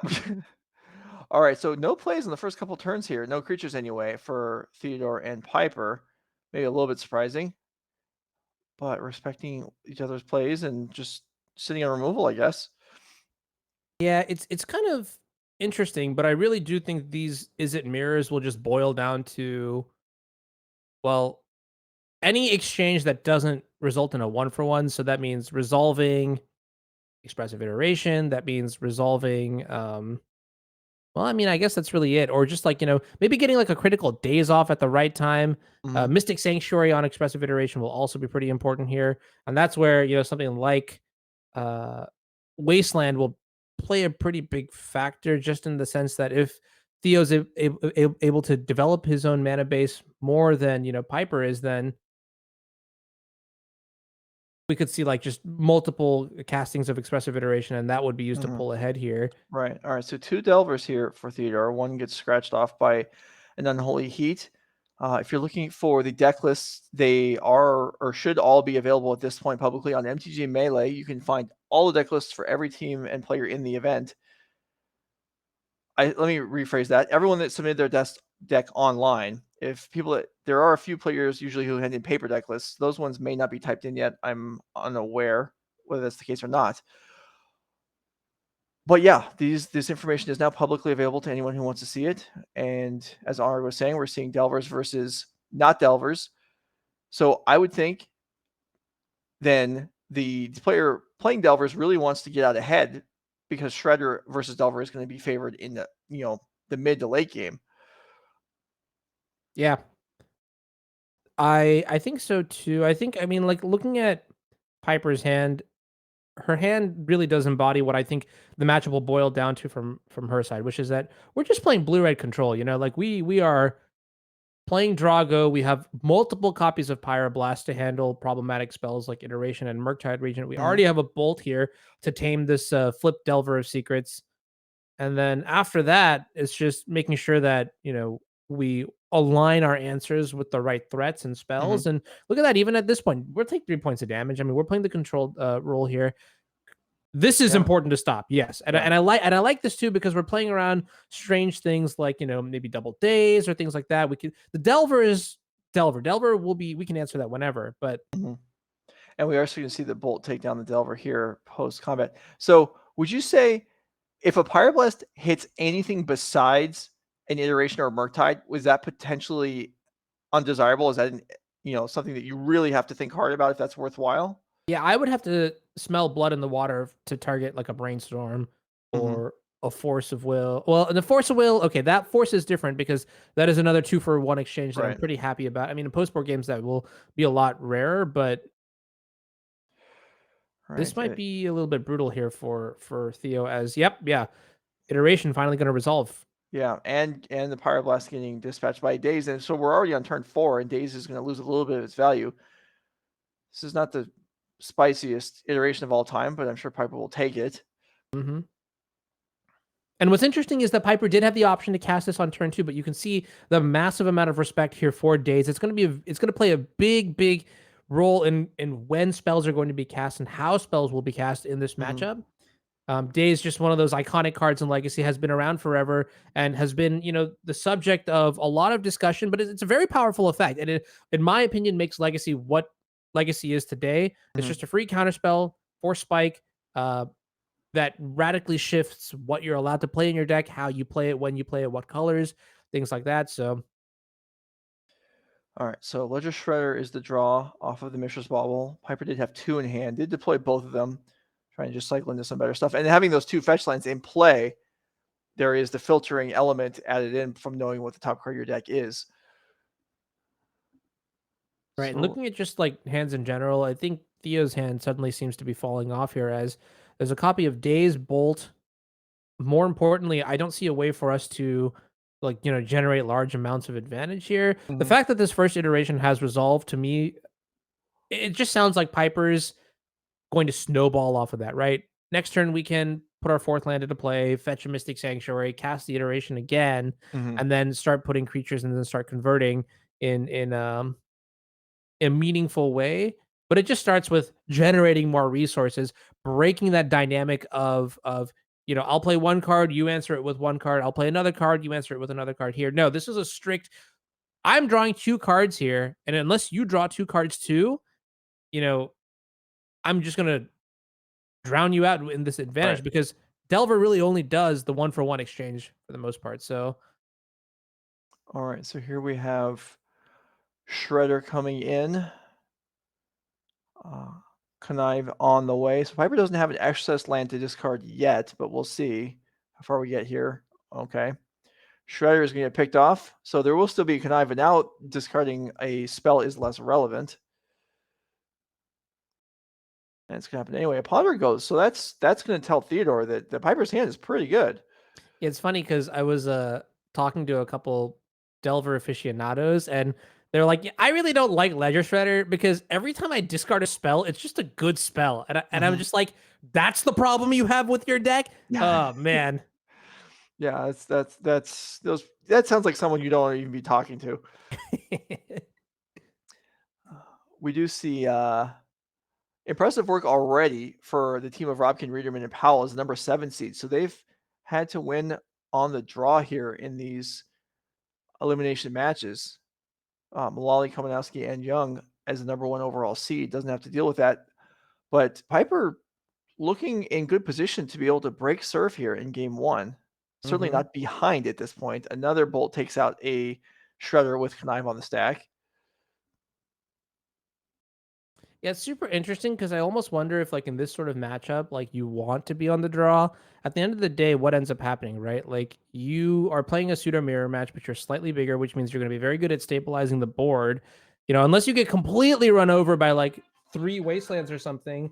Um, if it's unless it's something crazy like that, then I think the average case scenario is that you'll just be able to draw games out and actually leverage the extra resource by being on the draw. So I almost wonder if this is like, I mean, I don't know, like days is also a thing. And personally, like I would still always take the play, but the thought crosses my mind. Is that okay? Right. No, I understand. Okay, so we've still done a fair amount of trading here. Not much advantage to be gained. Piper does have another iteration in hand. No one has landed or even cast a Murktide yet, and there's still Pyroblast waiting in hand for on Piper's side. So still in the early game, I suppose you could say. People ask, oh, well, why are we watching Legacy? So here, I'll explain to you the thought process. The Pioneer is the green mirror. That's not the most interactive, exciting Magic. Modern, potentially, Living End versus Murktide, or the mirror here in Legacy. And the choice was made to watch Legacy because we have the Modern 5K starting up after this event. So we're going to be watching Modern all the rest of the day. So we're going to get another match of Legacy in while we can. So that is why we're here. But as soon as this game ends, we will switch over. Wow. That's a wasteland. Is it really? I guess you're right.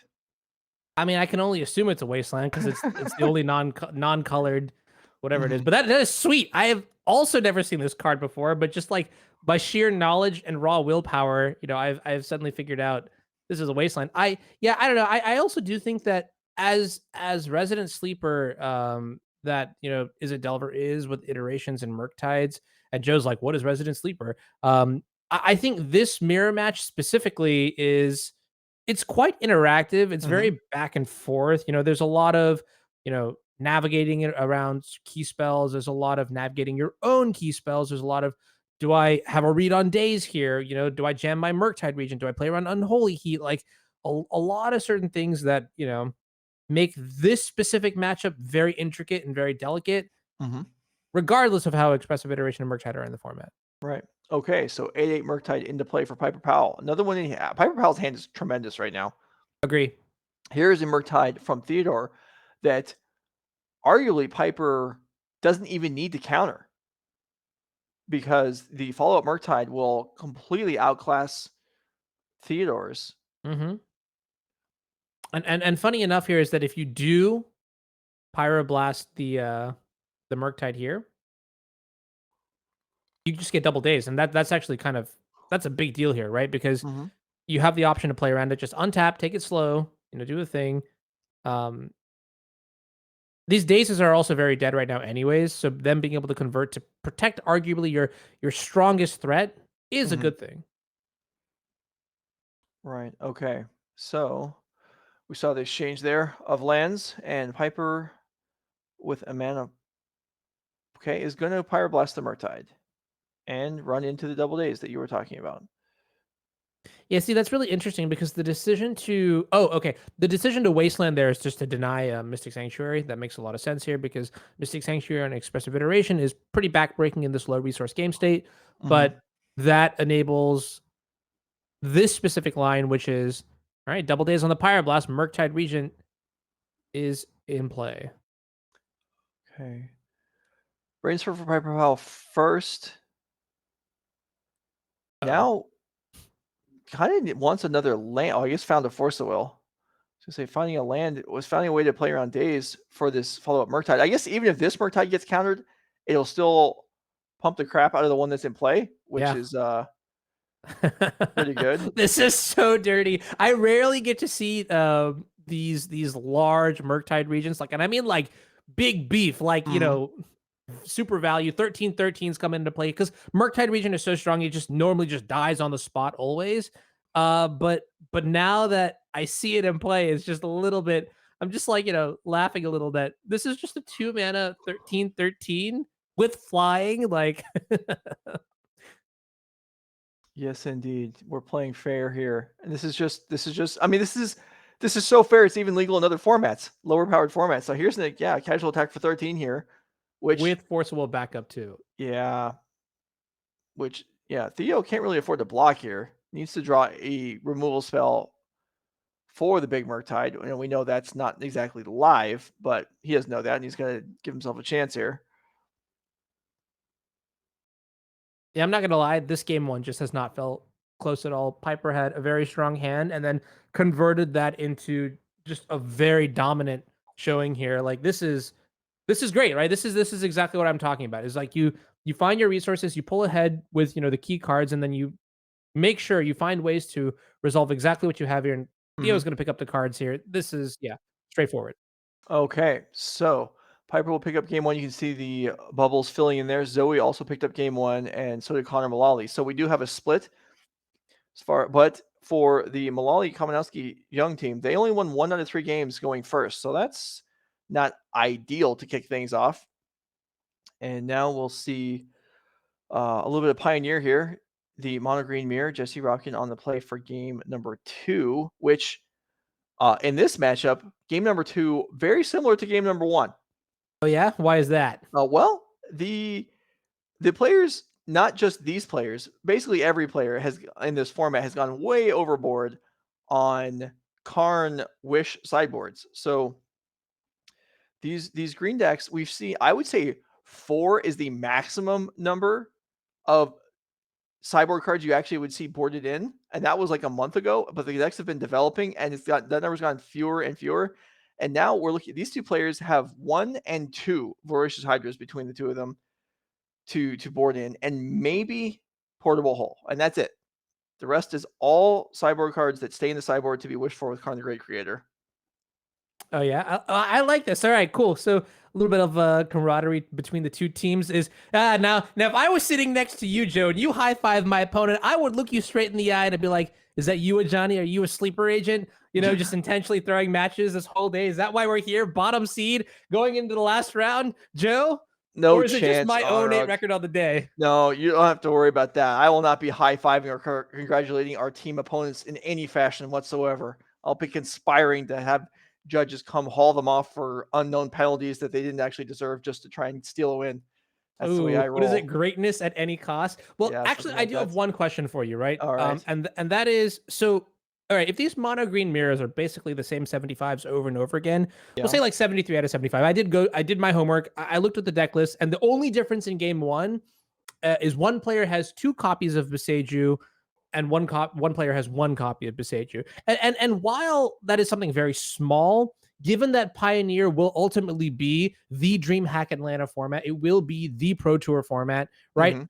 I have to imagine that it does matter, right? So like Sure.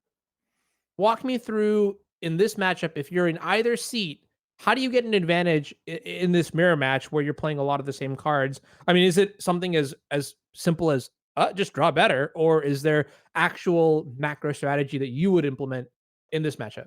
I mean, I think it's going to come down a lot to just who's able to build up more devotion, who can draw better, who can get Karn activations going early.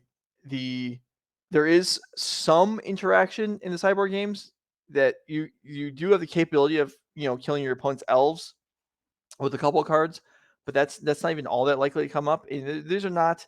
I mean, this is one of the reasons why we started on Legacy. This is just not a matchup where you're making a lot of strategic plays based on what the opponent has. Like if you can get an early pressure creature out to pressure the opponent's planeswalkers or their life total, I mean that's fine. You're going to do it, but at the same time, those creatures all have high devotion anyway. This is I don't think we can paint too pretty a picture of the interaction in this matchup. It just doesn't really exist. Okay. Yeah. No, I mean that is also like, that is a part of Magic too, is sometimes you just need to put, tie your shoelaces and hit the hardest. That I totally understand that. That being said, then talk to me about like the ideal curve. Obviously, like turn one mana dork, and then what comes after that? Yeah, I think we're looking for so turn one mana dork or oath of, Nissa, but obviously neither one there. And so yeah, Connor already with a much better start with an elf. We're looking for mana production. There's a Wolf Willow Haven. That's something. We're looking for Old Growth Troll to boost Devotion or Kiora. Would be our ideal 3 mana plays. Oath into another mana producer is also fine. And then, Cavalier is, again, Devotion and extra land. But really, we're looking at both players are looking for Karn and then mana to wish for something that can, overwhelm the opponent. That's what we're doing. Gotcha. Well, this is quite a terrifying start if you're talking about mana production, because Connor really only has not one, not two, but 3 mana dorks on turn 2, and we're untapping with a bajillion mana. No, not 5, not 6, a literal bajillion. Yes, indeed. So what does Connor have here? Because we're not, I mean, attacking with a bunch of little damage here is not going to amount to much. He's definitely going to need a real threat, whatever that may be. And Jesse hasn't stumbled on mana too much, so this will get going here as well. There's a Nykthos. All right, that's generating only 1 extra mana at this point. And now 2, and that's a Kiora, so that can double it up. All right, I mean, this is a pretty good start here. Mm-hmm. Up a game already. Opponent doesn't have that much mana. You're actually almost like, what, at this point, close to double? Oh no, with the Kiora too, it's going to be a lot more. So this might be the storm turn. All right, so Old Growth Troll drawing a card through Kiora. 2 mana with Nykthos goes up to 8. 5 and 3, not 6 and 2. Yeah, exactly. And here's the Storm of the Festival. Okay, so this can get a little crazy here. We'll see. Karn and Nykthos would be pretty stellar here for Connor. Kiora and Karn would be functionally identical. Yeah, this is just a really dominant showing. I mean, you said draw better, but I don't know. I mean, if this much is left. So another Oath of Nissa. Okay, and there's Karn the Great Creator. This Planeswalker, when it came out, like in War of the Spark, it spelled nothing but misery for me. I remember, like back in the day, there was no prismatic ending for control decks. There were no good creatures to play in control decks. And turn 1, Ancient Tomb Chalice. Turn 2, Ancient Tomb. Karn the Great Creator was a problem for me in Legacy. Good to see that it's still causing headaches in other formats. It's not just me now. Yeah, absolutely. No, it's still a powerhouse. It is an enabler of all of the kind of combo draws in the Green Devotion deck. There aren't so many artifacts to shut down now. However, the static ability can be relevant in the mirror when both players do have carnality. It's not guaranteed to matter, but sometimes. Yeah, I heard the new trendy combo that I was asking you about desperately right before this match started was what involving Teferi, who slows the sunset, and the Chain Veil, and so having your own Karn to stop that infinite combo is quite nice. But the fact that this deck has a second infinite combo is also a little bit wow. All right, so with 2 mana floating here, and there's God Pharaoh's statue is the choice. Not going to come down this turn, which is good news for Jesse Robkin. God Pharaoh statue increases the cost of everything by 2 for your opponent. And Storm the Festival for Jesse. So, I mean, Jesse is with a ideal hit here may not be out of this, but it is What does looking ideal hit mean? bad.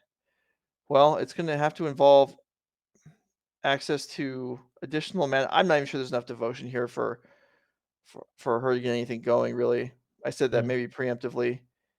Referencing like a Kiora coming into play off the storm? Yeah, or a Narset plus a Karn, that would regenerate a decent amount of mana. But yeah, this Nykthos just isn't making enough mana for Jesse to be able to do anything substantial.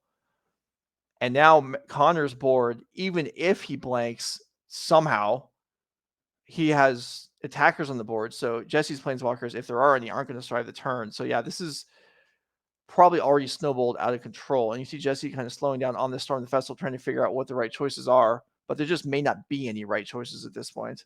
Mm-hmm. And you mentioned you alluded to something like a Voracious Hydra as a card that could come in, but that doesn't even seem to do it because I mean it's going to come in as a 0/1. Yeah, That's no, not that's not going powerful. to cut it here. All right, so we see the selections here. Yeah, Karn and Kiora, which is, generally not bad, but what even? Putting a Planeswalker into play at a board with 8 power is Mhm. not ideal. No. But if there's a player who can come out of this kind of situation, it definitely is Jesse Robkin. So let's see what happens here. The follow up is. And keep in mind, this is one of the benefits to playing in a team tournament is that even if you do have a bad day, sometimes your partner is just going to go 8-0 and you're just going to, crush anyways. I have definitely been heavy in team tournaments before. In this situation, you get a little slack here. So even if this game doesn't go well, that's okay. You just slide over and you help your teammates out playing, modern and Mhm. legacy. So still a lot of work to be done here. The job doesn't end, but yeah, damping sphere is a good maybe the best that we can get from this board state. Yeah, I mean, this is going to shut off the Nykthos. It's going to shut off the ability to chain infinite spells. It's not going to change the fact that there is a heck of a lot more power in play for Connor than there is for Jesse. Given the Something. board the way it is right now, what are your attacks? Well, it depends on what Connor decides to wish for. It may be a place for Sky Sovereign to come in and then pick off the Karn, and then the rest of the creatures attack down the Kiora. That would be a one way to go. And that would leave the Damping Sphere on the board, Jesse, with, nothing going on. Mhm. At this stage of the game, too, I almost wonder. It's just like rather than make big moves to end the game on the spot here, I'm so far ahead that I just need to contain the other side of the board, and that takes priority over even advancing my own. But then Mhm. if I get to make a couple like minor adjustments or developments to my board, I'll take it. You know what I mean? Like I don't Right. need to play like I don't know, what's the most expensive spell that you could think of right here? Like we didn't we tutor up a Godpharaoh statue We did, earlier? yes, Yeah, yeah, like and that's so not necessary to play on this turn. We can save it for later. Right now, I just want to make sure that I can't lose this game. This is my game to lose. So mhm. what do I do in this board state? Yeah, well, certainly if you're trying not to lose here, playing Godfrey statue is a great way to do that. So here, that is 1 mana. That's 4 more plus the untap, so that's 6. There is the statue. And then we're going to see an attack here.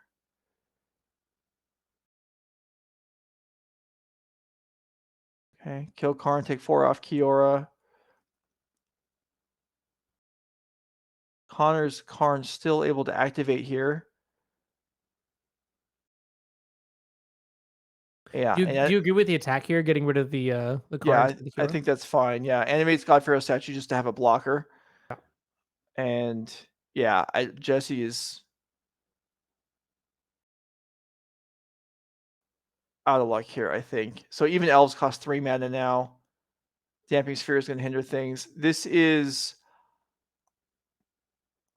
I'm going to say this is over enough that I'm comfortable if we switch to another format. If one of the other games is in contention right now, this looks like Connor Mullally is going to take this down 2-0.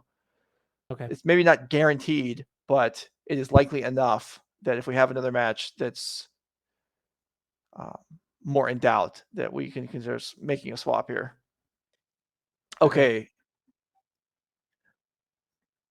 I All was right. gonna say that like something like a Boseiju might be a sneaky way to bypass the, Godfair statues Yeah. extra mana tax, but looking at Jessie's hand, I don't think she has one. So Yeah. Okay. So the play is just another Wolfwell Haven, and still at 20 life. the life total is But definitely these not the metric, right. right? Yeah. No, yeah, it is not. Yeah, these decks can win outside of combat. However, the epic sphere on the other side is going to make that much harder. And so we actually may see this game come down to life totals. So now this turn, does Karn animate Godfair statue for a big attack, or does it wish up something like Meteor Golem or Sky Sovereign? We will see what Connor decides. The word is that there isn't really a tense game to switch over to. Legacy is shuffling right now between games. So this is Okay. where we're going to stay for the moment. Yep. And as a heads up, it looks like Legacy is actually going to game 3. So Delver of Secrets, good old tried and true, showing up here. And yeah, this is crazy. I mean, if you're in Connor's position, it's feeling pretty good here. You're in the finals on a very dominant board position, and yeah, looks like Jesse's saying, "Hey, I need to go and help my team out here." So let's check out the other formats then. Yeah. All right. So that will do it for Pioneer. So Director Dave, we're going to switch over to Modern. Okay, Modern it is. Zoe Ritterman versus Max Komanowski. We've got Living End with a sizable board position, which is good because there's unlicensed Hearst, which means it's going to be harder for it to get any bigger. Wow. And that's done. All right. Yeah, I Okay. mean, Living End just kind of Legacy it is. So those of you asking for Legacy, you got your wish. That's the only match left to go in this event. So Piper how Powell and fitting. Theodore Jung will play How out game fitting. 3. Remember back in the day when we used to be Legacy one tricks? I Yeah. mean, for me, it's still somewhat the same. For you, you decided to go out and do great things. But here we are, Joe. Yeah, this is right. This is where we're destined to end up. Finals Invites. match worth what? There's a total of $10,000 in prizes for these two teams alone over the course of a great weekend at this 20K here in St. Louis. This is sweet. All right, you got to tell me right now. Don't look at the hands. Close your eyes. I can tell Okay. if you're not. Who do you think is going to win this game 3? I'm And if going with the player that's not playing Delvers, which is Piper Okay. Powell. That is going to be my prediction. All right. Pressure. Well, have you ever heard of the caster's curse? Yeah, Yes, I have. just to balance it out, to keep things even, and also just so that I have something to just so that I know when I win, I can rub it in. I'm gonna say that Theo's gonna win this one. There we go. All right, we'll see. Little bit of rivalry here in the booth here. Also in the audience, I want to know what you think. Who do you think is gonna win this one? Game 3. Piper Powell on the play here with Is It Ledger Shredder, a tempo variant against Theodore Jung on Is It Delver. Woof. This is gonna be great. Counter. You said not to look at the hand, so I didn't originally, but we see counterbalance in hand for Piper. Creature on the board for Theodore, which is great. Actually, counterbalance in hand for both players. Wow. So, yeah, so going back a few years to where we were both all in on Legacy and all in on counterbalance, and here we are. We're back there. And check this out too, right? We have it in our hand. We're not electing to play it because we're afraid of days here. And this almost makes me wonder, right? Going back to the original deck construction, which is that we know Theo has 4 Wastelands and 4 Dazes. We know Piper has 3 Dazes and 2 Wastelands. So this could just be one of those situations where Theo's like, you know what? I know you don't have Daze here because your deck is built differently than mine. I'm just going to play my counterbalance on curve. That would be sick. That would be. We'll see. That takes guts to do that. It does. Okay, we're just pass of the turn. So both players ignore the opportunity to play counterbalance on turn 2. And these counterbalances here, should be said, are not as strong as the counterbalances were the Honorog when I were playing 5 years ago with Divine Tops. That's just not the case anymore.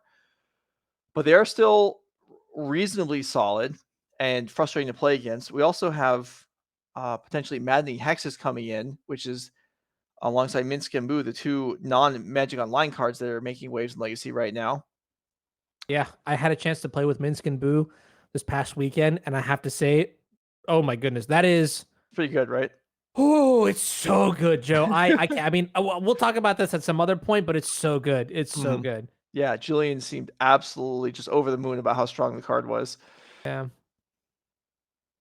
Now, that being said, I guess one other thing to be aware of is how many cards we have, like Pyroblast. So I think I see 4 on the Shredder side, and then I think I see 4 on the Delver side as well. So kind of just a wash there, which means that as a limited resource, Mhm. it is something. Oh wait, no, I'm miscounting. I see 1 Red Elemental Blast from the Shredder side. So it's actually 5-4 mismatch imbalance, which is a good thing. And it looks like also this is the turn 3 counterbalance with Hydro Blast backup. Right, it is. So Piper has drawn the Blue Blast, and that is ideal since Theodore does have the Pyroblast to fight. So here we go. Let's see if we can get something on the board here. Piper's hand not aggressive this game, but landing counterbalance does, threaten long-term card advantage over the course of over the game. Wow, and oh my goodness, this is a stack to be proud of. I think that Theo has another copy of Pyroblast in hand. Or is that a Maddening Hex? No, that is a Maddening Hex. Hard to say. We'll see what happens down here. Wow. But you basically, I think, whichever player is able to resolve counterbalance and untap with it is in a very commanding position. Combining counterbalance with cards like Dragon's Race Channeler and even just like Mystic Sanctuary is very, very oppressive in this sort of matchup because the curve is so low to the ground. Everything is either a 1 or a 2, so you'll be able to counter a variety of spells. Okay, Brainstorm for Theodore here, looking for a way to keep this counterbalance off the board. Daze would work, Force would work. In fact, those are the only cards that would work at this point. Yeah, and I know Otherwise, Theo doesn't know this, but this counterbalance is largely the meat and potatoes of Piper's hand. right. If he's able to stop it, then we see what 1 copy of Murktide and a Mystic Sanctuary. That's not really enough to. It's not like the meaningful way you want to fight in this matchup. You'd much rather have cards like Expressive Iteration and your own Maddening Hexes and things like that. Okay, so if Theodore is not able to deal with this counterbalance, we know he has his own copy. So this Brainstorm, in some degree, then is also setting up the top of his deck for his own counterbalance next turn. What does he leave on top? We don't know what his options even are, but certainly 2s and 7s, I guess. 7s are unlikely to be less likely to be relevant, but Piper does have a Murktide in hand, and that's a card that would make sense is in the hand. If you play counterbalance with a 7 on top here, that would be pretty kind of a blowout. Yeah, but I feel like I would never just have anything but a 1 on top here Oh, because yeah. oh wow, yeah, that's And there that's is the that's days. solid. Yeah, there is the days. And now, just good old classic Drago bounce back. Here's my counterbalance. Do you have an answer? No? Well, I know what's on top of my library. Good luck. Mm-hmm. Okay, so Piper with a few Murktides in hand, maybe? Only enough graveyard for 1. And Can't even then, it's like a it's a 2 or 3 spell Murktide. I mean, I don't think you can just do nothing here, can you? classification baby Murktide. Yeah. This is looking tough. Counterbalance on the board. Piper knows that Theodore placed a card on top of the deck. The one thing I do like to do generally, like one of the reasons why we haven't seen as much counterbalance. I mean, we're entering another phase where it's slowly resurging, but like counterbalance can be very volatile, right? Like Mhm. there are a lot of times where you need to counter one critical spell, and then if you get there, good job, you win. But if you don't, that could just spell disaster for like let's say like a storm, and you flip like a 5, and then you just get comboed off, and your card did nothing, right? So like one of the things that I generally like to do is wait until the top of the deck is unknown. But the problem is that especially with the way this deck is constructed, there's so much selection and manipulation that it'll be very, very hard to find a time when you can actually, properly cement a way out of this thing. Now, Mhm. let's see. I mean, even if you Mystic Sanctuary Pyroblast to the top of the deck, that's known information. Then Theo could just put a 1 on top and Yeah, I don't think I think that's the Unholy Heat in Piper's Graveyard. I don't think that is a Pyroblast. oh, okay, yeah. So I think yeah, it's either Mystic Sanctuary back something or else run out Murktide or just nothing. And this is Yeah, look at Theodore's just like, oh, there's a counterbalance here. What are you gonna do? What are you gonna do? I have This missed plenty of counterbalance triggers in my life. I'm not afraid to admit it. this is this is all that's left. It may seem like there's not that many factors to consider, but this is the whole tournament on the line here for Piper Powell and teammates. So putting some thought into this is totally reasonable. Okay. What is going to be the play? So it's going to be Sanctuary, Decline to not use the ability. right, and it's just going to be play Murktide, play a small Murktide, and then have enough to play another Murktide next turn. I think that is what it's going to be here. Here is Murktide. Did Theodore put 7 back on top of the deck? Seems unlikely. No, he did not. And this is I mean, if I'm in Theo's seat, 100% picking up on a second Murktide Regent Yeah, maybe being in even play. I think there's even a second and a third in Piper's hand. Oh, wow. So that certainly influenced the decision of how much the graveyard can even be afforded to be used here. Yeah, this is really interesting, like, to figure out the exact science. But I really do like this, right? Make it a 4/4, keep it out of bolt range. We know there's no unholy heat to worry about, so we don't need to make it a 7/7. And then we'll just, dish out the heat, play another Murktide region. And honestly, one thing too that I like about these Murktides, you saw in Theo's hand that I think there was a Maddening Hex. That card does nothing when there's an Mhm. overwhelming board on the other side of the table. So it's good development. Right. Okay. Well, Theodore certainly seems to have the card advantage edge here, but the Murktides do hit fairly hard, and if the second one is able to come down here without being dealt with, without the first one being dealt with, then Theodore could find himself in trouble. Yeah, we're gonna need something like a Pyroblast, an emergency Pyroblast. Actually, there's a decent number of outs here, right? Not just Pyroblast, but Mhm. also a body of your own. Right. A Murktide of his own would be great. I see a Ponder. I see a couple Dragon Race Channelers. So, uh, this Murktide is at least going to get to survive for a little while. Oh, actually, it's two Dragon Race Channelers, which No sorcery. okay, so they don't have Delirium yet. All right, and Piper found a Ponder, which is great if Line it flip. Do you resolves. believe? Oh, Ooh. miss. Okay, and it's another counterbalance, which is actually of no value.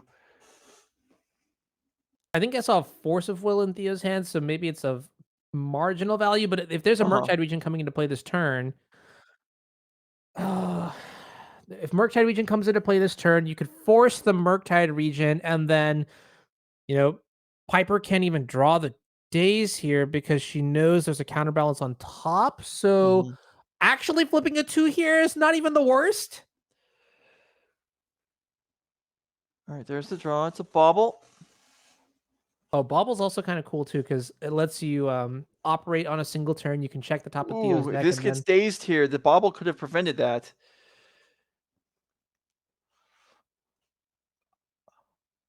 This that hurts. oh wow. I feel like, and that was also surveil away at the counterbalance. That's a nice turn for Theodore. Piper's Murktide would be growing by 3. It looks like so yeah. So if the bauble had been played there immediately and then delved away, well, okay, this is where we are. Yeah, I don't know. It's interesting. This is going just back to show how having extra days is having extra wastelands is it allows you it does. It lowers your curve and depending on what's in play, I guess having a lower curve matters a lot. So Mhm, days specifically is a weird one, right? Like I can understand maybe shaving on wasteland or like cutting Delver secrets entirely, but days is just so uniquely powerful, especially in these blue mirrors, which it's very clear that both of these decks are significantly warped to play around. Um, yeah, Days just going to show why it's such a powerful card. mhm. All right, here with a Ponder. So still no answer to the Murktide yet.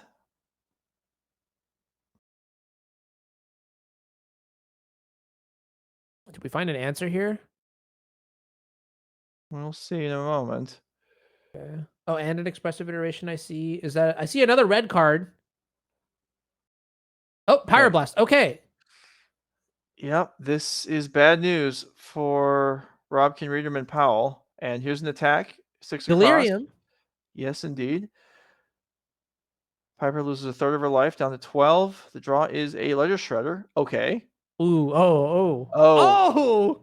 that's brutal. Okay, so that explains why the bauble was kept, because that was from the ponder, and so Piper knew that the bauble was going to now allow connive trigger. But this iteration, countering the Ledger Shredder, It's a oh big deal. yes, yes it is. And I really like how Theo sort of acknowledges that the cards that matter more in this situation, probably expressive iteration, right? Because think about how are you going to get back into this game? You need resources. You need to draw Mm-hmm. multiple cards. Or iteration's the only card that does that. So why not lock that out? And even if you do Pyroblast or Lightning Bolt my Dragon's Rage Channeler, I'm A, still ahead on board. B, at this point, I don't even care about the counterbalance because it's done its work. You have no cards. What am I countering with it anyways?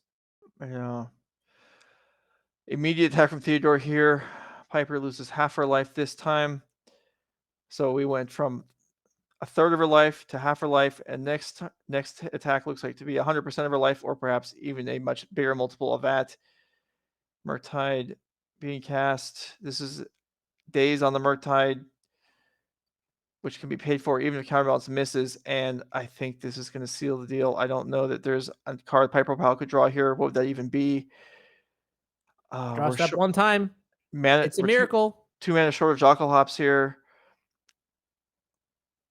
Yeah, I mean, I think That's it. this one's a wrap. And It is done. So handshakes across the board. Connor Mullally, Max Kamenowski, and Theodore Jung will be with us for the end of the year championship. And they will be in Atlanta for the DreamHack in November, as well as taking home the lion's share of the cash. Robkin, Reederman, and Powell, impressive run. The points matter. Zoe Reederman in particular, I believe, was second on the leaderboard for the year-long standings, maybe vaulting up into first here. So still looking in good position to show up at the end of the year championship for NRG Gaming. But the champions of our Pioneer, Modern, and Legacy event are Wally, Kamenowski. Good for them. And Jung, impressive showing. Feels yeah, good. I mean, it feels good as a player. You get through an event, you sign up for an event, your expectations are never to win. But when you actually do, I mean, that's just fantastic, right? absolutely. Yeah, I mean, two powerful mages walk into that finals, and one powerful mage team of mages, I guess, walks out. And I agree. Like, it's always good. There's a lot of pressure. I think playing in the elimination rounds is very different from playing in your Swiss portions that you're used to. And yeah, I think they just played really well. You saw Theo play out of his mind. You saw Connor with very strong starts, and that was a good display. Not surprised to see either of the teams in the final. I wouldn't have been surprised if either team won, to be completely honest. So yeah, well done to all six players. Congratulations to Theo, Connor, and Max for taking it down. Yeah. Really, really awesome display. So that concludes the team event. We are going to take a bit of a break now and catch up with Modern in round two in several minutes, maybe 10 or 15 minutes. There's still time. They're in the middle of a round, a good ways into it, so it won't be too long. But certainly, if you need a break to make yourself a meal or take a nap or whatever you've got going on, checking on sports, and then come back in about 15 minutes. We'll be here with Modern for the rest of the day. Hope you're enjoying the coverage. Hope you're following along, hitting the follow button on social media. Anurag Das, you were just here for a couple rounds, so I guess you're leaving to go celebrate your birthday. Where's your devotion to Nerve Rage, man? Honestly, I had last night I was like, oh, I don't know what I'm gonna do. It's only two rounds. I'm used to so many more, and then I came to terms with it. I don't know what I'm gonna do yet. Today it's weird because like 30 is a weird number.